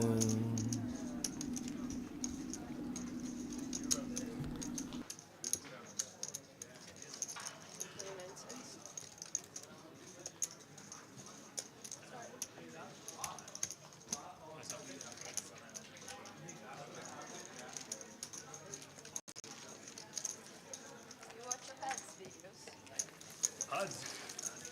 Don't know any pods. Oh, Patrick. Does he do videos? No, his coaching. No, his coaching course. So get your guesses in. You've got about 5 minutes to get your guess. If you want to wait to see if Josh gives you any clues with his facial expressions when I tell him the correct answer, then you can wait if you want to. Other than that, you can get your guesses in now. But and this is one where you probably wouldn't get duplicate answers. Probably not. No. No. So whereas if you're guessing a certain number, you might get the same number. Like my question earlier was, how many Michaels cashed in the main event of the World Series of Poker? Wow, that's a good one actually. How many Michaels? How many entrants were there? 10,600. How many Michaels entered? Yeah. I mean, it's a pretty common name, especially. Oh yeah. But is it common in Italy? Is it common in Brazil? True. Is it common in what was 114 different nationalities that played the World Series? True, but an outstanding percent of that would be American. One English. second Oh, here. straight back to the table. Look at this for a caller for Jack. Ace King for Jack, but aces for is it Athea. Athea Ali, Manchester local. Oh my goodness. Well, it's one of the roughest spots you can be in, getting Ace King into aces. But it does happen occasionally. No, we need runners. We need a lot of runners here. Can we get at least a sweat? We'd like a queen or a 10 on the turn. A little sweat for the stream. Any sweats, or is it? No sweats. No sweats. Jack has been eliminated. Unlucky, Jack. It's very unlucky. What are you going to do? Unlucky indeed. The 10 on the turn would have been nice for a bit of a sweat, but not to be. Jack already gone out of seat number 1. Athea Ali up to 100 bigs, and just behind Ian Simpson and Chip Lee. So the question we asked Josh was, how much in dollars is Vivi Saliba's last entry in the database? We'll give you the correct answer in 2 minutes' time. But you've got one guess each. Don't multi-guess, because Lime Ricky will be there with the hatchet, and that'll be you gone from the rest of the giveaways. Lime Ricky runs a tight ship when it comes to moderating on this Does channel. indeed. Absolutely. Oh yes. Even with the people who are running it sometimes. When Yeah. I'm on like a stream and then I do, I'm being silly in the chat. Yeah. She doesn't. We had a scenario in Coventry last year, and obviously Lime Ricky was one of the first times we met. And she's like, no, out she goes. Get out, turn up, out you go. I'm like, whoa, come on. See you later. So, how much was Vivi Saliba's last entry on the database in dollars? She had 6 cashes in Vegas, which was a good summer. But how much was her last entry? And Lime Ricky is checking out the answers, and after the next hand, we'll give you the correct answer. And then the hand after that, we will give you Josh's answer and the winner to the $109 token that we're giving away for this question. Incredible value for the viewers as well. Absolutely. Amazing. 5 every day. 5 a day? 5 a day, not just 5. A day? 5 per day. You're lucky if you ever get 1. Now it's 5 a day. Absolutely. And you could win all 5. Yeah, you could win all 5. Because you are entitled. Everybody guessing on YouTube and Facebook, it has to be Poker 888 Poker TV on Twitch, because we have a moderator in the name of Lime Ricky who is moderating for 888, and we've told everybody that it has to be on there, and we've stated it all day that all the quizzes and all the answers will have to be on Twitch. So unfortunately for people who are guessing on YouTube and Facebook, it's for this week only. It is on Twitch, or for any 888 event that we give away money to. Switch channels. I've got to say, this partnership that we've got going on right now with 888 and Grosvenor is absolutely brilliant. But we get to hang out with Tower, and I come to these events, and we get these amazing events put on, and I've just been loving it, every second of it, and even more since the UKPL became a thing. Yeah, we got to go to some great places. We get Manchester. It would have been London, but obviously London with the refurb that's going on. We've got Reading coming up. We've got Leeds. Of course. So back to Coventry at the end of the year for the big one. I'm excited for Reading, because is that one of your closest? Because you're a Brighton boy, right? Well, I'm Brighton now, yeah. But growing up, I played in. I was in Guildford. We didn't have any local casinos, so I played in local card clubs there. But the nearest casino was either Portsmouth or Reading. So the Reading card room I became very familiar with, and I started trying to get more serious with the game. Yeah. And so I'm very happy to be going back there. So, we will give Josh the correct answer, Okay. but he's not going to give you his guess until after the next hand. So, Vivi Saliba cashed 6 times in Vegas this year. She has just under $1 million in earnings. Her last cash... Wait, just let me ready up my poker face here. Pretty impressive, is that? I'll tell you what, I won't like be streaming against you. I'll be like, ooh. Her last cash was in the 1100 win Summer Classic, where she finished 42nd for $2,538. But that's not what we want to know. What we want to know is how much did Josh Manley put down? One more hand. I love we get an immediate guess of 2,538. Do we think Josh has nailed it? Have I nailed it? $2,538.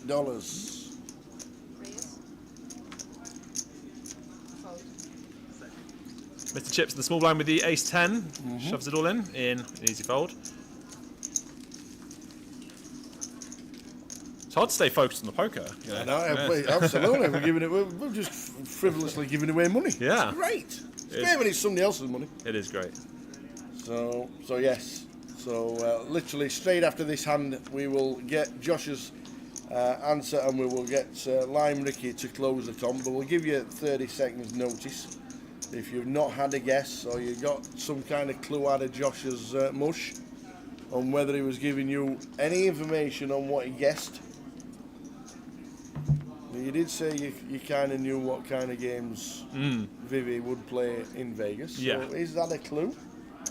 Maybe. Well done to 2,538. So well done to biggest cash was 27,000 because she cashed in the main. Yeah, she did, didn't she? Yeah, she cashed in the main. So maybe was your thinking. Was that her last cash in Vegas? Was it my thinking? Because she also cashed for 24,000 as well. So she had a good summer. Do you know what Vivi's biggest cash is? Yes, it was 300,000. Incredible. Yeah. I think she final tabled a main event. Not main event. She final tabled a World Series event. Yep. But 2,538 was the correct answer. But it's Josh's answer that we need. And after this hand, we will give you the correct answer and close the comp. As Ian Simpson is going to be tangling with Vivi. Small, big.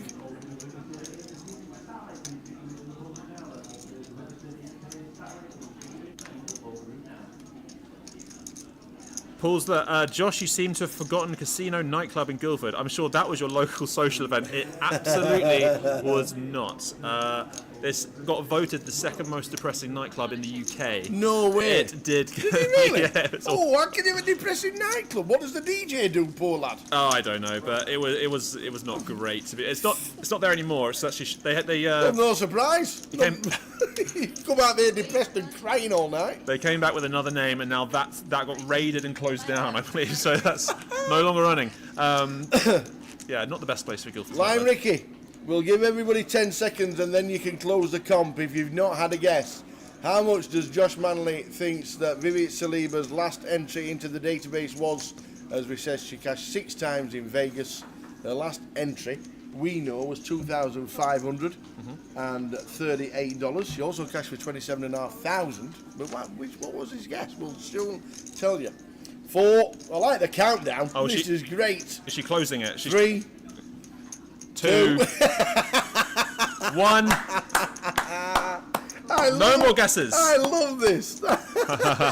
Best countdown ever. Contest is now closed, so you can't have another guess. The last guess was from Malgasby with $6. $6. That'd be an interesting comp. Like a $1 buy-in or something somewhere. Oh, brilliant! That was funny. I enjoyed that. 2,150 from Dingus. That was that. So 2,500, just a little bit over. You thought you had. Get your little piece of paper ready to show the camera. I'll get it ready. Do you want to hear my thought process first? I would love to hear your thought process.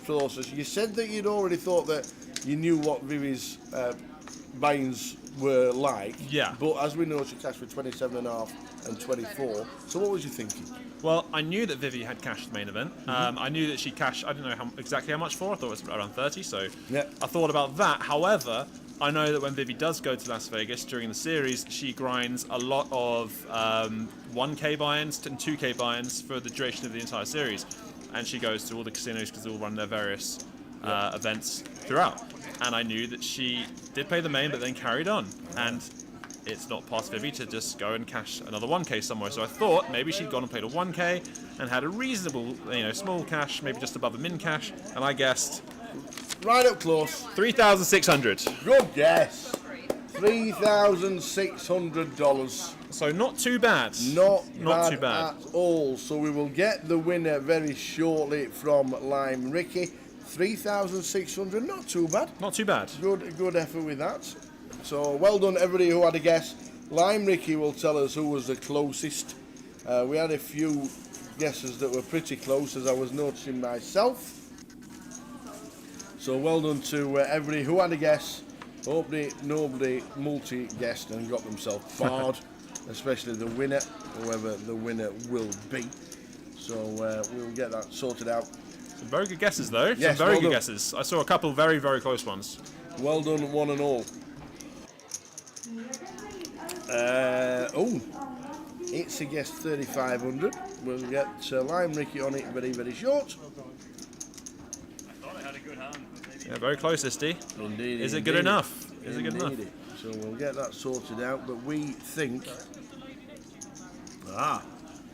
we now have the winner. Oh, we have a winner. Okay. We have the winner. It's been passed to us. We'll announce it because this hand is not going anywhere with this one. The winner, guessing $3,678, being $78 out. That is not bad. Is Razor Kev. Well done, Razor. Who's on holiday in Spain? He's watching the live stream. He's put the kids to bed. He's watching the live stream in Spain. And Razor Kev has got himself a $109 ticket, guessing 3,678. Well done, Kev. Well done, Kev. Well done, Kev. Very good Always guess. watches the streams. He was at Goliath. He was in his usual spot yet again at the bar. He's got his name on his seat. And if he's not there in the morning, people want to know why. So well done, Kev. Fantastic effort. You got yourself $109 token. Just let us know that you're still watching, and Lime Ricky will be in touch. You got Razor Kev. Lime Ricky has sent you a whisper to collect your information. Nice one, Lime Ricky. Nice one, Razor Kev. Well done indeed. Good effort indeed. And we'll have another one with Jay when Jay comes to do the second part of the session with Josh very soon. Will that be a Jay thinks or a Josh thinks, do you think? I think you can do a J thinks. Okay, we can do a J thinks. You can't do two on the trot. No. So it'll be a J thinks. So you can think of a whopping question for Jay, and it'll be a J thinks in the next hour. So well done. Oh no way! No. What's happening? Why are you guessing, Kev? Why are you guessing? Oh my word! Whoa. I don't play on 888, unfortunately. Really happy to give the token to the highest bid. Highest bidder, we're not passing you on the money. You can't sell it. What are we going to do now? Do we give it to the runner-up? Well, I don't know who the runner-up is, to be fair. We need a ruling. Oh, Kev, why did you get involved? Just sit there and drink your sangria. Hey, dear. Yes, Sinead Davenport, indeed. They got married last week. We have a runner-up, says Lime Ricky. Lime Ricky, we said we have a runner-up. Who's the runner-up, Lime Ricky? You tell us, because I'm guessing they're still watching. We have a 3.7. There we go. Jake Bryant Poker. Jake Bryant Poker, 3.7, which was 100 off. I know Jake Bryant, I think. If that's the same Jake Bryant I'm thinking of. Ah, but we also had a 3.5. We did have a 3.5, did we? We did have a 3.5 because I saw the 3.5. Oh. It's it. See? Yes, 3,500. What we might have to do is... Was it the first guesser was 100? That's what Lime Ricky said. Lime Ricky said that the first one who was closest, if there's a tie-break, is the first guess in. Right, okay. And I think that is Jake Bryant. First guess in wins it. There you go. So it is Jake Bryant. Well done, Jake. Go on, Jake. So Lime Ricky will send you a message, Jake. Well done for the $109 token. And it's it. Unfortunately, there's not two of them in this one, which is a bit of a bummer, but that's the way it goes. As Lime Ricky told us, first guess in, if it's a tie, is the winner. And that was Jake. Well done, Jake. And well done, everybody, for having a guess. There'll be another one in the next hour when Jay pops back. Well done, Jake. There we go. Easy as that. So funny, I got chatting to, I think, if this is the same Jake, can you confirm if it's you, Jake? It's the same one, because we got chatting in Brighton, and it turned out that we are like the same age, and we from the exact same town, Headley Down, randomly, that no one really knows. Turns out we were from exactly the same place and had like the same childhood as well. It's crazy. Yeah, it's me. Oh, okay. How you doing? That's amazing. There we go. Well done, Jake. Send on your details to Lime Ricky. She will have whispered you. And, Fix. there we go. Make sure you reply to Lime Ricky, will you, Jake? And then that can get cordoned off and put onto the spreadsheet. So back to the game. Jay will be with us in about 5 minutes' time.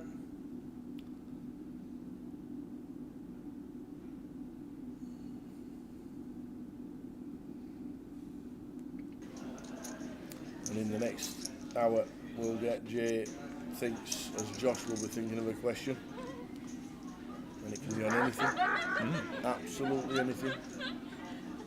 It can be how many blades of grass are at Wembley Stadium. Wow. It can be, you need to know the answer. Is that the rule? You have to know the answer. You can Google the answer. You don't have to know it. It can be any question you want in the world. Okay. But to give somebody a clue, because we like to give them the correct answer, and then a bit of a feeler if you're miles away like me. I normally go like that. Okay. The sort of question you asked is the sort of way to go. Yes, Paul, that's right. You're correct. Well, raise up from Vivi with the King Queen, and a shove from Jamie from the small blind, Ace 10.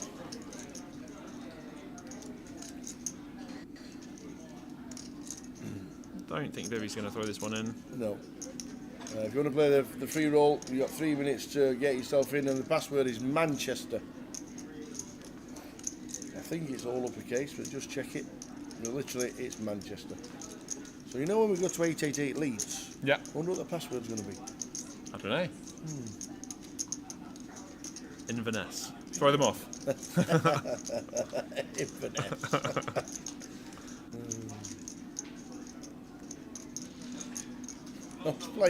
I was up in Edinburgh earlier in the year, and one of mates who were playing. I would take the golf clubs up, play golf over it up in Edinburgh. I love playing golf up there with quite a lot of the players that I know through the stream.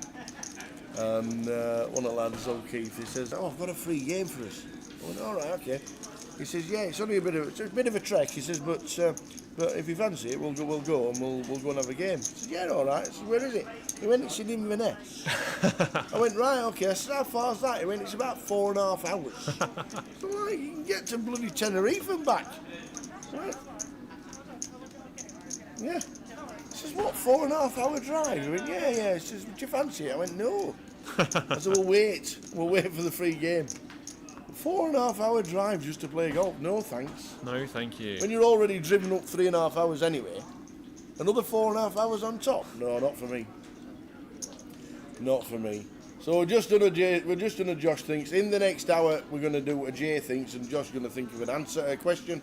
And then in the last hour, we've got the last ticket will be one of those, what is it? The thingy word. Keyword. We'll do a keyword. And just like that, Mr. J. Harwood is back for the final hour of the session. Josh is going to stay put, so I might just swap chairs with me, and we will be giving you the question in about. You've got an hour, so they'll choose when they're going to do it. So I'll be leaving you, and I'll be handing over the reins to Jay. So for the next hour, it's Josh and Jay. See you later.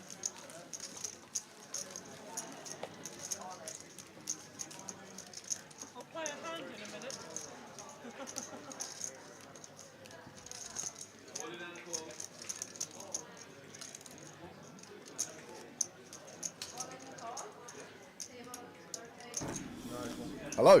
Hello. Good evening. How you doing? Good, mate. All good. Nice change. Okay. Good. Nice little hour off, ready to go again. What did you do?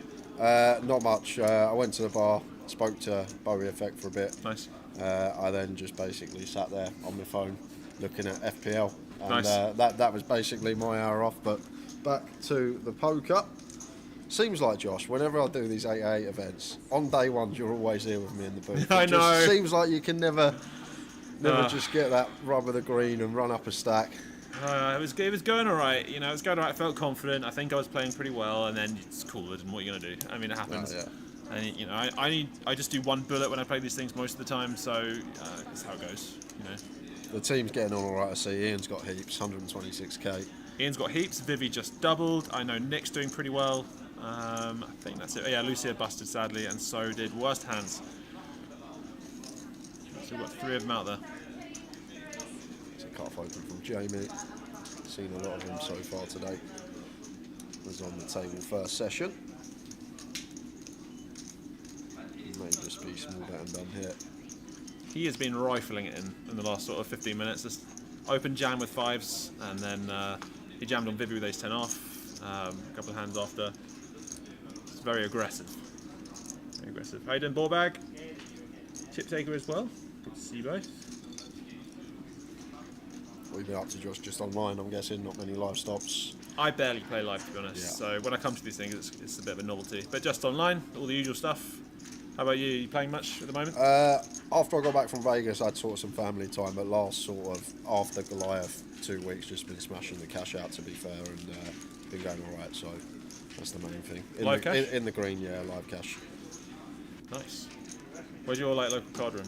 I play like round the Midlands area. Okay. Like around there, yeah. Oh, cool. So, nice. PLO is your game, right? yeah, mainly 6 card. Okay. Wow. There's been some good Hold'em games recently, though, so I've been dabbling back in the Hold'em streets and some cash games. And 6 card PLO is just way too crazy for me. Fun old game. I can imagine, but there's a lot going on. It's great. The deeper you get, the better it gets. Like, Yeah. you want to be like thousands of big blinds deep, Okay. basically. Ace Jack for 1. Saw a huge bluff from this man earlier. The old 3-bet triple barrel it off with ace high. So was capable. You get through? Got it through. Nice. Did get it through. 3-bet the big blind with the ace deuce off, facing the gun open out of about 35 effective, which is fine at a frequency, and then just tripled off on King Jack 7 brick. So another one that's aggressive. Yeah, I get the vibe he's a pretty decent player as well. I saw him talking strategy on one of the breaks. I was like, okay, he's serious. The thing is, these days when you see like a youngster of your like below the age of 25 playing like a 1K, a lot of the time you think, okay, this guy Yeah. plays a lot of online, studies a lot probably. Yeah. Clued up. Deep in the solvers all the time. Got more time in your hands than me that age, don't you? Yeah, of course you do, yeah. That's my excuse anyway.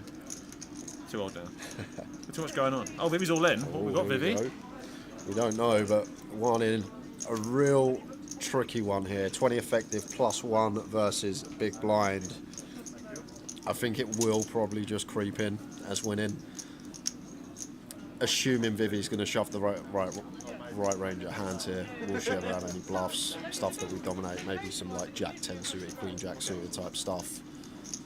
I think if he knows his customer, then he'll call. Yeah. But it depends how well he knows Vivi. Because Vivi's capable of, well, Vivi's pretty wild actually sometimes.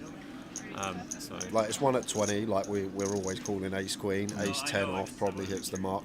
like these two positions. I think Ace-Jack may just be good enough to call here, especially versus Vivi, as you know, with Josh. I think the player in question sometimes is what's going to sway our decision here. We think they're more on the tighter side fold, and we think they're capable, going to find the correct jam range, make the call. Just personally, I think I'm snapping versus Vivi. It's easy to say, but versus Vivi, I think I have to. I should have showed the ace-5 or whatever.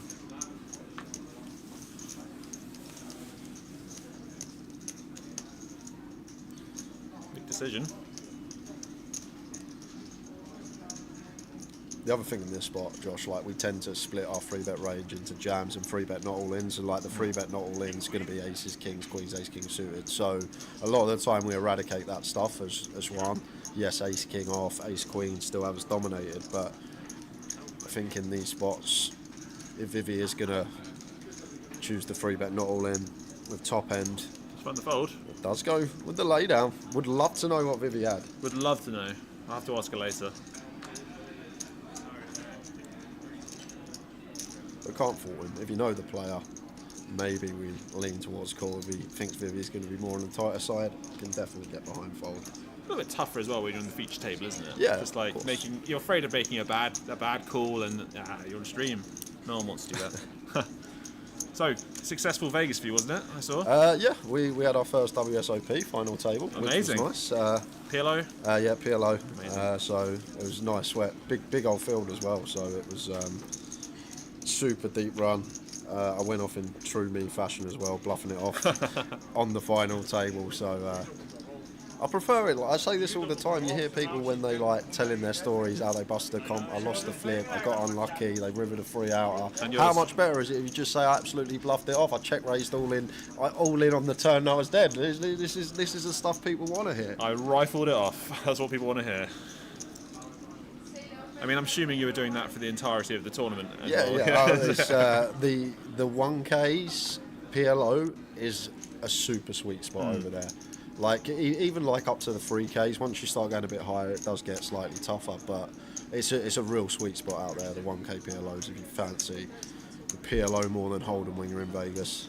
I can imagine. I've sort of started dabbling a little bit in PLO, tiny bit. I mean, I play a couple of tournaments a session now. Low buy-ins, of course, and I'm terrible. But I'm noticing that a lot of other people are actually terrible as well. Yes, that's it. It's as simple as that. You just need to be better than your opponents. It's one of those. I'm enjoying those. We've got a fun $11 mystery bounty PLO tournament on Ace 8, which I've been starting to play quite a bit. It's just very fun. You get like 6 way all-ins when the mystery bounties come in. They're great tournaments, mystery bounties. Right, 6-5. Defends the big blind. Under the gun raise from Ace 9 from Dwan. And in on the button with Ace Jack. And arguably, Athir with the best of it. Checked over to Ian. The Ace Jack high.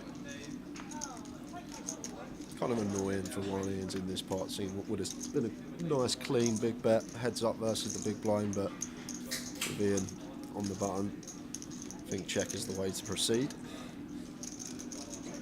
Ian with a bet. Not going to get Athir to fold. So in your final table run, did you come across any legends? To be honest, I was on a ridiculously tough FT. The whole tournament, day 1, day 2, fairly smooth sailing, but then it become really tough, like 2 tables out, like super tough. Everyone was clued up, everyone knew sizes, everyone knew what they was doing in my eyes, and then when we got to the FT, it was pretty stacked FT. Had 2 people on that were like over millions in earnings, 2 bracelets each. We had Chris Frank that had just won the 50k PLO online. Goodness. So it was one of the tougher 1k final tables you'd be at. But back to this hand, because Athir opting for flat with the 6-5 of spades. Do you like a raise it, do you think? I think at this stack depth, definitely we could go for some raising as Athir. Like, call going to be fine as well, but maybe one that will fry in some raises, especially with the backdoor spades. That's my thought process. Very nice to squeeze on these sort of boards as well. Out the big blind. Play like Ian. Gonna be betting a lot on the button here.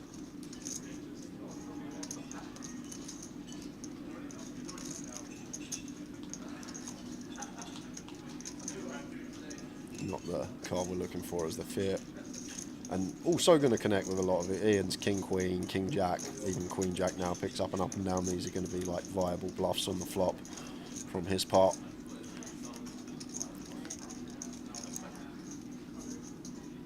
And now, second barrel should just get the job done here. Nice chunky bet as well, 15k.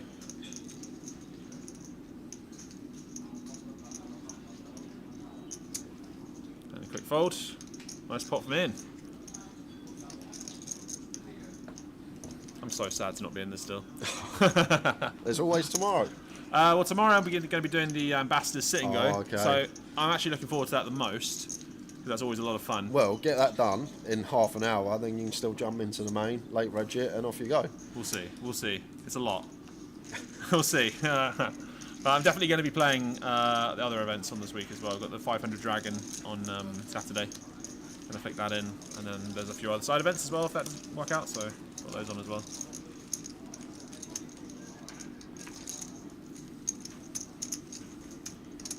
In Vegas this year, Nettie, we luck boxed our way to an FT, luckily. It's nice to have them at the start of the trip as well. It's my third event I played, so it was a nice little, just a juicer, takes the pressure off for the whole trip. Just free rolling, yeah. And you just feel so good for the rest of the time. Oh, amazing. That's really cool. And great tower there railing you as well. There was about 12 Brits on my rail. No it was a great rail I had. It was a good laugh. Sounds amazing. Do it all again next year. I hope so. Right, limp from the theatre. Jams here? Yeah. Just jams.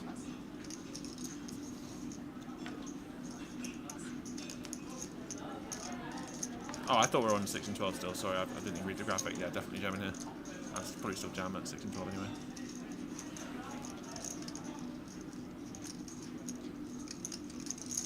From what I've seen from one so far, I'd be shocked if he didn't jam this spot.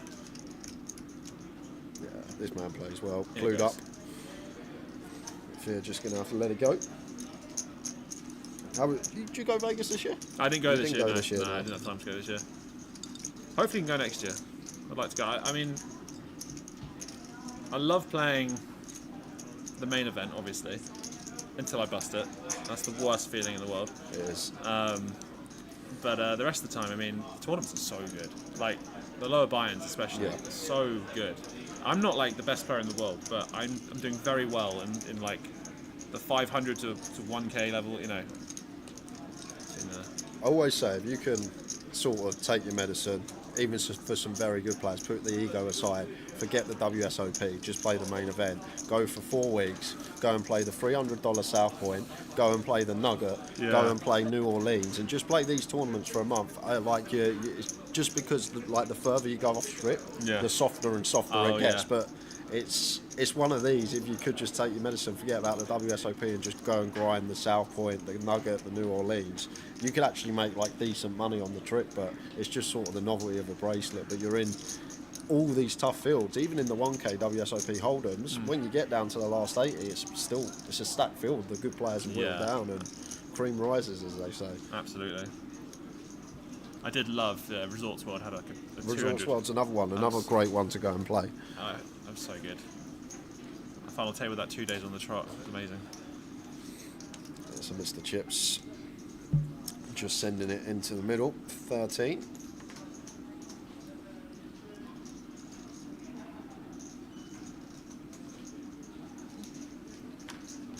Go on, Mr. Chips. Ruby looks mildly interested.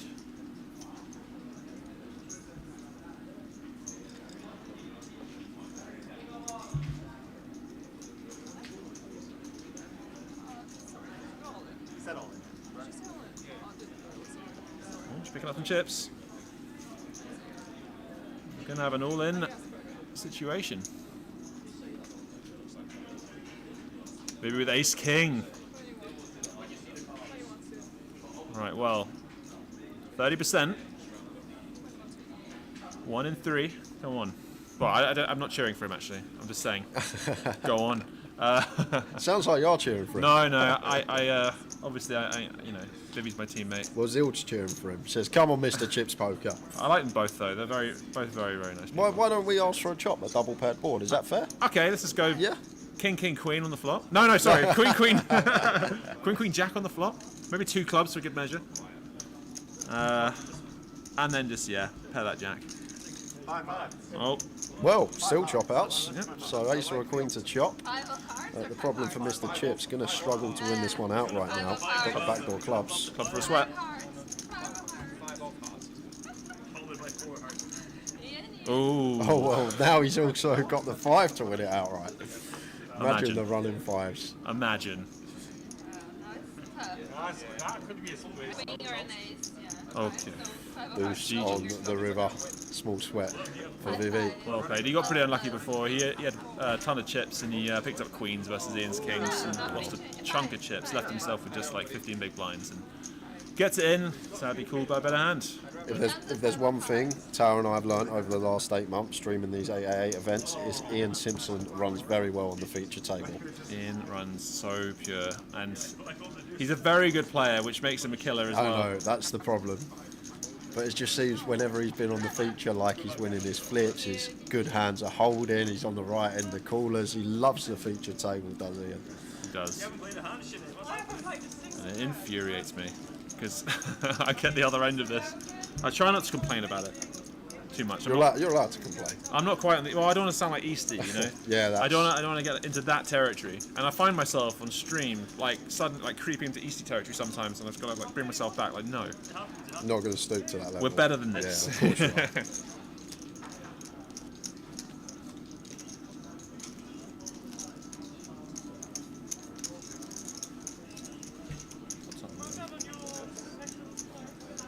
.45 minutes to the end of the session. All good. Yeah, I'm thinking about flicking in. There's a satellite to the main on. I could like late reg after this. I'm thinking about. Yeah, the cash out satellite started at 9, so yeah. We got Andre from our team. He got through on that yesterday, and so did Worst Hands. He got a ticket there as well. So if they can do it, surely I can do it.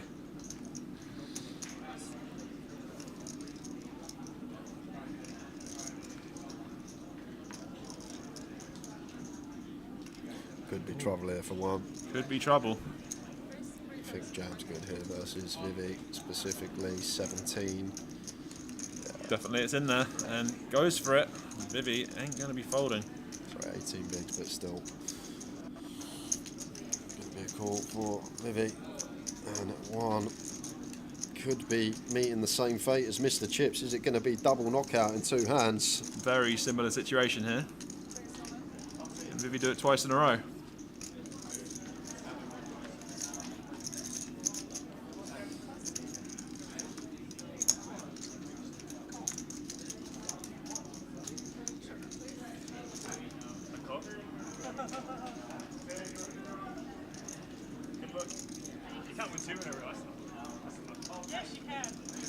To the flop.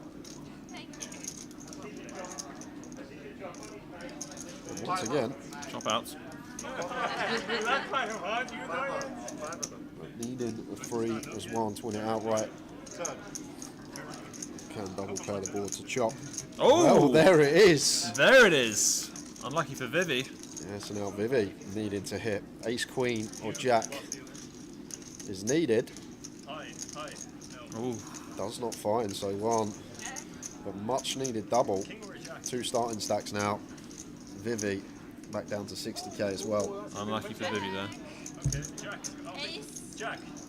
Playing very well. She was, I got here, she was on like 25k. She's up to 90k, so she had a little uptick.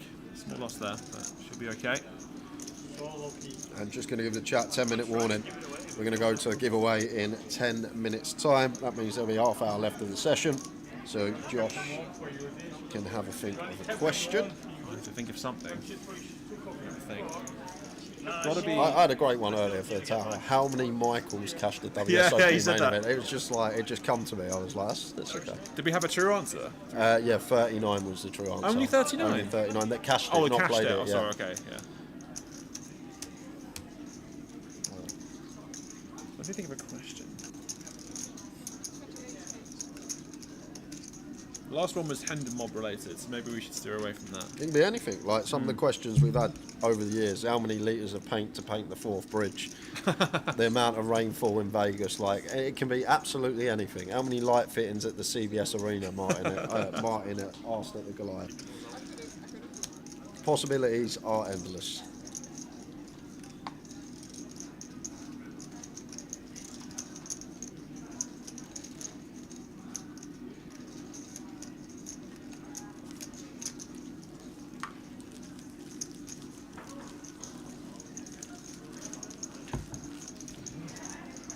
Going up after this hand, and another 40 minutes will take us to the final 15-minute break of the day.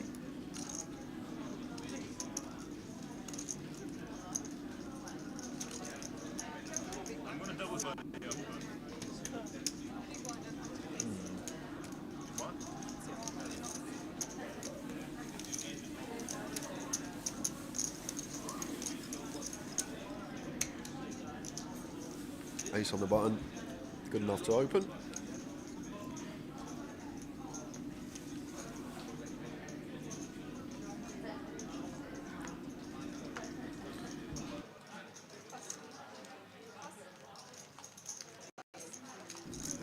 Nice little defend for Ian, 8-6 of clubs, should always be calling.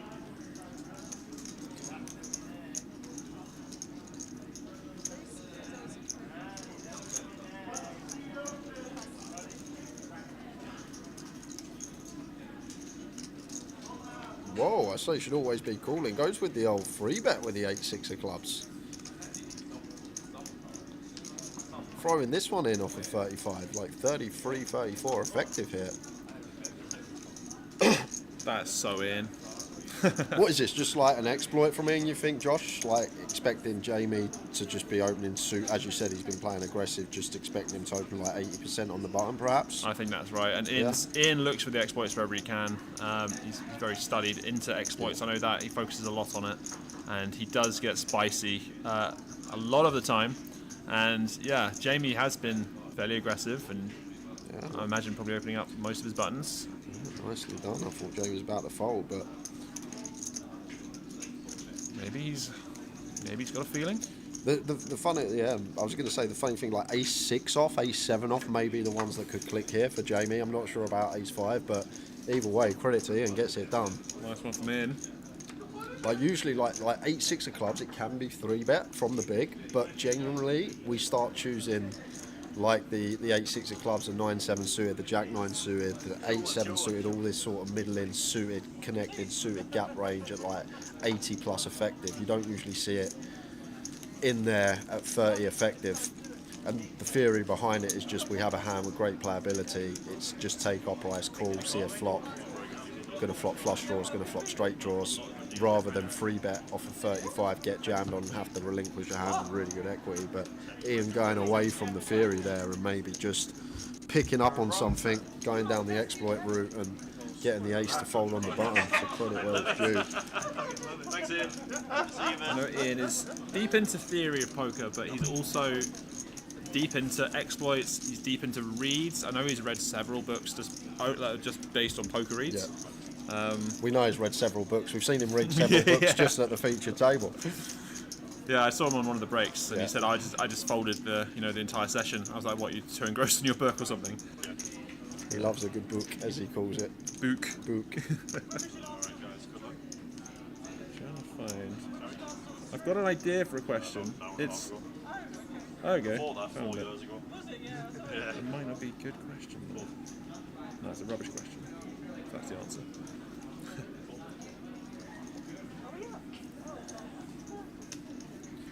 Jamie straight back after it. Making it 2 BBs. Over to VV in the big.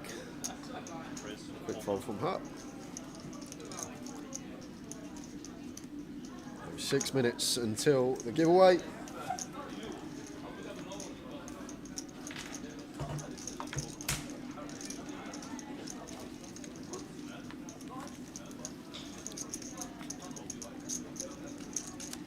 I think I've got a good question. Good.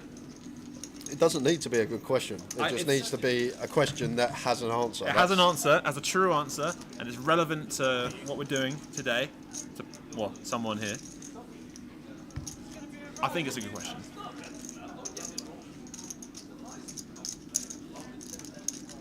So 6-7 suited for the 1.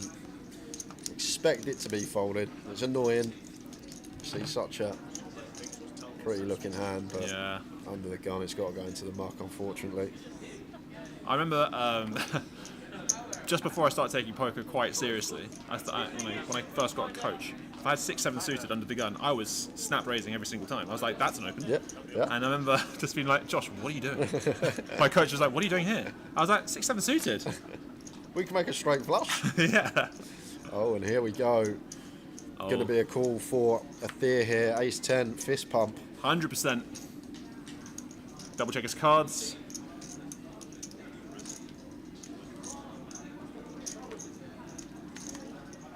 Oh my word, He how does passes. Sinead get away with that one? Wow. 10 BBs, cut off jam, Ace-10 into the muck. That's a big fold. A Thea. Has chips as well, but not wanting to give Sinead a spin.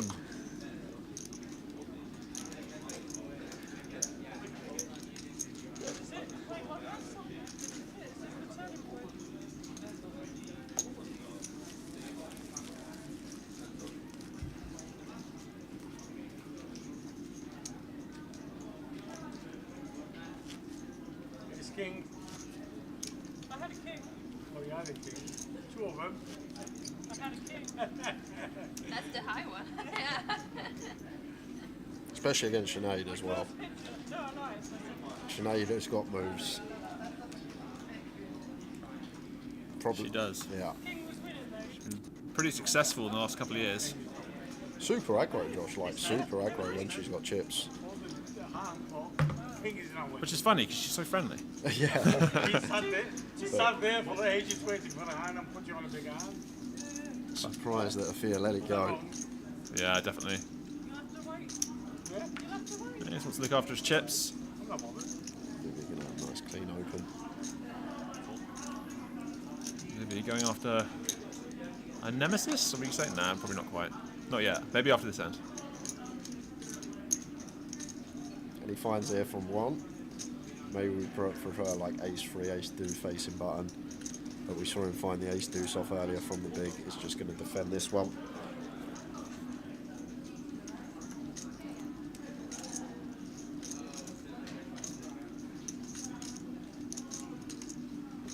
Only 5 effective. Button versus big blind, I'm assuming. Both very studied in the spot, and it's a king 5-5 2 clubs.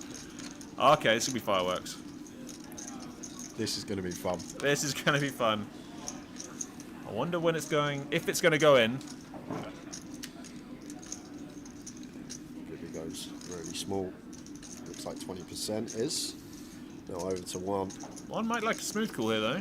The thing is, in these scenarios, the dynamic's already set with Vivi. Vivi saw that he shoved ace-3 suited for 18 over a thing, so there's already that sort of dynamic set between the two. Vivi will know he's capable, and what better time to check raise than on the paired board, which does seem to be the most overbluff spot, button versus big.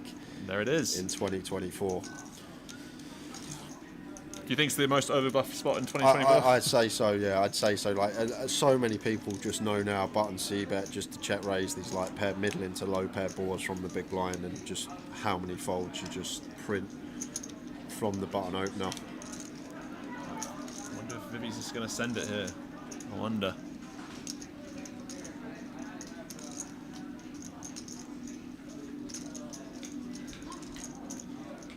I think maybe slightly too much to send here, Josh. I think we just always have to land on call as Vivi. That's just my sort of, whaley mind seeing not flush draw. Yeah. And being like, get in. The thing is, like, 1 here can also have some value that isn't trips versus button, like some king queen, some king jack that didn't elect to get aggressive pre. So yeah, I like just flat here from Vivi. And like, we still can have the best hand of ace high as well. Sure. Want to keep dominating flush draws in.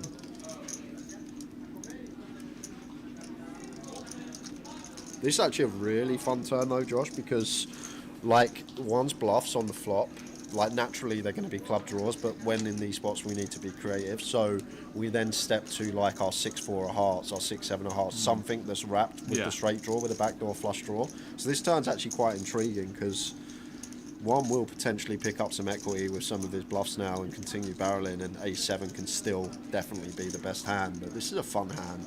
It is a fun hand. Between these two. 11.5. 38.5 in the middle.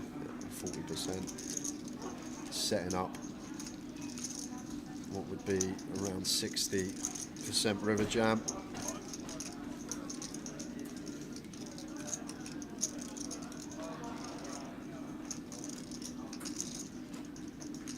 Vivi's just got to call again here. Yeah, absolutely. Any clubs for Vivi? But not the 9 of clubs. But not the 9 of clubs.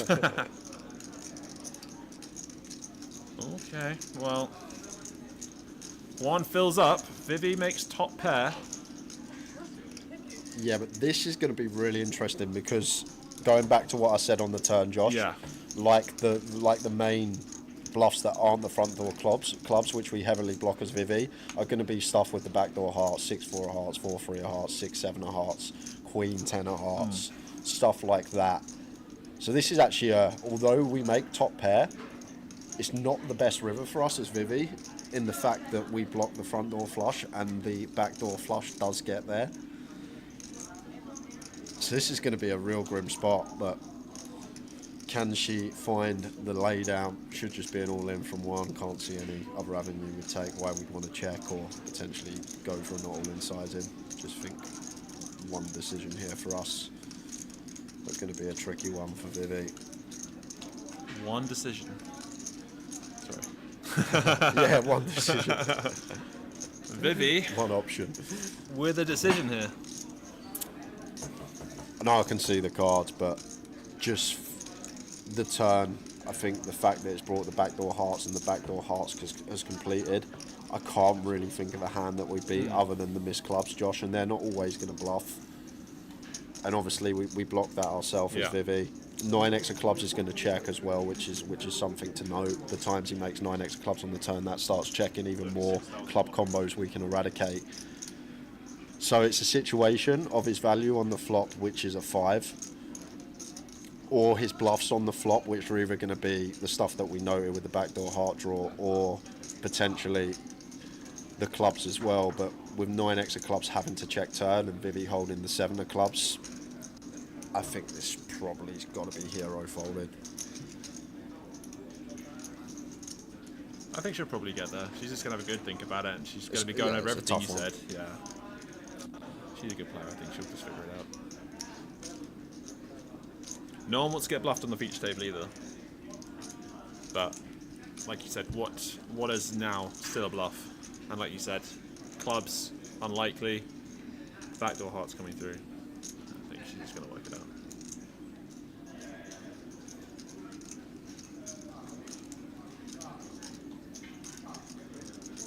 Like, if this come the ace of diamonds on the river, so tough for Vivi to get away from it, super tough. But I think the fact it's this ace, the ace of hearts, when we think about hands that one wants to raise his bluff on flop, this is going to complete a lot of those.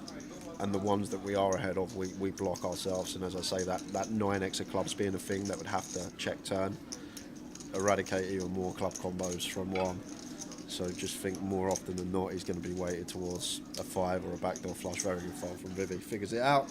Well done, Vivi. Nice little poker hand for us there. That was a fun one, and very nice explanation from you. Mate, I'm learning a lot just from you here right now, you know. Very good content we've got here. You and Tao are like the ultimate duo, right? Tao has no idea what's going on, I'll be honest, at the poker table. He even admits it, he has no idea what's going on, but he's just, it's great because sometimes he'll ask me something which may seem like the most simple question, but people that are viewing will want to know the answers to that as well. Absolutely. Well, the free roll now in the money. New Frost, are you in there? Right, so that hand actually lasted a good 7-8 minutes. That I forgot about the giveaway, but Josh has got a question. Where's Tower's Sharpie? Over there. Where's that? There He it brings is. it with him every stop, never forgets it. So guys, I've got to run you down the rules quickly. Josh is going to ask me a question. I'm going to write it down on this piece of paper. Closest to my answer is going to win themselves a 109 ticket for 888 Poker. You get one guess per account. Any multiple guesses, you will be disqualified. And don't guess until I've wrote my answer down. Don't give me any clues. So over to you, Josh. Okay, here we go. My question to you is an Ian Simpson-based question. Okay. Now, from you, I want to know. Well, okay. First of all, Ian's had a career spanning back to 2009. Okay, and he's had some amazing cashes since. He won the Irish Open. Yep. He's had some other huge cashes, including third at the Irish Open as well. So, a very accomplished player. But where does he sit on the all-time money list? On poker's all-time money list, where is Ian Simpson? Whoa, that's a good question. So you got your, Justin Bonomo's and who else, like Bryn Kenny and all that with I don't know what's up to now, like 60 million or something. Where do we think Ian Simpson lies on that list in terms of his position on the list? Okay.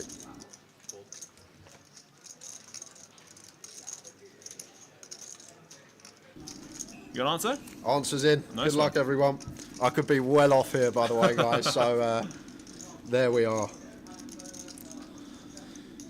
So we will reveal the correct answer in about 6-7 minutes, and then in about 15 minutes, probably slightly less actually, as we're approaching the end of the session, we will. Someone put one. Someone put one? Someone thinks Ian is the biggest winner in poker of all time. There we go. There we go, Ian Simpson. Just going to catch up on the flop here because Vivi's flopped the boat with the deuces. Wow. Okay. Is she going to get much value from anyone here? We shall see. She checks through, disguises her hands, letting people catch up. No one catching up on the 10 turn though. Apart from maybe Ian's sinister thoughts. You never know with Ian.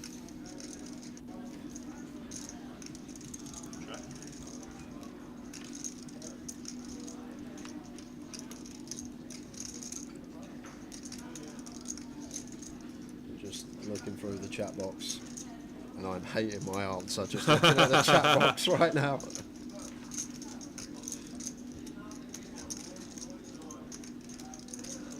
Well, we've got some very wild answers, but very polarizingly wild ones. We've got one, so someone thinks Ian is top of the all-time money list ever in poker, above the likes of Daniel Negreanu and Bonomo and all those people I just said. And then someone else is saying in the hundreds and hundreds of thousands also. I remember Tower actually, the Tower thinks once where he was on the all-time money list, and he was in the hundreds of thousands. What sort of cash has Tower got recorded? Just min cash every year in the mini main WSOP. That's Okay. about it. Just min cash every year. Amazing. So guys, 110 token up for grabs. Get your guesses in. One guess per account, please. We are monitoring the chat boxes. Don't want to incur Lime Ricky's wrath, everybody. You know how crazy she gets when people spam in her chat box, guys. Right, Vivi coming in with a bet. I'm not sure she's going to see any calls here. Best of one is again thinking anything crazy. The thing here with threes out of position, still sandwiched between Ian and Vivi. Exactly. Sometimes it's okay to get bluffed, but looks like one. Can't have some chips. Yeah, it makes the call. Gonna go with call. In with the fold. Vivi would need to get very unlucky here. Okay. Vivi with the boat. The check mark. Sized it for just less than a pot-sized jam.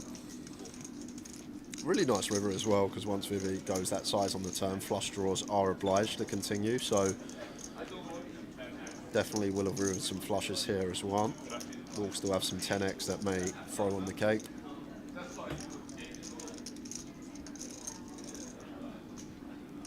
Vivi taking a time over what is definitely going to be a bet. Tom Gregson, what is the question? Well, first of all, everyone who's answering on Facebook, I do believe you have to write your answer in the 888 Poker TV Twitch chat, because our moderator there is going to be looking up the questions. So if anyone is watching on any other platform that's not Twitch, you need to jump over to Twitch now and get your answer in there, just so you're aware. And the question is, what is Ian Simpson's position on the all-time money list in poker? What is his position on the all-time list? Everyone who's got recorded cash on Hendon Mob is entered on that list somewhere.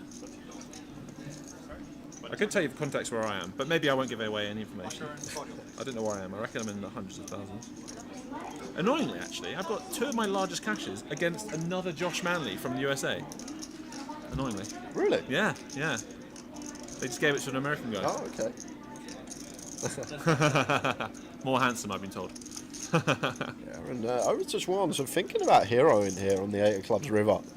Trying to think of stuff that we beat. Like even some of Vivi's semi-bluffs getting there, something like Queen Jack of Clubs perhaps. And the Ace-3 and Ace-5 suited should be shoving pre. You got to remember Vivi started the hand here with like 15, 16 bigs. So that's probably just always shoving over Ian's late position open. So even these bluffs we start to eradicate as well. So really difficult to find a hand that we beat here, Josh. I can't really come up with much. 5, 6 suited is going to fold pre off a 16. He's trying to find something. It would have to be it would have to be super creative from Vivi. It would be. Like I can't even. I'm stretching in my brain here. What hands would ever we beat here with 3s? How this is played. Vivi with the grin as well. Cool, cool, cool, cool. Yes, Stevie Keir. Yeah, you answer here. That's correct. On Twitch. But these two have been battling, and sometimes it can be in the back of your head. What is the question? Says Boxwax. Okay, one more time. Where is Ian Simpson on poker's all-time money list? What position is he? So you got the people with like 60, 70 million in cashes at the top.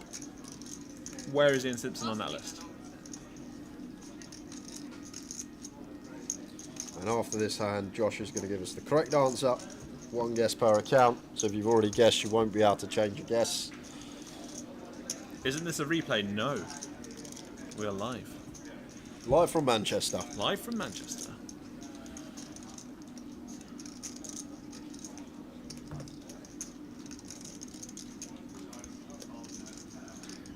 Oh, I'm really thinking this over.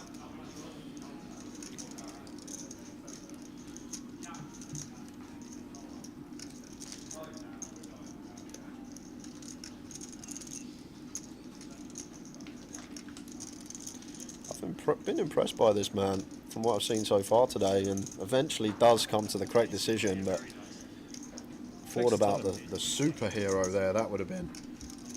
Took his time.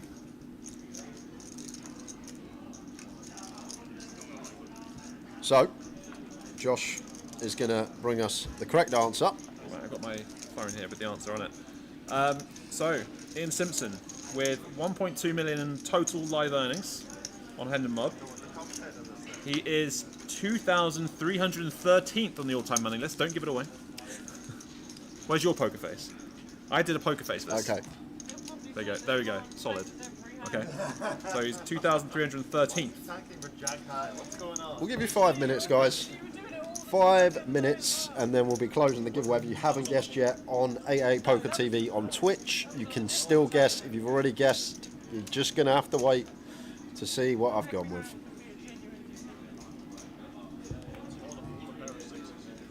Okay, so Ian with King Queen. Bringing it in for a raise. Oh, we got to see a defend from the big blinds here. Very unlikely.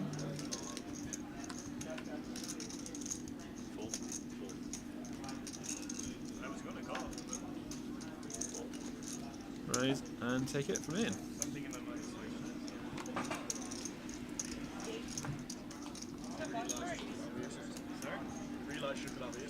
Yeah, that's one extra secret.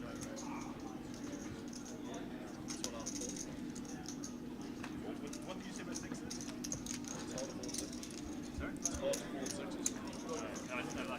They're going to give you one more hand, guys. 15 minutes left until we go on break.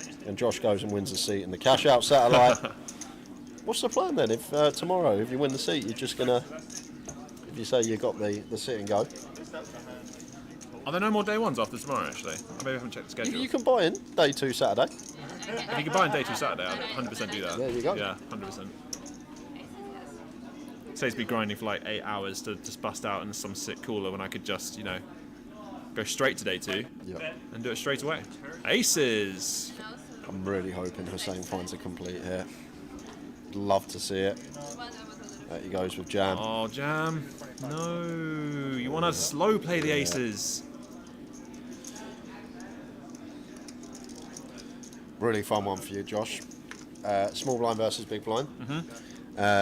We have 8 bigs in the small blind.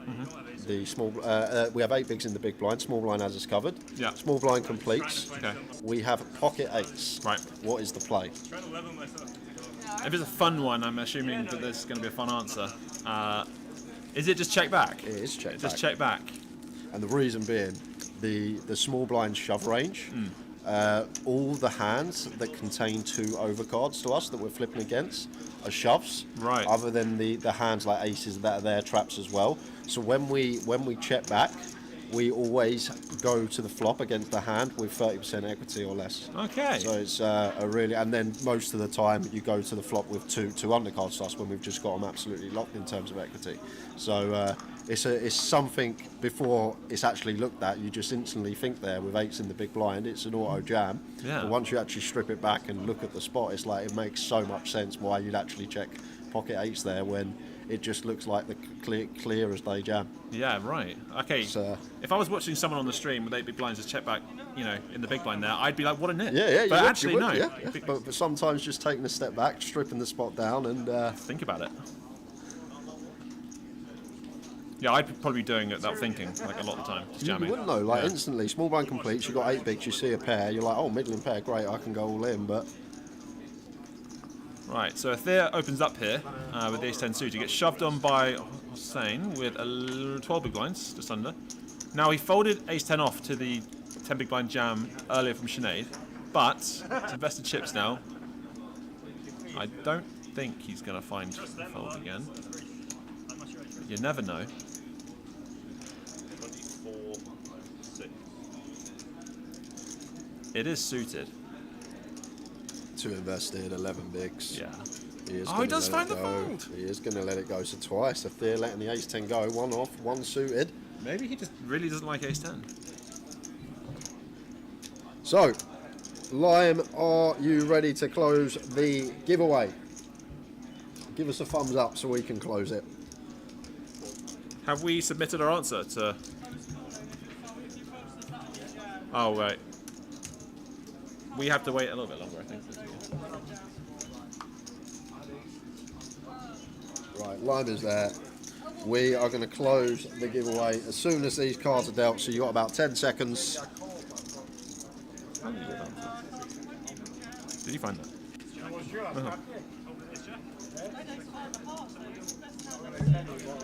5, 4, 3, 2, 1. Close the comp, close it, Lime, and after this hand we will reveal the winner of the giveaway and my answer. My terrible, terrible answer, but...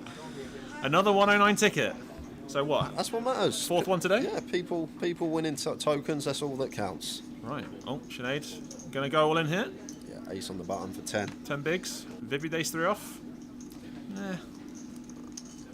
Josh, have you had a haircut? Probably, no, not since you last saw me, actually, no. It's a good fold. Yeah, it's a good fold. Another spot, Josh, where people like, they see a button shove for 10 bigs, and they call like any ace in the big, even ace deuce, ace 3, ace 4, but what people don't recognise is, although yes, we will have the best hand some of the time versus king highs, queen highs, the queen jack, the king queen, they've got 45% against our ace deuce off, and then the times we're dominated, we've got to find a 30% shot, so just versus the shove range and the equity we have versus that, much better to just do exactly what Vivi did. It's a decent fold.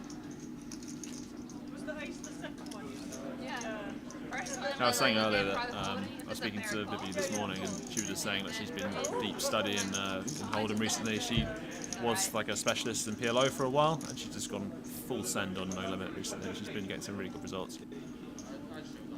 She's been very solid so far, I think, on this table.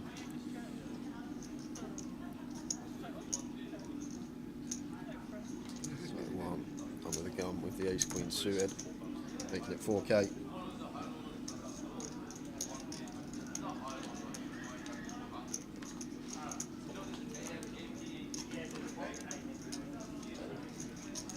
Ooh, okay.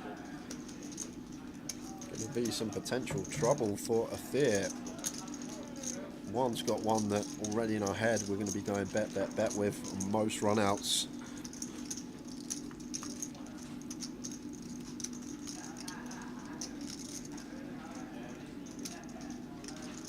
Yeah, third's nice. Aether with a quick call.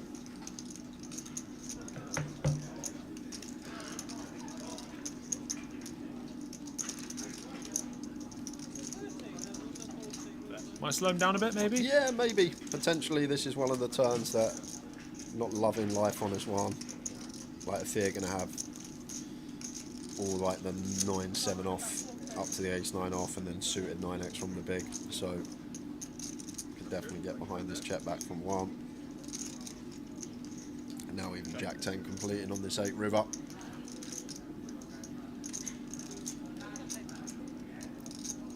Bet, cool. Yep.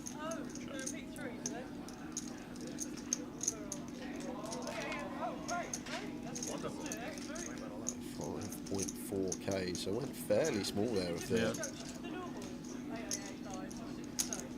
So guys, giveaway is closed. The question was, Josh? Question was, where is Ian Simpson on the all-time money list in poker? What position? What position Jay thinks he is in the all-time money list in poker? I'll tell you where he actually was 2,313th, and you thought? I'll tell you what I done. I thought Ian had like a few million in earnings. I thought he was quite high up. I thought it'd be like between 2 and 3 million, which I thought would surely be top 300. But how wrong I was. I went for 291. Jay, that is a terrible guess. I know. That's a terrible guess. It's a bad debut of me thinks with you, Josh, but it doesn't matter because someone is going to win a token. And no one even got close, and I'm not surprised no one got close because it was a terrible answer by me. But someone did guess, where's my paper gone? Someone did guess 263, and that was K-Sari 1983. Well done, K-Sari. So they were 28 off. Congratulations to you. Lime Ricky's going to be in contact and we'll get that 109 ticket to your account for 888 Poker. One more giveaway coming up. Last session of the day, guys. K-Sari with a terrible guess. Banging it off. Well done.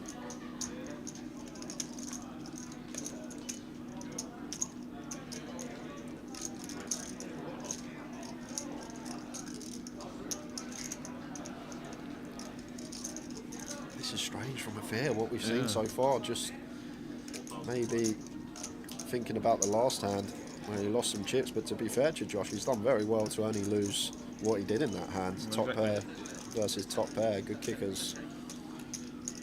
Maybe a dash of tilt. I don't know. It's always there. Yeah. It's always there. 8-6-3. 1-0 here. Vivi. Decent flop. Top pair, decent kick up. About a quarter pot is my guess. Quarter's nice. 3,000. Am I bang on the money?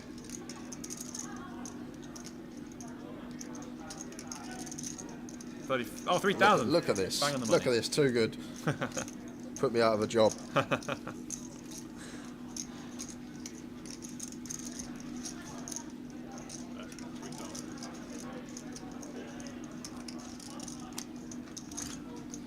Final 6 minutes, guys. Thanks to Josh. Great to have you in, mate. Always good to chat, talk poker. That's 2 hours gone already. That's gone so fast. Yeah, thanks for having me. I love being here. Always great to come and chat with both of you. Very different conversations, but it's always great. Yeah, I'd love to know what you and Tower talk about, to be fair. Just all sorts of, well, just food and drink, music. Yeah, a little the bit, yeah. football. A little bit of all that, yeah. A bit of all those things, actually, yeah. He asked me where I would take a team out if we were going to go out for a team dinner with 888. Like, what cuisine would I choose? A little chat about that. Oh, okay. You know, so got a little bit of insight into the food that Tower likes as well from that. And we're going to do Tower Treble, he said, on Saturday as well. That's back with the football season. That's exciting. That's not exciting, trust me. That's I'm going to go £25 on that, I think. That's a big bet there for me. We've had some Tower Treble winners, haven't we? Yeah, we've had 2 or 3. 2 or 3. Over 6 years that I've been doing this job, but it doesn't matter. Gets everyone hyped for a good 30 minutes in like 3 o'clock on a Saturday. Is it usually dead after about 30 minutes? What usually happens is 2 will be winning and 1 will be 1-0 down. It's like he always seems to get 2 out of 3. And then he always says 2 out of 3 ain't bad, but it is bad because we don't win any money. Raise and take for a bit. Yeah, Zild said it was nice to have an hour's break from talking about poker. Sorry, Zild, mate. I don't really talk about much else. Football, poker, golf. That's about it. So after this event, where are you guys off to? We go to Leeds as soon Leeds. as we finish this, straight to Leeds. UKPL, yeah? Yeah. Then we finish Leeds. I'm away for 2 weeks. Little break. Get back. Luton for GUKPT. Nice. And then Reading for 888. I'll be at Reading. Yep, busy back end of the year for us. I'll see you at Reading. That'd be a good one. I want to get out to Rosvadov though for the WSOP Europe in October. Oh yeah? Because yeah, I've heard some good things about the fields over there. I know it's a bit out of the way, the casino, Yeah. nothing else is around. But I hear the fields are very good out there for the WSOP Europe once a year, so I might try and get out in October. Have a go. Will you go play a bunch of tournaments, do you reckon? Yeah, probably just like mainly go for the main and then a few side events. You played the main event in Vegas this year? Yeah, I played 3 10Ks and bricked them all, so Oh, that obviously hurt the series a lot. But how'd you get on the main event? I was flying on my day 1 table. I then back end of day 1, I think it was last level of the day, flop top set with aces, get check raised, get barreled on turn, and it brings just ace 9-8, comes a jack on the river, mate's got queen 10. Lost a lot of my stack and then lost the flip. 50 effective, day 2, level 1 of day 2, and that was it, ace king less than queens. And that was the end of my main event, but that part of the end of day 1 hurt, it really did hurt. Because I bet you're feeling good until then. Yeah. Like it come ace 9-8, ace 9-8 suit, a big bet flop and get check raised, and I'm just like, oh my god, here we go. And and then that was that. Guess you got one of those very nice table draws. Yeah, my day 1 table was actually super soft, other than Boris Kulev was on my table, but he was on my direct right. Yeah. I was in seat 1, he was in seat 9, so that was kind of nice. Like, didn't really tangle with him. Like, if he opened, I had a hand that like could 3-bet, could fold, I'd just fold. I wouldn't even roll, like, because the table was just that good. There's no need to try and battle against the good players, even in position. All right. So weird, the main event, because the quality of play is seriously good, seriously bad, and it's all over the place. And at the very beginning of the day, it's hard to, well, it's not hard to know with everybody, but for some players it's hard to get a good grasp of them. Oh, Shade with the all in hit. Should get it through.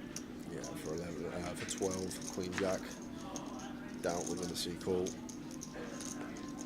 So we do dominate some Queen 10, Jack 10 suited. That one's going to call this one off.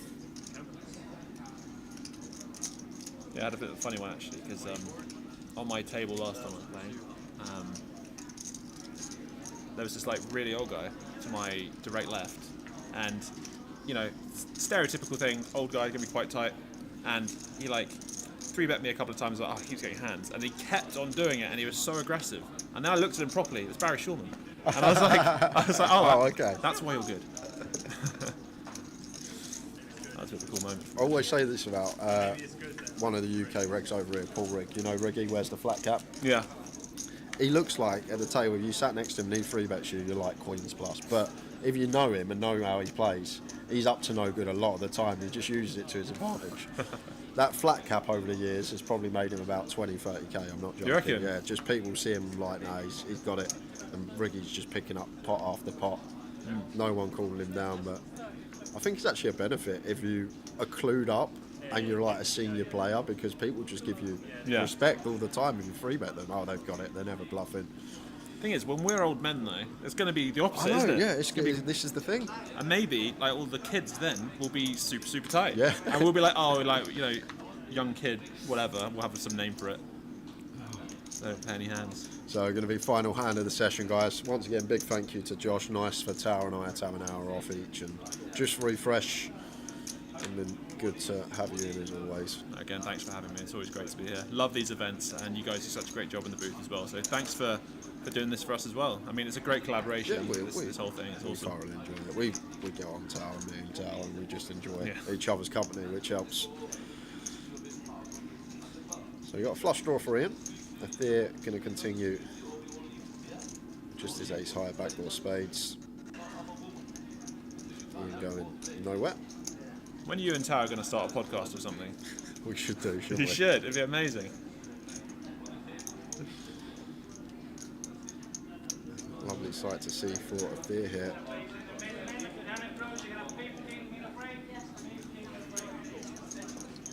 Goes for 6k. Just shy of half. Ian picking up gut shot to go with his flush draw here, 3-1 on the call. I think going to be continuing. Just whether he is thinking about getting aggressive. No, he's just going to play cool and take his price. But we know Ian, one that could potentially be capable here of going for the bluff. Bricks off. Yeah, check, hand Snap over. check. There we go. Afir takes the last one. Big thank you to Josh. Me and Tower are going to be back in 15 minutes time, guys, for the final session. One more giveaway. Don't be late. We will see you soon. See you soon. Home. Yes. We're on the strip now, and we're at the Paris for the World Series of Poker. I would say good luck, but you barely ever need it. You are one of the toughest interviews to get, and one of the toughest people in the car to get, because you're always making day 2s and day 3s. So it's frankly, it's really impressive. I don't know how you do it. Thanks. But hey, good luck to you, and thank you so much. Thank I really It's a appreciate it. pleasure. Okay, buddy? Take care, Dave. As always. Cool. Go get number 6. Hell yeah. Thanks, man. Appreciate it. 888 ride. Benny Glauser, everybody. Thanks, guys. Welcome to the 888 Poker YouTube channel. What's going on here? I've never seen anything like it in my life. I mean, are you kidding me? This is going to be a million-chip pot. These hands are just insane. This situation can have one of the biggest impacts in your win rate. We have a pretty good jack high, which you don't really hear very often. Each and every month, I'll be getting to know one of your favorite poker personalities. I had my first 50K day and 6-figure month. I had spent 9 years traveling the tournament circuit full time. 888 Poker, I'm bringing it home for you. Welcome to the main event. How's everyone doing? Not a club, not a club. He's very puzzled, and he makes a fold. I've just flopped the nuts and turned everyone dead. Will this be the 100K bounty? Oh, it is. It's an awesome time. Subscribe now for the best poker content on YouTube. 888 Poker, made to play. You can't rest on your laurels and think, these kids, they don't know what they're doing. No. You have to learn from them. You need to take what they are doing, incorporate that into the wisdom that you have that they do not.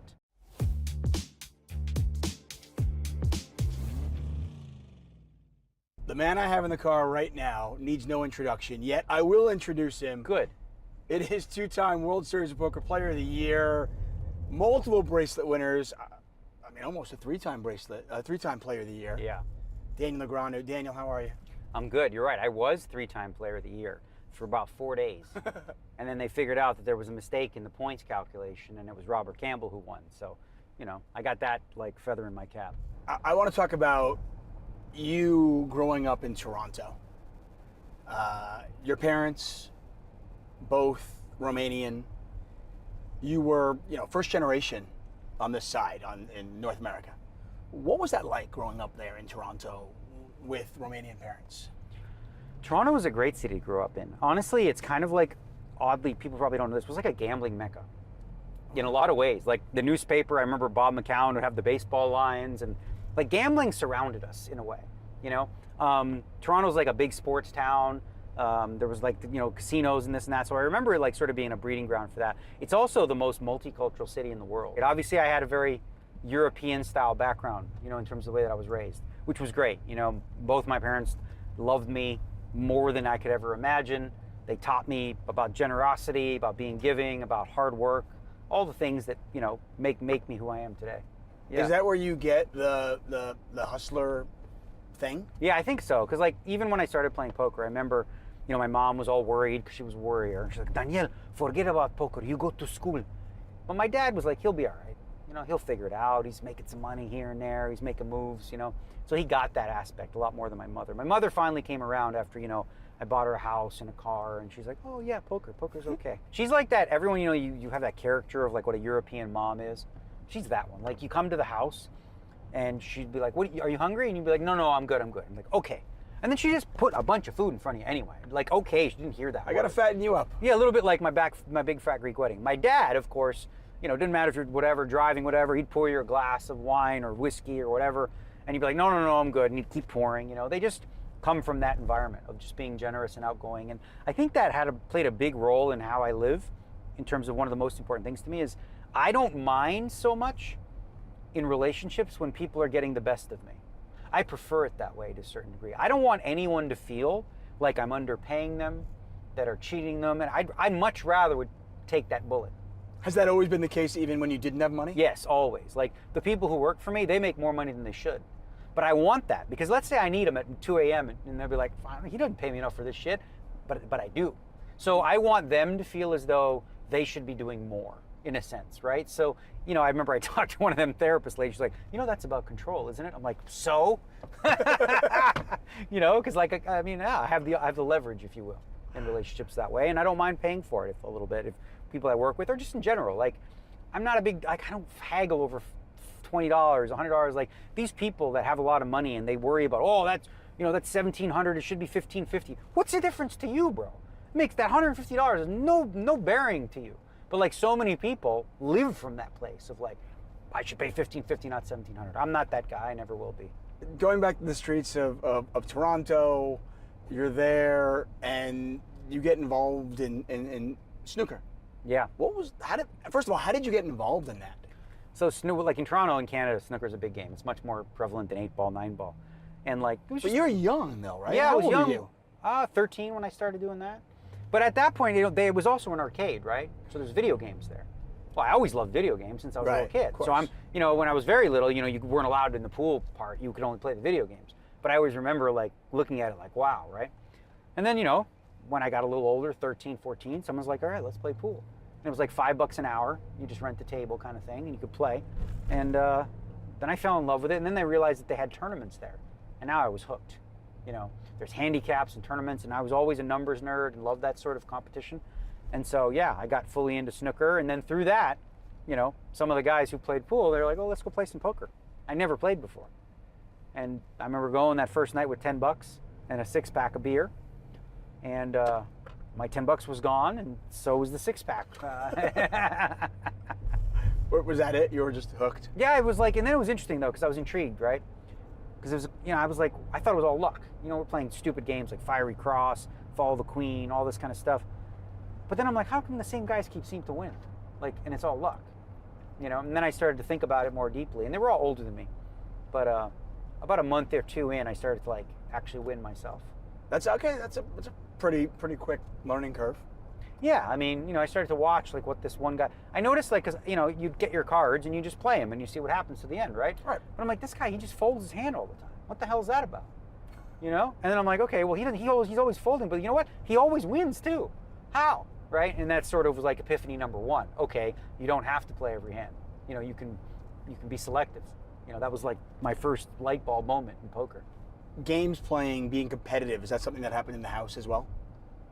And not really, no, because my parents were not, like, my brother is not competitive at all, wasn't into sports, whatever, and my parents, like, you know, they were not into all that. I loved it. Like, I just, you know, naturally was drawn to games, and, like, I used to, as a kid, I mean, I created my own tournament stats. This is why I'm so into this now with poker. I would have these wrestlers, You know, they would fight, and I would play with them. But then I would like spin a wheel, and like one would win, right? And then I would keep stats on who would win. So it would be a tournament. From your I would create a bracket. Completely arbitrary spinning. I would create a bracket of 16 wrestlers. They would fight, and then there would be a winner. And then for that win, he'd get 50 points, and the second place wrestler would get 40. You did this by yourself? Oh yeah. Did you have friends? Yeah, I did too. But then even like RBI Baseball, like the video game, they didn't have stats back then that would calculate. I made my own stats. Team Chinese Taipei, you know, this guy, Bing Wing, he's like 3 for 7. That's 428, you know. And I would keep all the RBI stats and all that. And I would just write papers and papers. And my mom would be like, what are all these papers? I mean, I remember reading a blog about a game that you used to play with your dad called, is it Cintar? Mm-hmm. What is that? I found out later that the game Cintar is actually a game, also a game called Nine Men's Morris. Okay. It's chess-ish. It's a very basic game. It's not all that in-depth. But I remember me and my dad, we'd sit by the pool and play it. And he had a very defensive style, which was frustrating and annoying. And I was much more aggro in the way that I played. And he would always beat me because he would lock me up. You know, he'd lock me up all the time. But then, you know, I remember the first time I beat him, it was like a big moment, you know. And yeah, I loved. That was some good times with my dad.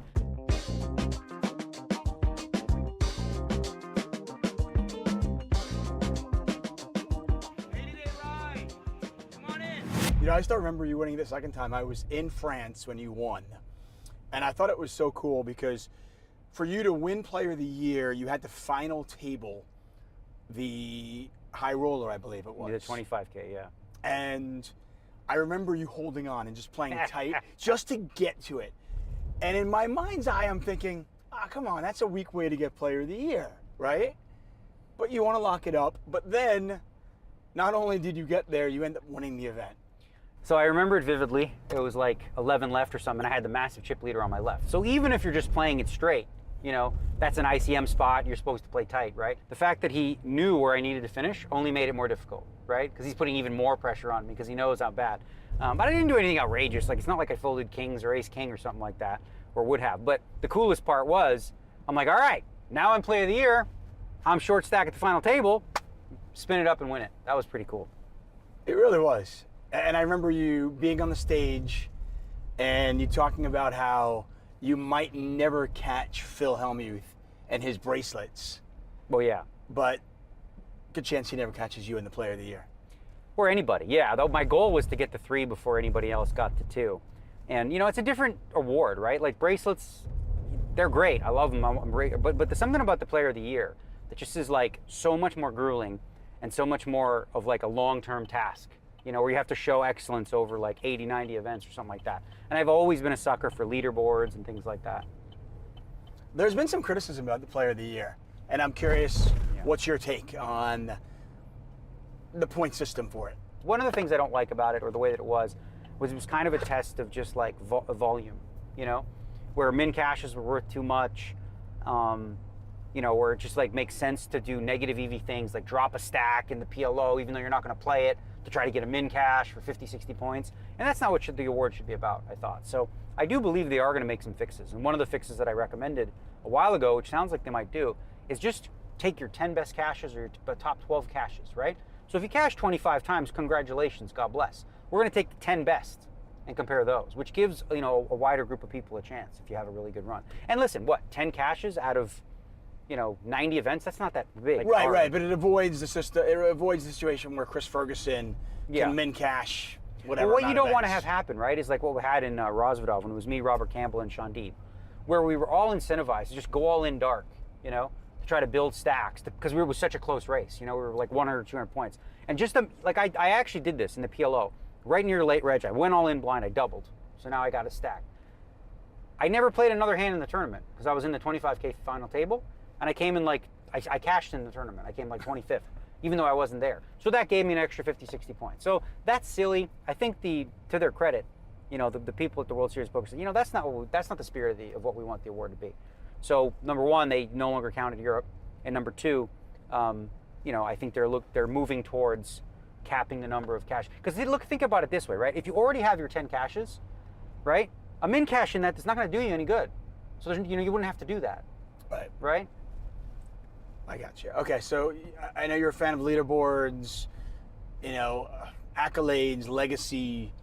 when I think about you, I think about the Hall of Fame as well. And I know you've got to be 40 years old to go into the World Series Hall of Fame, and the Poker Hall of Fame, I should say. And you got in 2014. What are your thoughts on the Hall of Fame? Because right now, one player gets in a year. And it seems like we've got a backlog, and it's only going to get worse. Well, here's the thing about the Hall of Fame. I got a couple ideas on it.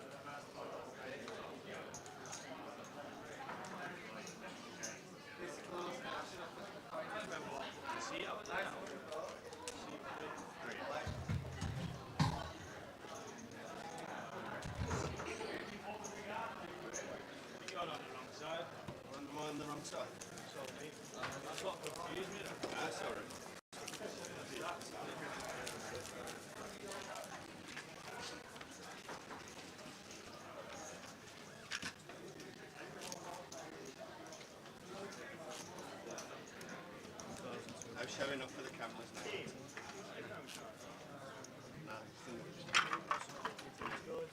It's in the room.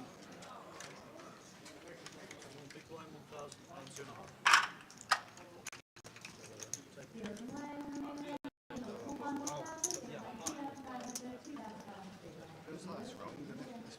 Feels like it should be here. Yeah. It would just appear. It's great and it would just like appear. Last session of 80 minutes. Here we go. Last session. So thanks to Josh for a full 2 hours. Cheers, Josh. Yeah, cheers, Josh. Good to have him in. Much. What was your question? Where was Ian Simpson on the all-time money list on Hendon Mob? Jesus. Really? Yeah. And he how long did I have? 20 minutes? I was well off. 3,050? Yeah, you would have been a lot closer than me. It was 2,200 and something. Oh, wow. So there we go. So new featured table, guys. Going to quickly run you through the players. In 1, Matt Davenport. In 3, Simon Davidson. 4 is Twan Lee. 5, Thomas Urrance. 8 is Tim Slater. And who else but Easty? Oi, oi. What's he doing here at this time? I can't believe What's he still doing in the field? It's nearly 11 o'clock, Tower, and Easty's still fighting for a bag. Come on, the Easty. Come on, the Easty. Have we still got one more ticket to give away? We have got one more to give away. Is it the old... It might be. We might do keyword in a bit. We'll see. We'll see. See how we go on. Matt Davenport got the best of it against Twan Lee, Manchester's finest, against Macclesfield's finest. Matt Davenport flying in the MPL this year. Big Taylor Swift fan as well, is he, Twan Lee? Oh, yeah, he did. He went, didn't he? Big Taylor Swift fan. When it Leeds, he was off. I'm off to Anfield to watch Taylor Swift. Oh, really? I'm going to go for a little bit of value.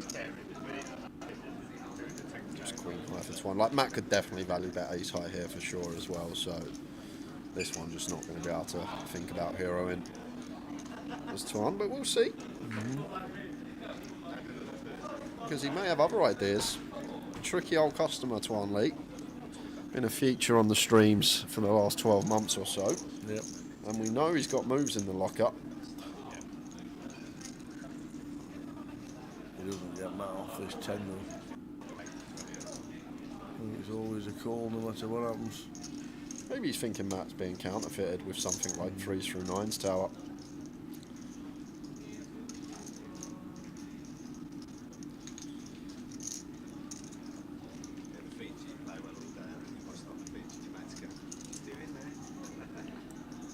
Well, he's reaching for chips.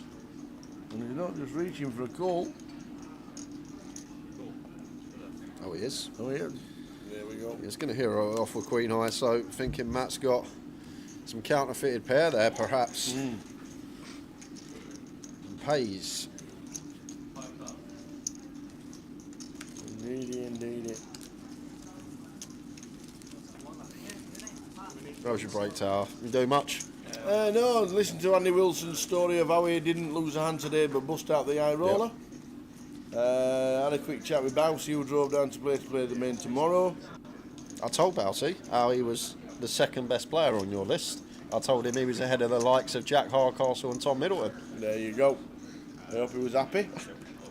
He goes, who was above me then? I go, Sam Grafton. He goes, oh, that's fine. So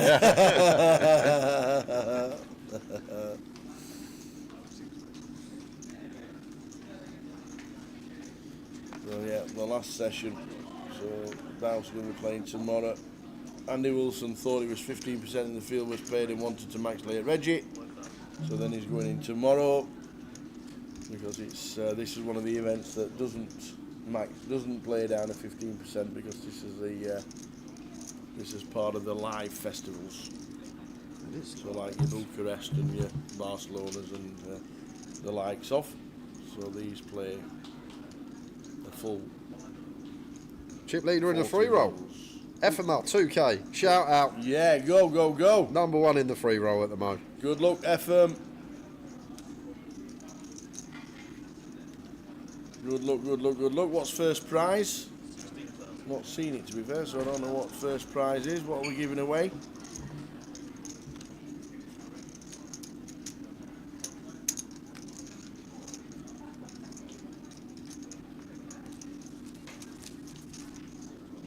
$61.55 first prize. Well, I'll tell you what, I might have to play myself tomorrow. I've got an 888 poker. We've got sit and go to cover. Oh yeah. Forget that then. I do have an account on 888. An 888 Sport as well for Towers Treble on Saturday. Woohoo! The crowd goes wild.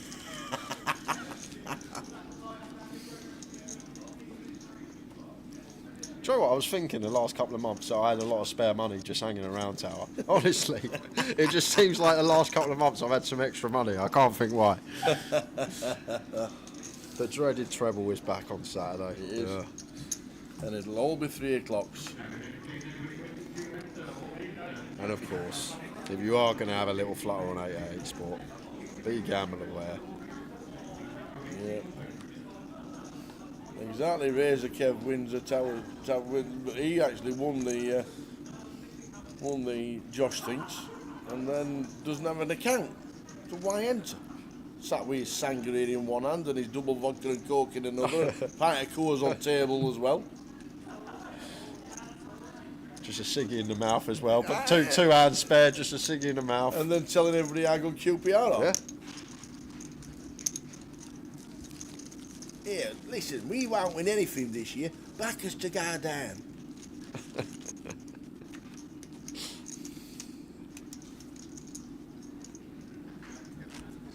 Big game tomorrow.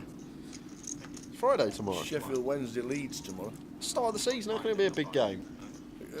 Because it's a big game. I think Sheffield Wednesday. I'll tell you what, Leeds are like 1.7 tomorrow. They're a definite lay. No, I'm not doing it this year. Yeah, they're a definite lay. I've They're to a lay myself, to win. I'm not listening to you They're a this lay year. to back. I'm not listening to you this year. Yeah, they're a lay to back tomorrow, Leeds. Because they won't be winning after 10 minutes and the price will have gone up and you can make profit. Come on, the Eastie. All the chat shout. Tim Slater. Good to see him back at the tables as well. Oh dear, oh dear. Could this spell trouble for Eastie? I'd personally jam this versus Davenport Tower, even though it's a gun open, because Matt will still open stuff like 6-7 suited, Queen 9 suited. He's just going to have a wider opening range than most, and Eastie agrees. Yeah, this is a good jam. It's against this particular opponent, this is going to be a winning jam for sure. Matt's going to probably have the widest gun opening range of the table. Unfortunately, some of the time, the man will wake up with it as he does. And there's the ISO. And here comes the collection of the bag and the phone, and put his earpods away, stand up. Finish the water. If only he had 8's Tower, he'd be favourite. He would. So, Eastie. Root for a 7, everybody. Root for a 7. It's none of anything. 4 or 5 for some sweats. Yes. George just put the 7 there. 4, 5 or a 7. boring old 3 on the turn. So Eastie down to 2 outs. Needs a 7. 7.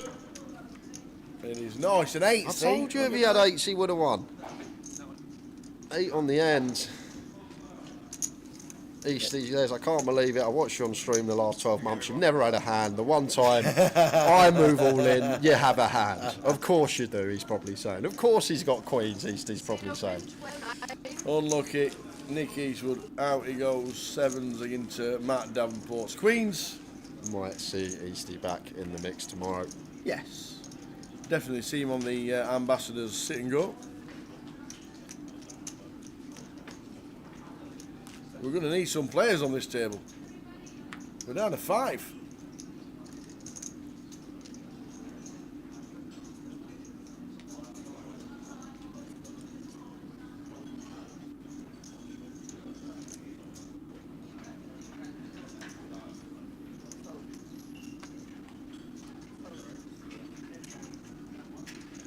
Ace 10 suited for Thomas. Opens the 6k, and Tim on the button here. Ace 10 off. Both options available. Flat going to be fine. We'll mix in some free bets as well from time to time, and does opt for the latter. He's at 18 here. And Thomas shouldn't be going anywhere. Cut off versus button, Ace 10 suited can definitely still come along facing this free bet.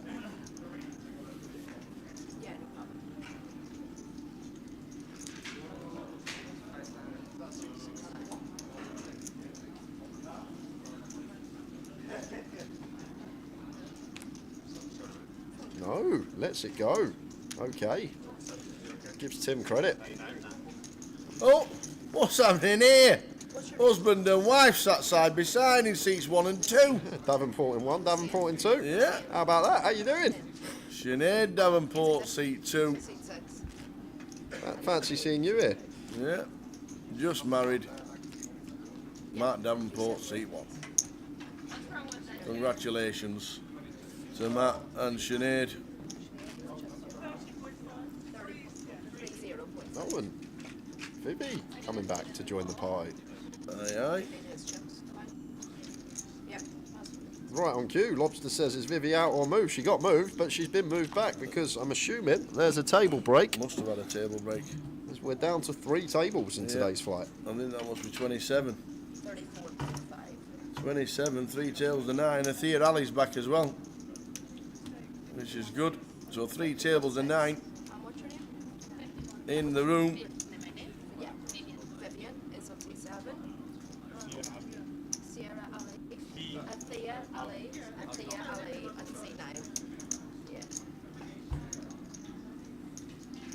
So we're just adding the players to the day to our action tracker as everybody come round at the same time.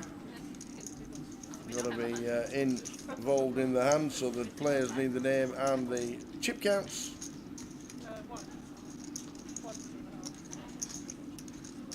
Oh, hear that rain outside?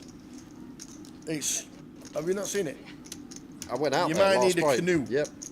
You might need a canoe to get back to the hotel tonight. It's better be a big hand for to raise, man. It's better be a big hand. Well, she's got to drive me out. So. Exactly. Yeah, exactly.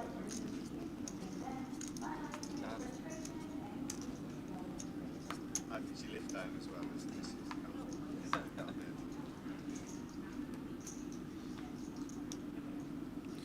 We're not sure regarding next year's Goliath. As soon as the dates are out, they will be posted on socials. So just keep looking out for it. If you haven't seen the dates anywhere yet, it means they've not been released. Correct. Because they will be everywhere as soon as the dates are set in stone. Yep. As we jump into this hand of Thea, making it 5k on the button. Sinead not going to defend the 8 deuce suited, just lets him take it. Raise and take.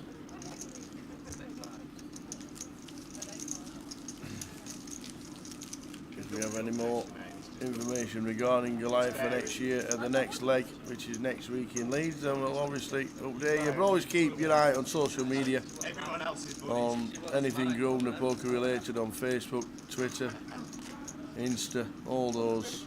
But social media is the place to be for anything if we're not live streaming.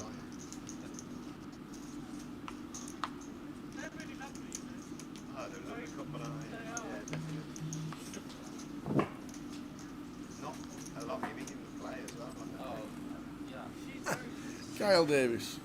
Hey, Tower and Jay, how are we? Well, all right, thank you. Bit of advice, please. This is for Jay. My young apprentice at work is getting into poker. Literally only ever played a couple of games over a kitchen table with friends. He's only gone and binked a seat online to the 888, £560 in Leeds. He's going for it and he's not selling it, so fair play to him. Wants to know, how does he get good at poker in the next 8 days? Put your hands together and pray. That's probably the best advice I can give, Carl, because 8 days. Yeah. It don't matter who you are. Like 8 days in just a game with all these branches of trees that go off of it. It's like handing somebody a 9-9 and saying go and hit it 140 yards like they do on telly. Yeah, it's tough. If I had to give any advice, I'd say just spend the next week going over pre-flop. I always say foundation of a poker hand pre-flop. You start making mistakes pre, they lead to bigger mistakes down the street. So I think the best thing for him, if he's only got a week, just have a little look at pre-flop, what hands we open from what position, what hands like the free bets and stuff like that. And then if he's played a few games, I'm guessing he'll have sort of the logistics of post. But it's going to be tough for him. I'll be honest with you. Yeah. In 8 days to learn this game to even average standard, nigh on impossible. But then, because it's poker, we can run hot, sir. That is one option we do have. We can sit down, we can get the deck thrown at us, and we can potentially run a stack up. And that's the great thing about this game. Gambling guy says, I hope he's on my table. But good luck to him. Let's tell him to come and say hello and let us know as well, because it'd be great to cover his journey. Indeed, always tell him to come and say hello to Jay or myself.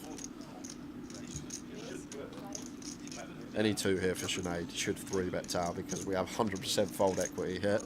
But no, she doesn't take it.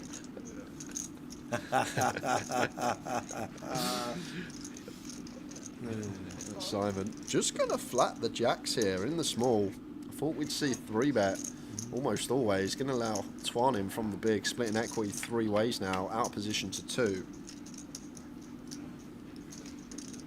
Top set for Simon. But the 5 of hearts working, even though Dwan won't be too happy about it, but he's checked all the way around, and now he picks up the queen to go with his flush draw. So a bet from Simon, Dwan there you'll call, and Matt's up and down. So this could be 3-way to the river. It's not the cleanest of up and downs here though for Matt, like No. still potential to be drawing dead. Only essentially a 6-outer in the form that 25% of the time we make our straight, it completes a flush as well. Just thinks the 5-to-1 price is too tasty. Maybe as well, Matt, with the idea of bluffing heart rivers, I think that's got to be in there as well. Thinking about potential hearts rolling off, checks to us from both players, potential to bluff our hand as well. So probably the thoughts for Matt as Simon goes for some value with his set of jacks, 16.5k. And Dwan does have top pair here, but this is a super strong line here from Simon. Once he bets into 2 players out of position on turn and continues firing on river, like we don't beat any value as Dwan, that's for sure. And is he going to be bluffing into 2 opponents on both turn and river? And Dwan figures it out, just recognises how strong a line this is from Simon. Out of position to 2, barrels into both on the turn, gets called in 2 spots, and then continues barreling on river. The top pair just going to shrivel up, and nice little fold there from Dwan Lee. Yep. Is that Simon who was TD at Goliath? Yes, it is. Dealing this week is Simon, keeping his hand in.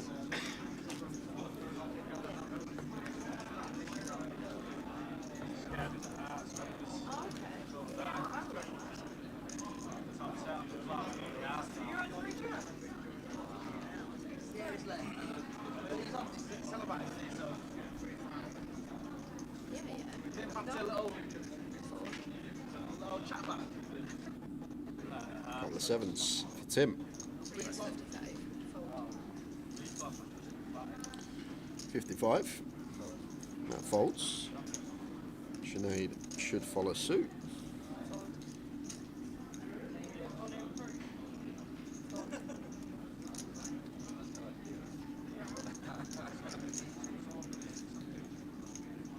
Expect this one to go into the muck from most, but we know Dwan loves it and just wants to see a flop. Any sort of playability, likes to be in the mix, and it's going to get to go heads up here with Tim as the opener from the small blind. Hussein can't defend the old Montana banana. Montana banana. It won a high roller earlier. It did win a high roller earlier.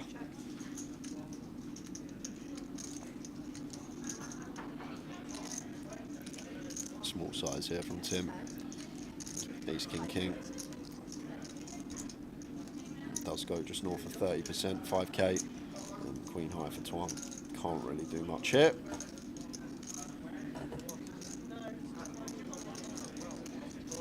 Do we have any camera action on the other two tables? Unfortunately, we do not on the day ones.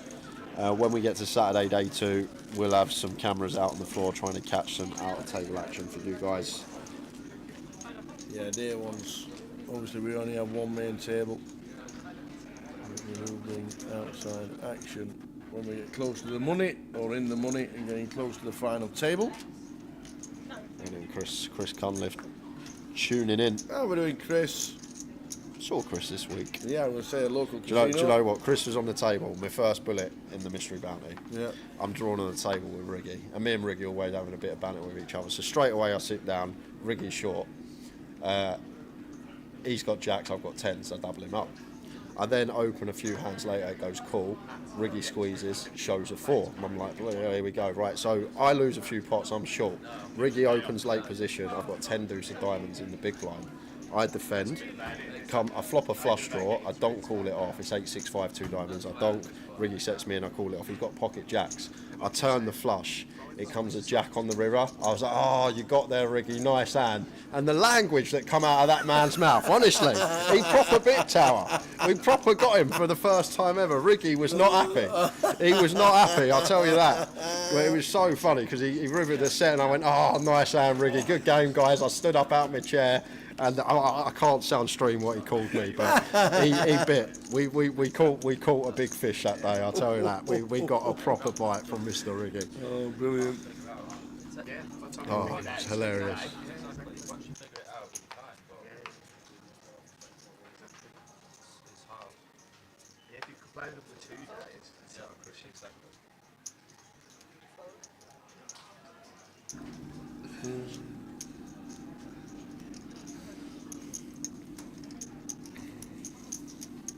Sinead with 12 bigs, bogey 3s plus 2.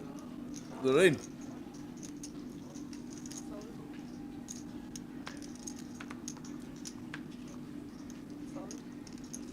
We'll see you tomorrow, Chris. Good luck in the main event. And oh no, Sinead gonna be getting looked up. Vivi with the goods in the small blind.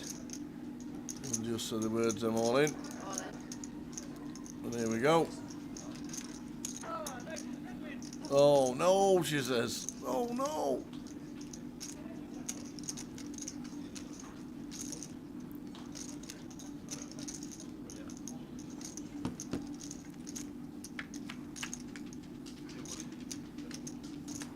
Well. Whoa, 4's now played. Gutter alert. So Sinead, glimmer of hope. Jack on the turn, not changing anything. So down to a 4 or 3. 3 or a 4 needed for Sinead. And it's not, it's the 5. So Vivi. Unlucky Sinead.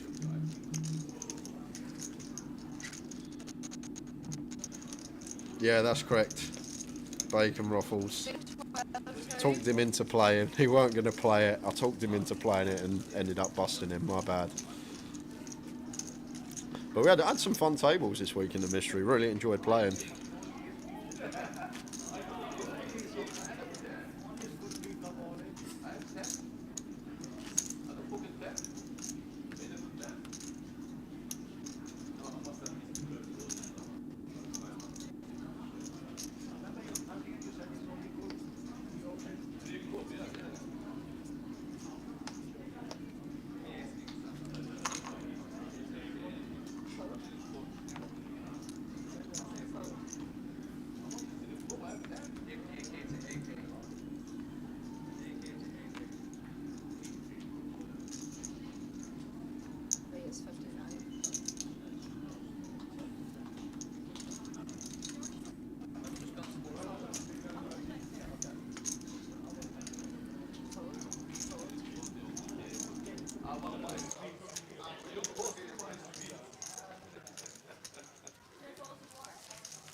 Dwan. Makes it 5,500 and nice clear as day jam for Hussein here. The pocket tens. Does go with the all in. Back to Dwan. Going to ask for a count.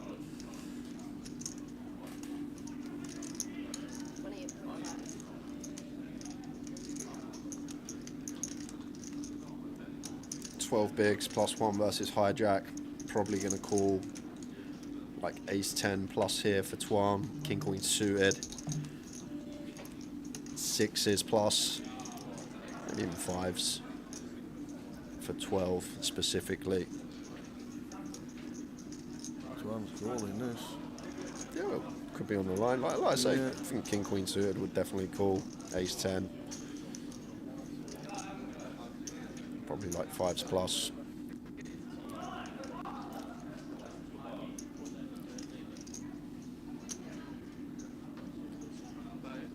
No. Never know. Never know, unfortunately. King jack. Off.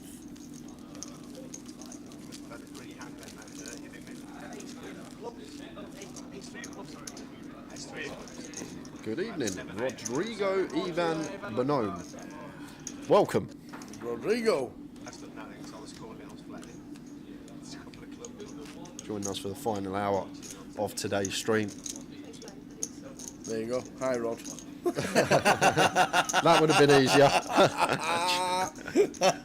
I love it.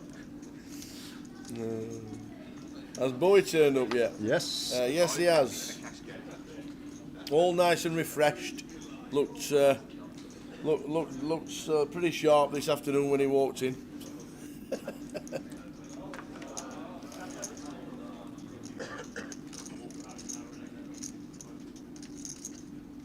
Rumour has it, Chris, people were still giving him walks even though he weren't at the table.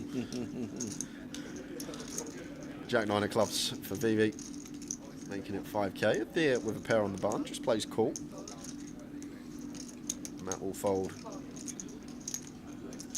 Going to get a defend from Simon in the big blind.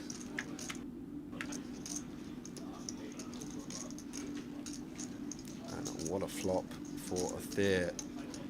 Drills off middle set. Simon with top pair.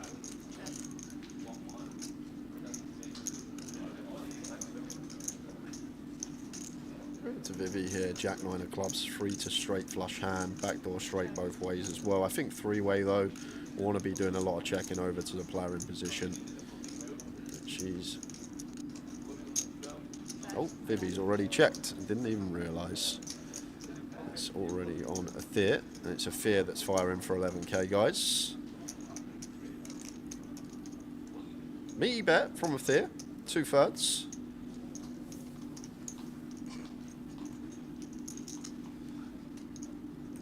Yeah, Vivi's not put a dime in yet. Not gonna. Oh, what a fold from Simon. Talk about knowing your customer.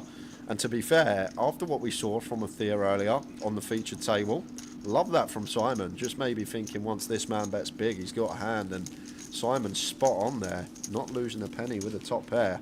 Little exploit fold, and he was more than correct on that occasion, drawing to runners. How are we doing, Gully? Evening, fellas. Hope you're well. I've been away this week and totally forgot the poker has been on. Evening, Gully. Well, glad to have you back on board. You can join us for the next... Where have you been? 3 days. Where's he been, do you reckon? Probably Bradford. Nah, he's been away, so from Bradford. He might have been in Skeggy. Where you been? Well, man, in Cleethorpes. Stopping to keeping to yeah, could have been Cleethorpes. Where you been, Gully? Pocket nines for Hussein under the gun. Should your seat open? Way too many bigs to be moving all in, personally. Like in Fairy Tale, I say it loads, like the computers don't like shoving anything more than 11 big blinds from under the gun specifically, and it's all to do with the players we've got to get through. So like once we do drop to 11 or less, we'll play some jams, but like from 12 BBs and more, just hands that we're going to continue from gun, just make it 2 BBs. Like jam probably still going to be winning, but maybe a way to eke out slightly more EV. And then once we start getting further around the table, that's when we can start eking out a few more bigs that we can open shove for. Like if it's folded toss on the bottom, we're going to have a lot of jams for 15, a lot of hands in there that we can move in for.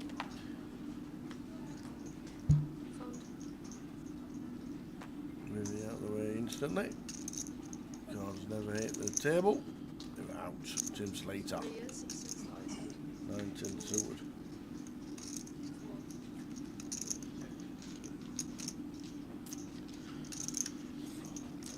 Be nice spot to 3-bet for Simon. We saw him flat the jacks earlier.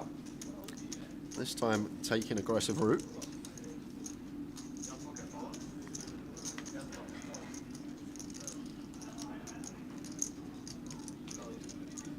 Making it 20k, and these 250 effective to start. North of 3x free bet. 10-9 suited for Tim. Let's just let Simon take it.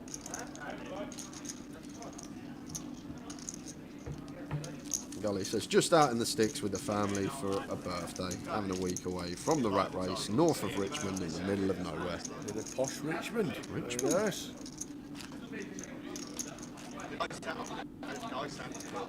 Whenever, and I don't know if you've ever seen it, but whenever anyone says the word Richmond, the image that comes to my head is the geezer from the IT crowd. You ever seen the IT crowd? Nope. Okay. What's his name? Noel something plays him. Noel, is it Noel Fielding?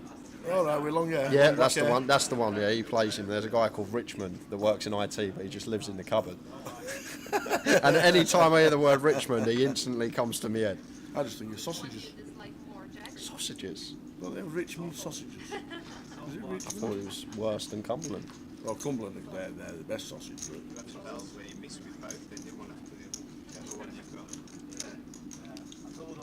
Is Richmond not the smallest city in the country? I don't know. There's a fact about Richmond, and I'm pretty sure it's like... Well, I'm pretty sure it's like the smallest city in the country. Something like that. I might be wrong, but I'm pretty sure it's... There's one fact about Richmond that's like, wow, because it's tiny. Should see an all in here from Vivi. Ace 9, 16 effective, blind on blind. Does go with jam, gets it through.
time as well.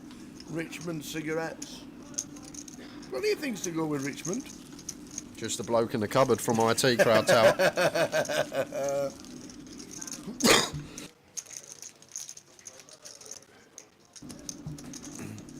The old Richmond cigarettes.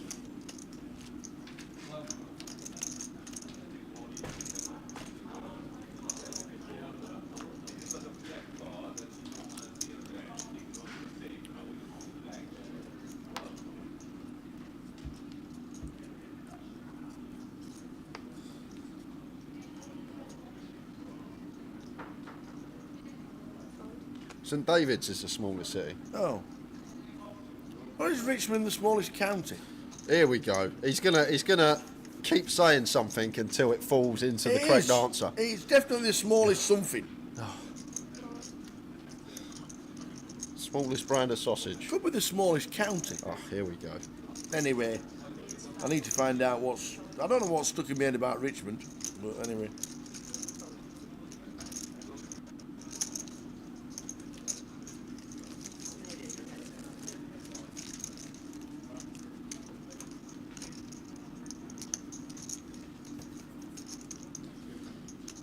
So we'll need to do a giveaway, guys, before today finishes off. We've got 45 minutes to go. I think we're just going to do a keyword. Lime will let me know the keyword. 1:45. Yeah, 1:45 sounds good. Yeah, 15 minutes lime, Ricky. And we'll be doing... Richmond's in Yorkshire, so it's not the smallest county. Oh, well, there you go. Cheers, Mark Adair. I must be totally wrong about Richmond. I think you are, Tower. I think I just probably... I think you should just leave it there and not mention Richmond again.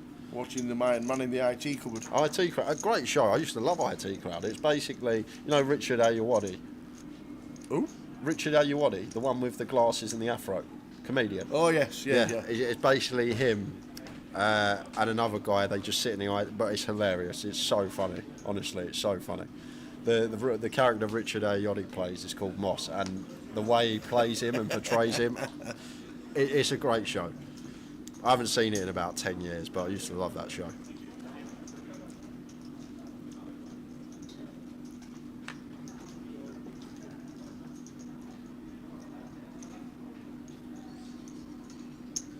Dwan.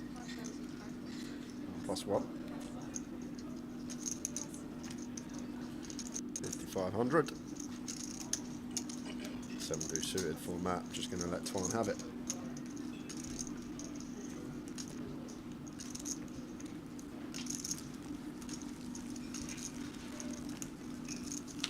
Just to let you know, it's raining in Manchester. I haven't even got a brolly with me. If only we were at the CBS still. Great idea, that though. Yeah, it is.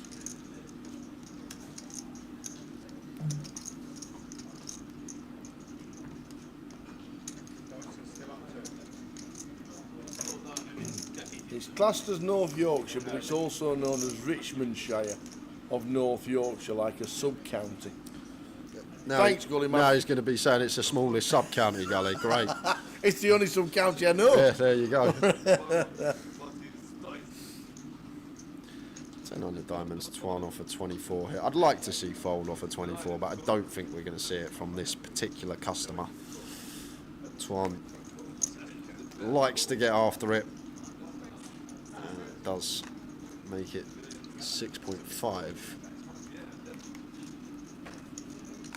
Going to force Hussein to fold.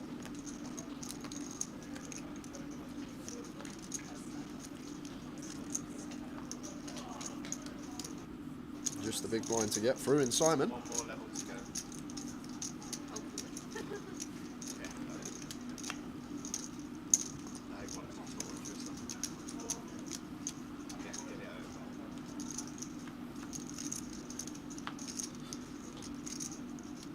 Jack high flop, whiffs them both.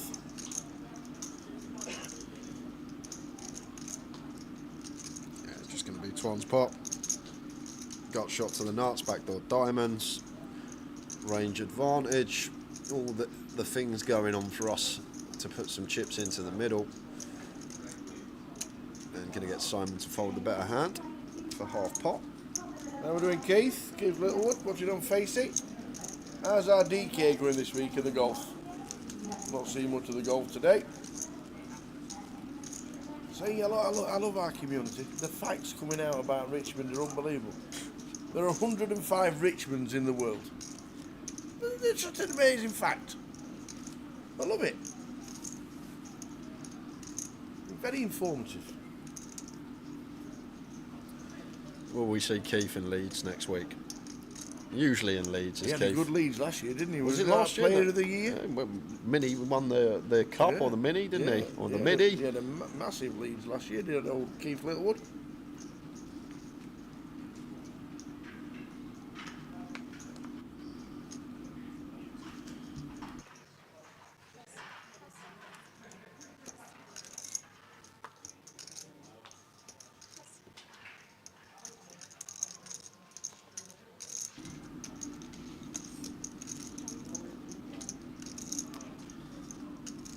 See, this is what we do, Zil. If you're bored, you can kill some time. Zil just reading up on Richmond in London for 10 minutes.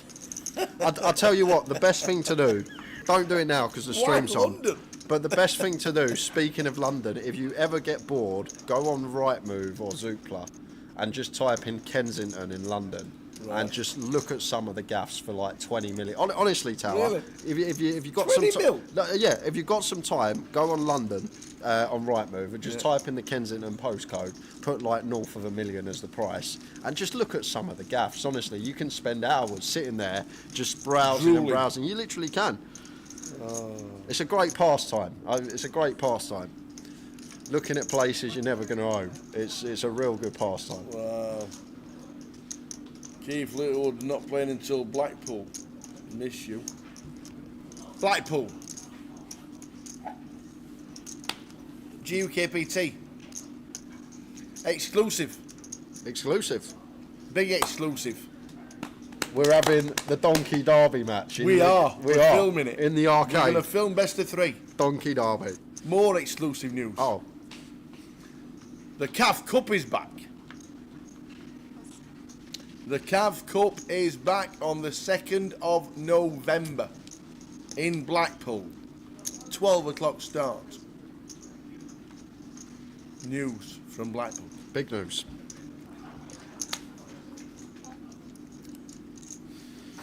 Would have really liked to have seen 3-bet call here from a fear. 27 bigs. We can comfortably get jacks in for 27. It's just going to play flat. Does keep Tim in with this dominated hand. And maybe one that Tim might have 4-bet ripped as well. Pre-flop.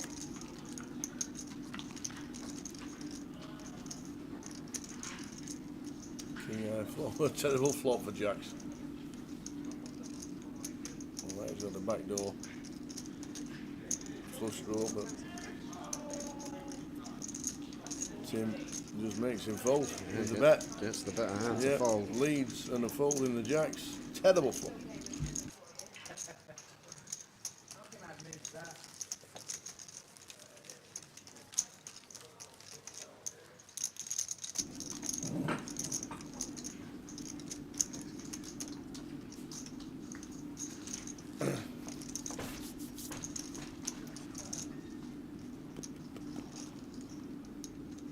So in about 7 or 8 minutes time we're going to get the last keyword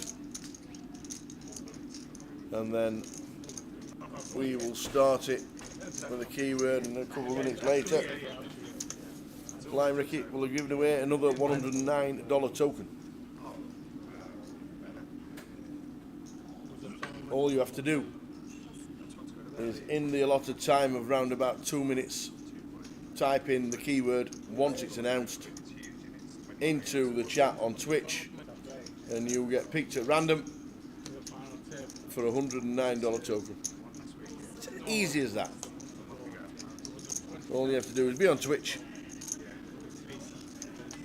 for 888poker TV, type in the keyword once it's announced around about 1:45 in 6 or 7 minutes time, and then you'll have 2 minutes to write it in, and after that it'll be a free draw.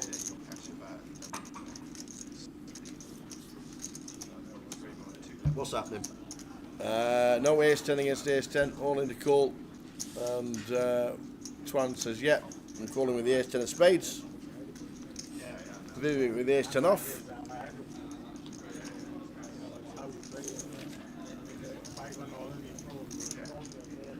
The chat on Twitch is broken.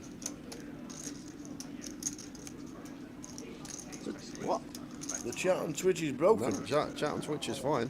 Let me try. Hello. Hello. There you go. Grove the Poker Live says hello. So it must be you, Mark. Top pair, top kicker. Yeah, me too. So free roll for Dwan. Not gonna. That'll do it. Take your money back.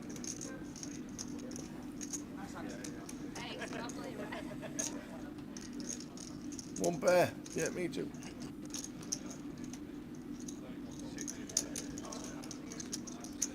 So we're gonna couple more hands. When the clock hits 30 minutes, I am gonna release the keyword, and you can all get it in the chat box. And you'll have about 2 minutes to type it in, and then whoever's typed it in just automatically go into a random draw. How does that work? Does the computer just pick all the names that have typed it in, and then they just put it into a little tumbler, stick in a lime ricky from Canada, just pulls in a piece of paper out of the tumbler? Yeah, Lime Ricky's writing all the names down on a piece of paper, puts them in her tombola at home, puts her hand in. This is who wins, imagine.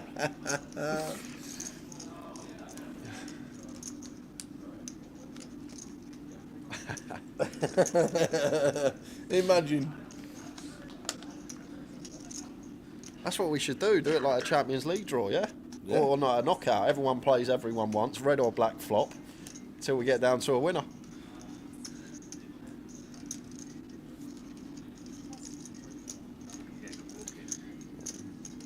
Suited jack on the button for 10, kind of too wide. Like jack 8 suited, I think would be viable. Jack 5 lets it go. Vivi. The 8-4. Completed.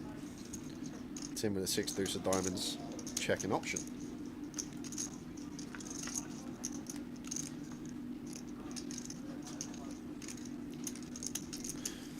Interesting one. Both players with a piece. Vivi could definitely go for a lead here with her pair of 4s. Just flushing out equity of a hand like 8-9, 7-8, well not hands that we dominate, 7-9, 6-7, Jack-9, this type of stuff would be a win for us. We can still get value from 3x, some 8s high, some straight draws.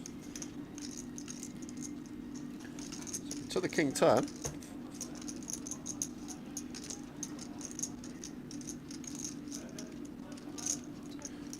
Now checking. It looks like Tim going to go for the bet here with his 6 high.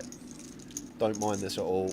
Vivi's just got some random stabs like an 8-9 or something random on the flop. We can just target to fold that out. However, Vivi's got one that expect to call again here, blind on blind. Like Tim's not going to have much king X that call the flop other than hands that turn kings up. He may also elect to check a queen back and go for some value on river. So as Vivi here, I'd be surprised if she folded, but she does let it go. Gives Tim credit for a hand.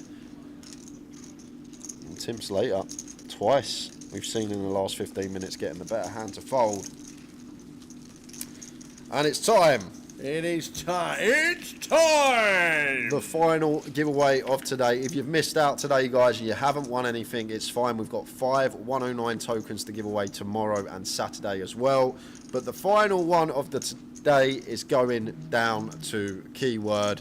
And the keyword is nice and easy. It's where we're off to next. And you can see it. What timing in the background. It's Leeds. I'm going to say bed. What about that for timing? Where we're off to next. Next stop, Leeds. Leeds is the key.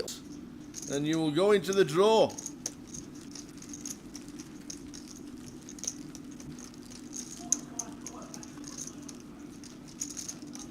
Love it. Leeds. Doesn't have to be capital, just has to be the word Leeds.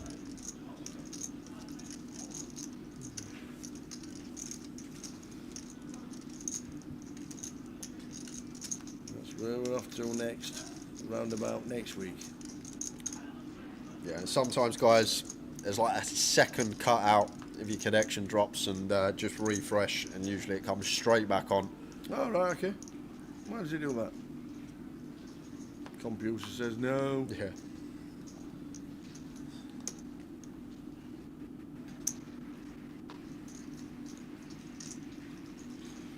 Ace 10 for Simon. One that we expect to see open. Makes it 6.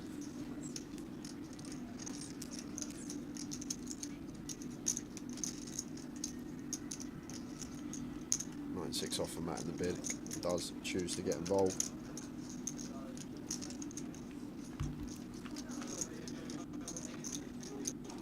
Ace Jack Deuce. 2 diamonds. Probably just going to be in the hand.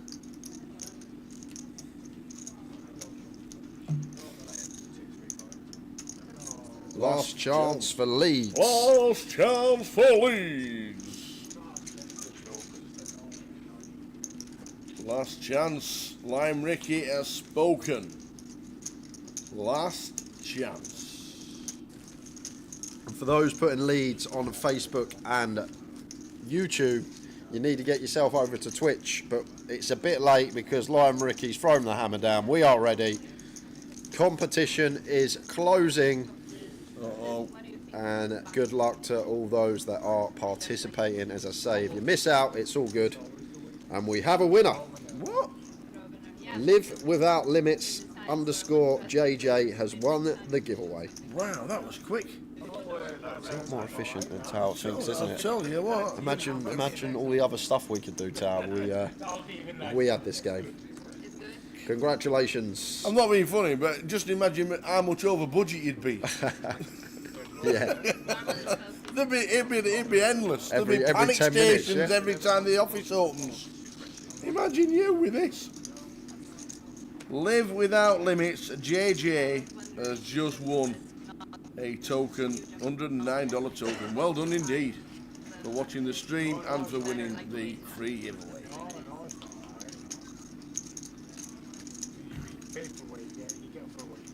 Ace 9 for Matt. Big hand, blind on blind.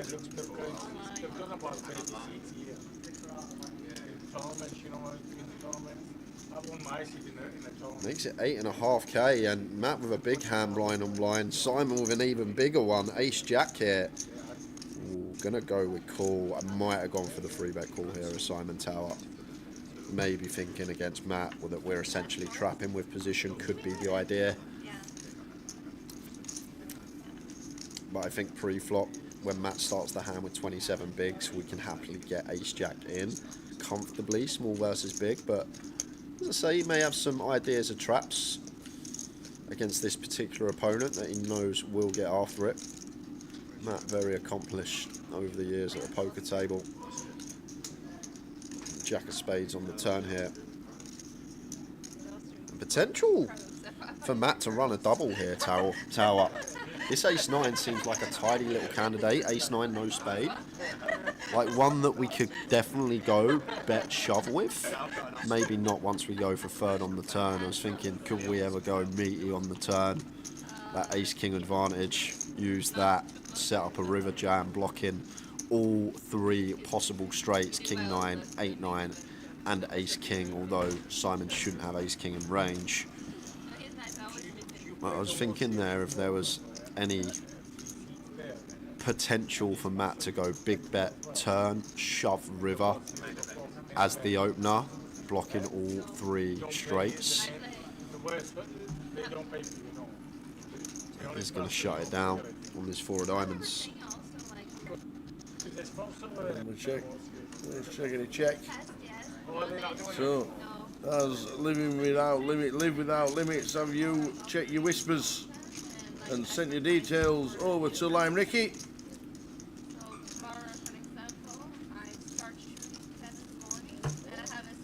Fingers crossed you have. And if you win, do you get it all, or do you have to share it with them? You keep it all? No, you don't pay him no percentage. No, but I pay also buys and stuff. Like this is like a work free. Oh, do they not pay for you? No, each one has a deal, but Oh, everybody has a different deal. yeah, it's not the same for everyone. No, that's fine. No, people are very curious about it. I don't know how it works. No, I'm not allowed, but each one of us has a different deal. Each one of us brings something different to the table also. So what do you bring to the table? I think I've been doing my market Free bets. quite well. And I know all the Austrian girls. Oh, well, there you go. I'm 7 years. Have you been 7 years? Yeah, One that should be opened on the button. you in Madrid when we played this thing. Starts the hand with 23. Probably something I'm doing right. Oh, and back-to-back ace-jack for Simon here. Once again, Tower. I think we've potentially missed a spot here as Simon. We've got a beautiful opportunity to just jam. Ace-jack off, Dwan 20 effective, Matt 23 effective, opening on the button. Like this ace-jack off is just going to print money by moving all in here as Simon, and now we're going to have to navigate freeway out of position to 2. You get the gist from the small blind. Definitely a hand that I think will be shoving probably pure in this scenario. And now we have this situation, a situation where we could have potentially picked up 4 big blinds pre, but now Dwan and Matt both getting to realise equity. Dwan taking the lead with the pair of 8s. There's the king on the turn after it's checked all the way around. I was not part of this one yet. Now Simon coming out leading with the ace-jack. Ace of hearts in hand. Doubt Dwan's going to be going anywhere with his 2 pair. It's a tiny size as well, 3.5k.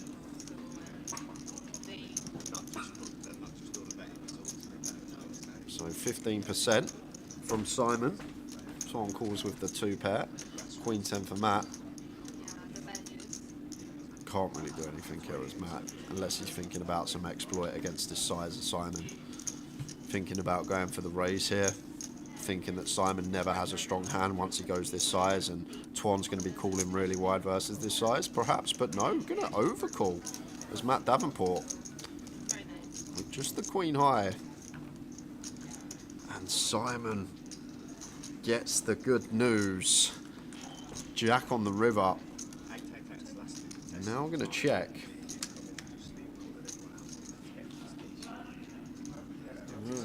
He checks as well. Matt D. Mr. Davenport. We know it's the only way he can win is by betting. But does he get 2 to fold? To be fair, Matt's hand does look really strong once he overcalls. To be fair, the price we get on the turn, shake ahead from Dwan and Simon. And big news. There's a redraw. There's a steward in a keyword. Inquiring a keyword. And there's going to be a redraw because the eligibility is not allowed. So here we go again. Like Ricky, let's do it. Da, da, da, da.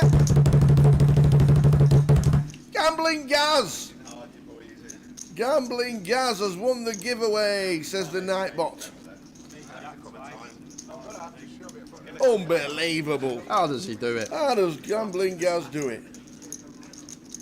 God, dear me. Gambling Gaz, there'll be a whisper from Lime Ricky. If you're still watching, be quick. See, he might have logged out, thinking he's not won. Man, he got the face on and off he went. Go on the Gaz. Well, no, come on the Gaz. You've got 2 minutes or Lime Ricky's going to be doing another redraw. Might end up with me winning it. Good luck with that. You've got to be able to spell leads to enter, Tower. Well, there's a stumbling block. There we go. Where is he? Gambling Gaz. You're on the clock, man. He didn't gamble to think that there'd be a steward, did he, Tower? Didn't take that gamble, it's looking like. Simon with the ace-jack this time, raising the 7. Gets a call from Zane with the 7-6. Ace-jack, ace-jack, ace-jack. 3 hands in a row for Simon.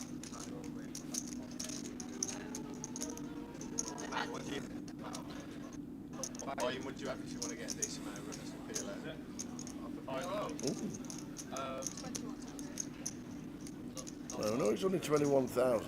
Yeah, cool. There is the jam ever a king? Yeah, this is the thing, Tal. I like call here from Simon. I like it a lot, simply because of what you said. Hussein probably never shoves a king here for like 1.2x. Yeah, I love this call from Simon. Yeah. He probably never shoves a king for 1.2x pot, and even against 6x, when we have the 2 over cards and the backdoor counterfeit, we've still got around 30%. Yeah. So the times we're up against the flush draw, we're in front, and like we still got this 30% here versus the 6x as long as it's not Jack 6 or Ace 6. And we've got the backdoor counterfeit out as well. And I just think there's going to be so many flush draws in here for Hussein. And with no heart in hand, I think this is kind of nice from Simon. And here comes the backdoor counterfeit. So now, fade in aces, jacks and 9s. Is it the ace-jack show? It's not. It isn't. It's a double for 60,000. And Gambling Gals has sent the details in. He's won himself a $109 token. Well done to you. Can't believe we had a redraw. That's new.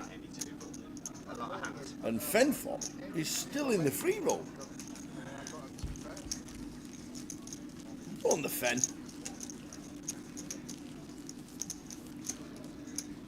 $18 minutes and counting till the end of the day.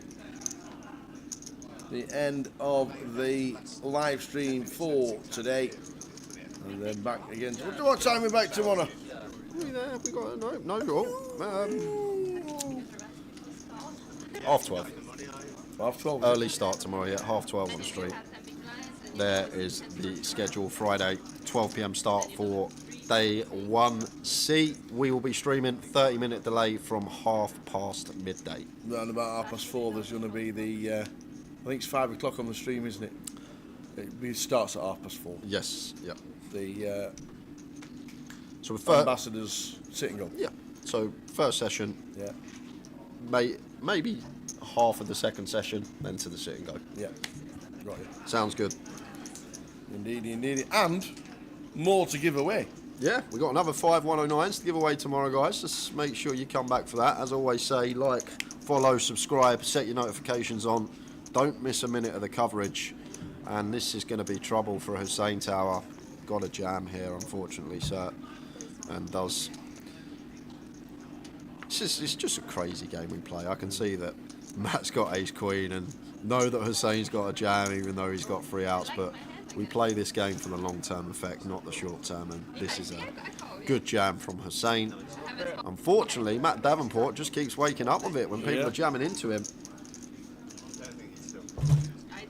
We'll check the stacks no matter who wins this hand because they are ever so close.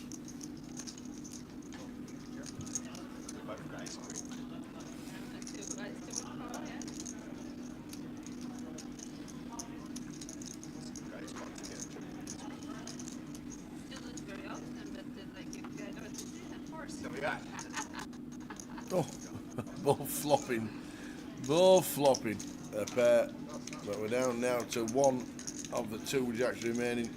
The Jack of Hearts is the only live jack in the deck.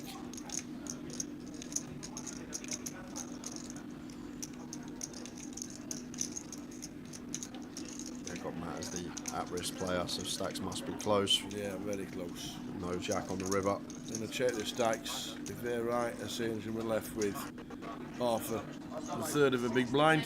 I'm going to check the stacks. You might have 1,000 left. It says that 1,000. It says you've got 1,000 left there. Very, very close.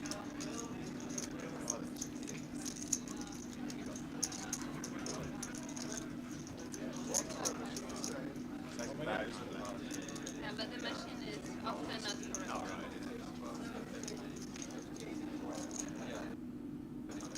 I've got 1,000 left.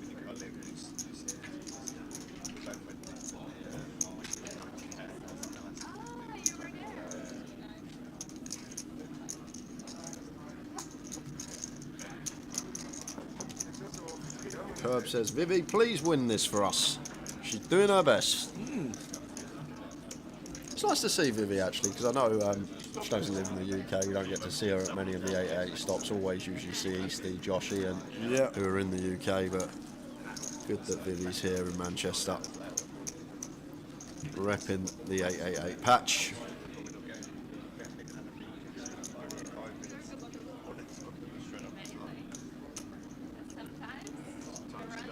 And she's got to listen to Tim Slater nattering as well, poor girl. And he's a broad brummy as well. Yeah. And I mean, she'll be sat there thinking, what is he saying? What is he saying? Well, oh, man, you go down Broad Street very often. Like, what? What are you about? What are you about? Here we go, Rog. Do you remember?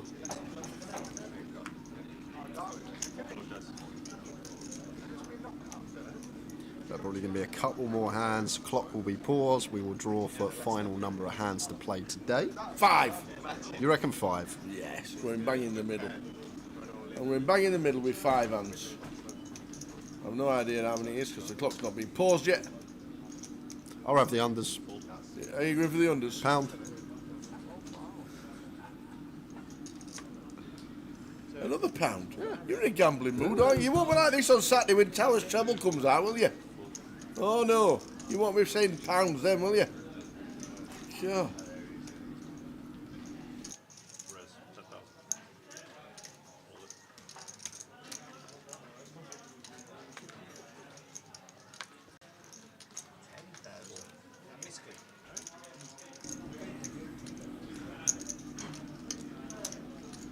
So, Hussein here. Decides 6-4. He only has 1k, but could have waited 4 hands to find something better. Happy to spin this facing Dwan with the King 5 suited. Yeah, 64. In for the 1k. Let's try and spin it up to 7.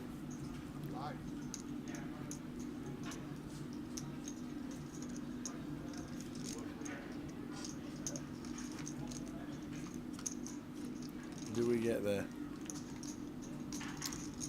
Well, we flop the 6. Yeah, great flops. So just fading a king on a 4. Don't want to make 2 pair. There's not.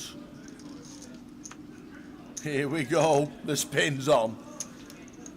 Gillimath, Rotherham 0-0 cost me at the weekend for a chunky one. Did you see the stats of the game? Rotherham United had 24 shots and had 11 on target and drew 0-0. They had 24 shots. It was like the most one-sided 0-0 ever. Their goalkeeper got man of the match, and in one of the papers he got 9.8 out of 10. Yeah. 7.5, right? Yep. You got man of the match to the keeper. Oh no, you only had a. I've not got any good news, Gilly. We still didn't score. It's a confusing spot. I think the best goalkeeping performance was Myhill for Hull against Spurs when we drew 0-0 with them. This must be about 10 years ago. I'm sure Myhill, I think it was in goal. And I'm pretty sure he had faced 20 shots on target or something. Had the most weldy game ever. I can't remember. It was definitely against Hull. Boaz Myhill, yeah. Boaz Myhill.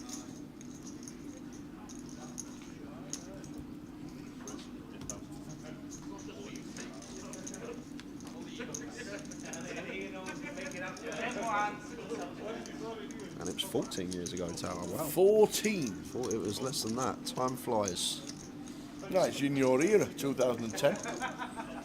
You peaked at 2010. 2008, it was probably my peak of football knowledge. So here we go. Hussein, can he go from 1k to 29k, 29x's stack in 2 hands? How do you do it? I haven't even got a word for... 4 more hands. What's a 29x, Tower? I only know up to deck tuple. Well, he's hit the king. He's hit the king. Well, one thing I will say, this will be chopped a lot of the time with Dwan, but not on that turn not card. On that turn, here we go. Is it going to be the spin starting?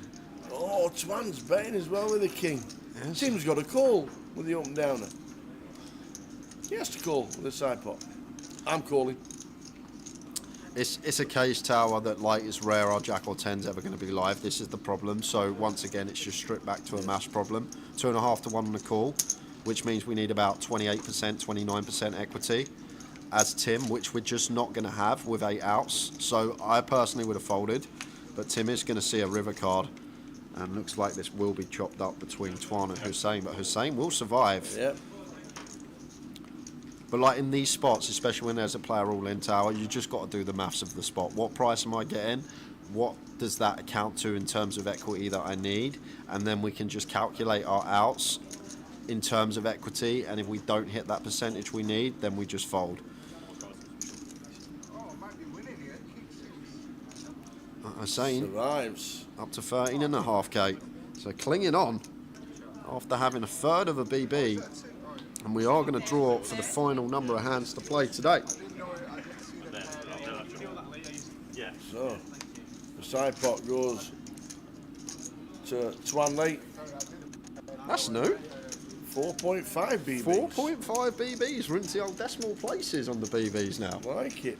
And it is 4 more hands. 4 more hands. Another pound for me. Look on the unders. Can't believe it. Well, what I'm trying to do, Tower, I'm trying to make enough pounds by Saturday that by the time your treble comes round, it's break even, like whatever a free happens. roll. Yeah, exactly. Free roll the treble.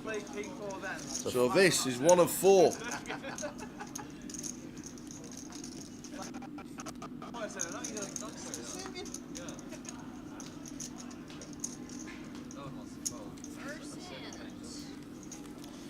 A big thank you to everyone that's been tuned in throughout the day.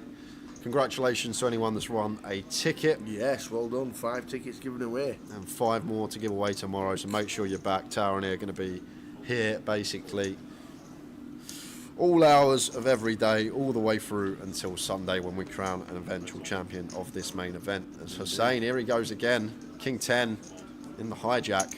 Oh, but this is where it could come to an end for him. Because Tim, with a hand that will definitely be calling, looks like he's actually gone for the small ISO. Matt out the way in the big, so is Hussein going to continue the spin? Well, an ace folded. Another 10 folded.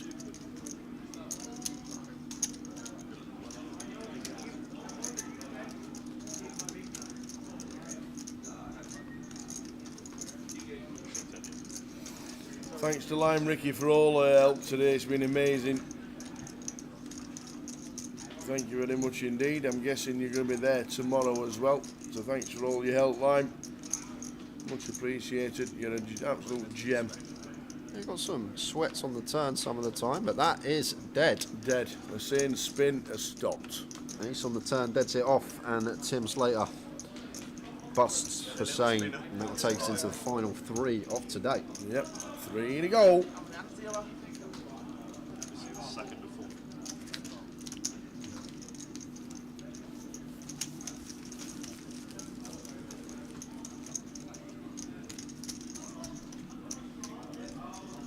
By the sounds of it, Tower, on my way home tonight, it's going to be the first time I'm going to use the Uber boat option. It's that flooded. It comes with oars. It is absolutely rocking it down out there. Yep. It's just... Yep. When you order a taxi, you get oars. Middle of British summer, apparently, Tower. We're apparently. Layers Gears says the noob.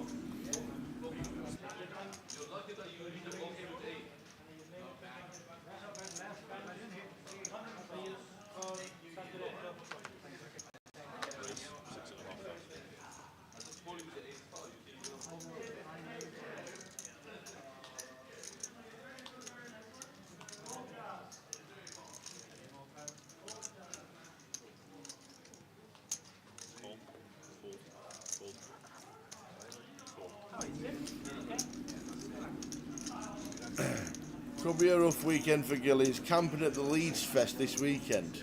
No, he's not there. He's too old for it now, he says. Wow. Is that this weekend, Reading and Leeds? Reading and Leeds Festival this week. Yeah, because it's Bank Holiday weekend, isn't it? Bank Holiday Monday. We've all got Bank Holiday Monday off.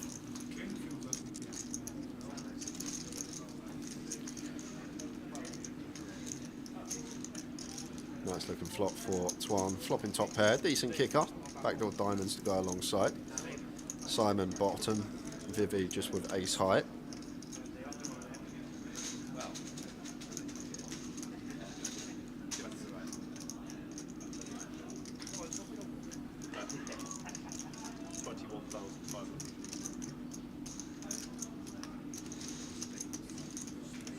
Meaty old size from Dwan, 21.5 into 24 here. This is 85% on the flop. Big old chunky bet three-way. And once he goes extortionate sizing, nor ace jack or a 5 can continue. No, last two hands. 3 or 4 on its way.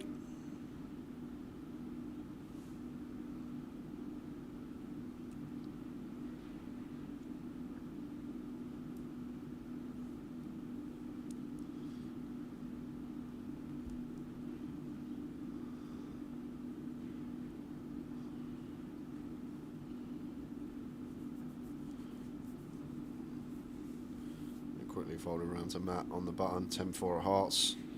Matt just trying to take initiative this later stage of the day. And Dwan got one that's never going to be going anywhere. King 10 in the big.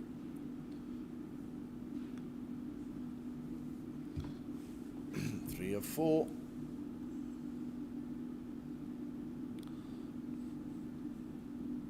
And once again going to be going post. Defender from Dwan.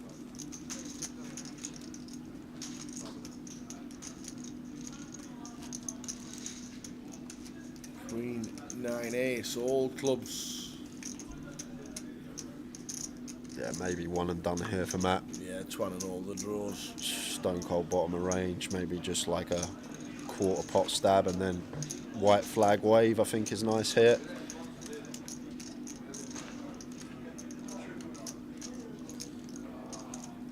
There goes for even smaller than quarter, 20% for Matt Davenport. Dwan with his combo draw. Not going anywhere. Queen of spades on the turn. So Dwan's still best with the King 10 high. Thinking about leading perhaps here on this Queen turn. Thinking that Matt will check back some Queen X, but no, he's already checked over to Matt. And Matt, as I said, just one and done hand it seemed like for him. 10-4 of hearts. Dwan checking again. Matt here will know that he's never going to win this with a check, but do we really fold Dwan off a 9 now after turn goes check, check, button versus big? But Matt is going to go for a small one. Maybe try and dislodge exactly this. Yeah, some king highs, some jack highs, so credit where it's due for Matt Davenport. 10 high, winning the penultimate hand of the day for Matt Davenport. Well played, Matt. Up to 44 bigs, last hand of the day. One more hand. Last hand.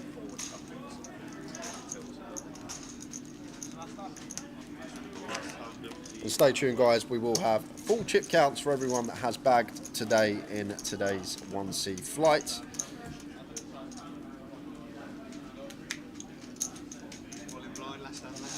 Last hand.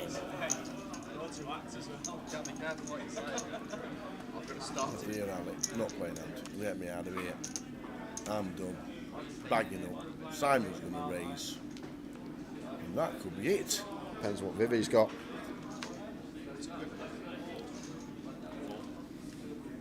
That won't be it. We're going to see a flop. Last hand 81,000 for Vivi. The line's at 3k, coming back to 4k on Saturday.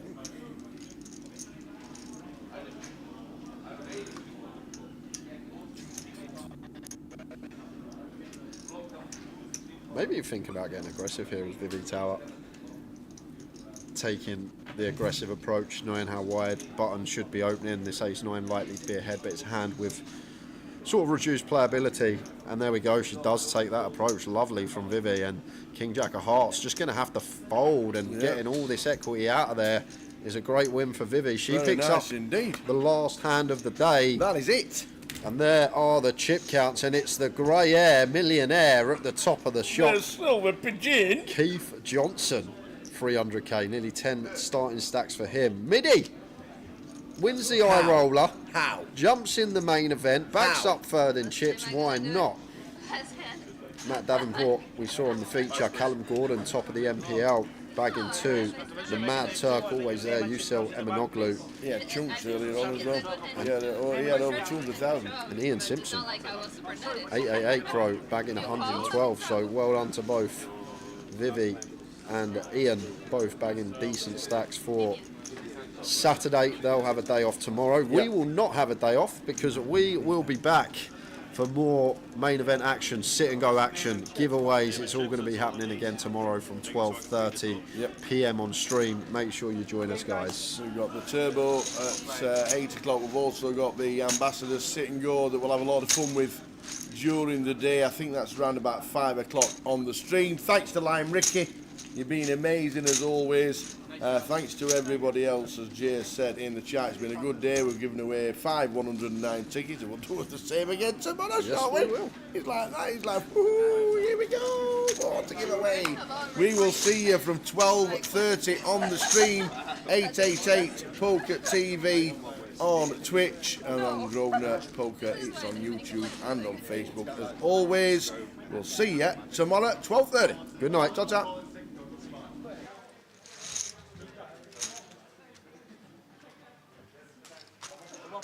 Cheers, so well done. See you later, my friend.